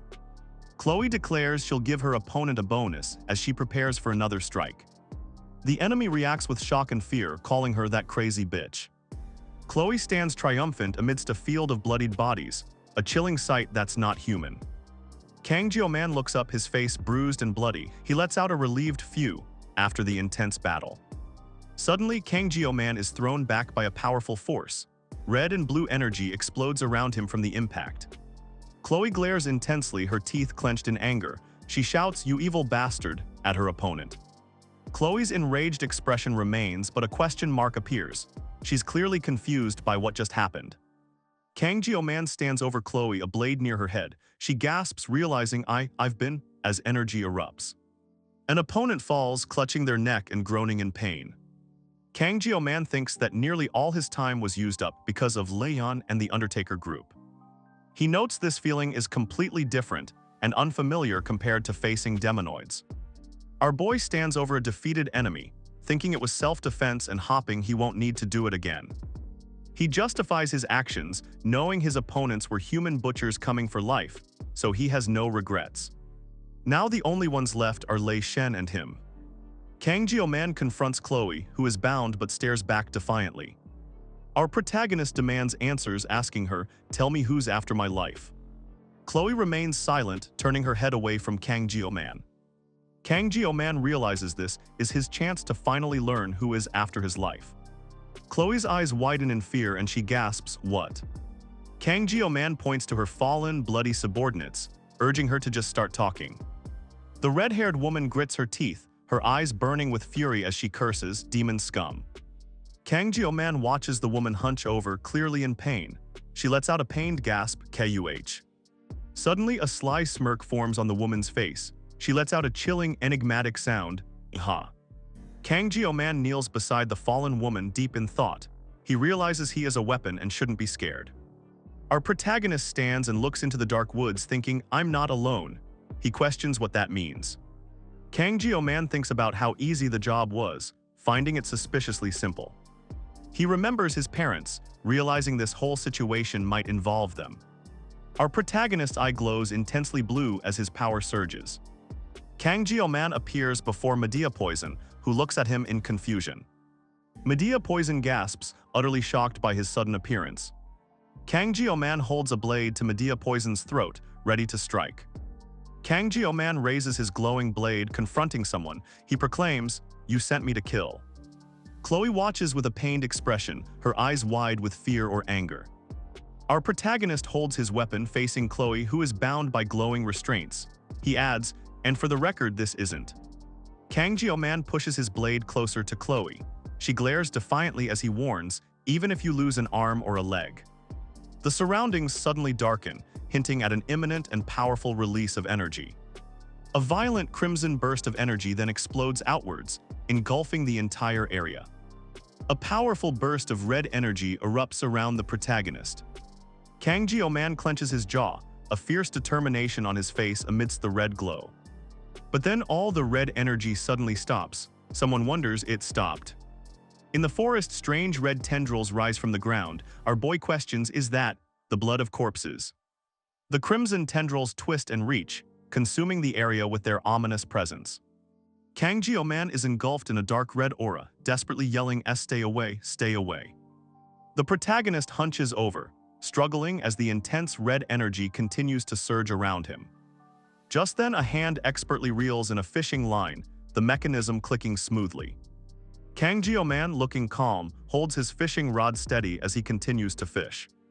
Our boy sits patiently by the water, his line cast out, contemplating a certain price. Suddenly, the water around his fishing line glows with an intense blue light. Kang Jio-man charges, a powerful wave of ice energy erupting around him as he moves. The Swordmaster's eyes widen, a silent gasp escaping him as he observes the intense power. His expression hardens, a clear understanding of the situation now visible on his face. Suddenly, dark energy swirls around the Swordmaster. He recognizes the power, muttering, "A commander." A pained scream echoes as blood bursts into the air, indicating a swift and brutal attack. Someone is engulfed by the red energy, screaming in pain. He desperately pleads, "I'll tell you everything, just please." Kang Jio-man's eyes widen in horror, witnessing the brutal attack. He clenches his jaw. Blood stains the dying man as he collapses. His final thought echoes, "I don't want to die." Suddenly, a blinding golden light erupts with immense power, expanding rapidly.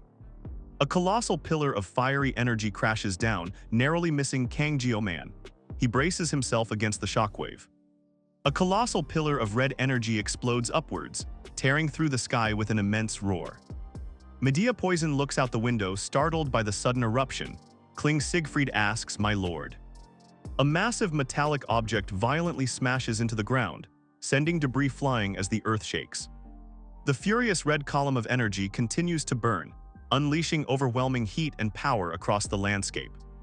Kang Jio-man stands calmly amidst the raging inferno, a silent exclamation of his powerful presence. Kang Jio-man lets out a sigh, engulfed in an intense, fiery aura. He laughs maniacally as the flames swirl powerfully around him, growing stronger. Our guy's face is illuminated by the intense heat, his expression strained.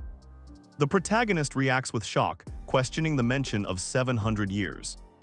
He struggles, calling out as flames engulf his hand, realizing this magic makes even a mermaid seem like a small fish. A shadowy hand emerges from the fiery abyss, greeting "Little One" as someone observes the impure flame. The 5th Legion commander Agar is revealed as a bewitching flame succubus. Someone named Desti exclaims, "It's a succubus, get horny." Behind the scenes, Desti discusses Preston's cutesy behavior from the last chapter. They also introduce the Academy's Sashimi Sword Master. Two powerful figures stand facing each other, surrounded by an intense fiery energy that spells out legends. The story teases what's next. Someone is laughing loudly as white, ethereal beings swirl around. Kang Jio-man confronts a towering figure wreathed in flames and dark energy. The fiery woman asks Kang Jio-man, "What's your name, boy?" Someone notes she called him boy. Kang Jio-man pauses, deep in thought as the strange energy surrounds him. Our guy decides he needs to try and dig up his memories. Meanwhile, the bald teacher listens intently as another figure states they can serve. Kang Jio-man reflects on his greatest advantage for survival, his knowledge. He recalls the blessing he received. He remembers the succubus Agar, a powerful fire-type demon. Her terrifying power is undeniable. But our protagonist has no idea why Agar descended to the human world after 700 years. Even stranger, he wonders why she would use possession to make her descent. Agar looms over Kang Jio-man, demanding, "Was this your doing, boy?" She observes him, nodding. He seems like an ordinary human. The demon is surprised he's still standing. Agar wonders why this boy, despite everything, might turn out well in the future. A demonic entity unleashes a powerful burst of red energy. Kang Jio-man stares, completely taken aback, muttering, "Are you?" Medea, the fiery woman, sneers, "In the end, you humans act all your own pecking." She takes a decisive step forward, leaving a fiery trail with each movement. Medea moves in close to Kang Jio-man, asking if he will dream a dream of glory with her. Our protagonist remains silent, his expression serious as he processes the intense offer. Kang Jio-man watches the chaotic scene, where human pride crumbles amidst the destruction. Chloe is curled on the floor, while a voice echoes about judging others and creating little regrets. A discarded bottle lies in a neglected alley, hinting at a seedy environment. The protagonist stands, his mind deep in thought about his current predicament. Kang Jio-man considers, "Honestly, if I want to survive, accepting Agar's offer would be the right thing to do." He continues, "Survival will be much easier if I side with the Demon King's army." Our protagonist looks at a glowing book, weighing his options between the Dragon God and the Demon King. Kang Jio-man plunges downwards, thinking, "My opponent is a demon, the succubus Queen Agar, that's why." As a fiery Medea poison stands over him, Kang Jio-man thinks, "Could it be this pathetic vessel?" Medea wonders, "Who?" Kang Jio-man stares up as Medea poison becomes fully engulfed in flames, prompting her to think, "Oh ho." Kang Jio-man looks down, his expression serious and focused. He prepares himself for the fight. Our protagonist and the red-haired opponent face each other in a desolate, stormy landscape. Energy crackles around her. Kang Jio-man grips his glowing blue sword as the fiery ground burns. The opponent shouts, ready to launch an attack. Kang Jio-man stands defiant amidst the flames. He thinks, "Fuck that." He remains resolute against the challenge. The red-haired woman smirks at him. She dismissively says, "No manners," clearly challenging his resolve. A massive blue energy blast explodes into the fiery ground. This marks Trap Envy's Sword Master, Episode 46. Kang Jio-man blocks a fiery attack with his blue energy blade. The red-haired assailant hums playfully during the clash. Our protagonist stands amidst the flames as the red-haired fighter unleashes another powerful fiery strike, yelling out. The red-haired opponent grins menacingly, her red eyes burning with delight as the battle intensifies. Kang Jio-man pushes through the overwhelming flames, his blue blade clashing against the fiery onslaught. He struggles against the heat. The red-haired fighter taunts, "Hey boy," as Kang Jio-man holds his ground, determined to counter. Our protagonist slams his foot down, cracking the ground as he braces himself against the intense fiery pressure. Chloe unleashes a fiery inferno as someone challenges her to check it herself. Kang Jio-man braces for the impact. Chloe's entire body becomes a raging inferno, radiating incredible heat and power. She charges forward, enveloped in flames, as a voice urges her to do your best. Chloe spins violently, creating a scorching vortex that pushes our protagonist back. Her eyes glow fiercely. The intense blaze leaves a swirling aftermath of burning embers and lingering heat. Two colossal forces clash, a blazing inferno of fire meeting a sharp, piercing blue strike. The fiery energy explodes, engulfing the blue attack and pushing it back with immense power. A fiery-haired figure gazes with burning intensity, radiating an aura of overwhelming strength. Blue energy surges from a hand, struggling to counter the intense heat of the fiery assault. The fighter's eyes glow crimson, a look of fierce resolve etched onto their face. A massive fiery explosion erupts, tearing into the ground and sending fragments skyward. Smoke and debris rise from the devastated landscape, showing the immense power unleashed. Chloe unleashes a powerful fiery attack, her body ablaze as she strikes. Our protagonist reacts, a surprised expression on his face as Chloe's fiery attack closes in. A glowing blue word "none" appears prominently, signaling a unique power or state. Kang Jio-man is enveloped in shimmering blue energy, effortlessly deflecting Chloe's intense fiery assault. The protagonist's eyes glow with fierce determination as blue energy swirls around him. Chloe gasps, realizing her opponent is GTTING faster and FASTER with each move. Fire and blue energy collide violently, erupting in a powerful explosion that cracks the very ground. The explosive clash continues, with debris flying as the intense energies expand outwards. A massive fiery explosion erupts with incredible force. Kang Jio-man reacts, his eyes wide as strange energy crackles around him. A hand is engulfed in fierce, consuming flames burning intensely. Chloe looks up, her face illuminated by the powerful flames from her hand. She thinks that the burning determination consuming her own body is truly captivating as our protagonist watches. Kang Jio-man observes Chloe, a subtle expression on his face. He turns and walks away, leaving the intense scene behind him. Kling Siegfried descends, engulfed in flames. He wonders, "Boy, I wonder if you." The Swordmaster lands with a fiery explosion, facing our protagonist. A massive vortex of fire erupts, crackling with destructive energy. Kang Jio-man stares intently, blood staining his lip, anticipating the next move. The Swordmaster swings his blade, cutting through the swirling inferno. A powerful strike lands, sending shockwaves and debris flying. A colossal explosion of fire engulfs the entire area, consuming everything. The bald teacher throws himself forward, shielding Chloe from the incoming attack. He braces himself, enduring the blast. Medea Poison furiously yells, "Could you not butt in between us?" She sees our protagonist get hit and cries, "No, not this boy." The bald teacher screams in pure agony as the devastating fire consumes him. Medea Poison also screams, caught within the powerful fiery explosion. Kang Jio-man coughs, blood dripping from his mouth. Our guy is dazed, wondering, "Am I dead?" Kang Jio-man's eye snaps open, filled with an intense, sharp focus. He's completely locked in on something. A fiery molten substance drips with a FWOSH sound, hitting the ground with intense heat. Kling Siegfried lies on the burning ground, groaning in pain. The Swordmaster seems to be down for the count. A digital counter shows 100 as the screen announces, "Next chapter and to be continued." Our protagonist, Kang Jio-man, holds a microphone. He says, "It's annoying, but well, let's check the current status." Leon holds his own microphone, responding, "No, but what's this about an assignment?" He looks for answers. Medea Poison holds a microphone, adamantly denying she possesses whatever they're asking about. Chloe holds a microphone, admitting she's fine with not having it yet. Leon holds a microphone, sternly telling Chloe she doesn't have it and to shut up. Kang Jio-man holds a microphone, questioning what they are doing. Abel looks at her phone, a microphone nearby, letting out a quiet "Q-Q-Q" laugh. Abel excitedly holds up her phone, exclaiming she finally got it. A game is on the screen.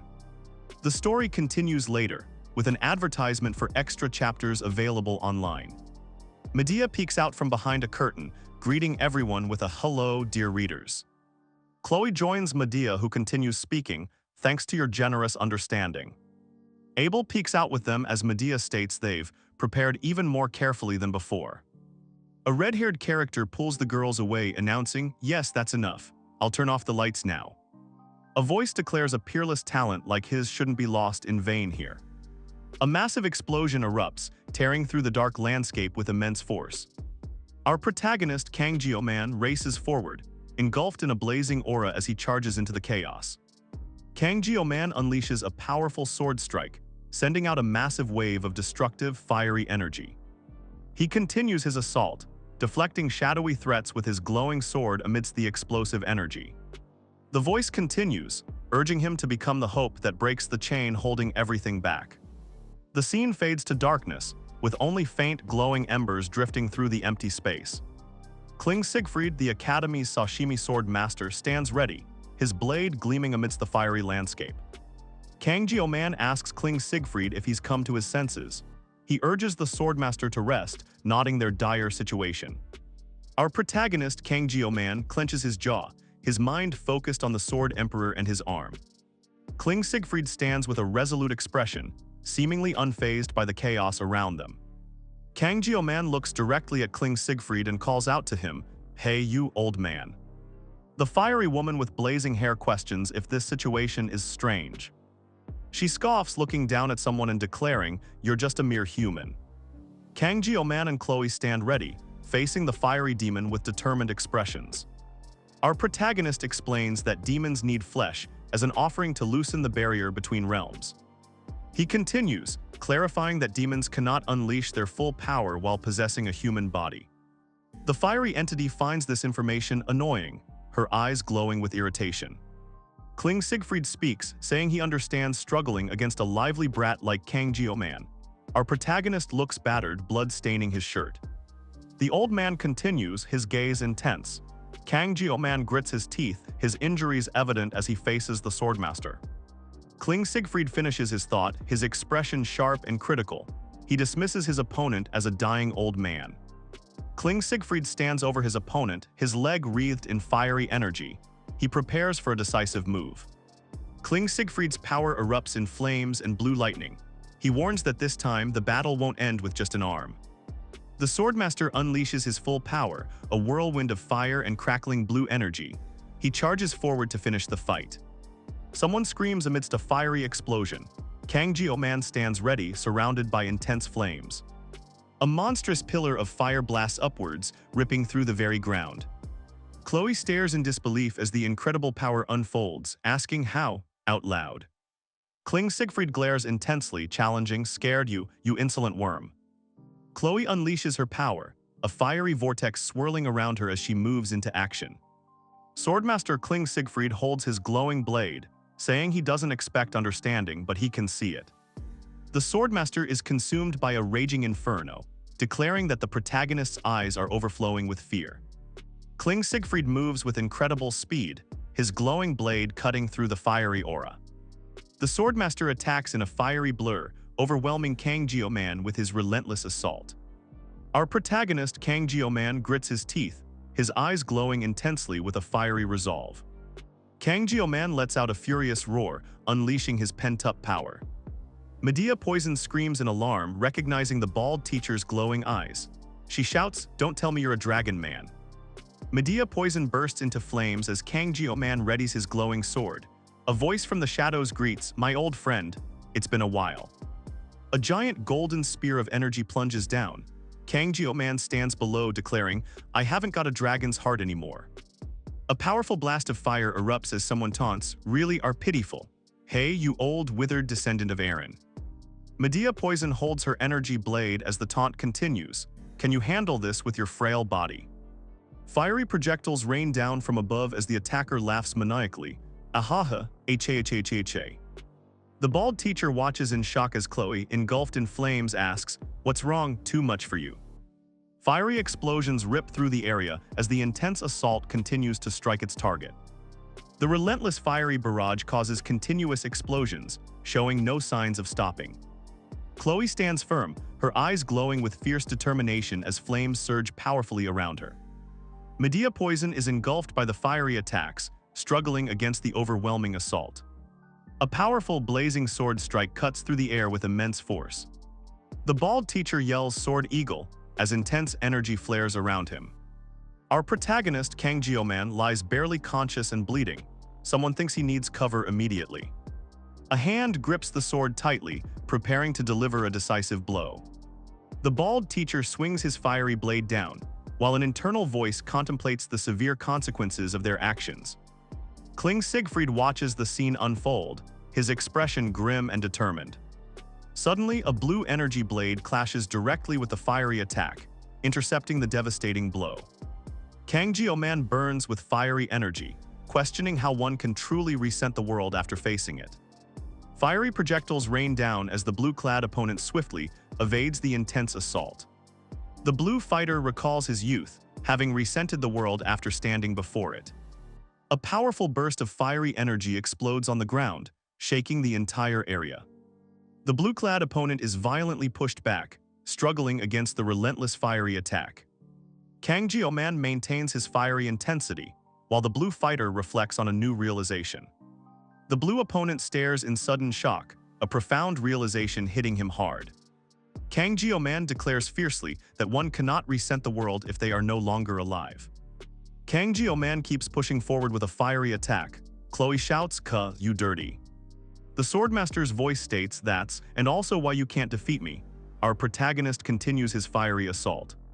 A blue glowing arm lunges forward as the Swordmaster's voice asks, "What you don't fear most?"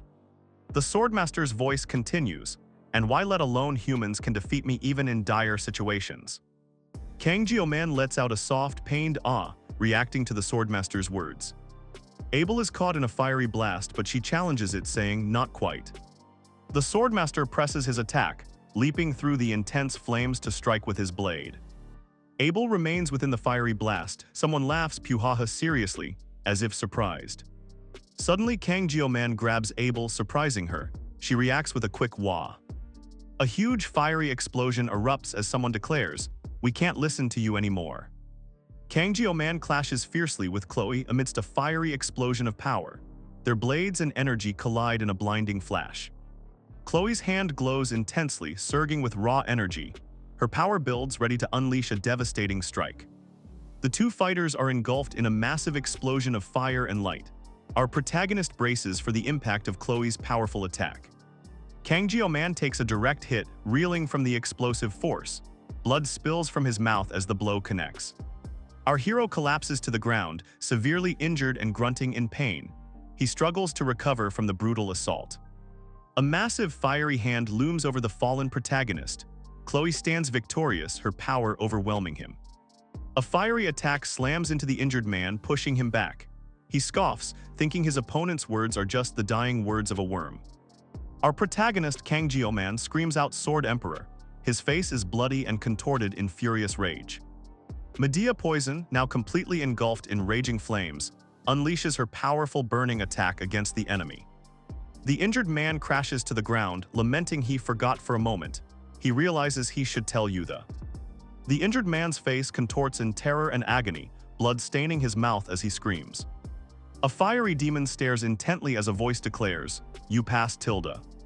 Kang Jio-man reacts in shock, green energy lines appearing on his face. He stutters, "WH." The demon holds Kang Jio-man's face in a fiery grip. She whispers, "Don't resent me too much, see you in hell." Kling Siegfried screams in agony, blood staining his mouth. His face contorts in pain. The demon leans in close to Kang Jio-man, her mouth open wide. Our protagonist stares, unable to move. The elf-like creature holds Kang Jio-man, purple energy flaring around its head. Fire erupts around our protagonist as he struggles. A hand grips a bloodied knife, purple energy crackling below. Someone shouts, "That's not love, Kling Siegfried, you know what that means." Our protagonist, wreathed in fire, lunges forward, yelling, "You devil." The shadowy figure calmly replies, Was that a compliment?" Blood drips from the character's neck, staining his collar. Purple energy pulses ominously around the fresh wound. Purple energy pulses intensely at the character's neck, forming a distinct mark. This, the narrator explains, signifies something bad. Kang Jio-man's body glitches and distorts with digital effects. Strange energy surrounds our protagonist. Blaring red error messages fill the view. The system announces an unexpected error has occurred. The program cannot execute its functions. The worldline's level is simply too low. An unexpected error repeats itself. The program cannot execute due to the user's and worldline's low levels. The user's level temporarily increases by using Yggdrasil as a catalyst. The program readjusts and synchronizes the worldline. Digital numbers flash rapidly across a screen, shifting patterns. System chimes and a soft ow sound out. A blue energy hand forms within a grid of repeating numbers. Fragmented system sounds accompany its appearance. The fiery enemy watches Kang Jio-man struggle, saying, "Slower now." Our protagonist is clearly in distress. The fiery foe thinks, "Do bugs keep moving even after their head is cut off?" Kang Jio-man, injured, still tries to fight. Kang Jio-man focuses, his sword crackling with potent blue energy. He prepares for another strike. The fiery foe recognizes the power, thinking, like the sword aura. She recalls a similar force from a war long ago. The fiery antagonist glows brighter, telling our protagonist, just give up. Kang-ji-man remains defiant despite the overwhelming power. A colossal surge of blue energy erupts from the ground, engulfing our protagonist. He lets out a powerful ragh. Chloe cries out, "Erg what?" as a fiery aura engulfs her. She recoils, overwhelmed by the sudden power. The red-haired girl's eyes glow crimson, her face contorted in agony. She struggles against the immense pressure. Our guy stands enveloped in crackling blue energy. A thought echoes, this unpleasant feeling is just like 700 years ago. A system message appears, explaining the phenomenon. It's forcibly raising and manifesting the level of all users' blessings. The system confirms both divine painlessness and regeneration are manifesting. A new divine transference blessing now absorbs the worldline's pain and damage. A fiery monstrous figure roars, "KGH, these damn worms. They angrily challenge, you dare to interfere with us, again." The furious, red-haired entity glows with intense power. Pure rage distorts their features as energy surges around them. Suddenly, an ethereal sword-like object descends, crackling with energy. This is the blessing of pseudo-vocation. A pseudo-invocation blessing is released.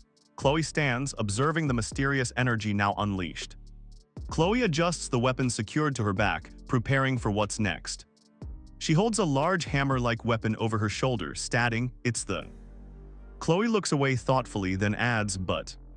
Someone checks their phone, which displays the current time as 6:58 a.m. Chloe looks down at the red-haired guy Leon, asking him, "Yet why are you?" She leans in, confused by his response, asking, What do you mean?" Chloe looks up at the sky in realization, demanding, Then why is the sky pitch black?" Kang-ji-man carries a student with Chloe nearby. He says it's time to head back to the return point as others sleep. More students lie sleeping on the ground. Someone urges, "Boss, hurry up and do it. They need to reach the return point." Medea Poison stands alone on a cliff, looking troubled. She mutters about a weapon, sensing something isn't right. The Academy's Sword Master flashes across the screen as the title card appears. A powerful explosion of red and blue energy erupts, filling the sky with sparks and light. The chaotic energy swirls intensely, forming a vibrant vortex of raw power. Kang-ji-man walks away from a fiery explosion, leaving two figures behind in the chaotic scene. A fiery woman, Medea, consumed by flames, screams in rage, demanding, "Where did you go?" The protagonist stands tall, enveloped in crackling blue lightning, as the ground shatters beneath him. A sudden, powerful force rips through the air with an explosive impact. Our guy presses forward determinedly, his entire body glowing with immense blue energy. The fiery woman stares in disbelief, blood trickling down her face, muttering, "Jihoma." The red-haired character curses their carelessness, wondering how Joquin could still be alive despite the blessing. They lament their slipping judgment. Still reeling, the character thinks about the powerful blast. They just witnessed an incredible surge of energy. The red-haired character clutches their chest, a look of pain and fury on their face. They let out a frustrated grunt. Kang-ji-man's face is battered and bloody. His eyes glow with fierce energy after the attack. The bandaged old man looks up, his face grim and surprised. He seems deeply troubled by what just transpired. A foot steps down with a heavy thump. The protagonist moves forward, ready to continue. Kang-ji-man kneels as a figure stands over him, both engulfed in brilliant blue energy. Our protagonist's face is calm, eyes closed, as the blue energy pulses around him. The bald teacher looks on, surprised and confused, a small trickle of blood on his face. He focuses, green energy forming a glowing orb in his hands with strange crackling sounds. The teacher stares at his arm, shocked. He exclaims, "What? My wounds?" The bald teacher stares, eyes wide with disbelief. He wonders, what in the world? Kang-ji-man stands still, a gentle blue aura beginning to emanate from him. The blue energy around our protagonist's head grows brighter, radiating power. Suddenly, an explosion of blue lightning erupts around Kang-ji-man, cracking the ground beneath him. The fierce blue lightning continues to surge and rip through the ground around his feet. Just then, a streak of vibrant pink energy clashes with the powerful blue aura at his foot. A colossal wave of brilliant blue energy explodes outwards, engulfing everything in its path. The protagonist is engulfed in roaring flames. a powerful aura surrounding him as he lets out an exclamation. A chilling blast of blue energy strikes our fiery protagonist, pushing him back with immense force. The protagonist grits his teeth, his fiery aura still blazing intensely around him despite the attack. A voice warns, "This is dangerous, this guy isn't human." The protagonist then thinks, if that's the case. Our guy reaches out a hand, engulfed in intense flames as he considers, what I? A massive hand of fire erupts from below, reaching towards the sky. The Swordmaster declares, "I'll have to take you down here," as a fiery explosion engulfs him. Medea Poison observes the intense battle, wondering if the Swordmaster would make a good vessel for him. The fiery explosion rages as Medea continues, "If I don't take you down here, I'm sure you'll." The bald teacher watches, his face etched with surprise and concern. The devastating fiery attack rips through the area, leaving a wide trail of destruction. The immense flames coalesce, forming a powerful, swirling vortex of fire. Intense, fiery energy explodes, shaping into a colossal, burning form. The Blade Tempest erupts, a devastating explosion of fire and power. Our protagonist is engulfed by the raging Blade Tempest, but he remains standing. Kling Siegfried watches the chaos, his face grim with resolve. Kang Jio-man grins through the flames, declaring, "Too bad, I'll just make this into a bit of fun." Kang Jio-man's fiery aura intensifies, surrounding him as he prepares for battle with a confident smirk. Chloe unleashes a devastating fiery attack. A massive explosion engulfs her as she moves with incredible speed through the area. The fiery blast intensifies, growing larger and tearing through the ground with immense power. The destructive force rips through everything. Kang Jio-man shouts, "This is," as intense red energy surges around him. A blue ethereal figure manifests, its power cracking the ground. The system displays 33s. System messages flash, declaring blessing of the sword god is activatd. The manifestation is limited to only 30 seconds. The blue figure stands as energy swirls and a powerful command appears, "Shall cut." Kang Jio-man watches, startled, as a spectral blue form of himself fully manifests right beside him. A massive burst of blue and red energy erupts. Countless lines of force converge at its core, signaling immense power. The chaotic energy expands rapidly, crackling with fierce power. White streaks pierce through the vibrant, swirling explosion. The volatile energy then concentrates, forming a powerful, focused surge of red and purple light. It's a singular, destructive force. A swift, powerful sword swing cuts through the air. A hand extends, ready to unleash a devastating technique. Kang Jio-man unleashes the Thousand Sword technique. Our protagonist stands firm, a massive blade of light piercing the sky. A huge fiery explosion erupts, sending a powerful red beam tearing through the darkness. A determined woman channels the raw energy, her eyes glowing as power surges through her hands. She unleashes a swift, devastating attack, moving like a blur amidst the erupting fire and energy. The immense force impacts with a loud crash, leaving a trail of shimmering energy in its wake. A figure with fiery hair burns intensely, engulfed in a powerful inferno. The flames around her surge even higher, reaching towards the sky. The burning figure crashes down hard, smoke and debris rising around her. Blood trickles from Kling Siegfried's mouth as he stares ahead, utterly shocked. The bald teacher looks at his device, telling Leon he sees something too. Chloe reacts with wide eyes, asking out loud, "Whoa, what's that?" Medea Poison's eyes widen, staring in disbelief at the unfolding events. Medea looks up with a horrified expression, gasping, "What is that?" The sky. The sky opens up with a blinding light. "No way," someone whispers, nodding how even the sunrise feels weird here. Intense flames erupt around the protagonist's head. He screams in agony, blood dripping as he struggles. "It's like the very source of my mana has been cut," he groans, still engulfed in the fiery energy. Our guy collapses to one knee, completely weakened. He struggles to remain upright as the strange power takes its toll. A fiery-haired attacker unleashes a powerful blast at a figure on the ground, who cries out in pain.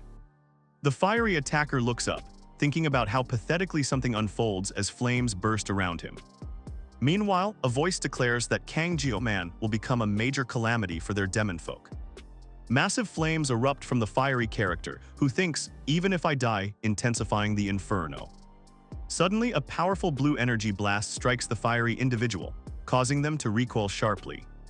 An old man launches a fierce blue energy attack, and the fiery opponent screams, "You fucking bastard." The protagonist grits his teeth, enduring a powerful blue energy attack. Someone shouts, "You're just a human." The monstrous attacker roars, "Aaron's descendant, you bastard." He unleashes a blast, demanding, "Go back to hell, you demon." The protagonist screams in pain as the overwhelming energy blasts him away. He crashes hard into the ground. Kang-Geo Man lies motionless on the dusty ground, clearly defeated.